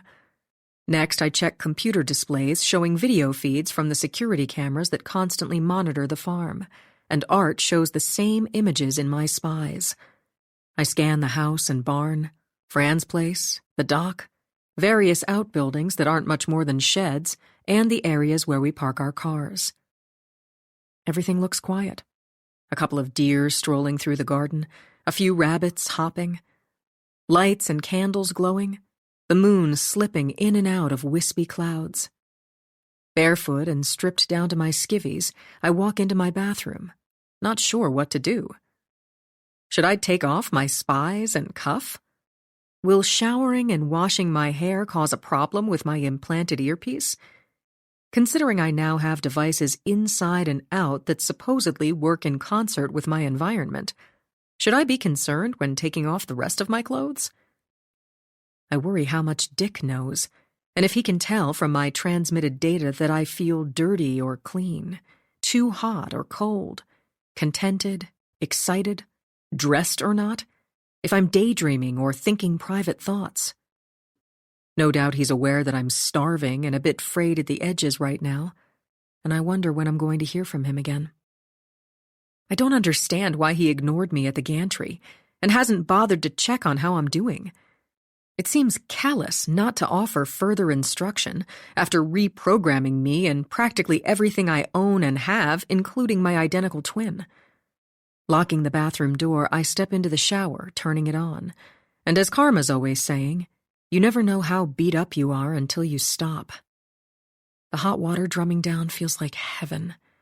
My neck and shoulders are sore from all my gear, my blood sugar sinking, and I scrub myself but good with antibacterial soap while envisioning the hitman's trailer. I'm trying not to dwell on what I saw in the garbage can, and the tools in the bathtub, or the detailed, grisly descriptions I read in the journals. I wonder what Dick's reaction will be when I tell him what happened to Noah Bishop, and if we now have a better chance of clearing Karma's name and taking down Neva. Except I honestly can't imagine either happening. There's nothing I've seen so far in the journals that's definitive. No names or specific places. No records of communications, associates, where he shopped, and who might have paid him. I know whose bidding he was doing, and that we'll likely never prove it. Even if we managed to charge Neva with something that stuck, I don't believe it would stop her. Dick's right about that, I decide, as I blow-dry my hair, a towel wrapped around me. Still sweating from the shower, not bothering with a touch of makeup, I pad across the narrow hallway with its exposed beam ceiling. I walk back through my office and into the bedroom where I started living in high school when Karma and I moved into the barn. Nothing's all that different from what it was.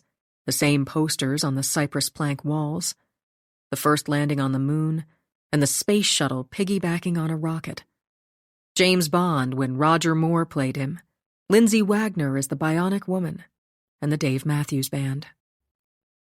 On a shelf over the dresser is a collection of my dorky trophies for spelling bees, competitions for robotics, computer coding and mathematics, and one of my finer moments when I came in second at a truck rodeo. Throwing on a warm-up suit and thick socks, I grab a weapon-concealing fanny pack and hurry down the stairs.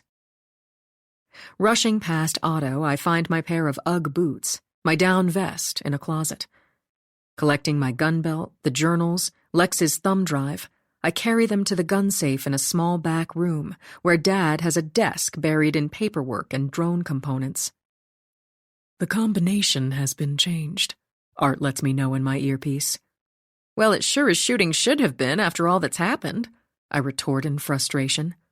But now what? Would you like me to access? That would be helpful. But I'd like the combination, so I have it. Unauthorized. Of course it is, I declare impatiently. A series of beeps, a hum and a click, and he enables me to open the heavy steel door, setting the journals, thumb drive, my duty gun inside for now. Grabbing my Bond bullpup 9mm pistol, the same as my sister's, I zip it inside the fanny pack. Thinking of the missing God chip again, it's weird to think of it locked up in here while I had no clue. Dick and Dad knew about it, and I'm betting so did Mom. It's almost midnight when I venture outdoors to the sound of melting ice and snow drip-dripping. Galaxies of mini-lights glitter and wink, flickering like blue fireflies in swaying branches and reflected in the river's gentle current. The pecan tree is ablaze in azure sparkles, and underneath Dad's shiny new cages look like mean-spirited gifts left by the Grinch, each baited with a generous pile of purchased nuts. The shoveled sidewalk is lit up like a runway, and I climb the 4 wooden steps, my feet sounding on the sprawling porch. I walk past the glider settee where Mom used to rock Karma and me in warmer months as fireflies sparked in the dark and cicadas sawed to beat the band. She'd tell us stories, describing her latest NASA lesson plans, and I'm hopeful those days aren't gone for good. I imagine us sitting out here again, or in front of the fire, having a bite of supper the way things used to be when all was good. Emotions stirring, I clear my throat, taking a deep breath. Knocking my special knock on the knotty pine door, I'm aware of another new electronic lock. No doubt all of them have been changed, and my mother's probably to blame. Unless it was Karma who did it. Then again, Dick might have been the influence. Although it could be Dad's reaction to what's become of the God chip he shouldn't have told Lex about. I doubt Fran's responsible for beefing up security on the property, since her knowledge is limited to my fabricated origin story. She has no idea why the hitman's really dead, or the danger all of us might still be in. There you are. The door swings open, Mom hugging me, and I can hear the TV playing in the den down the hall. Something sure smells good. The aroma of her chili and homemade bread make me ravenous. Let me look at you. She takes my face in her hands the way she's always done when she wants to see inside me. Her hazel eyes are touched by gold, lamplight shining on her short, graying hair.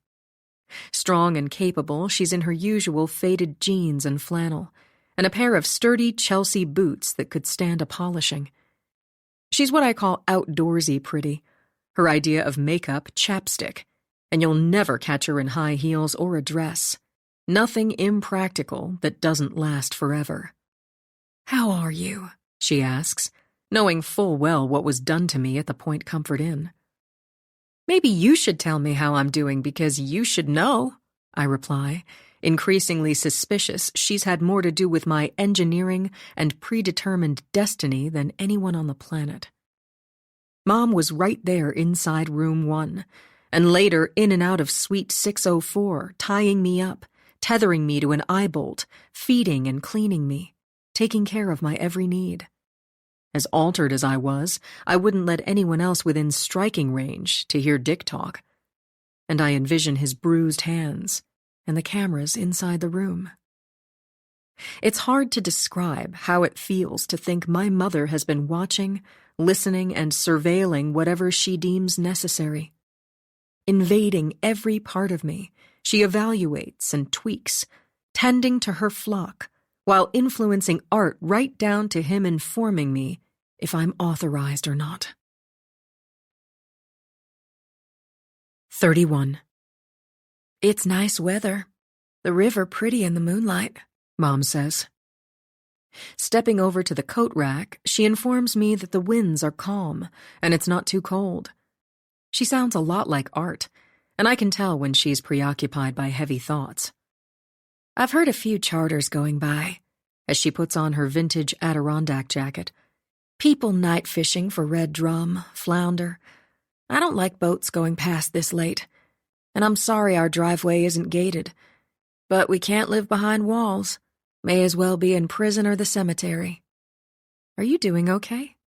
And when she's uneasy, so am I. Don't you worry about me. I want to talk to you on the porch for a minute, she says, and obviously she doesn't want Dad or Easton waking up and overhearing. As hard as my mother is to read, I always know when she's down or angry.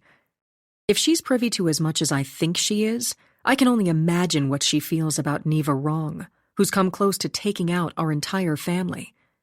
Now things have become personal for Mom, although they were before, more personal than I know, I have a feeling. Tell me how you're holding up, she asks as we head out to the porch. I'm not sure anymore. That's the honest answer. And who decided to change the locks? I close the door behind us, but not all the way.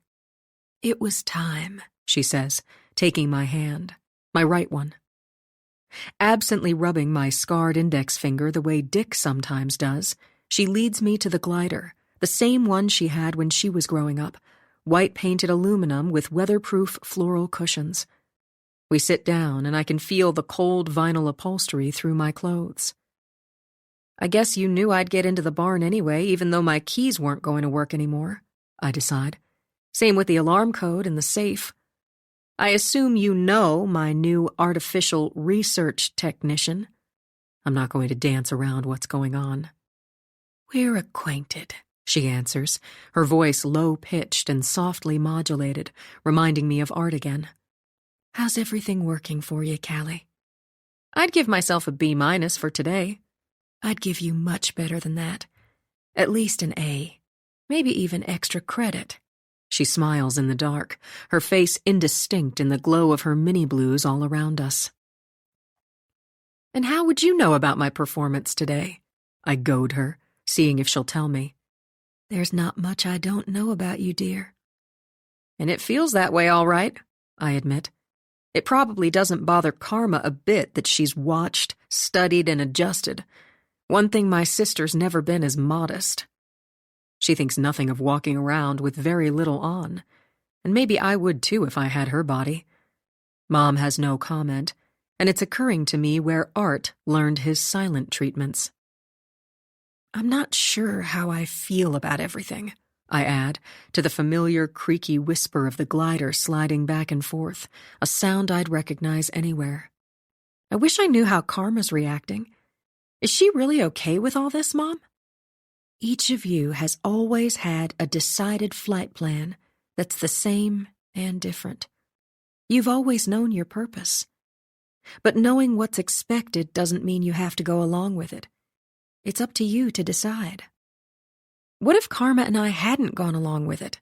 I ask, as Art informs me in my spies that the government shutdown just ended, much earlier than expected. You wouldn't be happy, Mom says, as if she knows it for a fact. That's what people don't understand about free will.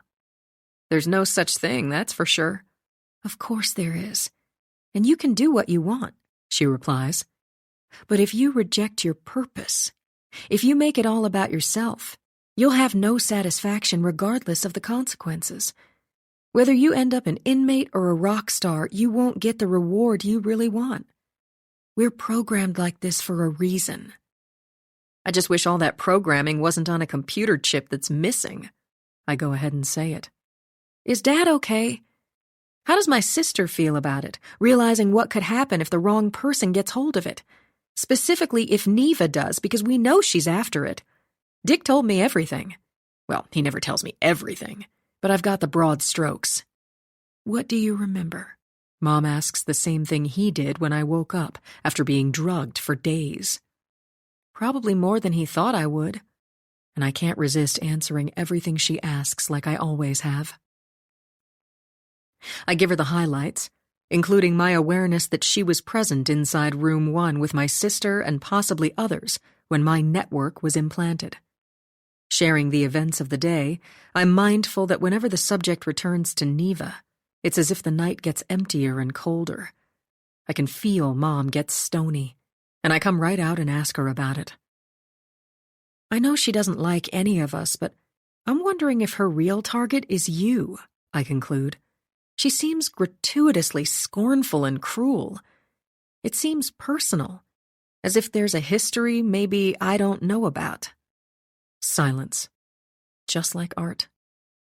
When she was a postdoc in one of Dad's labs at Langley, did something happen between you and Neva? I persist. Now would be a really good time to shoot straight with me as I'm trying to figure out what the psycho might do next. Mom is quiet as we push with our toes, sliding back and forth slowly and gently, surrounded by darkness and lights. I recognized what she was when no one else did, she finally answers. Unfortunately, it wasn't until I'd gotten to know her. How did that happen? I may not be a scientist or an astronaut, but I have my value, as it turns out, she says. If you're looking for someone who has an overview of everything that goes on at NASA and in the space world, I'm a pretty good place to start. Ask the person who teaches it to everybody else, I reply. Plus, you're exposed to a lot of privileged information, much of it classified and top secret, even if it's through osmosis, thinking of projects Dad and I routinely work on. She'd drop by my office regularly, insatiably curious about all my lesson plans. We spent a fair amount of time together, Mom says. George and I had her over for supper or on the weekends. We were friendly, saw each other daily until I began hearing rumors that clued me in on what she was really up to. How long had you been hanging out by the time you became suspicious? I inquire, and it bothers me tremendously to think of Neva ever stepping foot on our farm. It went on a few months longer than it should have.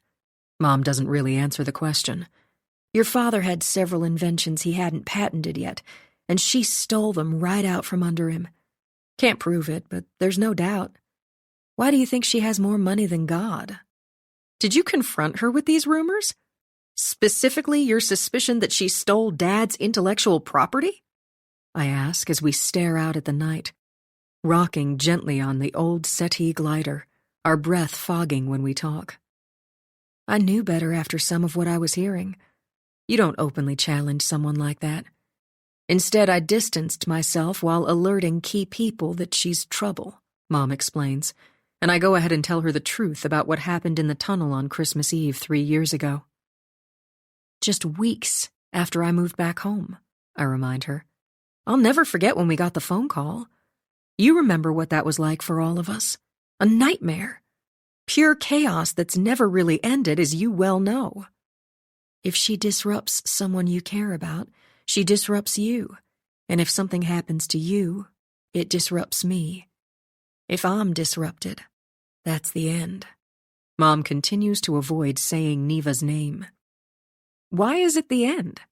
It just is. Explain what you mean.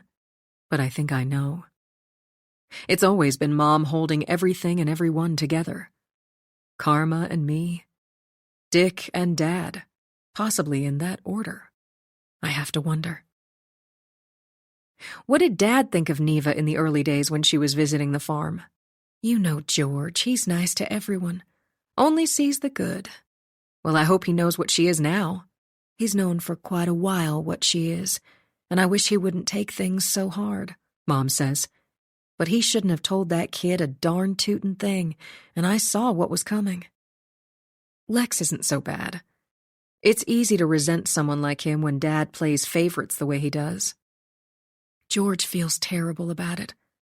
But he should have known better. She says what she always does when Dad's too trusting, and I envision him shopping with Lex at the Hop Inn, spending a small fortune. Your theory about what went down at Fort Monroe? I want to hear from her what transpired when Neva showed up unannounced at Vera's apartment door. I have a feeling you have it on good authority exactly what happened. I want the whole truth, and I'm convinced Mom knows. She might not have been watching, but someone was. And what I'm really suggesting is that she and Karma are in communication. Well, what makes sense to me is her hitman was driving her in the early afternoon of December 3rd. Mom's talking about Neva. And it's also possible her intention was to drop in unannounced, as she claims. But Neva didn't show up to be friendly, to act like the caring sister who happened to be in the area. She intended to catch Vera off guard because she had something Neva wanted, Mom says. Things got out of hand, as I've suspected, ending violently, she suggests, and I think of what Vera was garroted with, a thin power cord. It's probably the same one used after the fact to rig her up from the closet door. The computer charger likely belonged to the conveniently passwordless laptop displaying Vera's alleged suicide note. The weapon, the note, were indigenous to the scene, suggesting the killer used what was available, and that feels more like an impulse than a plan. I suspect she killed Vera in a rage, Mom goes on, and now, there's a mess to clean up. So what do? You fake the scene to look like Vera hanged herself. Then you douse her body with chlorine bleach in hopes of destroying or at least damaging DNA and any other evidence that might point your way. It makes no sense to think Vera did that to herself, I agree. Imagine bleach all over your face and in your eyes. How was she going to string herself up from the door, elaborately, I might add, once she was covered with a caustic chemical? Also, if she did that to herself, then what happened to the container or bottle? Why wasn't it at the scene?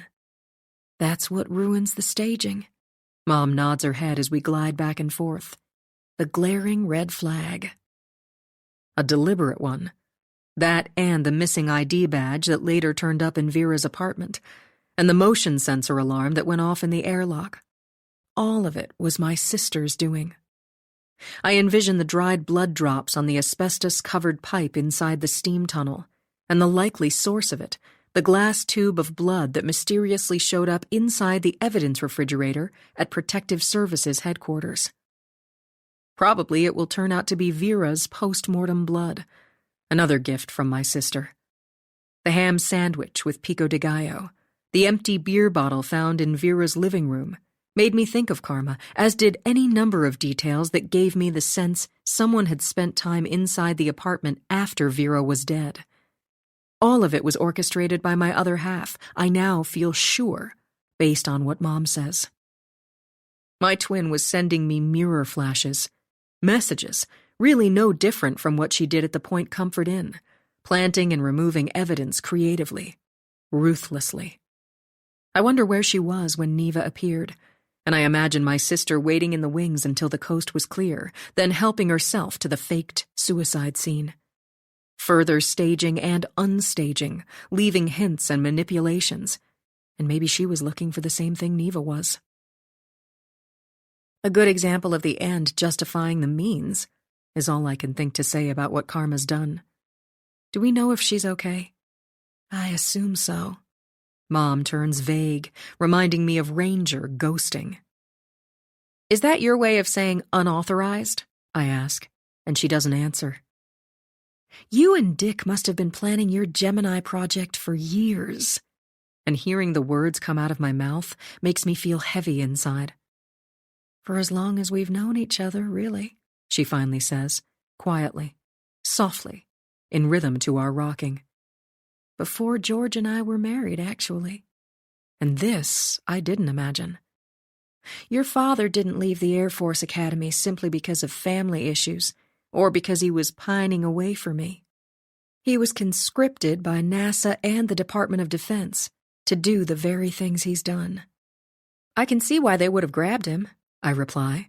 I'm not the genius he is, but it's not so different from what happened to me. I leave the Air Force and return to the farm so I can serve a purpose I wasn't quite planning on. I don't say it bitterly. I'm sorry if in any way this is against what you might have wished for your life, Callie. I didn't have to go to the Point Comfort Inn. I don't hesitate to answer. And I didn't have to say yes. Karma gave me every chance to go home, as you no doubt are well aware. You must be hungry. Mom plants her feet to stop the glider. I might die. That's how hungry I am, I reply as we get up, returning to the house. 32.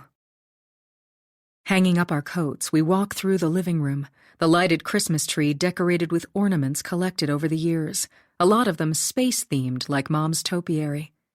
Stockings are hung from the fireplace mantel, our names embroidered on them, and soon enough they'll be filled with thoughtful foods and small gifts. What are Dad and Easton watching? I ask, the noise of gunshots on TV coming from the den. Or better stated, what's playing while they're sleeping on the couch as usual? Gunsmoke, she says to hoofbeats, horses neighing, rifles cracking as we pass the rustic dish cabinet and table in the dining room. I'm just not sure it's appropriate for a 6-year-old, and it's not the first time I've said it. Goodness, I guess you don't watch cartoons anymore. Not to mention what's all over the news, Mom replies as we walk into the kitchen where I've spent so much of my life. It's also her office, and her desk to the right of the countertop gives her quite the view out the windows. Whatever Karma and I were up to, Mom was always watching as she cooked our meals and worked on her lesson plans. Back when we were growing up, she had a big computer. Now it's just a laptop connected to an oversized display. I guess you heard about what they found in the debris at Wallops, she says to my surprise, as I slide out my usual chair from the butcher block table. I've not heard or seen any updates, and I wonder why Art didn't inform me of whatever it is. Then I remember he wouldn't if Mom, Dick, or someone in charge doesn't authorize it. The answer is nothing, Mom says from the stove. Nothing was in the payload that was unexpected, suggesting that contrary to rumor, there was no spy satellite, no top-secret government project that accidentally was destroyed.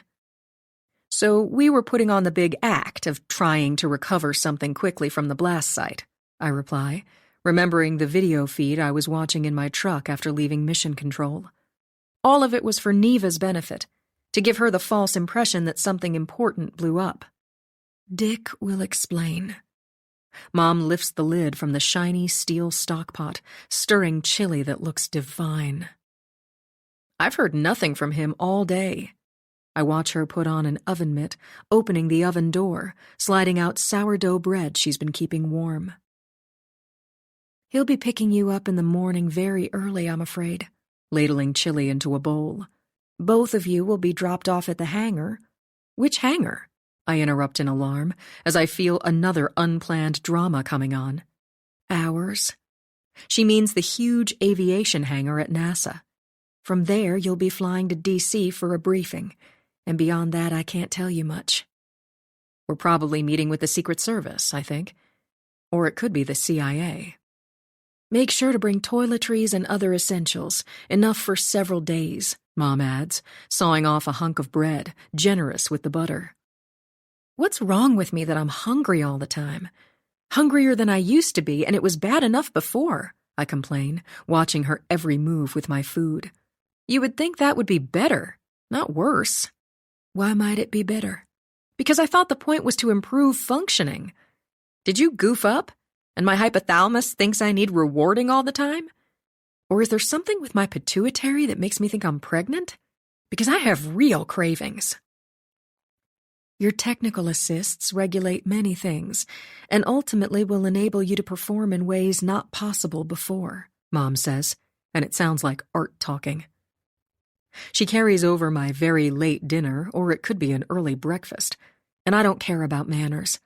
I dip in my spoon, tearing off a piece of hot buttered bread. Having a sin doesn't mean you won't struggle with the same temptations and desires. Quite the contrary. Mom finds a glass in the cupboard, opens the freezer for ice cubes. You wouldn't want to stop wanting now, would you? I don't admit that I learned to stop wanting a lot of things long ago, when I knew I would be disappointed. Most of all, I gave up on thinking I'd get to make the same kinds of choices my sister's been given.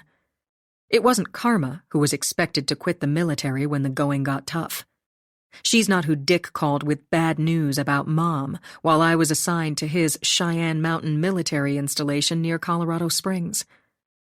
Non-Hodgkin's lymphoma, he told me. Just one more lie like so many. Maybe my entire life is one. And it's time I know what was really done to beta test Karma's and my eventual implanted networks. Because now that I'm face to face with Mom, I'm reminded that there's nothing she wouldn't do for us, including taking on the first sin herself, before allowing any version of it to be passed on to her daughters. You started wearing contact lenses a few years ago, I say to her as I finish eating everything in front of me, telling myself no more. And now Karma and I are wearing them. Only they're not intended to correct our vision. And maybe yours aren't either. Would you like something more to eat? She collects my dishes before I have the chance. Yes, but I'm going to say no, I reply, as a phone starts ringing in the direction of the den. You don't even wear reading glasses. But you have contacts, and I should have wondered about it before now. Who tried out the Sin prototype, Mom? Because I know what you're like. I wouldn't allow anything done to you and Karma that I don't know about. Is that what made you sick? We learned the hard way that if you don't coat the devices with proteins from your own body, chances are the implants are going to be rejected. She loads the dishwasher. My immune system went on the attack, and removing the Sin had unexpected side effects. She explains dispassionately, as if what she's depicting is reasonable, and I remember what Dick said about it. Dissolving the injectable devices is possible in an emergency, but it's uncertain what the consequences might be, and in Mom's case, it may as well have been cancer. For all practical purposes, her body responded with similar symptoms, and she tells me again how guilty she felt when I quit the Air Force because of her. She knows I didn't want to return to Hampton to live in the barn again, working for NASA as Dick directed. But plain and simple, he wanted me home with her. Not that I needed him or anyone to make me take care of my mother. There wasn't a question what I would do, and he seized the situation as an opportunity he could use to further his scheme. Mom's bad outcome was an unexpected gift, really. Dick facilitated my leaving the military, an unusual thing for a 4-star general to encourage. It would be fortuitous if I went to work for NASA Langley, and he claimed it was in the cards for me anyway. But just not quite so soon. And he's yet to tell me what cards he meant. There's been no better place for your training. Mom places a soap pod in the dishwasher, starting it up. Training for what? To be a cyber nerd? A test pilot? A human factor pessimist? I ask, monitoring the live security video images in my smart lenses, looking for whatever just triggered a motion sensor light near the barn where my chase car is parked. Best to learn things from the ground up, Mom the educator says. No better person to pilot the plane than the one who created it. You've got to be kidding me, I exclaim, as I see Lex in my spies. At the same time, rapid footsteps sound in the dining room.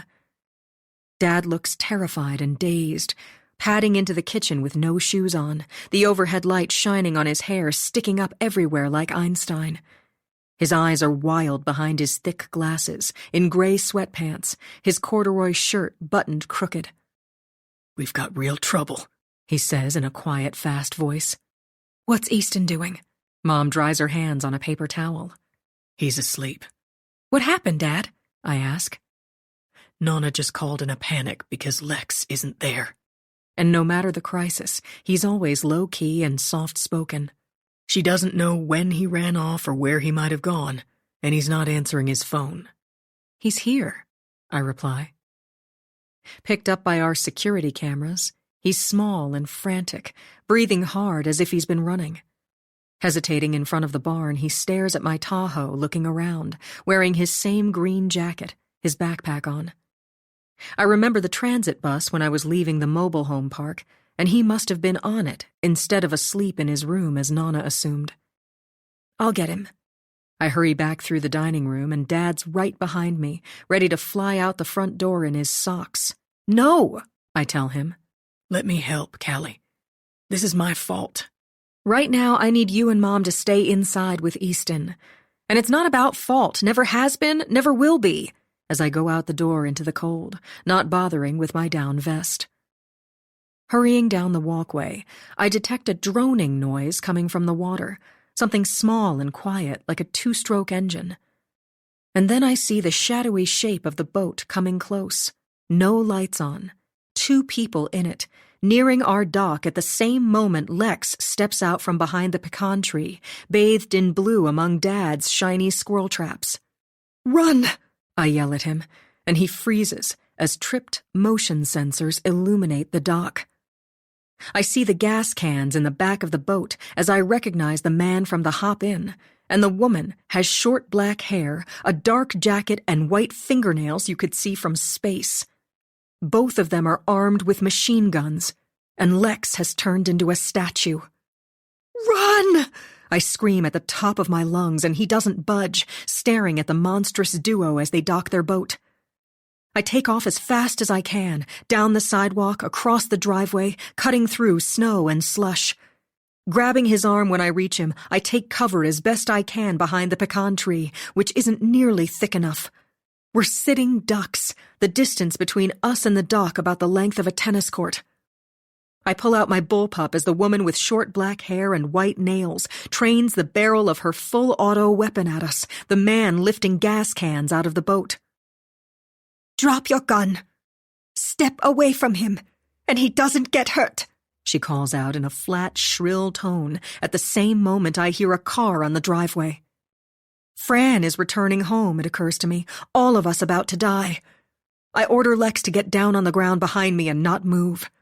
Raising my pistol, I wait to be ripped apart by a barrage of bullets as I feel him pressing against my legs while headlights shine through trees getting close.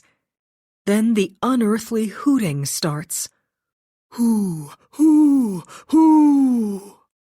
Louder as a shadow swoops close to the dock, straight toward the killer couple. Mr. Owl dive-bombs them feet first, his talons going for their heads as they duck and shriek, and I start shooting. Bang, bang, bang, bang, bang, bang, bang, bang! Both the man and woman are down, not moving, and just as quickly the great horned owl is gone, He gives a final hoot somewhere in the darkness over blue-spangled trees along the river. "What were you doing?" It's all I can do not to explode at Lex. "I told you not to leave the house. I trusted you when I could have locked up your butt. You've got to stop almost getting me killed." I shouldn't have frozen like that, is what he has to say about it, angrily. Mom and Dad are headed toward us. She's carrying my down vest, and it's a good thing because I'm freezing. What the owl did was awesome, Lex exclaims, his attention riveted to the illuminated dock with the bodies on it. Are they dead? I'm pretty sure they are, I reply, and as if on cue, the motion sensor lights go out. Good, because they're bad. But I froze. I was stupid. He's about to cry. It's okay, son. You were very brave, Dad assures him, while I look at the Tahoe on the driveway. Engine running, headlights burning, and I'm puzzled why Fran doesn't climb out. I know she couldn't have been shot, the thugs Neva dispatched not firing a round. They didn't have a chance thanks to Mr. Owl. Is everybody okay? Mom hands me the vest and I put it on. Not everybody, I reply, alluding to our uninvited guests as she moves close to Lex, looking him in the eye. What happened? Gently, kindly, she puts her arm around a boy she's never liked or given the time of day. What frightened you enough that you would take the bus here in the middle of the night? She wants to hurt Nana and me, and I got scared. Lex digs out his phone. He goes to recordings, selecting one, and Neva Wrong appears in the display. Her voice sounds in the blue glowing darkness as if there's nowhere we can go to get away from her. This is Dr. Wrong. Neva Wrong. And she must have used a video phone app, the same thing she did to me earlier in the week.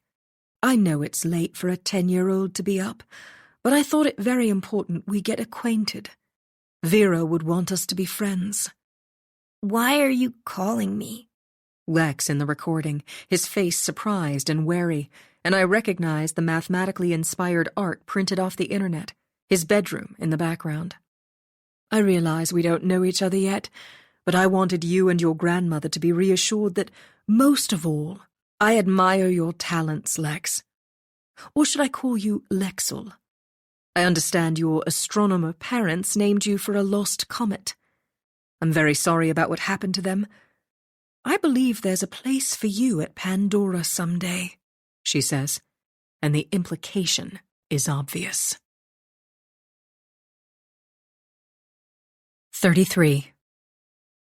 Boldly, outrageously, Neva's intention was to harass and intimidate as only she can, and to curry Lex Anderson's favor for the future.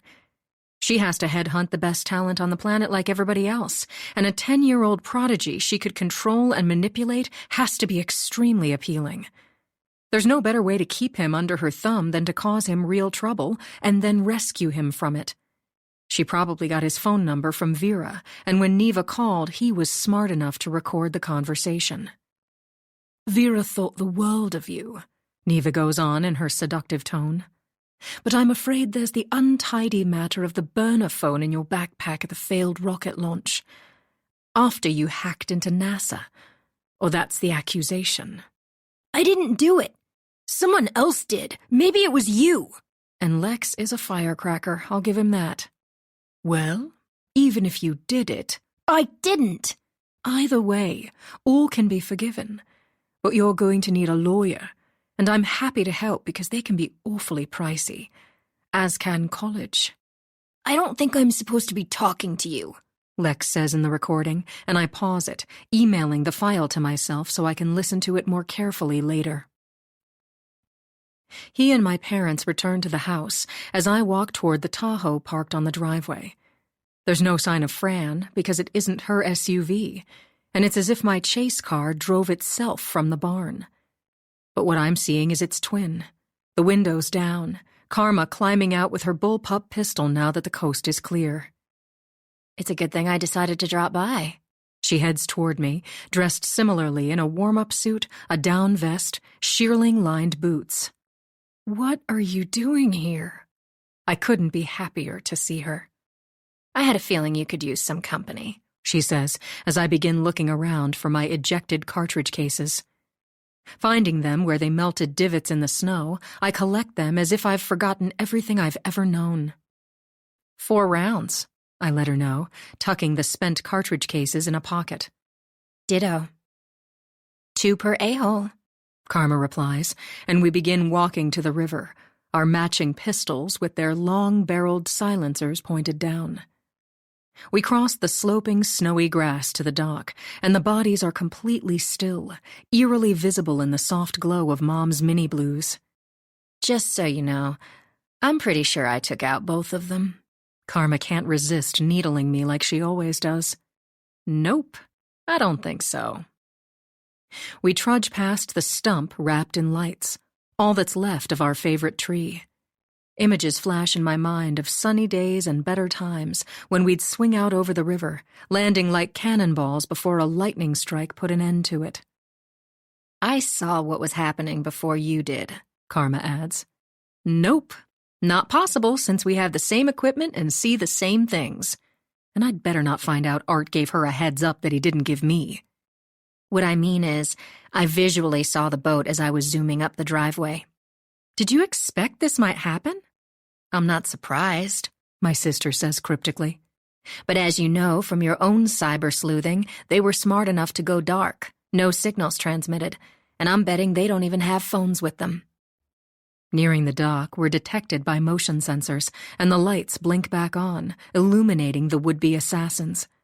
Crumpled in a spreading puddle of blood, they have 4 holes each, headshots, but not snake eyes or even close.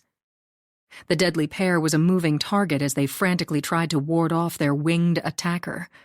Their faces are shredded, as if a pterodactyl got them, or someone with a pitchfork. Told you it was me who nailed them. Karma starts going through the dead man's pockets.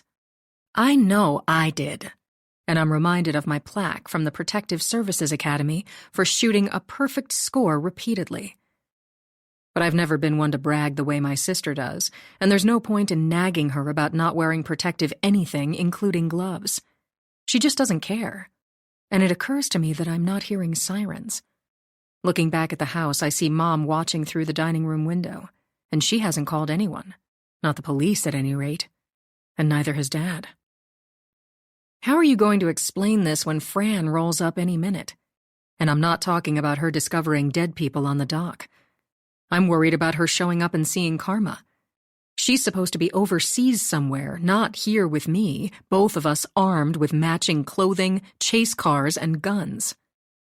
Fran hasn't left the scene at the mobile home park, my sister says, her quick fingers darting in and out of the dead man's pockets, producing a thick roll of $100 bills. Why? Because that doesn't sound like her. I take a look at the base boat tied to a cleat. There's nothing in it except a folded nautical chart, a range bag filled with loaded magazines, 2 large-caliber pistols, a handheld spotlight. Fran called Mom a while ago and said it's like herding cats, getting everybody working as a team. Karma starts counting the dead man's money.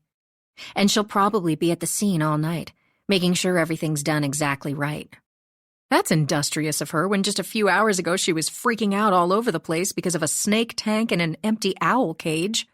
And as I say it, I realize that Fran got considerably settled and more centered after I told her what I'd found in the shooting log from Christmas Eve 3 years ago. Knowing that Neva had sent a hitman to terrorize her, that the flat tires were deliberate, seemed to hit a reset button. I felt a resolve in Fran, a slow-burning defiance that's been missing since then. 10 grand, Karma says with a low whistle. That's a lot of cash to be carrying on a boat ride. She zips the roll of $100 bills inside her jacket pocket. Finders keepers, she says, no more bothered by breaking the law now than she was at the Point Comfort Inn. The heck with gloves or my crime scene case, the heck with everything except accomplishing the mission and staying alive. But I sure hope that wasn't their entire fee for service, she adds. Otherwise, I guess we're a cheap date. Be careful digging around with bare hands. I go on to remind Karma that she may know how to tamper with crime scenes, but she's not trained to work them. You don't want to touch something you wish you hadn't, including blood. The dead woman stares up blindly, gorily, one of her eyes partially avulsed from the socket, her hair a helmet of sticky red from deep wounds to her scalp. I avoid blood as I search the pockets of her jacket, remembering the slender arm reaching out the Cherokee's window in the drive-thru, the black leather sleeve, the flashy rings and gaudy nail polish. Finding what might be house or apartment keys, I ask Karma if she's seeing one that might belong to a Jeep Cherokee. Nope, and I'm not seeing a phone. Are you? Not so far. As I expected, they knew what they were doing. She turns the dead man on his side, and blood spills out of the small holes in his head. One went through his left temple, another through the bridge of his nose, 2 more through his cheek and jaw. Bingo. Karma slides a wallet out of a back pocket. I have a feeling the rented Jeep they were driving is out of sight in a garage at the Dog Beach Marina, I surmise. They might have a short-term rental, or someone does, and I'm thinking of the assassin in the Denali again. Unzipping the dead woman's black leather jacket, I check for inner pockets, discovering that she also was carrying a wallet. Fang Yanxi, I read from a driver's license, and in Chinese the surname means agreeable demo, Art lets me know in my lenses, as if it might be helpful. A Los Angeles address, 34 years old, and I ask out loud if there's an apartment, home, anything in that name around here. It dawns on me that there's no problem talking to Art in front of my sister, who knows him better than I do. But I'm unsure what will happen when we query him at the same time, or how he'll decide who to answer first. I'm not sure artificial intelligence or quantum computing could make the right choice, one that feels comfortable for all parties and not dismissive or hurtful. There's nothing in the Greater Hampton area that's owned or rented under the name Fang Yanxi or anything similar, Art informs me in my earpiece. What about the name Beaufort Tell, if that's who this dude really was? And it's Karma asking, looking at a rental receipt from the Dog Beach Marina, confirming the very darn thing I'm worried about. She's hearing Art in her earpiece the same way I am, helping herself to him as if she has special status, rather much like she does with everyone. Although, to be fair, they've worked together for the past 6 months based on what Dick relayed this morning, and I've known Art less than a day.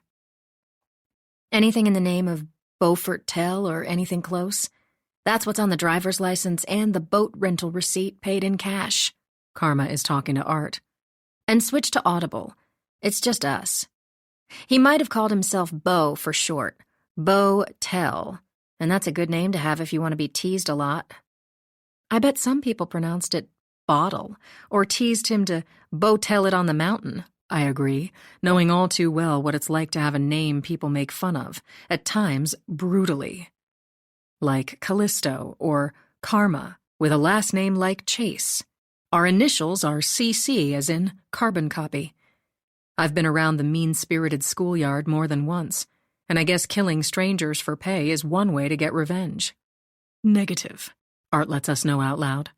No residences or hotel rooms in the name of Beaufort Tell, Beau Tell, or anything similar. Fang Yanxi might have been the hitman's wife or girlfriend, I suggest. Because of the rings she's wearing, Karma says. The same ones he had on, remember?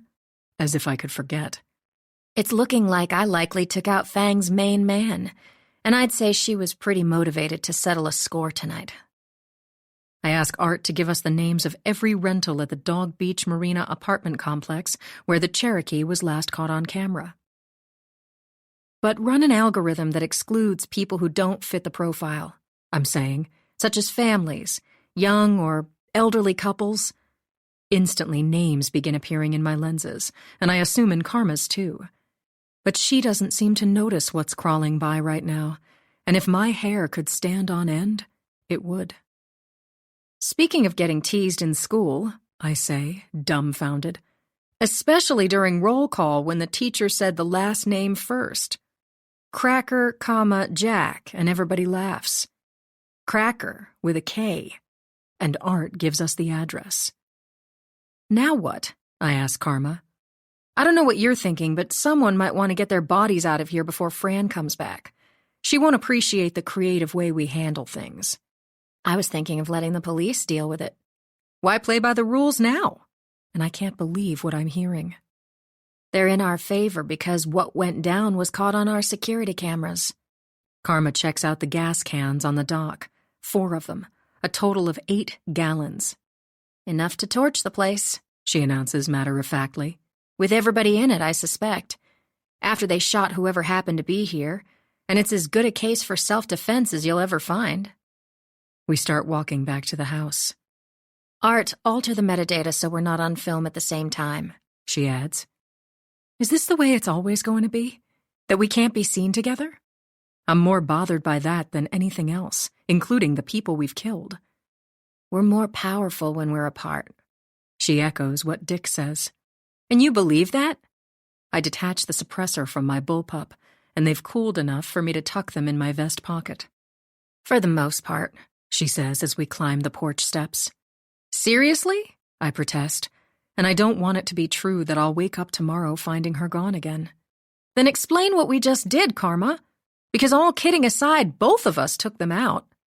The way this needs to go down, Sisto, is you handled the situation yourself. You get all the credit. The only embarrassment is it took an owl and 8 rounds to get the job done. She playfully, affectionately nudges me with her elbow like the old days. 34. At least while I was drugged, roped, and tied inside Suite 604, I caught up on my sleep, and it's a darn good thing. When Dick picks me up at 0600 hours sharp, I've not been to bed. Morning, he says as I climb into the back seat, setting my bags on the floor by my feet. Good morning. I buckle up in the dark, looking at the backs of the agents up front, neither of them greeting me. Let's go, Dick says to them, and he asks me how I'm doing. Fine, thanks. I act as if the morning has been like any other, the past few hours a marathon of interrogations that began when Fran sped home from the mobile home park, her emergency lights going full tilt after Mom called her about the shooting. By then, Karma and her chase car had vanished again, leaving me to explain that I supposedly took out both assassins single-handedly. Fran and other police are busy on our property, all kinds of investigators roaming about as I'm driven off in Dick's black Suburban. I recognize his Secret Service detail from the aviation hangar when I rushed there after the rocket exploded and the space station was hacked. The agents sitting up front were part of the posse looking for Karma. Or that's what I assumed, when in fact they were dealing with other dire problems, including the missing God chip. Except I'm wondering how missing it really is as I think of comments Mom made when we were talking earlier on the porch and in the kitchen. Dad shouldn't have told Lex a darn tootin' thing, she said, and she saw what was coming. She knows from painful experience what can happen when Dad tucks his latest ward under his wing. If my unstoppable, secretive mother saw what was coming, she would do something about it. And not tell anyone. Ever. Not even Dick, who's all business this morning, decked out in dress blues, a chest full of ribbons, 4 shiny silver stars on his epaulets. There are few cars on the road, and nobody talks as we drive fast with the grill lights strobing, the Suburban's cockpit, storage boxes, and other extra features the same as my Tahoe's. Dick is busy on his phone as usual, and I monitor my own communications and updates in my spies as we head to NASA Langley's 10-story hangar. 15 minutes later, we're crossing the Southwest Branch Back River, then following Perimeter Road around the airfield, headed to the hangar looming in the dark. Its massive sliding door is closed as we drive across the lighted ramp, my attention seized by what awaits on the helipad. Flat gray, sleek, and elegant, and I don't need the specs from Art to know what I'm looking at. The Augusta 109 helicopter has a fully articulated 4-bladed rotor system, twin Pratt & Whitney engines, and can cruise all day at around 155 knots, 178 miles per hour. I've piloted a few, but nothing tricked out like this one with its searchlight, FLIR, and mounts for machine guns and missiles, and what I wouldn't give to fly it. Grabbing our bags, we head that way as two men in black flight suits meet us, neither of them military, or they'd salute Dick to the point of genuflecting. Instead, they shake our hands, the younger of them flashing me a smile and winking. I'm stunned when he greets me by name, and I recognize his voice. Only Con LaCrosse isn't really CIA, as it turns out. He's a member of the Joint Terrorism Task Force and assigned to the Central Intelligence Agency, I'm informed. "So, Callie, how badly are you salivating right now?" he says, and I also didn't know he was a chopper pilot. He's much younger than I thought. I'd peg him mid-30-ish, someone who spends serious time in the gym and probably eats all the right stuff like hummus and salads. Easy on the eye, he has wavy chestnut hair, a clean-shaven square jaw, and perfect teeth that he might whiten. There are no identifying patches, no name tag on his flight suit, and the material looks suspiciously woven with sensors. His fitness tracker-type bracelet and tinted glasses are remarkably similar to my cuff and peeps. "No stick time for you today." He picks on me just like he's always done over the phone, only I never knew he might be flirting. "You get to be chauffeured." It makes me sick as I do a walk-around, feeling one of the worst cases of aircraft envy I've suffered in a while, and I ask if he's the pilot in command. "Who other?" "Then you better hope you do a good job, because I'm watching." I point at my eyes and his, the way Karma does when she's being aggressive, and the gesture sets off the Suburban's car alarm, the engine gunning. The awful honking and roaring stop as quickly as they started, and Dick has a bemused smile as we climb into the cabin of the helicopter, sitting down in the forward-facing seats. "That's happened twice now," I let him know. "I cause a misfire, setting off the car alarm, the accelerator gunning and sticking." "Are bad," he admits. Pointing at your eyes sent the wrong message to Art. He confused the gesture with a different one I don't need to bore you with. Translated, he's not going to tell me. Suffice it to say, what you witnessed is a misinterpreted gesture that causes misfires, a programming error that needs to be sorted out. We begin fastening our 5-point harnesses, and it frosts my cupcake. I want to be up front, flying right seat, not sitting back here like I'm in a taxi cab talking. I don't care who it's with. "The intercom will be set to crew only," Dick informs me, as Con and his co-pilot begin going through their pre-flight checklist. "I'll give you the upshot of what's about to happen, Callie, and I don't want you to get upset."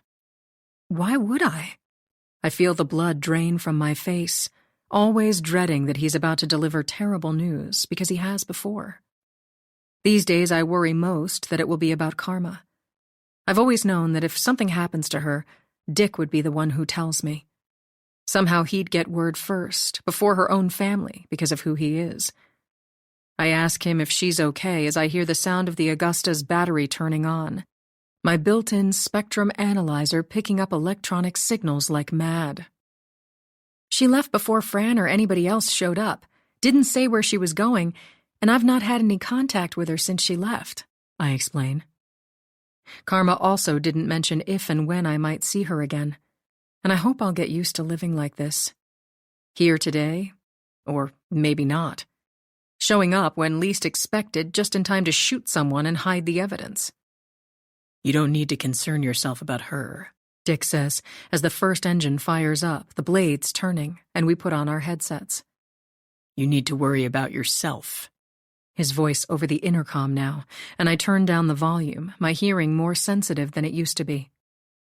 "What is it I might get upset about?" I push the foam-covered microphone boom closer until it's touching my bottom lip as the second engine fires up, both of them in flight idle. "It was never my intention to throw you into the fray this soon. Much sooner than ever intended." Dick's voice in my headset.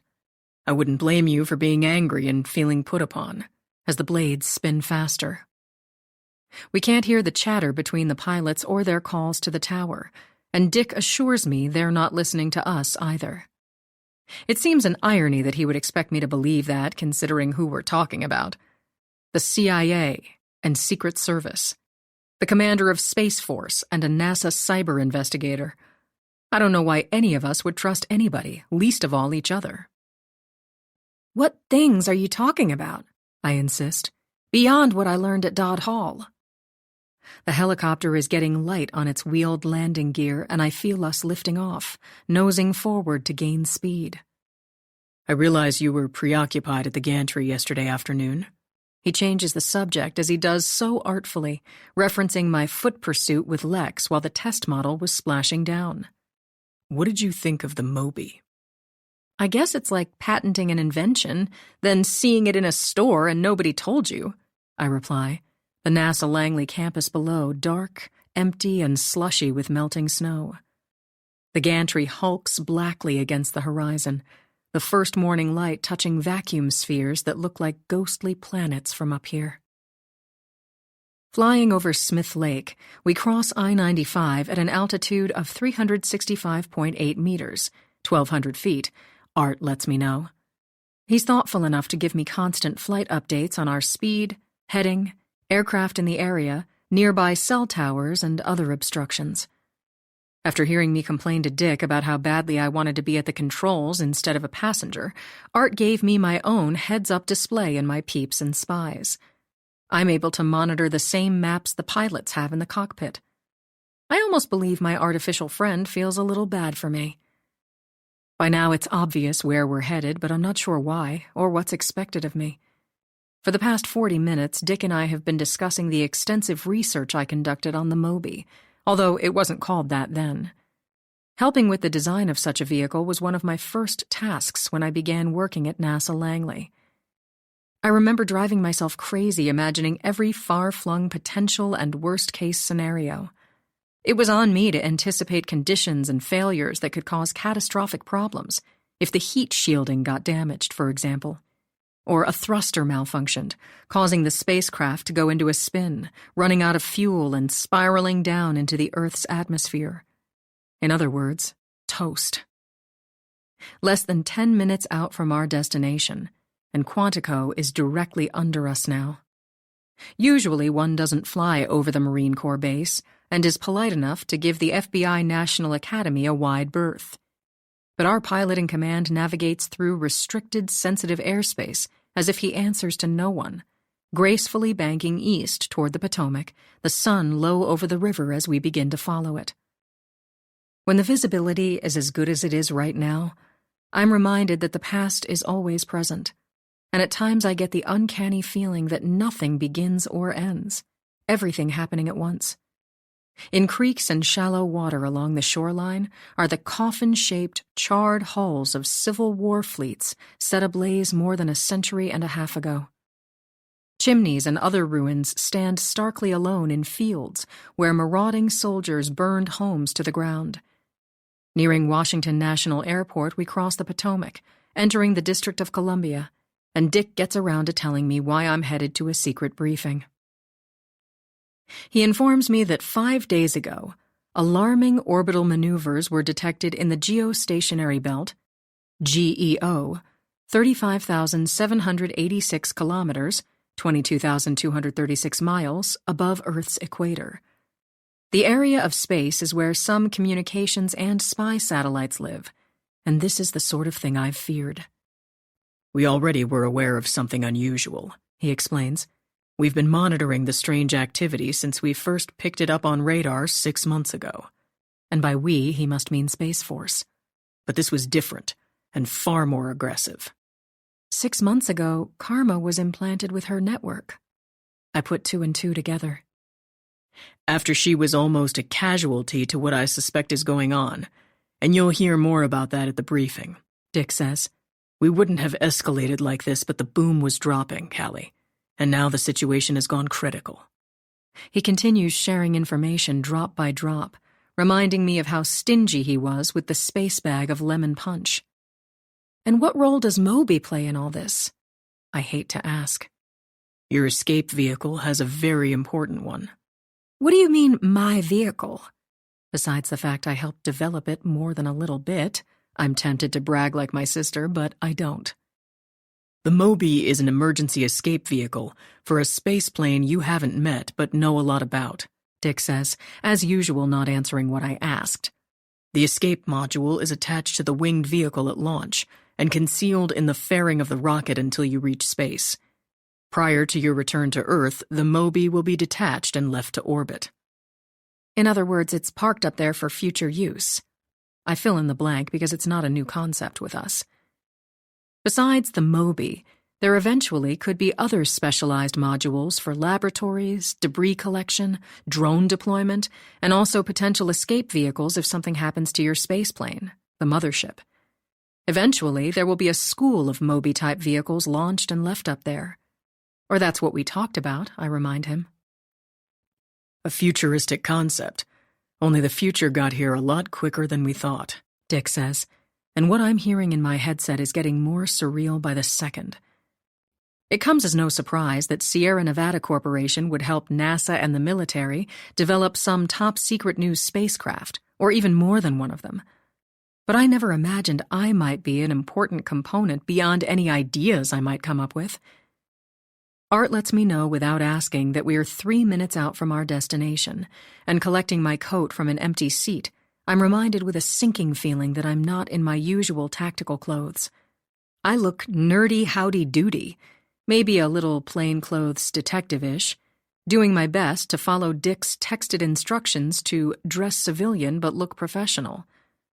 I'm not sure I fit the bill in my black suit from a Banana Republic outlet store and my best ankle boots that I buffed in a hurry on my way out the door.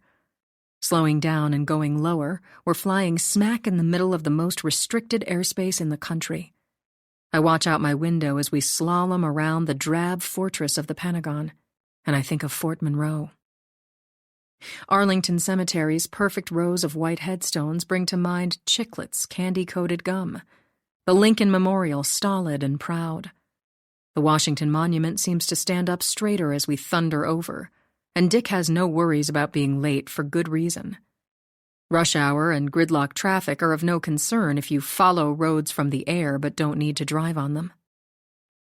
The White House is off our nose, a big American flag waving on the roof where snipers stand sentry like statues overseeing an ancient city. They expecting company? I indicate the rooftop detail as we hover taxi over the South Lawn's fountain.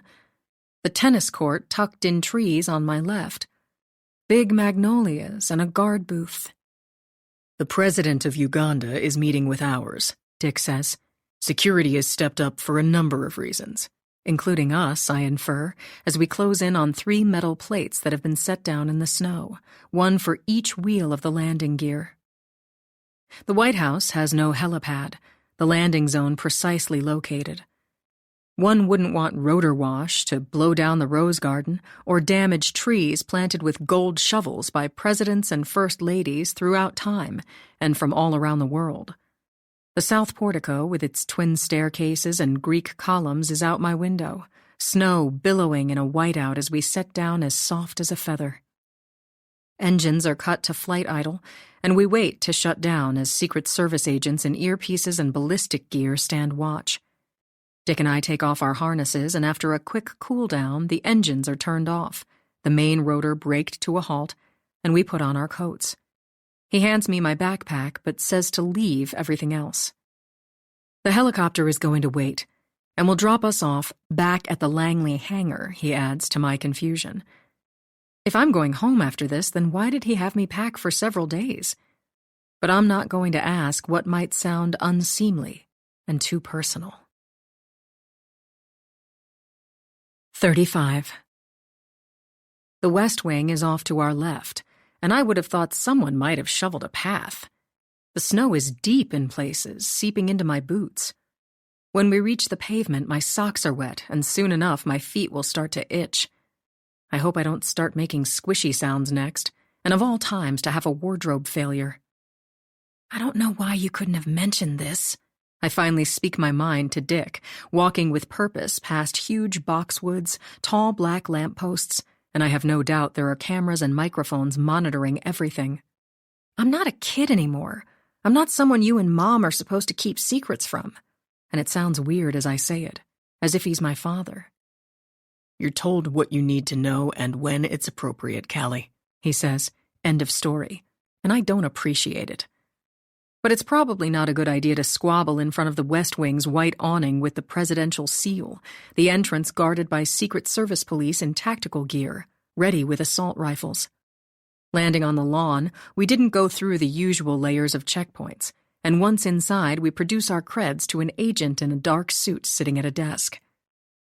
There's no X-ray screening once you've gotten this far, but our backpacks are gone through, and we're checked with a handheld scanner. All the while this is going on, I'm nervously expecting my sin to be detected. No matter what Dick claims about my invisibility cloak, I'm not convinced. But if I'm sending out questionable signals, there's no sign of it based on the demeanor of everyone we encounter. Beyond the security desk is a sitting area of blue carpet, blue upholstered furniture, and big oil paintings where the president of Uganda sits with his detail, all of them in suits. They don't look at us, and we don't look at them, as Dick leads me to the sofa. I'm surprised what a bustling place this is, like a busy corporation in an elegant antique setting with a constant traffic of fast-walking people. A lot of them are in uniform.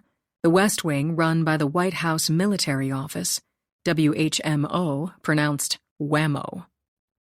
Everyone is dressed a lot better than I am.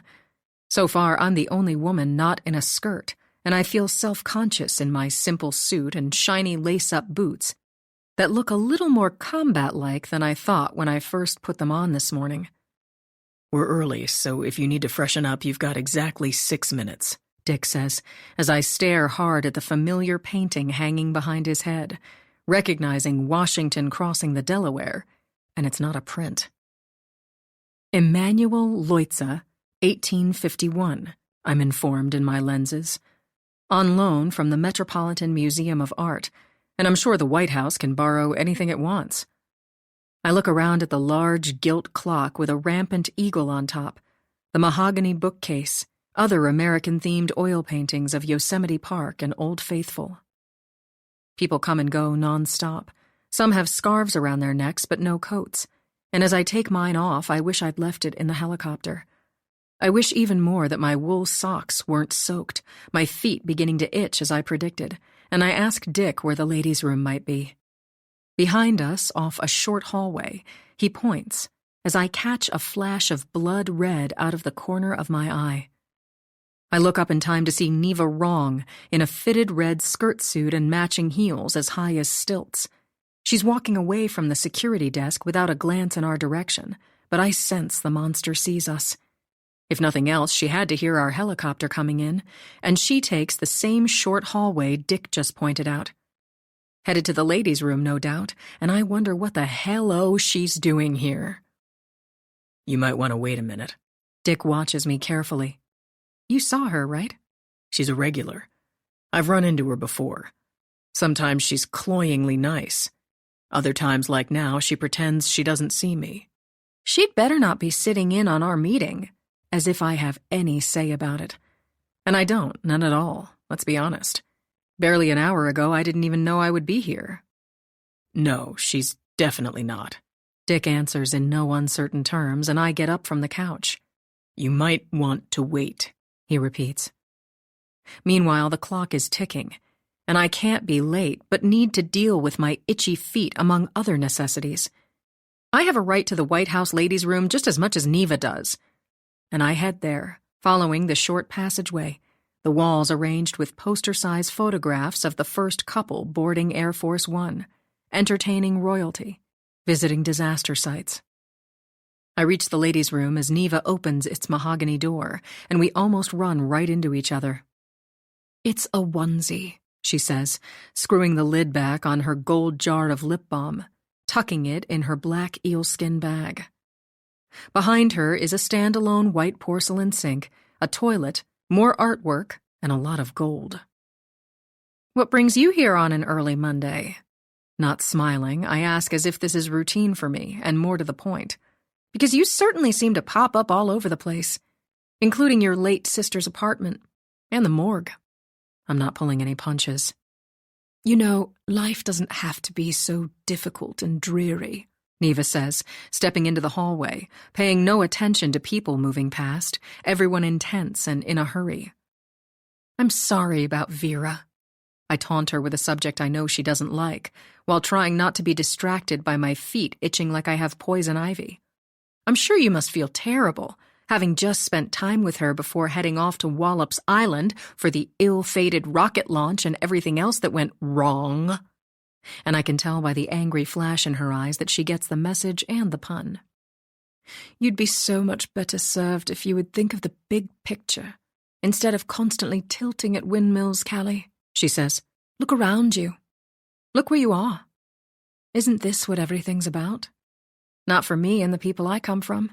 Yes, you and your people. Her face hardens into a mask of condescension, and for an instant I see the beast inside her. Should you ever tire of working endlessly for nothing and decide to venture out into the private sector where everything's headed, do give me a call, she adds disgustingly.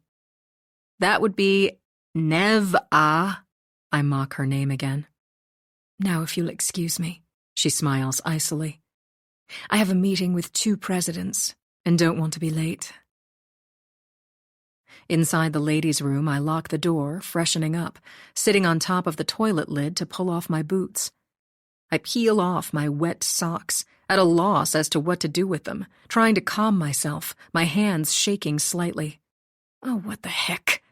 I drop my socks in the trash, feeling even tackier. When I return to the sitting area, I find Dick has been joined by Con. And if he can wear his flight suit to a meeting at the White House, I don't know why I had to dress smart casual. Everything all right? Dick asks quietly, and maybe I won't take fashion tips from him anymore. You seem agitated. And I remember I'm transmitting data that he and certain others are constantly downloading. She basically just offered me a job, I answer. I'm sure she did, he says, as a Secret Service agent appears to take us to the Situation Room. Beyond the sitting area and down carpeted steps, we follow toward the mess hall run by the Navy, busy at this hour with the breakfast crowd. As we move past, I hungrily smell bacon, catching glimpses of blue carpet, paintings of naval scenes, and important-looking people sitting around blue cloth-covered tables. Another short hallway, and this one dead ends at a heavy oak door, a red phone receiver on the paneled wall. The agent scans us into an installation of offices and workstations where the most sensitive information on the planet is exchanged. At the reception desk, we're given keys to store our computers, phones, and other electronic devices in lockers. I left my peeps in the helicopter, but still have on my spies and cuff, and no one seems the wiser. I recognize the Situation Room from photos I've seen, a big conference table surrounded by black leather chairs. The walls are lit up with flat screens showing live feeds. The International Space Station, the Baikonur Cosmodrome, Russia's launch facility in Kazakhstan, images of China from space, plus maps of satellites and junk orbiting the Earth like countless electrons spinning around an atom. Dick avoids the empty chair at the head of the table and the one to the right of it. He sits down, and Con and I take seats on either side of him. Most officials I recognize as I look around a sea of paperwork, water bottles, dark suits, white shirts, and ties. Art takes it upon himself to inform me in my spies who everybody is, in case I grew up in a barn. But then again, I sort of did, and it feels that way as I sit here sockless in my fire sale suit surrounded by Mount Olympus. The Secretary of State and directors of the expected agencies, NASA, DARPA, the Secret Service, the National Security Agency, NSA, the National Reconnaissance Office, NRO, the Defense Intelligence Agency, DIA, the Pentagon's Defense Innovation Unit, DIU. Everybody is a lot more important than I am, to say the least, and I feel shadings of what Lex must feel when he visits a food pantry and rides the bus. I turn toward the door at the sound of footsteps as the President and Vice President of the United States walk in, taking their chairs, paper rustling, people greeting each other and making small talk. Mr. President, Mr. Vice President. Dick gets started, acknowledging everyone. He slides over an electronic tablet, the remote control for the data walls, and I can tell he's been through this routine many times before. I think you know from the materials in front of you that last week we had one of the most serious cyber attacks to date, he begins, and the president raises a finger the way he does when he's about to interrupt. We're in a cyber war, he says, not known for beating around the bush. An armed space race, unscrewing the cap from his water bottle. I don't know what it's going to take to make the public understand that. It's not an eventuality, it's right now. Taking a drink. We've been suffering attacks on our satellites, serious ones for months, and it's going to stop. That's why we're here today, because it's going to stop now. And I must be imagining it when he looks straight at me. We assume they're attacks, says the CIA. What we know for a fact is something is causing incorrect data. The most dangerous thing of all, the vice president concurs. I'd rather have a dead satellite than a brain-damaged one, the NSA agrees, as does the DIA, the Secret Service, NASA, and the Pentagon, everybody nodding their heads, flipping pages, and jotting notes. I'm going to show you an example. Dick picks up the tablet. An incident in Syria last summer involving one of our prototypes. And I wonder who he means. Incorrect GPS satellite coordinates were given to a Delta force, and it ended up exactly where it shouldn't have been. Just watch. All eyes are on the data walls as a video begins to play, accompanied by the subwoofer racket of heavy metal, diesel engines, and blowing sand in the muddy lime green of infrared. Refugees with haunted faces stare out from the gouged sockets of bombed doorways and windows. I recognize sacred ruins, the battered province of Raqqa, as a helicopter gunship churns in, bone-shaking low and slow. A Black Hawk MH-60L Direct Action Penetrator, DAP, flies over at 91.5 meters, 300 feet or less, tricked out with air-to-air missiles and rocket pods, chain guns under the belly, mini Gatling guns on the wing stubs, and Hellfires. Peeling off to the Euphrates River, it skims over water, graceful as a predatory bird, and next we're taken inside the glass cockpit. Radio chatter peppered by gunfire. And there she is, Karma on the flight deck in a combat helmet, flying solo from the right seat, crowded by a stockpile of ammunition amid a dazzling array of technical information and flight data in LCDs. My sister shrieks into hairpin turns, the instrument readings straining toward the red, our Delta troops surrounded on the ground and about to get slaughtered. Radio exchanges are frantic, the situation critical on the ground. Kilo 1-5, our position is compromised. Request immediate QRF. Negative on QRF, Kilo 1-5. Kilo 1-5, request speedball immediately. Negative on the speedball. Then air assist. Scramble some F-18s over here now. I can see Karma's cuff and the unusual sensor-embedded fabric of her flight suit as her black-gloved finger presses the mic trigger on the cyclic. Kilo 1-5, be advised, in from the north, danger close 3 miles. Her voice over the radio, just like mine, banking hard to the right, thudding lower. Denied. You're not cleared hot. Do not engage. Repeat, denied. Do not engage. A little late for that. Karma comes back. My heart pounds as I watch her descend into the firefight from hell. Lower and slower, settling into an audacious, rock-hard hover, eye to eye with enemy rebels on the ground. The burping of Gatling guns. Bam, bam, bam, bam, bam! Hellfires streaking. Blam, blam! Scorched earth, and in the distance, the massive, uplit Tabqa Dam. Then Dick pauses the video. Erroneous information that created a catastrophic situation, as you may have gathered, Dick says, and the pilot happened to be in the area when all this went down. He doesn't mention that the pilot is my twin. And she disobeyed orders not to intervene, not necessarily what we encourage in the military, but in this case, effective. There's a lot of discussion around the table about other incidents I've not heard about until now. The result is any number of near disasters from erroneous information that caused the wrong decisions to be made, as was the case with the Delta Force my sister saved. Brain damage. I speak up. May as well, I'm sitting here. Far worse to compromise key satellites than to take them out. Bad data is worse than none at all. That's the point, Dick agrees. As the president lifts his finger again, not looking up from his note-taking, are we concerned that someone's launched a weapon we don't know about? Very much so, Dick says, zooming in on a time-lapse of what's assumed to be a satellite. Except it appears to be moving from one orbit to another as it speeds around the Earth. And no satellite I'm aware of can do such a thing.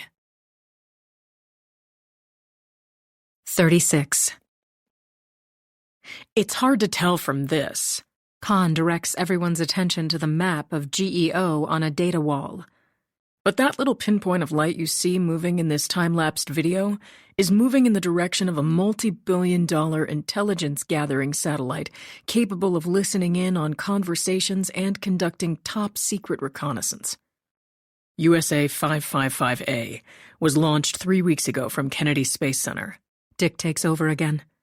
And the concern is that an adversary is aware, and the spy satellite is what this rogue object is now pursuing. Does the public know about this recently launched spy satellite? Because it's news to me. The NSA puzzles. Not that we know of, Dick says. We were hoping certain adversaries might believe it or something similar blew up in our rocket last week. We tried to give that impression, that maybe there was something in the payload no one was talking about. Trying to capitalize on the disaster, Khan explains, as I envision Wallops Island emergency crews recovering debris from the blast site throughout the night. But it didn't work. By all appearances, an adversary is aware of USA 555A and is targeting it. Whoever's behind this has stepped up what we believe is the next imminent attack, Dick adds. Whatever this rogue object is, it has sufficient thruster power to change trajectories and altitudes, now moving on a course that places it directly in the path of our satellite. Thankfully, whatever this rogue spacecraft is, it's not any faster than it is, the Pentagon says. Thankfully indeed, and to the swiftest go the spoils, Dick replies. If the vehicle involved were any faster, we wouldn't have been able to mobilize in time. Even so, neutralizing the problem is a long shot. And that's a word I could have done without. How much time do we have? Asks the Secret Service. Now that this rogue object has changed its orbit again as of 5 days ago, escalating possible contact with USA 555A. By our calculations, Dick answers, it's scheduled to be within striking range tomorrow at 0900 Zulu time, 4 p.m. here in D.C. And now I understand the urgency. It's making sense why everything had to happen when it did, and as fast as it has. It's not just about the missing God chip. It's about deploying a spacecraft to GEO. We must prevent another attack on our satellites, the most sensitive one yet, Dick explains. We have to figure out who and what's doing this and eliminate the threat.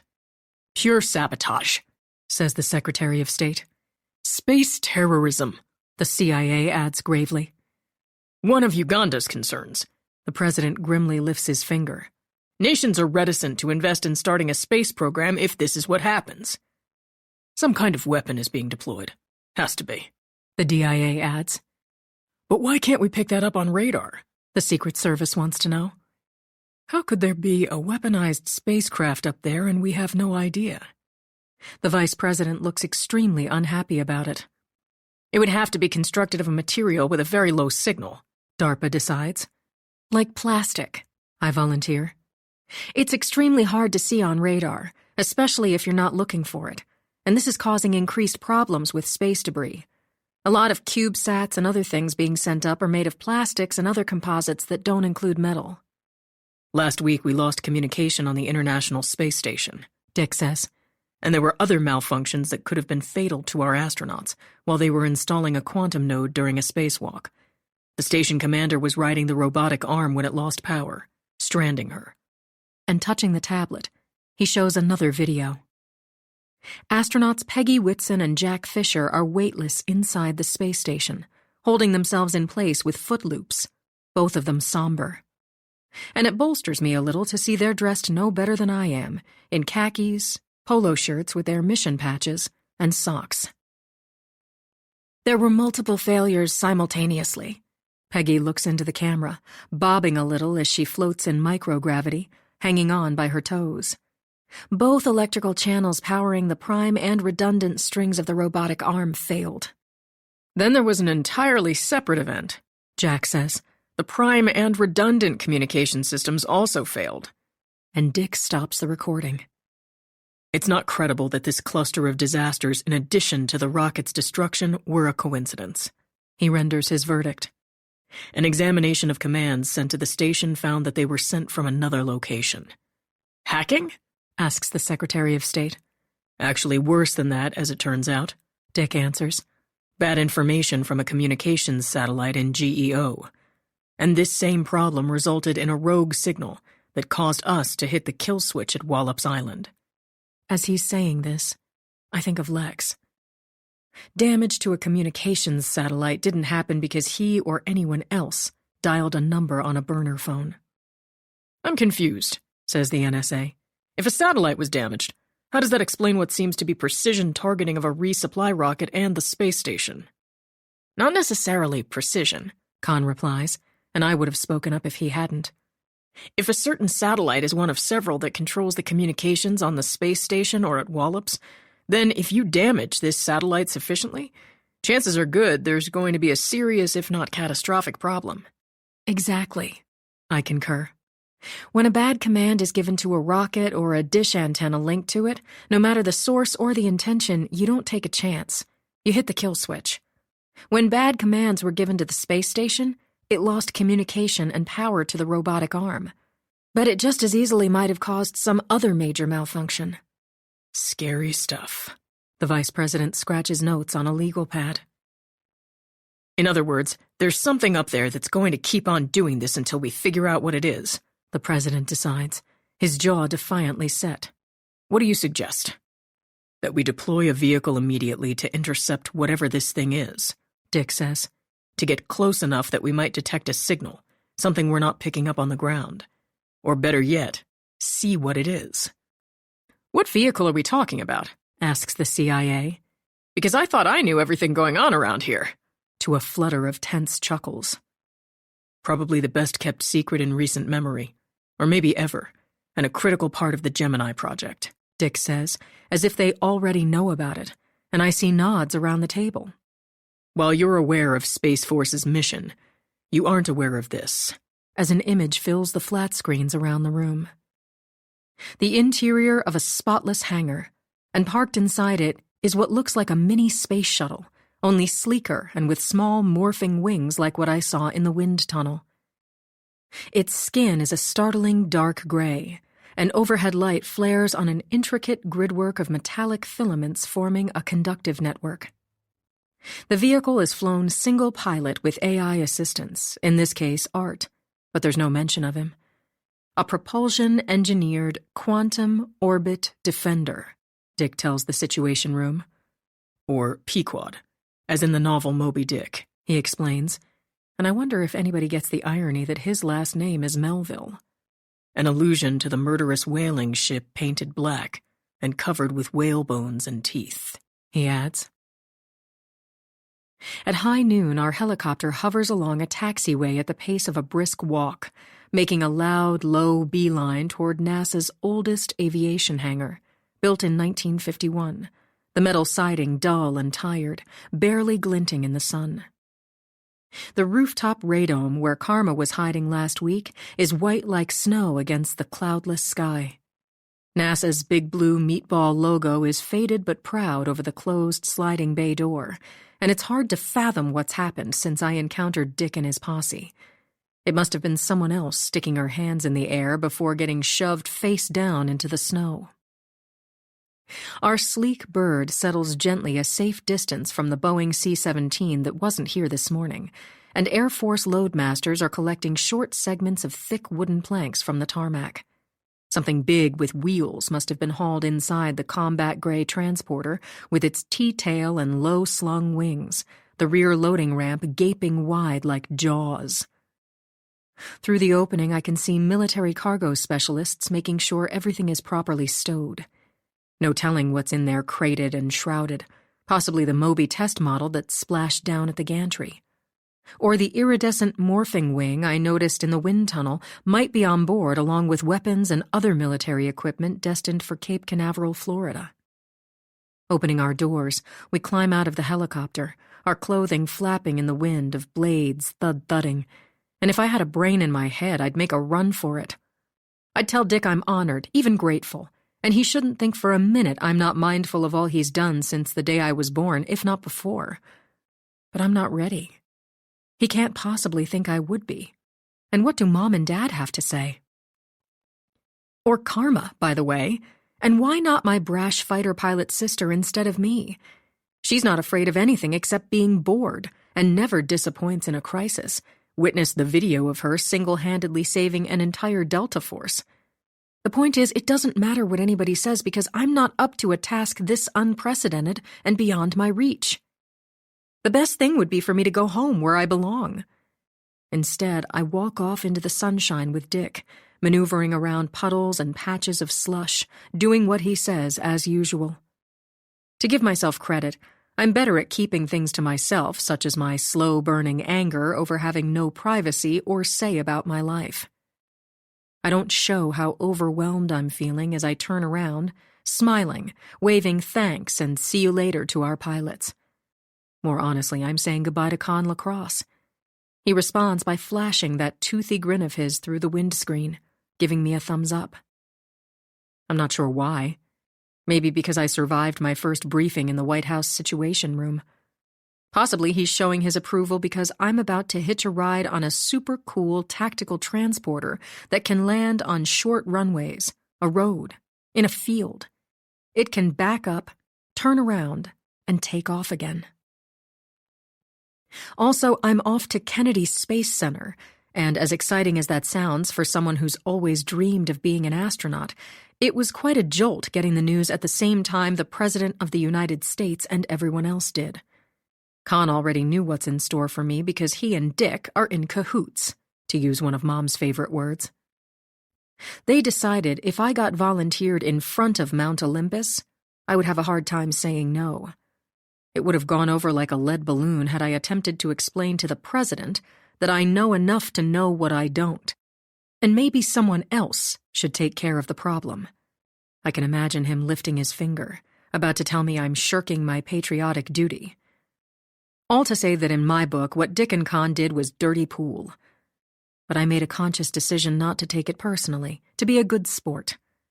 I made sure I told my mysterious Secret Service counterpart how impressed I was with his piloting skills. Con's landing on the South Lawn scored a 9 out of 10 in my book. The same with his takeoff. Why only a 9? Was his response. It gives you something to look forward to. But what made you take away a point? Maybe next time I won't, I suggested, and we casually batted around the idea of catching a beer one of these days. It's not so different from my back and forth with Davy Crockett. Except Con Lacrosse isn't the least bit annoying, doesn't bully, and I don't need karma to set me up with him. The Secret Service agent and I probably have a lot in common, even if I can't be certain who he really is. I suppose he could live up to his name and be a con artist, a double-crosser. He might be married with kids in some other life, already in a committed relationship, or is a philanderer, and why wouldn't he be? The real Con might not be kind to animals or into women, even if he acts otherwise convincingly. How am I supposed to know what's genuine when dealing with a spy? Why should I trust him any more than I would a salesman or an actor? Maybe it's my sin, but I seem to be friendlier, more sociable with men, maybe with everyone, the same way I'm feeling about food all of a sudden. And that's not necessarily good. Thus, the meaning of drinking from a fire hose. Dick sums up a day that's far from over as we walk across the ramp to the awaiting C-17. I've given up worrying about whether I know what I'm doing anymore. I tell him the truth. You've always known what you're doing. It never feels that way. How am I supposed to be good at something I've never done? No one who goes to space does it until they do. The training happens down here, most of it virtual, as you well know, and you've been doing it for years, he says. We don't have practice rockets, and you don't walk in space until you walk in it. And we've reached the side door. Our feet clunk hollowly up metal steps, and I hear the hydraulic hum and clank of the rear ramp beginning to close like a steel drawbridge. The cockpit is to the left, and the pilots and a loadmaster snap to attention, saluting Dick. Afternoon, sir. Welcome aboard, sir. How's it going? They get around to me, no salute, Barely a glance, no competing with the big cheese. "Fine, thanks," I reply as if anyone is listening. "You know where we'll be," Dick says to them. "And what I requested?" "Yes, sir, all there. Whatever you need. I made sure there's TP in the head." "Now that's good thinking." Dick nods with one of his bemused smiles. "Much appreciated." And I mean it. 37. The center fuselage is as big as most submarines, windowless and dimly lit now that the back ramp is closed. Everybody gone. Military transporters aren't built for comfort, and the less flammable the materials, the better. There's nothing much in here but metal, non-skid flooring, cargo straps, and no wall panels or headliners to cover cables and anything else most passengers don't want to see. "I had a brainstorm last night when I saw the manifest," Dick says, as we walk through deep shadows, our feet loud on metal. I can feel the cold through the soles of my dress boots that were terrible in snow, and not the best idea here. The only seats look like fold-up beach chairs in this part of the plane where troops stay during transports. But we're not stopping, and I follow Dick into the cargo section where we weave through foothills of shrink-wrapped wooden crates, chained to tie-down rings. "A sleeping bag is helpful." He's in his element, and I'm definitely not dressed for the environment. "The problem is the floor is so hard and can get really cold." He has to remind me of how uncomfortable I'm going to be. "Well, this doesn't sound like much fun. I can see my breath in here," I finally comment, "and I doubt it's going to be better at 30,000 feet. As I say it, Art verifies in my lenses that yes, indeed, it's nippy at that altitude, negative 44.44 degrees Celsius or 48 degrees Fahrenheit as we speak. Reaching the rear of the cargo section, I discover the reason for the wooden planks on the tarmac, a beauty of a Sikorsky HH-60W. Its four blades are folded together and bungee-corded to the tail boom so the helicopter could fit inside the plane. "It's supposed to replace the Black Hawk," Dick says, as I gawk at yet something else today. "How many times are you going to torture me?" My aircraft envy is back with a vengeance, my stomach reminding me non-stop that it's empty. "It's been in testing. Now headed for the skid strip," Dick says, and he means the test airstrip at the Cape Canaveral Air Force Station. "Not as comfortable as your living room." He means the Sikorsky isn't. "But a hell of a lot better than sitting in one of those seats, or on the metal floor. Hop in." And we open the cockpit doors. It may be petty of me, but I'm grateful he climbs into the left seat. It's only fitting that I should sit in the right one since I'm a helicopter pilot and he's not. It's me going into space, I've just discovered, not him. Since I'll be flying my chase plane single pilot, if I don't count Art, that would suggest I'm in command, and Dick needs to start treating me accordingly. "You ready for some refreshment?" Reaching behind his seat, he grabs folded blankets and a soft-sided insulated bag. Truth be told, I could eat a horse right about now, and I watch with keen interest as he opens the bag, pulls out a thermos. "There's a first time for everything." He finds large styrofoam cups. "Afternoon tea inside a helicopter that's been swallowed by an airplane." Afternoon tea? And that's it? I'm protesting in my head. "An old trick of mine I learned after years of traveling on military transports." He's happy to explain. "The first thing you do is find something halfway comfortable to sit inside, like a Humvee, a helicopter, a tank, especially if you're flying halfway around the world." I guess there's no real food because you're worried about me getting motion sickness, which is more likely to happen on an empty stomach. I'm disappointed, a bit miffed. And more to the point, it isn't supposed to happen to begin with considering my enhancements. "I'm not worried about you being motion sick." Then why skip lunch? Why not ask whoever left the tea also to include food? I'm tempted to add that the commander of Space Force should be able to request anything he wants. There's probably nothing for us in the galley either. I already know the answer, and Dick shakes his head. Nope, not a morsel. I don't mean to be a crank, but the last I ate was when Mom fixed me 2 fried egg sandwiches before I left the house, and that was a long time ago. It would have been nice to grab lunch in the White House mess hall before we headed out. But there wasn't time, Dick mandated.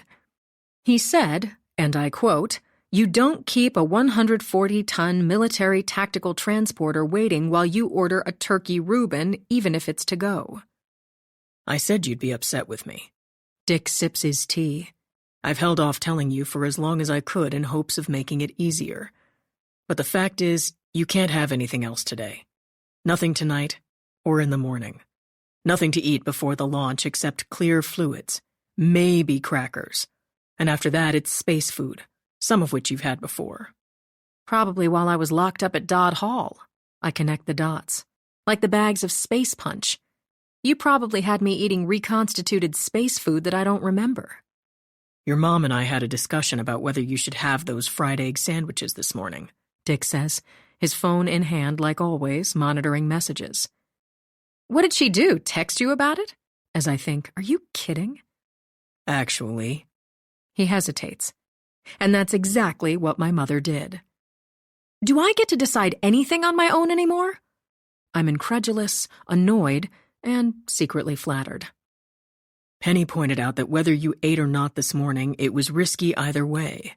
As if they were discussing surgery instead of breakfast. As important as the White House briefing was, better to make sure your blood sugar didn't drop. Which it does more than it used to, I admit, taking the blankets from him. I begin unfolding them, draping one over his lap, the other over mine, sitting side by side like roomies again inside our private space. Our view is the wiper blades parked askew on the windscreen, the dimly lit steel fuselage filled with big, darkly silhouetted shapes, and in the distance the cockpit glows like a light at the end of a tunnel. Hunger is a powerful thing, Dick says. I'm sorry if your appetites are out of whack. As if it's not just food we're talking about. There have been a number of things to adjust with karma, too. It's like the volume is lower in some areas, I reply, and higher in others. That's how it feels, and it's not a subject I'm eager to discuss with him. Well, clearly something needs to be adjusted, he decides, as if we're talking about a misfiring carburetor. Probably your hypothalamus, but I'm no doctor. Then maybe don't guess about things like that, I suggest. By now the pilots have begun firing up the 4 engines, and if we weren't sitting here with the helicopter doors shut, I'd suggest hearing protection. How about some nice hot tea? Dick says. You can have all of that you want. Pouring himself a cup. Not helpful. You know what happens, I remind him. What's the bathroom like on this thing? I prefer to avoid it if possible. It would be like tromping out in the cold to use a steel outhouse, and no thank you. Here. Dick hands me the steaming cup. A few sips, and if you have to hit the loo, just remind yourself that won't be a problem soon enough. He nudges me with his elbow the way Karma does, the way he used to do when she and I were kids. You mean when I'm wearing a diaper again, I reply. There are some advantages to our humiliations. That's probably not one of them. Trying the tea, I taste honey and lemon, the way he's always taken it for as long as I've known him. As we talk in the near dark, I ask him to be honest. We're way beyond being coy or disingenuous, and I don't need him sitting on details that might cause me to walk off the job. Is it possible Neva could know about the Pequod? The Moby? If so, for how long? And might she have similar technologies? I get to the point. Or what if she has more advanced ones? And it's a very bad thought, as I prepare to face off with whatever rogue spacecraft she's dispatched to screw the rest of us. We've kept the technologies as off-grid as any project we've ever done. But with her, there's always a chance for anything. Dick tops off his tea, and I don't know where he puts it. The short answer is we don't know the extent of her capabilities. We can't say for sure that she doesn't have a secret spaceship that's been weaponized. One that's attacking our satellites at the moment, and about to strike again, apparently. I'm sitting with my feet up on the helicopter seat, my arms around my knees, the blanket over me. For starters, very possibly she's behind it. Dick agrees, the C-17 lumbering along the runway as we take off. And yes, it's my suspicion that she's doing all of this, intending to monopolize everything she can. So much for getting to take my chase plane on a test spin, I reply. Or even seeing it in the showroom beyond the photograph of it in the hangar. By this time tomorrow, I'll be orbiting in GEO, piloting a spaceship I've never been in before and didn't know existed except in white papers, schematics, and my imagination. There's nothing you haven't done countless times in the simulators, and a lot of those very programs are the ones you wrote, or you and your dad did, Dick reminds me. I wouldn't allow you to do this if I didn't think you were up to the task, Callie. I don't know why you're so confident. Because I know who and what you are a lot better than you do, he says, the C-17 picking up speed, pushing us down in our seats as we lift steeply with a roar worthy of a tornado. At the end of the day, I resume when it's quieter, what happens if I get up there and don't find anything? What if after all this we're no closer to discovering what's happening to our satellites? What if I can't prevent our new spy satellite from being the next casualty? And I let everybody down? You have a chance of detecting things from up there that we can't from here, he repeats, because of the AI-assisted quantum computing capabilities and the conductive skin, among other things. My chase plane's sensors will work in concert with my own, giving me an enhanced signal detection sensitivity that should pick up on pretty much any intruder. With Art's assistance, once we reach GEO, we'll be orbiting the Earth in a vehicle that has spectrum analysis capabilities. In a sense, it won't be all that different from my doing pirouettes as I scan with a mobile antenna. It's just I'll be some 35,000 kilometers, 21,700 miles above the Earth, scanning a much bigger area really fast and with exponentially more at stake. The other thing to remember, Dick adds, part of the objective is to put the Pequod and Moby through their paces, to see if they're all they're cracked up to be. I don't like to hear the words if or cracked up right about now. If all goes well, and there he goes again, then it will be a successful mission whether you find the target or not. Let's be honest, okay? I'm warm beneath my blanket, but my face is cold, and the seat hits my lower back exactly wrong. The mission can't be considered successful if our new spy satellite is the next casualty. Then what? A next and a next? So while it's nice of you to act as if there's no pressure, I know better. Do you need to make a visit? He opens his door to find the toilet. I'm fine. I'll be back in a few. He gets out of the helicopter, and as soon as he's dissolved into the shadows, I ask Art to go audible, placing my phone on top of my blanketed lap. What may I help you with? And it's nice to hear his voice again, sounding mellow but pleased as if he's happy to hear from me. I'm sitting inside a helicopter that's inside a C-17, and before that it was an Augusta and the White House. I feel compelled to tell him as if catching up with a parent or a friend on Facebook. I don't understand your question, his response. And at disheartening moments like this, I'm reminded that humans created art, and not the other way around. He doesn't exist separate and apart from Karma and me, those of us who are programmed to depend on him. Yet it doesn't feel that way when he and I start talking. He seems as real as it gets while showing me all sorts of images in my lenses and giving me alerts in my earpiece. None of it seems like it was anybody's idea but his, and I could swear I've detected emotionality from him. I didn't ask a question, I let him know. I was just talking the way friends do when they're catching up. Silence. The throbbing noise of massive engines. The shudder of mild turbulence. You know, informing them. Updating them, I add. Something you've not been doing with me. Not today. I've heard very little from you, and there's been very little in the way of updates. What I'm getting at is I'd better not discover that Art was programmed to drop everybody, most of all me, like a hot potato the minute Dick comes around. I won't be undervalued or invisible. I'm also not a cheap substitute because someone like my sister is unavailable. Been there, done that. When the Con LaCrosses of the world pay attention to me until something better comes along, then suddenly I'm like Ranger in ghost mode, tagging along transparently. Nope, not happening. I'm not in high school anymore, and it's not an option for me to be ignored because my artificial sidekick panders to someone who can't sneeze without being saluted. I don't know who's responsible for some of Art's unfortunate ideas and attitudes. Maybe it's Dick. Maybe Dad. Even Mom can be a tad old-fashioned. But when I get my hand on the algorithms, I intend to make a few changes, and I pick up my phone, looking at it as if Art and I are FaceTiming. Is there a reason you've given me the silent treatment today? I confront my blank display. It was my impression you weren't to be unnecessarily distracted, Art says. I don't know who gave you that impression, because it wasn't me. I let him know. 38. I'm sorry. What would you like to be updated about? Art's soothing voice might be slightly contrite. Status reports? How are things at home? I inquire, and he shows me the live feed of police cars on our property, a state police helicopter circling. It won't be long before the media gets the scent of a huge story, and I worry what life will be like for all of us.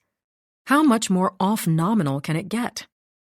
Maybe send a text to Lex, I decide, looking out the helicopter's windscreen, watching for Dick, wondering if he knows I'm talking to Art. What would you like me to say?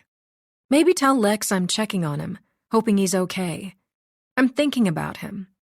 And words like that have never been easy for me to say. Maybe let Mom and Dad know the same thing. Also Karma and Fran. I know these last few days have been rough. Wilco. I assume there's been no mention in the news or on social media about the White House briefing. Okay, shh. I hush him as I make out Dick's shadowy shape heading toward me. I don't understand. No more audio. I lower my voice to a bare whisper. I don't want him hearing everything you and I talk about. He's not listening right now, is he? Unauthorized. In a text. Has anything hit the media? And Art links me to a news live feed I'm seeing in my lenses as Dick opens the door, the helicopter shaking as he climbs back in. While Mason Dixon broadcasts his latest breaking news in front of a townhouse with the front door ajar, police everywhere. Right here. He points behind him in the video playing in my lenses. That's where this was going on, folks. An entire network of criminal activity involving illegal firearms, homemade bombs, all right here under our noses at the Dog Beach Marina and Villas. Dick rearranges his blanket, refilling his tea, and I don't mention what I'm watching in my spies. Maybe he already knows that Jack Cracker's short-term rental has been discovered, the pearl-white Jeep Cherokee inside the garage. What happens to Mom? Dad? To everyone, I ask. If Chase Place and everything about it ends up all over the news, then what? I wish I had a good answer for you, Dick says. At least that's an honest one. And I almost add, for once. We're less than 30 out. He hands me the tea again, his hand warm as it brushes mine. We sit quietly for a few minutes, sharing a tea, and I think of what Karma's always saying. Now or never. I asked Dick what he was doing with the Secret Service and other undercover agents in the NASA hangar 5 days ago. Why was Dad there? I continue before Dick can answer or not. When I was climbing up to the top of the hangar, I could see you below with Dad and your posse tracking stuff with signal sniffers, huddled around computer displays. At the time, I thought you were searching for Karma. I assumed Dick had assembled his troops to hunt her down and had Dad helping somehow. But now I know that can't be true since obviously she's working with you, I go on. There's no posse after her, and Dad wouldn't go along with that anyway. You knew where she was and have all along, yet when you spotted me climbing up to the roof, you went after me like a pack of dogs. Why? Why might I not have wanted you there? Dick says. Beside the fact we weren't expecting you. I had to get inside the radome to reset the dish antenna if we were to restore communication with the space station. Yes. But your showing up introduced an unanticipated risk.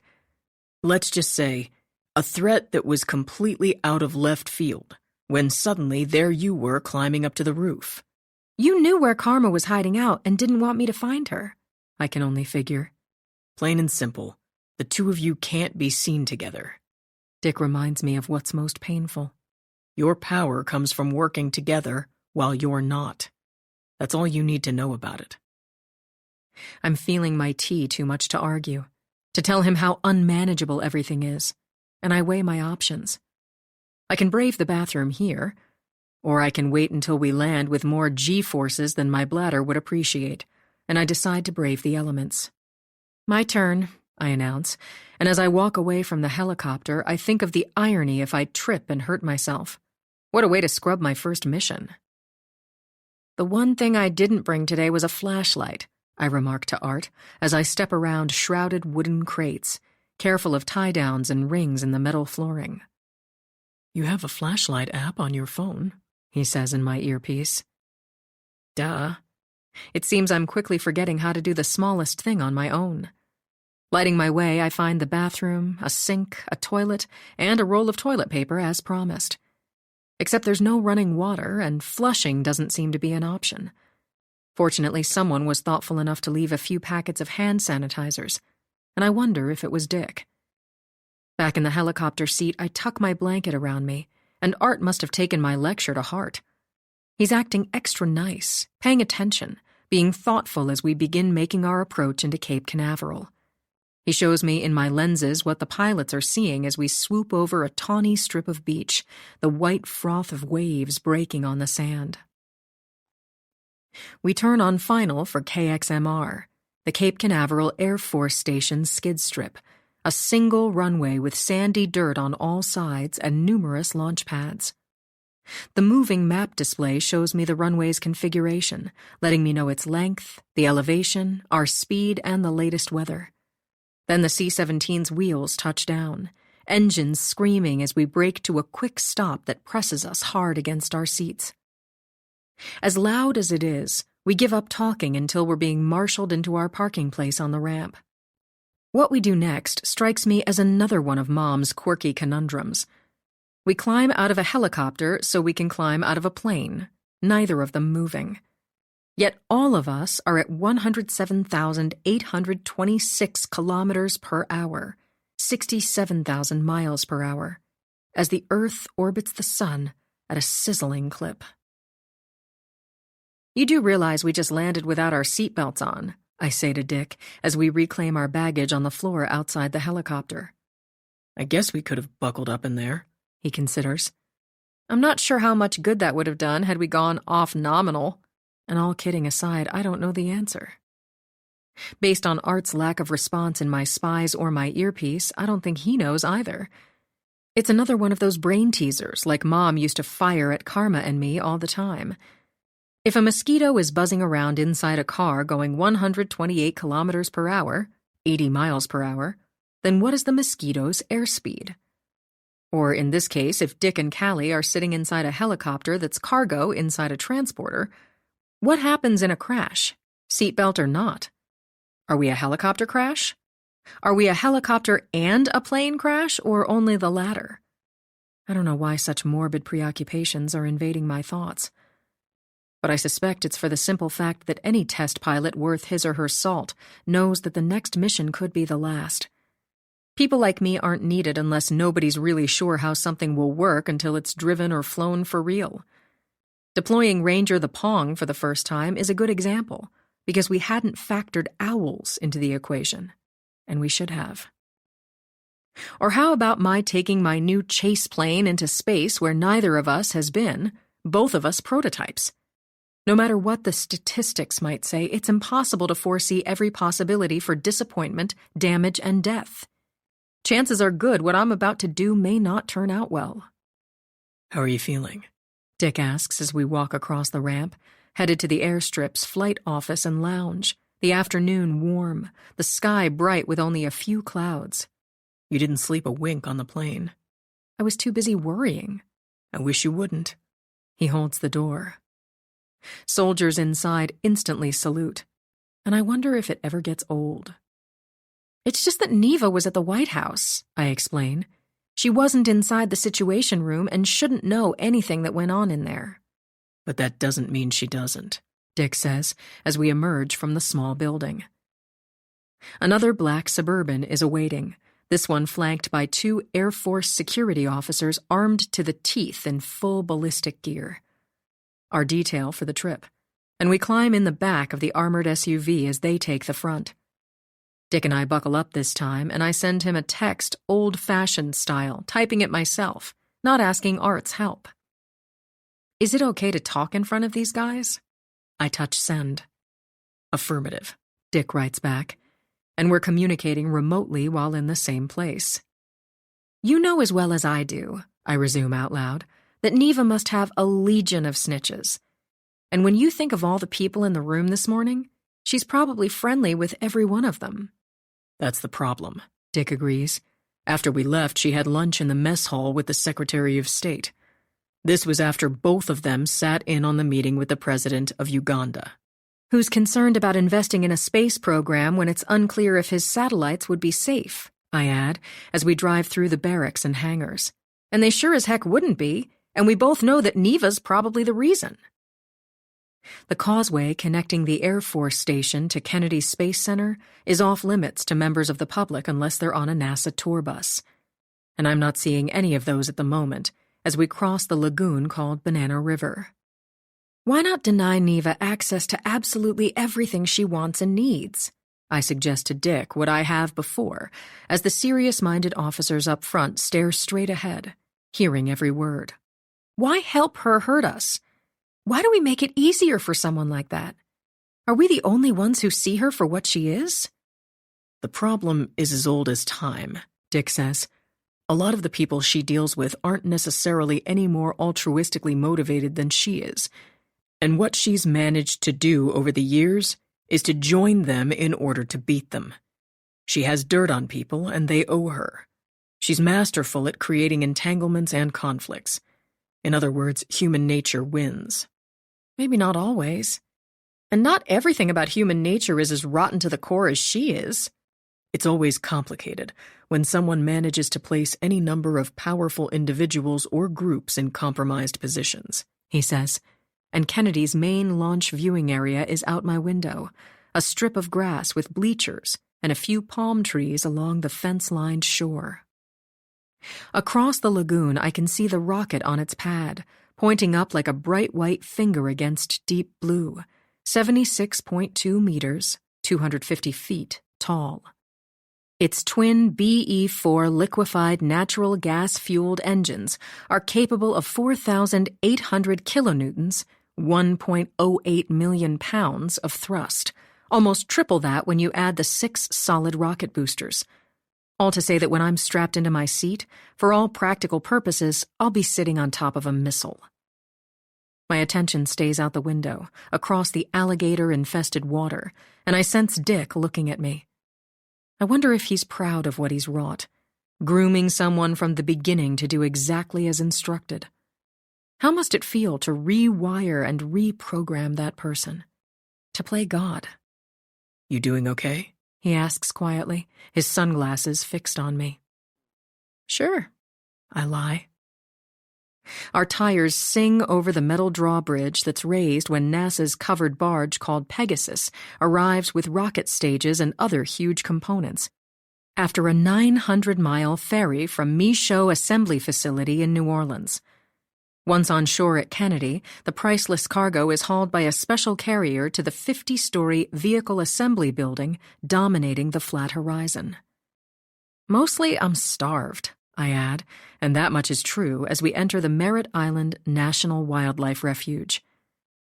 I remember from my days here at the NASA Protective Services Training Academy that you never know what might be crossing the road. But I wouldn't count on a chicken. More likely an alligator, snake, turtle, maybe a black bear. Could be all sorts of critters trying to get to the other side. For the next several minutes, we encounter endless acres of marshland, giant pines, and old mangroves with thickets of roots exposed in shallow, brackish water. Then Kennedy Space Center is in front of us, more industrial than a showplace, miles of white concrete and metal facilities. In the distance are the launch pads, water towers, and tall, lightning protection masts as far removed from civilization as one can get without tumbling into the Atlantic Ocean. Now that the furlough has ended and the government is back to work, employee parking lots are full, plenty of personnel out and about. We take a left on East Avenue at the Space Station Processing Facility.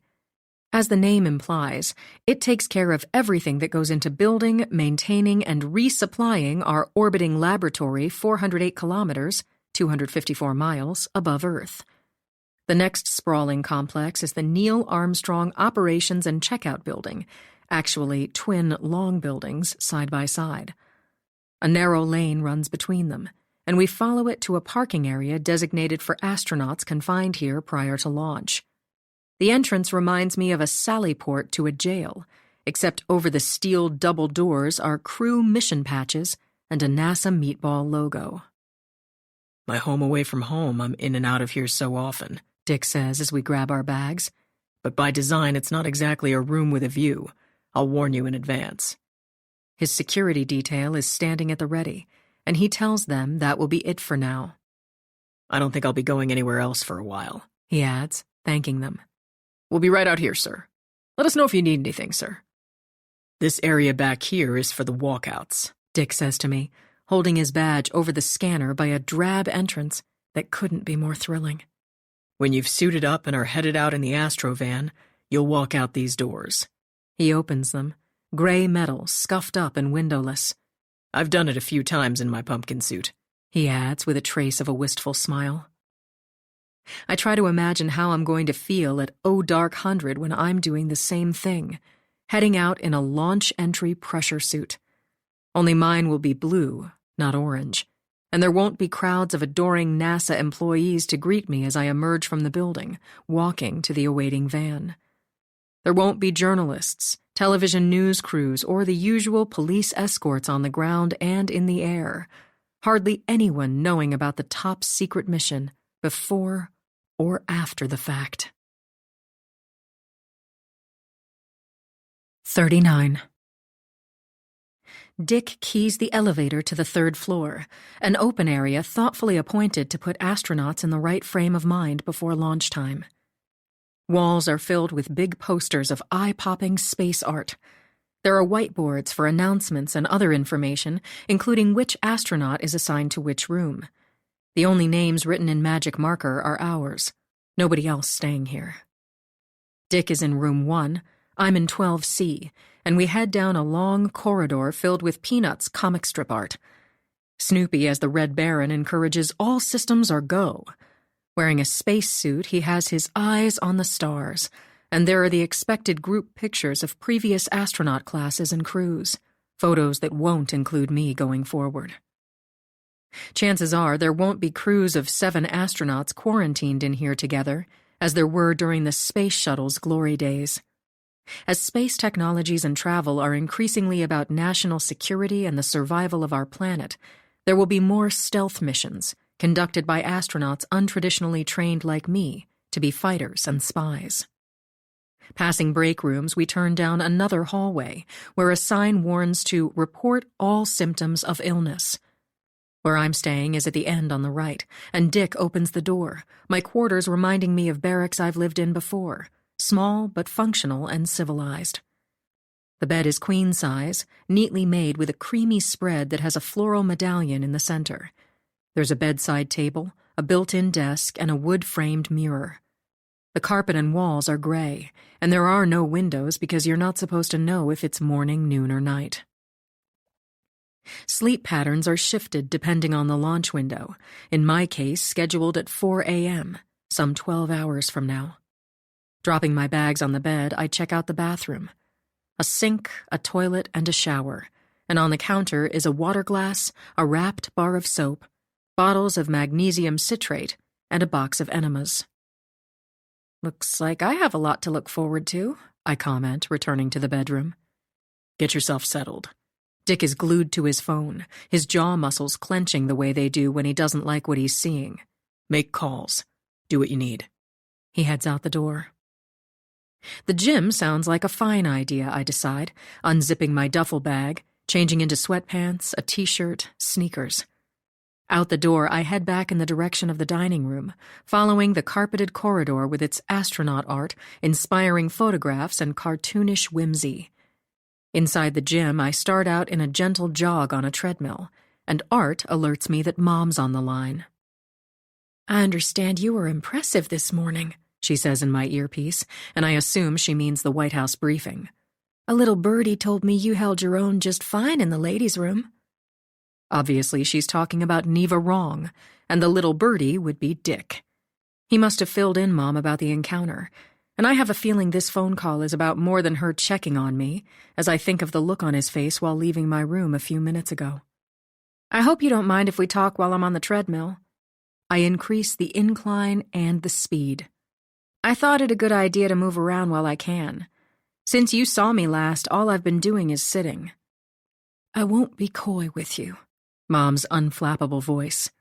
Just as it's very likely she knew you and Dick would be at the briefing this morning, there's a chance she knows other things. And she's talking about Neva. If you're referring to the launch, I reply, running faster, it's in the news that there's one in the morning. Exactly. And the launch time is on the internet if you look, publicized as a new weather satellite that's supposed to be helpful tracking wildfires. As she tells me this, Art shows me news feeds about it. But nothing hints that there's anything unusual about the launch. Just another private company sending up an expensive satellite in an expensive rocket.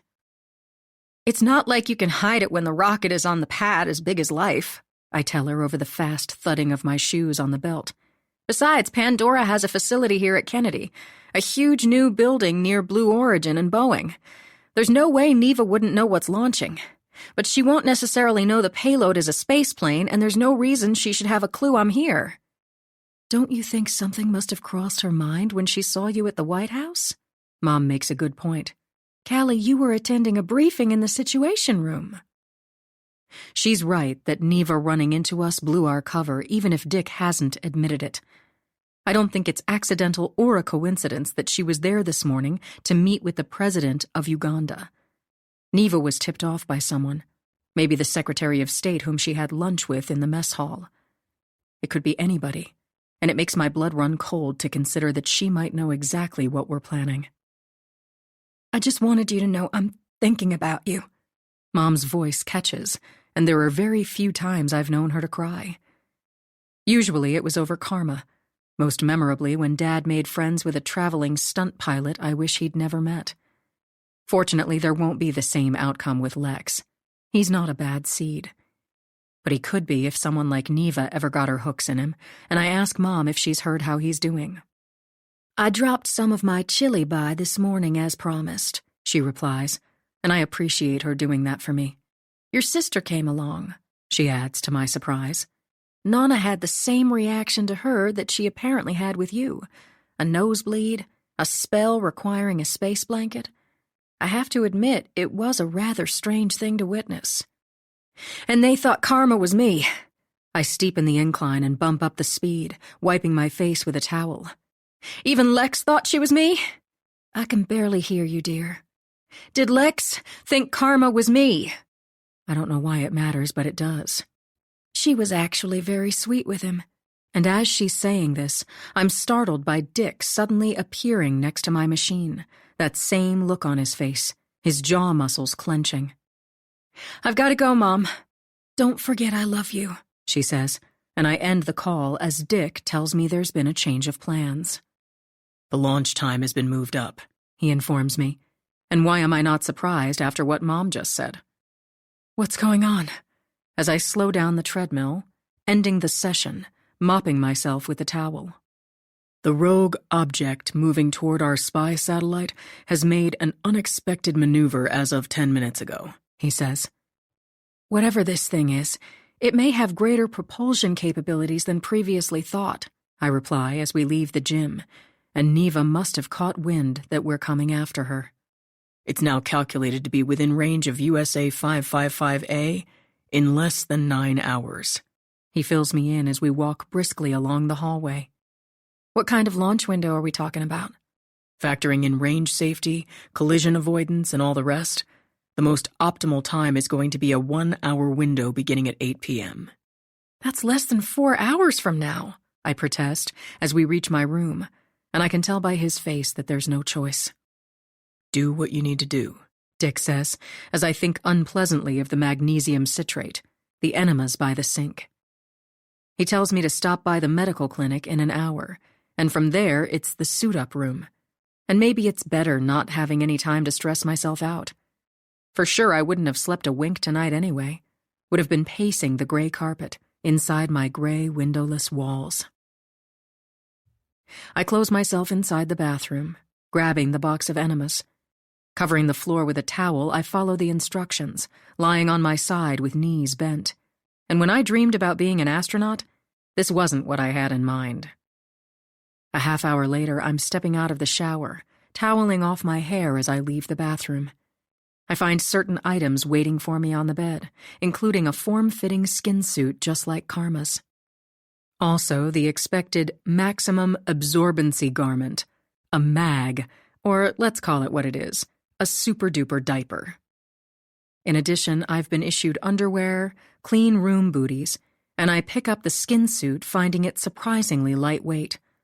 On close inspection, I can see that the smart fabric is woven with fine gold metallic fibers that remind me of the chase plane's conductive skin.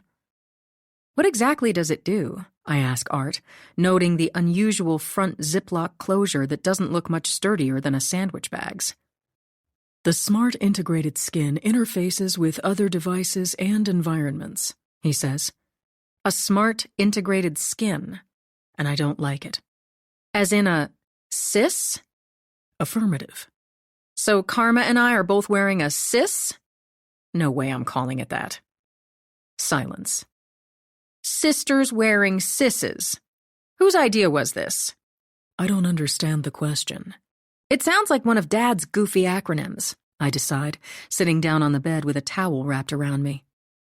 I pick up the mag, examining it closely, making sure I don't put it on backward. I'm not calling it a cis. It's only fair to let Art know. And I would think most guys will have a problem with being told to put their sisses on. Nobody's going to like it. Can't we change the name? Unauthorized. Well, names are important. As I put on my NASA-issued gray underpants, a gray sports bra, size medium. Astronaut candidates become ASCANs, and astronaut hopefuls are ASHOs. And next, people who want to go into space will be sisses, which could get permuted into sissies if we're not careful. I don't understand the question. I don't either. Not sure I understand much, to be honest. I worm my way into my new skin. Boots, gloves, and hood are connected, and I work my legs in first, then my arms, finally standing, pulling up the front plastic zipper that runs from crotch to collar. I don't know what I was expecting, but nothing happens. It's as if I have on a very lightweight, comfortably loose-fitting dive skin. Am I supposed to feel anything? I ask Art. I mean, what's so special about this? It must be zipped up all the way to the neck if you want the power on, his reply. That's the first I've heard about turning the power on, but okay. And I do what he says, the skin tightening as if I'm being shrink-wrapped. At the same time, I hear a barely perceptible click, the plastic zipper healing like an incision before my very eyes. It looks like a seam in the fabric, barely visible, and if I break the connection by moving the zipper down the slightest bit, the skin relaxes again. I don't guess there's an instruction book to go with this thing. I say it in jest because, of course, there isn't. Negative, Art confirms, and for the next few minutes I test pilot my skin suit, doing push-ups, jogging in place, running hot water over my gloved hand, then cold. I jump up and down as high as I can, doing skip steps, dripping water on the bathroom floor to see how my boots do in slippery conditions. Then I go through the same routine again, this time while wearing my cuff, my spies, but I won't need my peeps in space, Art informs me. The launch entry suit has a smart visor that syncs with my other devices. Those in addition to sophisticated avionics, and I should be fine, he assures me. There's no point in bringing my phone, Art reminds me. It won't be any good in space, and he can connect me to calls and other communications without it. Covering my feet with clean room booties, I'm out the door in my peculiar skin suit, my feet whispering on carpet. Passing the dining room, the gym, I find the door to the small medical exam room open wide as I hear the sound of water running. Inside, the flight surgeon is washing his hands, an older man with wild hair and shy eyes, something about him reminding me of Dad. Hi. I knock on the open door. Come in.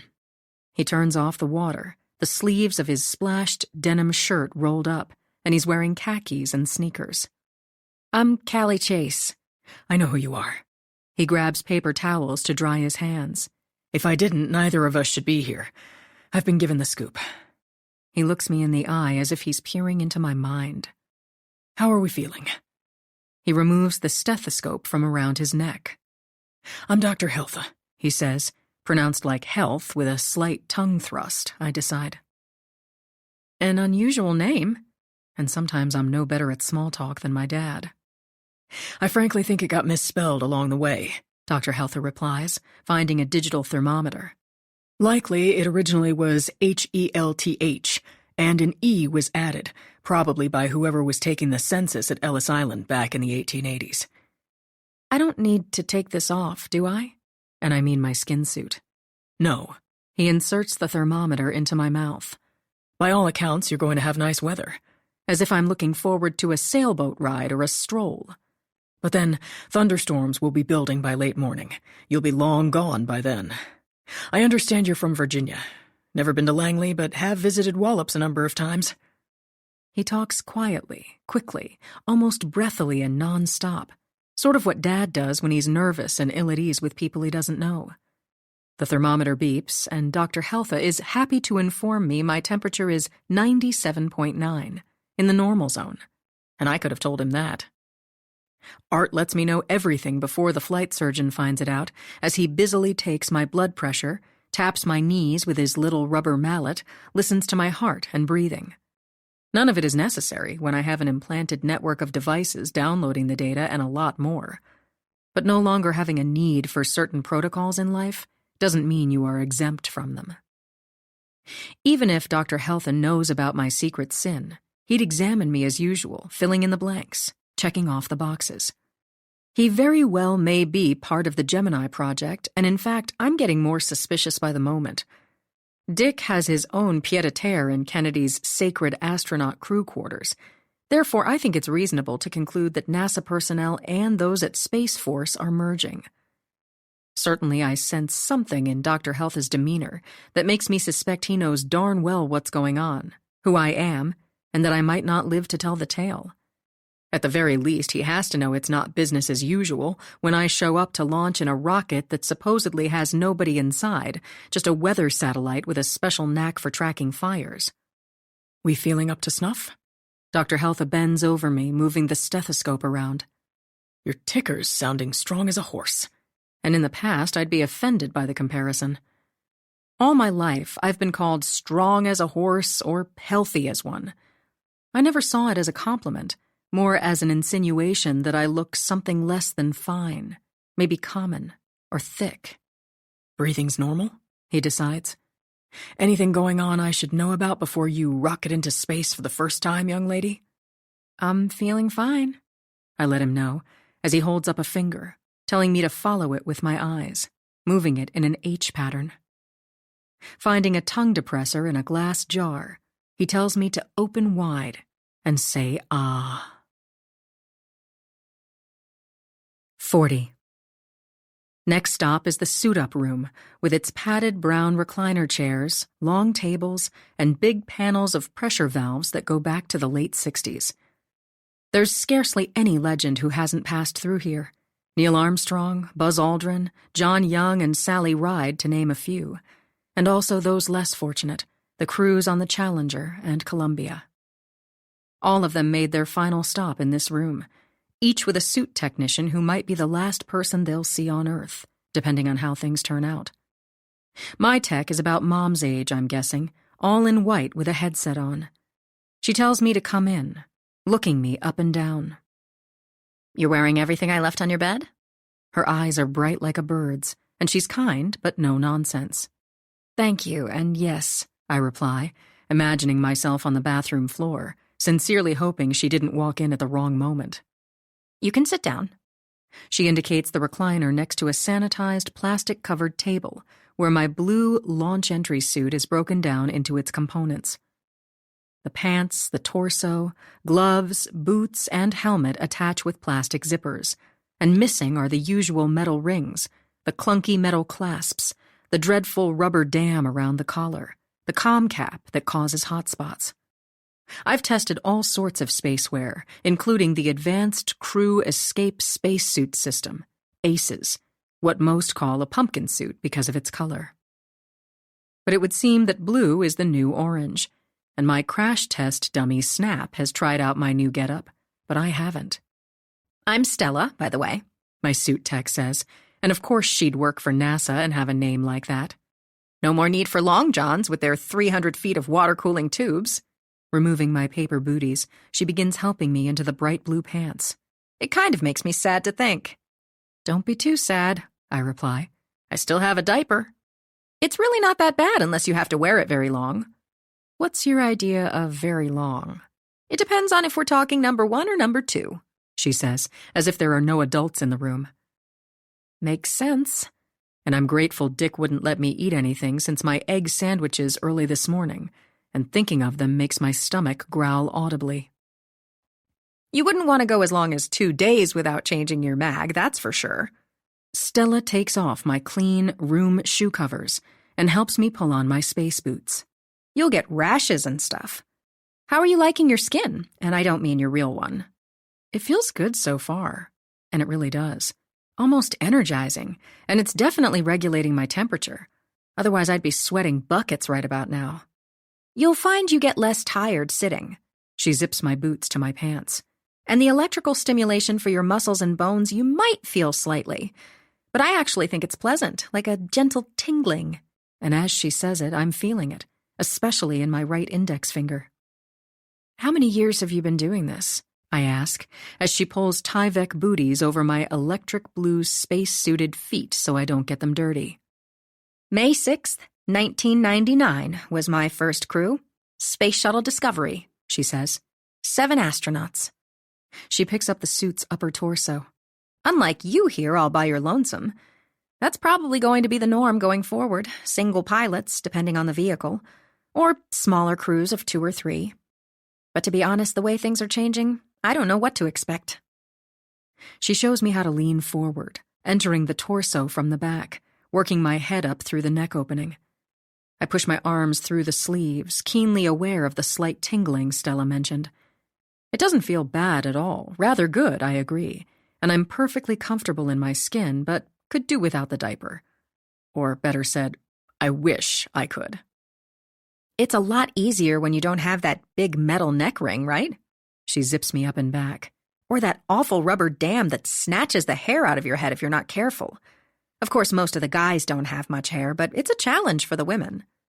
To be honest, I've not worn one of these before, I confess. Nobody has. She zips my torso to my pants. It's all been very hush-hush. No one's actually worn one during a launch, but there's a first time for everything. What is it called? Around here, we keep it simple and call it a BS. A blue suit. But it's not exactly blue, more of an iridescent blue that can go reflective like a mirror in an emergency. You mean if I crash or end up in the ocean?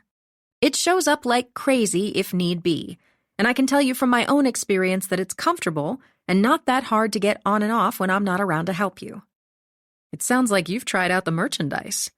Taking off my cuff, I tuck it into a pocket of my BS space pants. Absolutely everything I'm putting on you, I've put on myself, she says, as I think of Mom. It's crazy to think of wires and sensors replacing threads. When I first started working here, most people didn't have cell phones. Barely anybody was using the internet or any sort of social media. Stella pulls up the hood of my skin suit, and it form-fits around my skull. The sensor-laden smart material firms up just enough to comfortably support the back of my neck. Lucky you not needing a comm cap, she says. Testing 1, 2, 3. I give a thumbs up, reading her loud and clear through sensors in my conductive hood with its integrated audio system. 1, 2, 3, 4, I reply, and she nods that she's picking me up fine in her headset. Does this mean I have to wear the hood all the time to have radio contact? No. There are teeny tiny mics built into the fabric of your skin right around your collarbones. She helps me into my space gloves. The skin is good protection while you're learning to float. When it senses you're out of control, it stiffens enough to prevent injury as you bang around. She tightens the palm straps, making sure that if the suit is pressurized in an emergency, the gloves still fit properly. I'm not planning to bang around, I reply. You scuba dive? Yes. So you're good at being neutrally buoyant. You've probably been up in the zero-gravity plane, too. The vomit comet, she adds, and I nod. You're still going to knock into things at first. You'll see. Stella attaches an oxygen hose to a port on my left thigh, clicking it into place, and we're getting close to showtime. I wish I knew more and felt better prepared. I may as well be honest with the last person I might ever see. That's what everybody says except for the ones we should worry about. She zips the spacesuit's soft helmet around my neck, pulling down the visor over my face. Reaching for a valve on the control panel, she chooses a pressure of almost 3.5 pounds per square inch, and I feel the suit tighten and stiffen. Bending my legs and arms, I wiggle my inflated gloved fingers, reminded of why I've worked so hard at getting strong. Thank goodness for all the hours I've killed myself with weights, doing push-ups one-handed or on my fingertips, squeezing tennis balls until my hands cramp. Stella goes on to explain all sorts of minutiae that remind me why art is good to have around. The oxygen flow in my helmet is controlled by the rate of my own breathing, very much like using a regulator when scuba diving. Only in this case, there's no threat of running out of air, and there's also an anti-suffocation valve, it's good to know. It's now 7:20 p.m., and a message from Dick appears in my spies. He'll be downstairs waiting in 10. Stella disconnects the hose from my thigh and opens a valve, the air hissing out like I'm wearing an inflatable mattress. She unzips my gloves and helmet, telling me they'll be waiting inside the rocket when I get there. Here's what to expect next. She begins taking off her Tyvek coveralls. I'll meet you in the White Room, and then I'm going to get you strapped in, repeating the pressure check and other fun stuff, okay? Thank you, is all I can think to say as she leaves, and Art is giving me the countdown time in my spies. T-minus 92 minutes. At 7:30, I board the elevator, bareheaded and gloveless in my vivid blue spacesuit and Tyvek booties, looking like a clueless astronaut, or in my case, a lost one. Dick climbs out of his Suburban as I emerge from the double metal doors, and it's very dark back here. Moving with relative ease down the ramp, I walk toward the silver Airstream Astrovan, windowless for privacy I won't be needing. Space looks good on you. Dick gives me the once-over. What do you think? He slides open the van's door. I think the BS is pretty good so far, I reply, as we step inside what looks a lot like a compartment in a corporate jet. 4 big seats face each other with a table in between. A wall-mounted flat screen is divided into quadrants displaying the rocket on its floodlit pad, and Kennedy's and Houston's mission control rooms. Ask me later, I add as I carefully sit down. I guess I'll know better when my life depends on it. That's why you get the fun job of troubleshooting.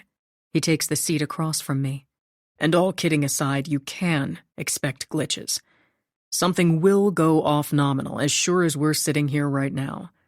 With your suit, your skin, it could be the vehicles themselves, especially ones untried and untested in the environment they're meant to operate in. And he's talking about the Pequod and the Moby. I didn't notice any police cars. I lengthen the shoulder harness so I can fit it over my blue suit. We're not worried about security at all? After everything else that's happened? It's a long, dark stretch ahead, I add. If there's so much as one car with flashing lights, it sends the signal something's going on, Dick says, as our van pulls away. I can see where we're going on the flat screen, but don't need security live feeds to know what I'd be looking at. During my academy days and return visits for special training, I got to know Kennedy Space Center like the back of my hand, driving around in one of our trucks or patrolling the local marshes and waterways in one of our airboats. It's the ultimate selfie, watching our van on camera turning onto the NASA Parkway. To our left are buildings barely lit up. To our right, the dark void of desolate scrubland where the pads are located near the water's edge. In other quadrants of the screen, NASA personnel here and at Johnson Space Center in Houston are getting ready, the digital countdown ticking off the time before launch. T-minus 52 minutes. What's going on with our rogue object? I ask Dick. It did a series of burns to rendezvous with USA 555A and is closing in on it, he says. It's too soon for that, unless it has a prop system on a par with ours or close, I protest. You've got 4 hours to get to GEO, to find whatever this predatory spacecraft is, and take it out, he says, as I think, who are you kidding? If all goes well, he adds, it should take 8.5 minutes for me to reach low Earth orbit, LEO, some 1,931 kilometers, 1,200 miles away. From there, it's about 2 hours to get to GEO, he says. Leaving you some wiggle room to locate the problem, he explains, if possible. Your idea of wiggle room isn't exactly mine, I reply, and lit up on the flat screen is the massive vehicle assembly building with its huge American flag and NASA meatball painted on it. Our ride together is coming to an end, and Dick clamps his hands on his knees, leaning forward in his seat, locking eyes with me. You're going to do fine. He promises what he truly can't. Your entire life has been about this moment, Callie. You're more prepared than you know, and are going to find out soon enough. As the van comes to a stop. Dick takes off his shoulder harness. He gets up from his seat. This is where I leave you. My car's behind us, and I'll be in mission control. After launch, when you're passed off to Houston, I'll be linked to them. He slides open the door, and I don't care if he doesn't like it. I get up awkwardly, giving him a hug. Godspeed, Callie. He kisses the top of my head as if I'm a child again, and then the door slides shut, and he's gone. The van moves on, and in the flat screen I watch the Suburban's headlights turning off toward the 4-story Launch Control Center, where Dick will be sitting inside Mission Control. Cameras track my journey as we turn off on the road that will take us to the pad. Running parallel to us is the Crawler Way, 2 lanes of crushed Tennessee River rocks that the 3,000-ton crawler transporter follows when carrying the mobile launcher and its precious cargo. I've seen it many times before, but never get used to it. The sight seems to defy the laws of physics. A platform the size of an Olympic swimming pool riding on 8 tractor belts while carrying an upright rocket. Moving at the blistering speed of 1.6 kilometers per hour, 1 mile per hour, and I ask Art if he's up. What can I help you with? In my earpiece. Just making sure you're still here.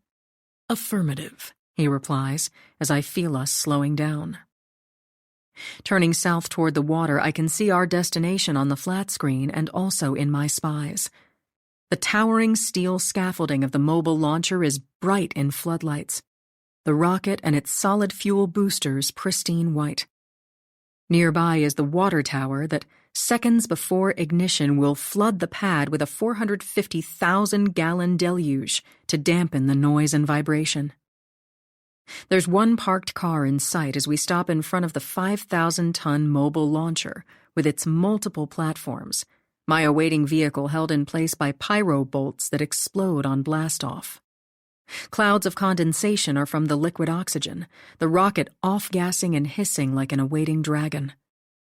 Climbing out of the van with nobody to greet me, I walk alone to the mobile launcher's steel elevator door. It slowly slides open, the inside lined with quilting, and buttons on the control panel designate the altitude of each platform. If I'm headed to various service structure areas, I might choose 36.5 meters, 120 feet, or 45.7 meters, 150 feet. For space shuttle launches back in the day, it was 59.5 meters, 195 feet. To catch my ride, I select the button for 70 meters, 230 feet, and it's a slow boat to China, as impatient as I am by now, my adrenaline going, my heart at a good clip. It would be nice if my fancy built-in gizmos did something to help out more than they are. And that unpleasantly reminds me of what Dick said about glitches. I can expect them. Likely there will be problems no one has anticipated, and that reminds me of what Mr. Owl did to Ranger the Pong. Okay, it's now or never, and I'm not talking to you, Art. Taking a deep breath, I walk off the elevator into an open area of scaffolding on the top of the world. 41. I pause by the railing, taking in the view, looking the rocket up and down, moved close to tears by its enormity. Only the tip of its nose and the lightning protection masts are higher than I am right now. The flame trench and fuel tanks illuminated 23 stories below. The night is clear enough that I can make out Cocoa Beach's string of lights, the ocean heaving and glinting, the surf lacy white on the dark shore. You can do this, under my breath. I'm sorry, Art in my ear. What do you need me to do? Wasn't meant for you. And off to my right is the walkway, a metal-covered bridge, and I keep hearing my sister in my head. Now or never. Now or never. Big yellow chevrons painted on the mesh metal flooring point the opposite direction I'm going, offering an escape route for getting the hello out of Dodge in an emergency. The yellow brick road, as it's called, reminds astronauts which way to run as they make a mad dash for the zip line and its attached blaze-orange chair at the opening of the covered metal bridge I'm about to traverse. A steel cable runs from here to the ground well beyond the pad, and from there you're supposed to flee into a bunker, and good luck with all that while wearing a spacesuit, blue or otherwise. But if push came to shove, I wouldn't hesitate. It's not so different from the good old days when Karma and I would streak through the air from the barn to the dock, and as a last resort, I'd be on that zip line in a flash. But it's a choice I won't have to make because it's not possible in this situation. The Pequod and its attached Moby are closed up inside the rocket's clamshell fairing like a bug in a Venus flytrap. If there's a fire or imminent explosion, I can't be jettisoned to safely land the space plane like a glider on a runway. Escaping on foot isn't an option. I'd never make it back through the 2 hatches in time to try the zipline. And I guess that's the price you pay for making sure no one sees that what we're launching isn't a weather satellite. It enters my mind as the metal bridge I'm crossing terminates in a set of saloon-type steel doors. I push my way into the White Room, a clean, bright staging area that, like a surgical tent, encloses and protects the rocket's open hatch. Stella has on her headset, swathed from head to toe in white like an awaiting angel. Hands on the wall and spread 'em. She's not being funny, and I do as I'm told. She pulls off my disposable booties one at a time, a difficult task while standing up in a spacesuit, especially if you're still getting used to it. I don't want you tracking in dirt, she informs me. You don't want to be breathing recycled particulates. I certainly don't.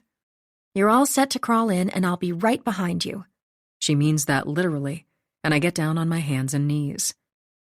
The steel ramp she's laid down like a plank connects the hatch in front of us to one on top of the Pequod.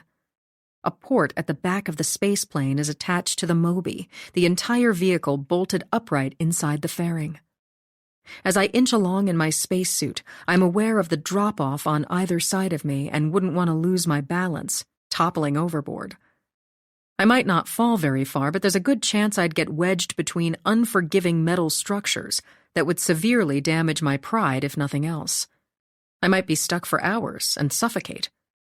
For that matter, I don't know how anyone would rescue me when it requires being this close to a fully fueled rocket. Well, what I'm not going to do is die of embarrassment, I decide, and safely across, I shimmy through the second hatch into the glass cockpit of my chase plane. The avionics are up and running, a single carbon fiber seat liner facing multiple displays and fail-safe switches. Be careful not to bang your head. Stella's right behind me. Use only the designated hand and footholds to pull yourself in position. And this is going to take some getting used to. When I work in simulators, I'm usually sitting upright like a normal person. But inside a rocket, the orientation shifts 90 degrees. I'm standing on a wall, then crawling along the floor to climb into my seat, and it isn't pretty.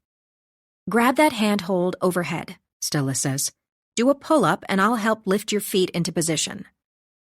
I pull myself up and it's not easy in the spacesuit. Then I'm lying on my back with the control stick between my legs, my bright blue space boots elevated above my head. I'm not being fresh.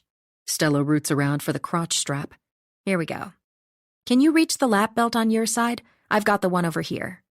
Here it is. I slide the metal tongue into the buckle with a reassuring click. Crank it tight. Tighter than you think is needed or comfortable. Got it. I pull the belt tight. Tighter. You'll thank me later. Copy. Sucking in my gut, and ouch, that's snug. I can reach your shoulder straps. Hang on. Got both of them. And she fastens them. Now you need to really crank down on them, Callie. You're going to want them really snug. I tighten them some more. Let me help. And she gives them quite the yank before connecting my oxygen hose to the port on my thigh. We zip on my gloves, my helmet, and she shows me netting on the side of my seat. More of it is along the wall, and it will be handy for stowing my spacesuit and other items so they don't float away in weightlessness. I study the displays, the toggle switches overhead. Everything's computerized. Stella connects the push-to-talk button on my shoulder harness. Seems a little low-tech, I point out. Unless you're on a spacewalk, I don't think you want mission control hearing your every comment, she replies.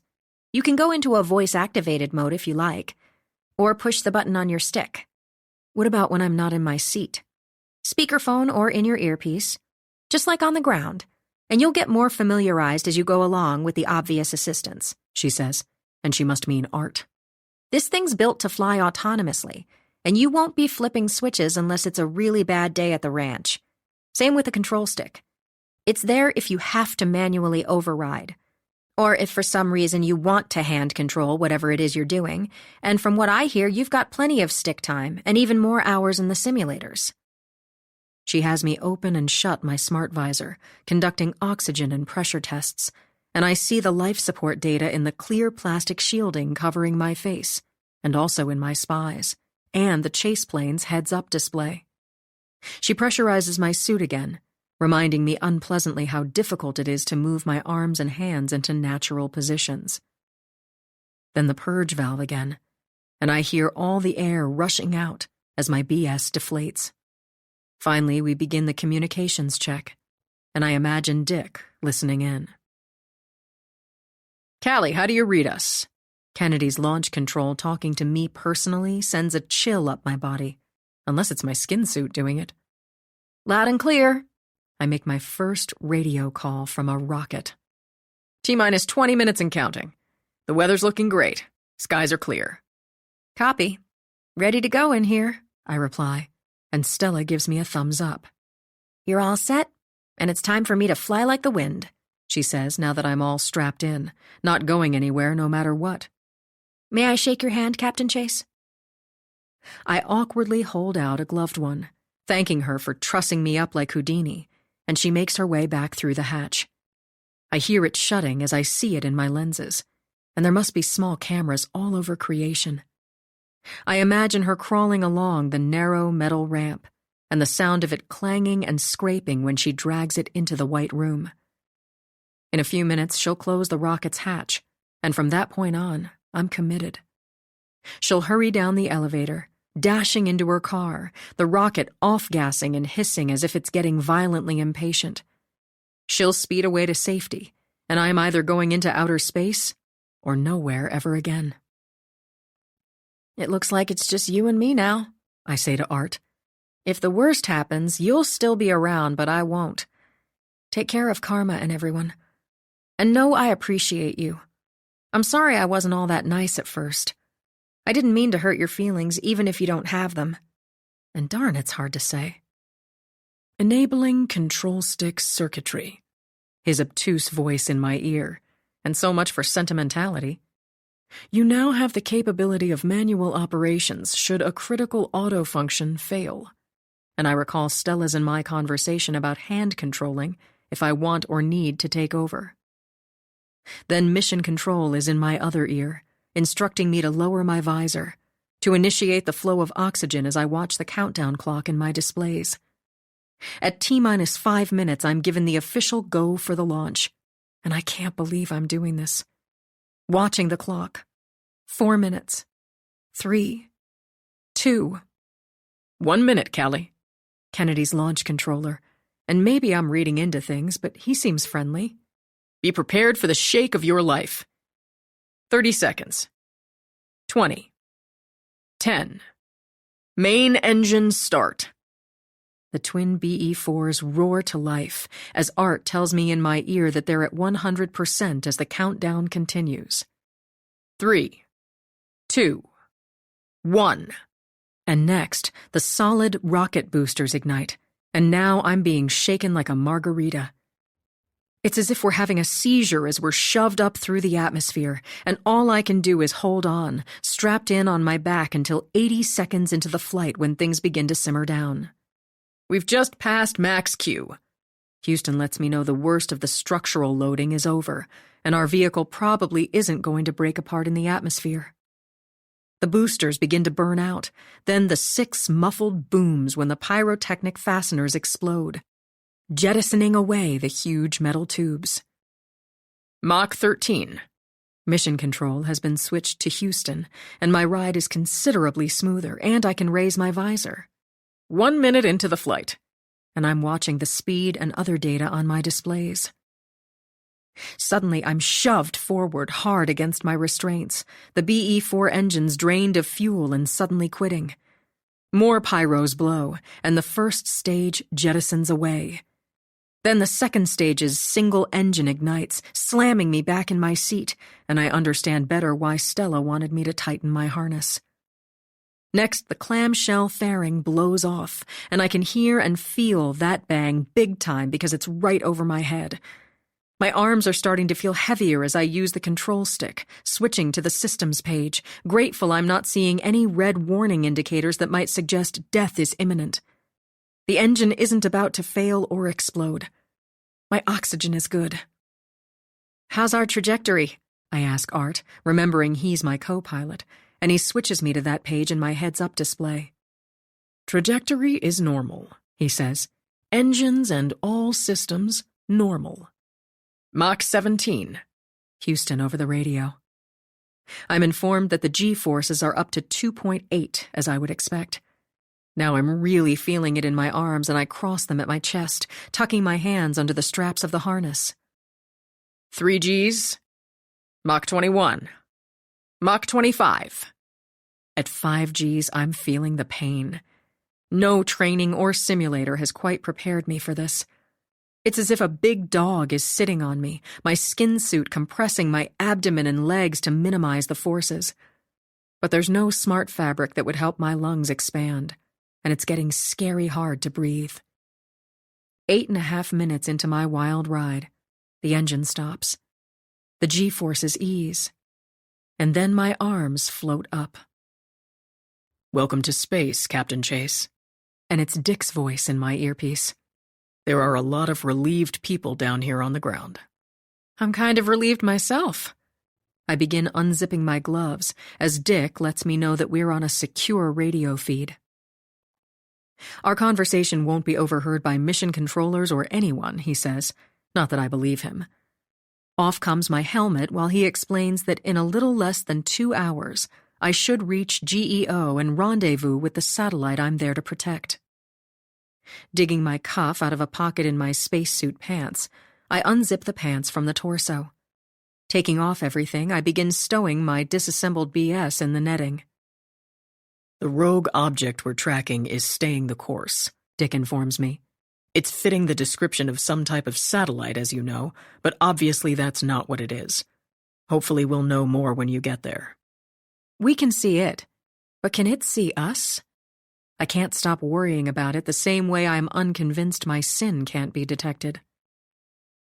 Now that my chase plane and its attached Moby are no longer enclosed in a fairing, we should be picked up easily on radar, or possibly by a space telescope. But hopefully we're not. The vehicle's conductive skin is in stealth mode, rather much like Ranger when he's ghosting. We're supposed to be totally blacked out, not just on radar, but visually, We're to blend with our surroundings, and mostly that's going to be the dark vacuum of space. But I can't say for sure. While there's much the cameras can pick up, they can't show me what color I am.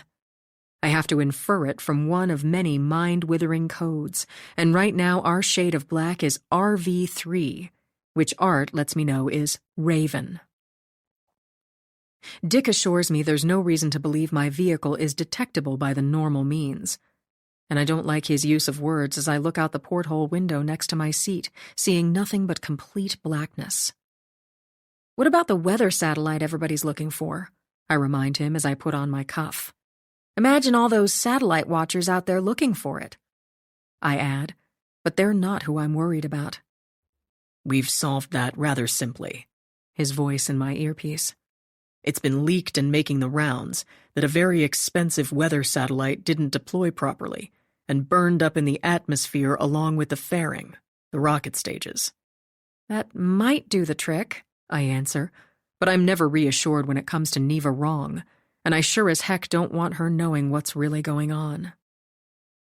I remind Dick, with all due respect, that when he tried the same manipulation after the rocket blew up, there weren't any takers.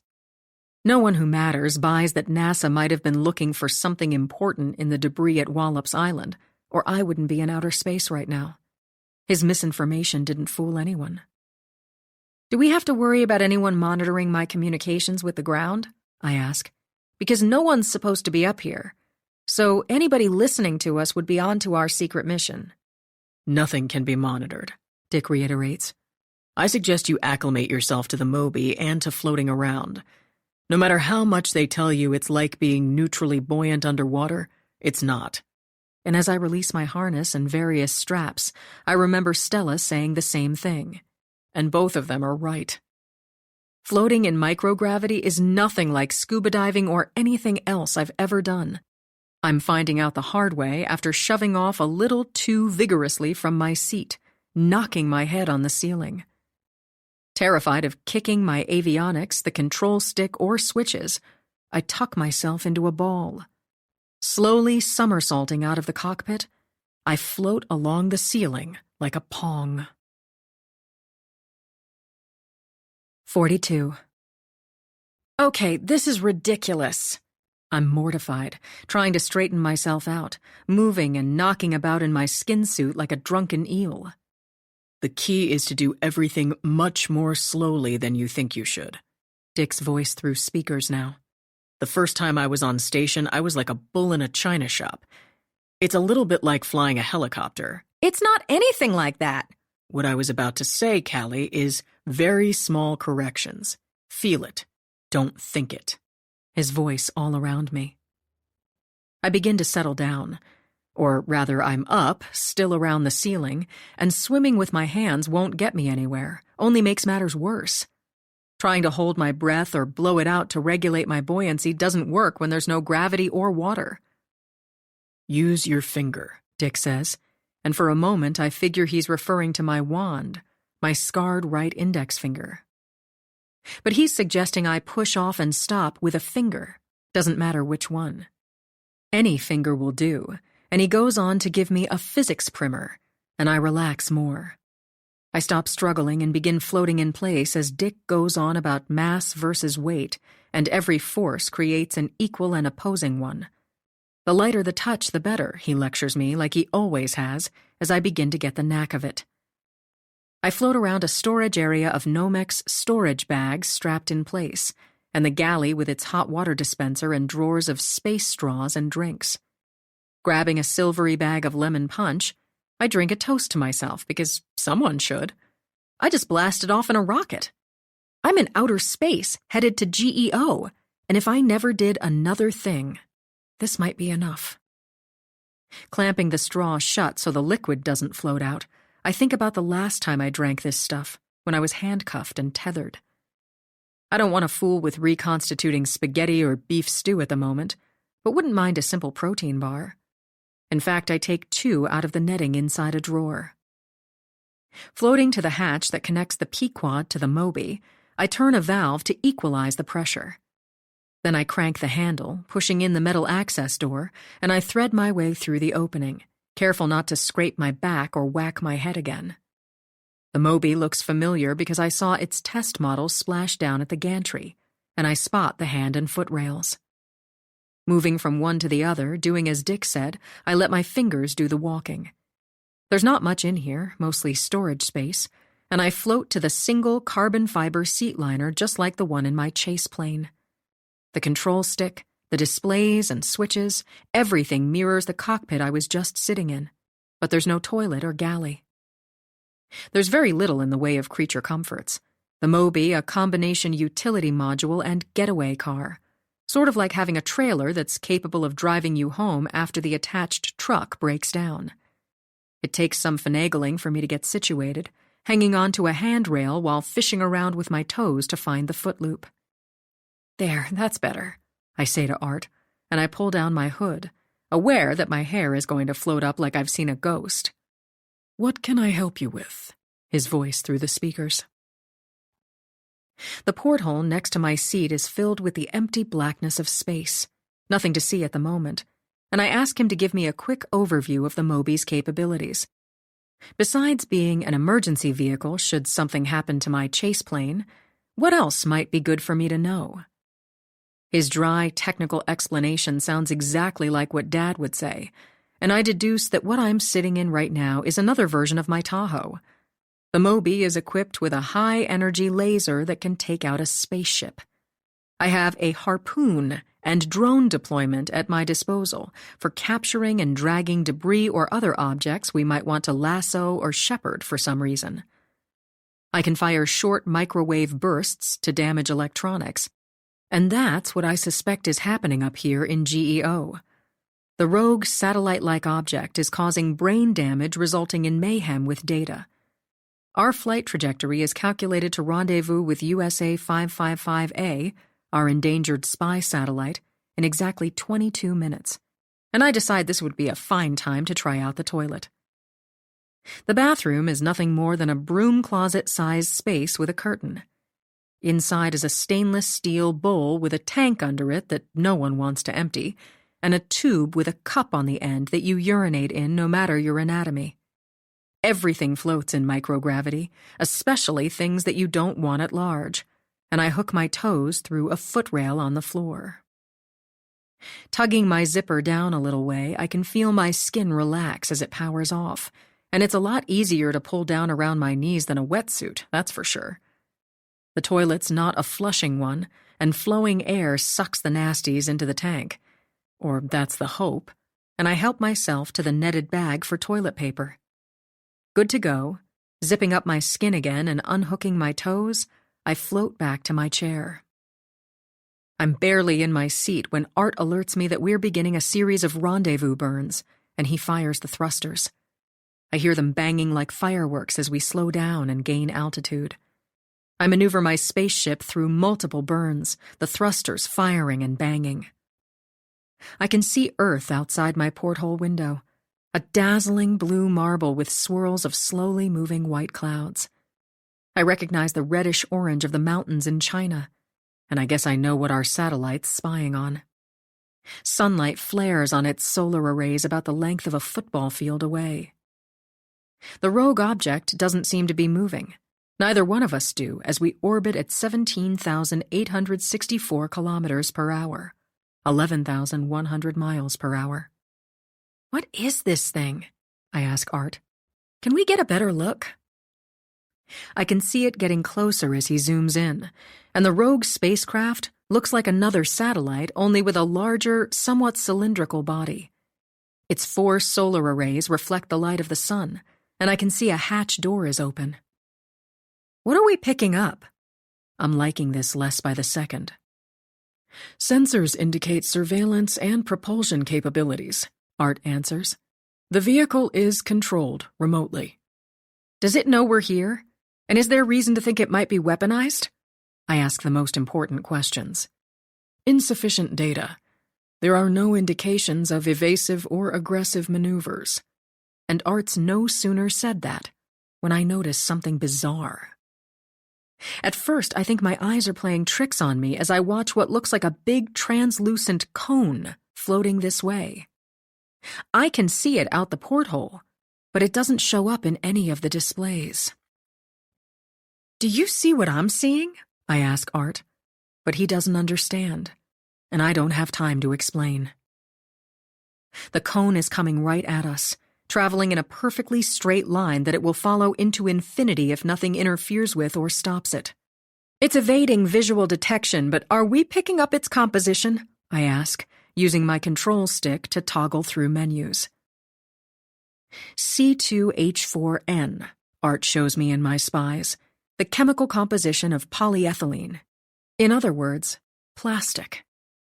And small amounts of various metals including aluminum, nickel, copper, and tungsten, all of it consistent with some sort of energy-emitting weapon, and I'm reminded of the turret on top of my chase car. Where's the HEL on this thing? I'm looking for a menu that might offer the high-energy laser as an option, and then Art has it in my heads-up display. I'm feeling slightly frantic as the cone-shaped object gets closer, its round base coming at us like an open mouth. I think of the Tracking and Targeting Locator, TATL, for the weapons system in my Tahoe, and a spaceship sure as heck ought to have an even better one. TATL is engaged, but unable to provide all functions, Art says, giving me a weapons display that's missing data, and I tell him I also need to see the information in my spies. I'm going to have to line up the target visually since it's not showing up on the display, I exclaim as the plastic cone gets closer, and I go for broke. Another burn and make a 10-degree turn. Let's go eye to eye and take out both these mothers. Art fires up the thrusters again, and the view out my porthole changes, the cone closing in, directly level with us, and I grab the control stick. Remembering what Dick said about a light touch, I take manual control of the HEL, lining it up on the display while watching the cone off my shoulder. When the weapon is in fire mode, it points where I orient the rear of my vehicle, and it's not precision shooting, more like a drive-by when I line up the target with my eyes while controlling the stick with my right hand. Closer. Closer. The cone will be on top of us in seconds, and I squeeze off 2 rapid bursts that I can't hear or see. Target destroyed, Art lets me know, the ruined cone-shaped weapon tumbling by my window. 1 down. I turn my attention to the satellite-looking spacecraft with its open hatch. Going eye to eye again. I point at my eyes, and then at the target. Making that gesture again at the same instant a thruster bangs to life, suddenly igniting, reminding me of the darn car alarms and engines gunning. Crap! Not again! I exclaim as I see the Earth speed past my window. Then it's back, coming from the opposite direction, faster and faster, flying by my porthole as I'm pushed toward the wall. Turn it off! I'm yelling at Art the same way I did in the wind tunnel. We're in a spin! As the Earth passes by again and again and again. Unable. The thruster is stuck. Why? And I need to stop yelling because for sure he'll start yelling back. I'm getting an error code for a malfunction, he almost shouts as I think of what Dick said about glitches. Which thruster? I tone it down as we spiral like a top. If we don't do something fast, we'll burn through our fuel, and gravity will have its way with us. Port aft thruster. Art identifies the culprit. Isolate it. Fuel manifold valve for port aft thruster closed, he tells me, because otherwise I wouldn't know. The Earth continues zooming past my window every second, and it isn't easy holding myself in my seat as centrifugal force tries to push me against the side of the spaceship. The only hope of stopping the spin is to counteract it. Fire up starboard aft thruster, as I work the stick, my toes wedged under a footloop. Another bang, and the Earth goes by slower and slower and stops. Cut thruster. We've nullified spin rate. I'm going to hand fly her to target. And then I go after the satellite-camouflaged spacecraft with its open port yawning like the maw to hell. Making small corrections with the stick, I change my trajectory just enough to line myself up with the target at the same time, and I realize it's doing the same thing to me. It's sluggishly reorienting, nowhere as nimble as our vessel, and I watch through the glass while keeping a light touch on the stick. Lining up the target in the heads-up weapons display exactly where I want it. I squeeze the trigger. I can't see or hear the laser beams, but I know they found their mark, sending the spacecraft into a spin it won't recover from, its scorched solar arrays whirling like a pinwheel. Art lets me know that we took out the electrical circuitry, frying everything that matters. There are no transmissions detected. No sign of life. Targets disabled. I push the talk button on the stick. Objective accomplished. Karma's voice startles me through the speakers. A little more enthusiasm would be appreciated, I reply, but I'm smiling from ear to ear. You find any aliens? Not yet. Just a cheap plastic microwave gun shaped like a traffic cone.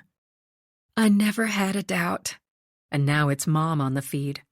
That's my girl. Dad sounds as pleased as Punch. A 9 out of 10.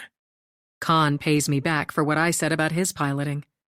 Why did you take away a point? I reply, playing his flirty game. To give you something to look forward to. Lex is fine. Mom again.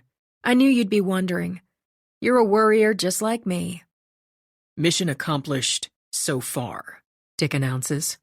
What do you mean, so far? Sliding my toes out of the footloop, I float out of my seat, flying like a superhero through the Moby. A few housekeeping matters for you to take care of, and then we're bringing you home. His voice follows me as I make my way through the hatch, returning to my chase plane. Such as? I inquire. And it would be nice if he could say, good job, or way to go, or something. Debris management, for one thing. It's Khan talking again, and I grab a handrail near the galley, thinking now might be a good time for real food. Almost real food, and I unzip the lid of a white Nomex bag velcroed and bungee-corded to the galley's ceiling. Inside the fire-retardant storage container are all sorts of things to eat, held in place with netting so they don't float away. Macaroni and cheese, Italian vegetables, beef stew, fajitas, spicy Cajun rice and sausage. Assuming the rogue spacecraft is Neva Wrongs, we need to get detailed images of it and our damaged spy satellite, USA 555A, Khan is saying. Deciding on spaghetti, I rehydrate it by inserting the hot water dispenser's needle into a port at the top of the bag. I ask Art how to open the package, and he directs me to another Nomex container that has blunt-tipped scissors attached to a tether and inside netting. We need to capture any data we can before removing the damaged objects from GEO. Khan goes through my upcoming chores as I place a rubber-lined trash bag inside a white vinyl pouch that I bungee cord to the siding. How is it? Dick asks as I squeeze spaghetti into my mouth. How's what? How's the food? And it's easy to forget there are cameras everywhere. Not bad at all, I reply honestly. Of course the spacecraft was Neva's. That's if you ask me. The weapon, the microwave gun, is disposable like a 3D printed pistol sort of. And I'm guessing it's single fire, deployed to brain damage a satellite with a microwave punch. Afterward, the plastic cone is space debris that the atomic gases will deteriorate eventually. Enjoy lunch. I'll be back with you a little later. Dick signs off, and we're disconnected. Floating up to the ceiling again, I root around in the netting, thinking the oatmeal with raisins and brown sugar might be good to try next. Another shot of hot water, squishing it around inside the bag, another snip with the scissors, and I float through walls tiled with white storage bags. Returning to the cockpit, I'm doing just fine without gravity, even sucking oatmeal from a bag while I'm at it, and I pull myself back into the carbon fiber seat and am fastening the lap belt to hold me in, when Art lets me know audibly that a voicemail was just left. I'm sorry, I reply, puzzling as I eat. I don't have a phone up here. I look out the porthole at the blue and white earth vivid against pitch darkness, grateful it's not flying past anymore, that I'm no longer spinning. The VM was left on your mobile phone in your room at crew quarters. and Art takes it upon himself to play the video phone message. Neva Wrong's face appearing in my heads-up display as if it's a crystal ball. Hello, Callie. Her cold smile and colder stare. Dressed richly, smartly, and for warm weather, she's sitting at a desk, a blood-red kerchief spilling from the breast pocket of her ivory suit. On the wall behind her is Pandora's logo, depicting a winged female warrior, reminding me of the tattoo on her devoted hitman's dead neck. Such a nice surprise running into you at the White House yesterday. Where was she calling from? I ask Art. Your first time can be overwhelming, but I'm glad you got to see it. Such a treat for you, I'm sure, she says as if I fell off the potato truck. The call was made from the Pandora Space Systems Assembly Facility at Kennedy Space Center. Art informs me in my earpiece while I hear Neva over speakerphone. And I was very sorry to hear about the incident on your farm, she outrageously goes on. How terrifying to have a murderous duo show up with guns and gasoline. Does Dick know she's at Kennedy? That she's in his own backyard this very minute? And why bother asking, because of course Dick knows. And I hear a child was present for all of it. Poor Lex. Neva's dry ice smile and unwavering dead stare. Affirmative. Art answers that yes, Dick and the powers that be are aware that since we saw Neva at the White House, she's flown one of her private jets to Cape Canaveral, Florida. And how weird to think she may have been a stone's throw away while I was getting ready to launch. Ta-ta, Callie. Until next time, she promises cheerily, and if looks could kill, I wouldn't be here anymore. Don't forget to give my very best to your mom. We hope you have enjoyed our presentation of Spin by Patricia Cornwell, performed by January Lavoie. Performance copyright 2020 by Brilliance Publishing, Inc., all rights reserved. For further information concerning this program or other Brilliance audio titles, please visit our website at www.brilliancepublishing.com. No part of this recording may be played for an audience or reproduced in any form. It may not be streamed, downloaded, broadcast, or copied without written permission. Address all inquiries to Brilliance Audio, P.O. Box 887, Grand Haven, Michigan, 49417.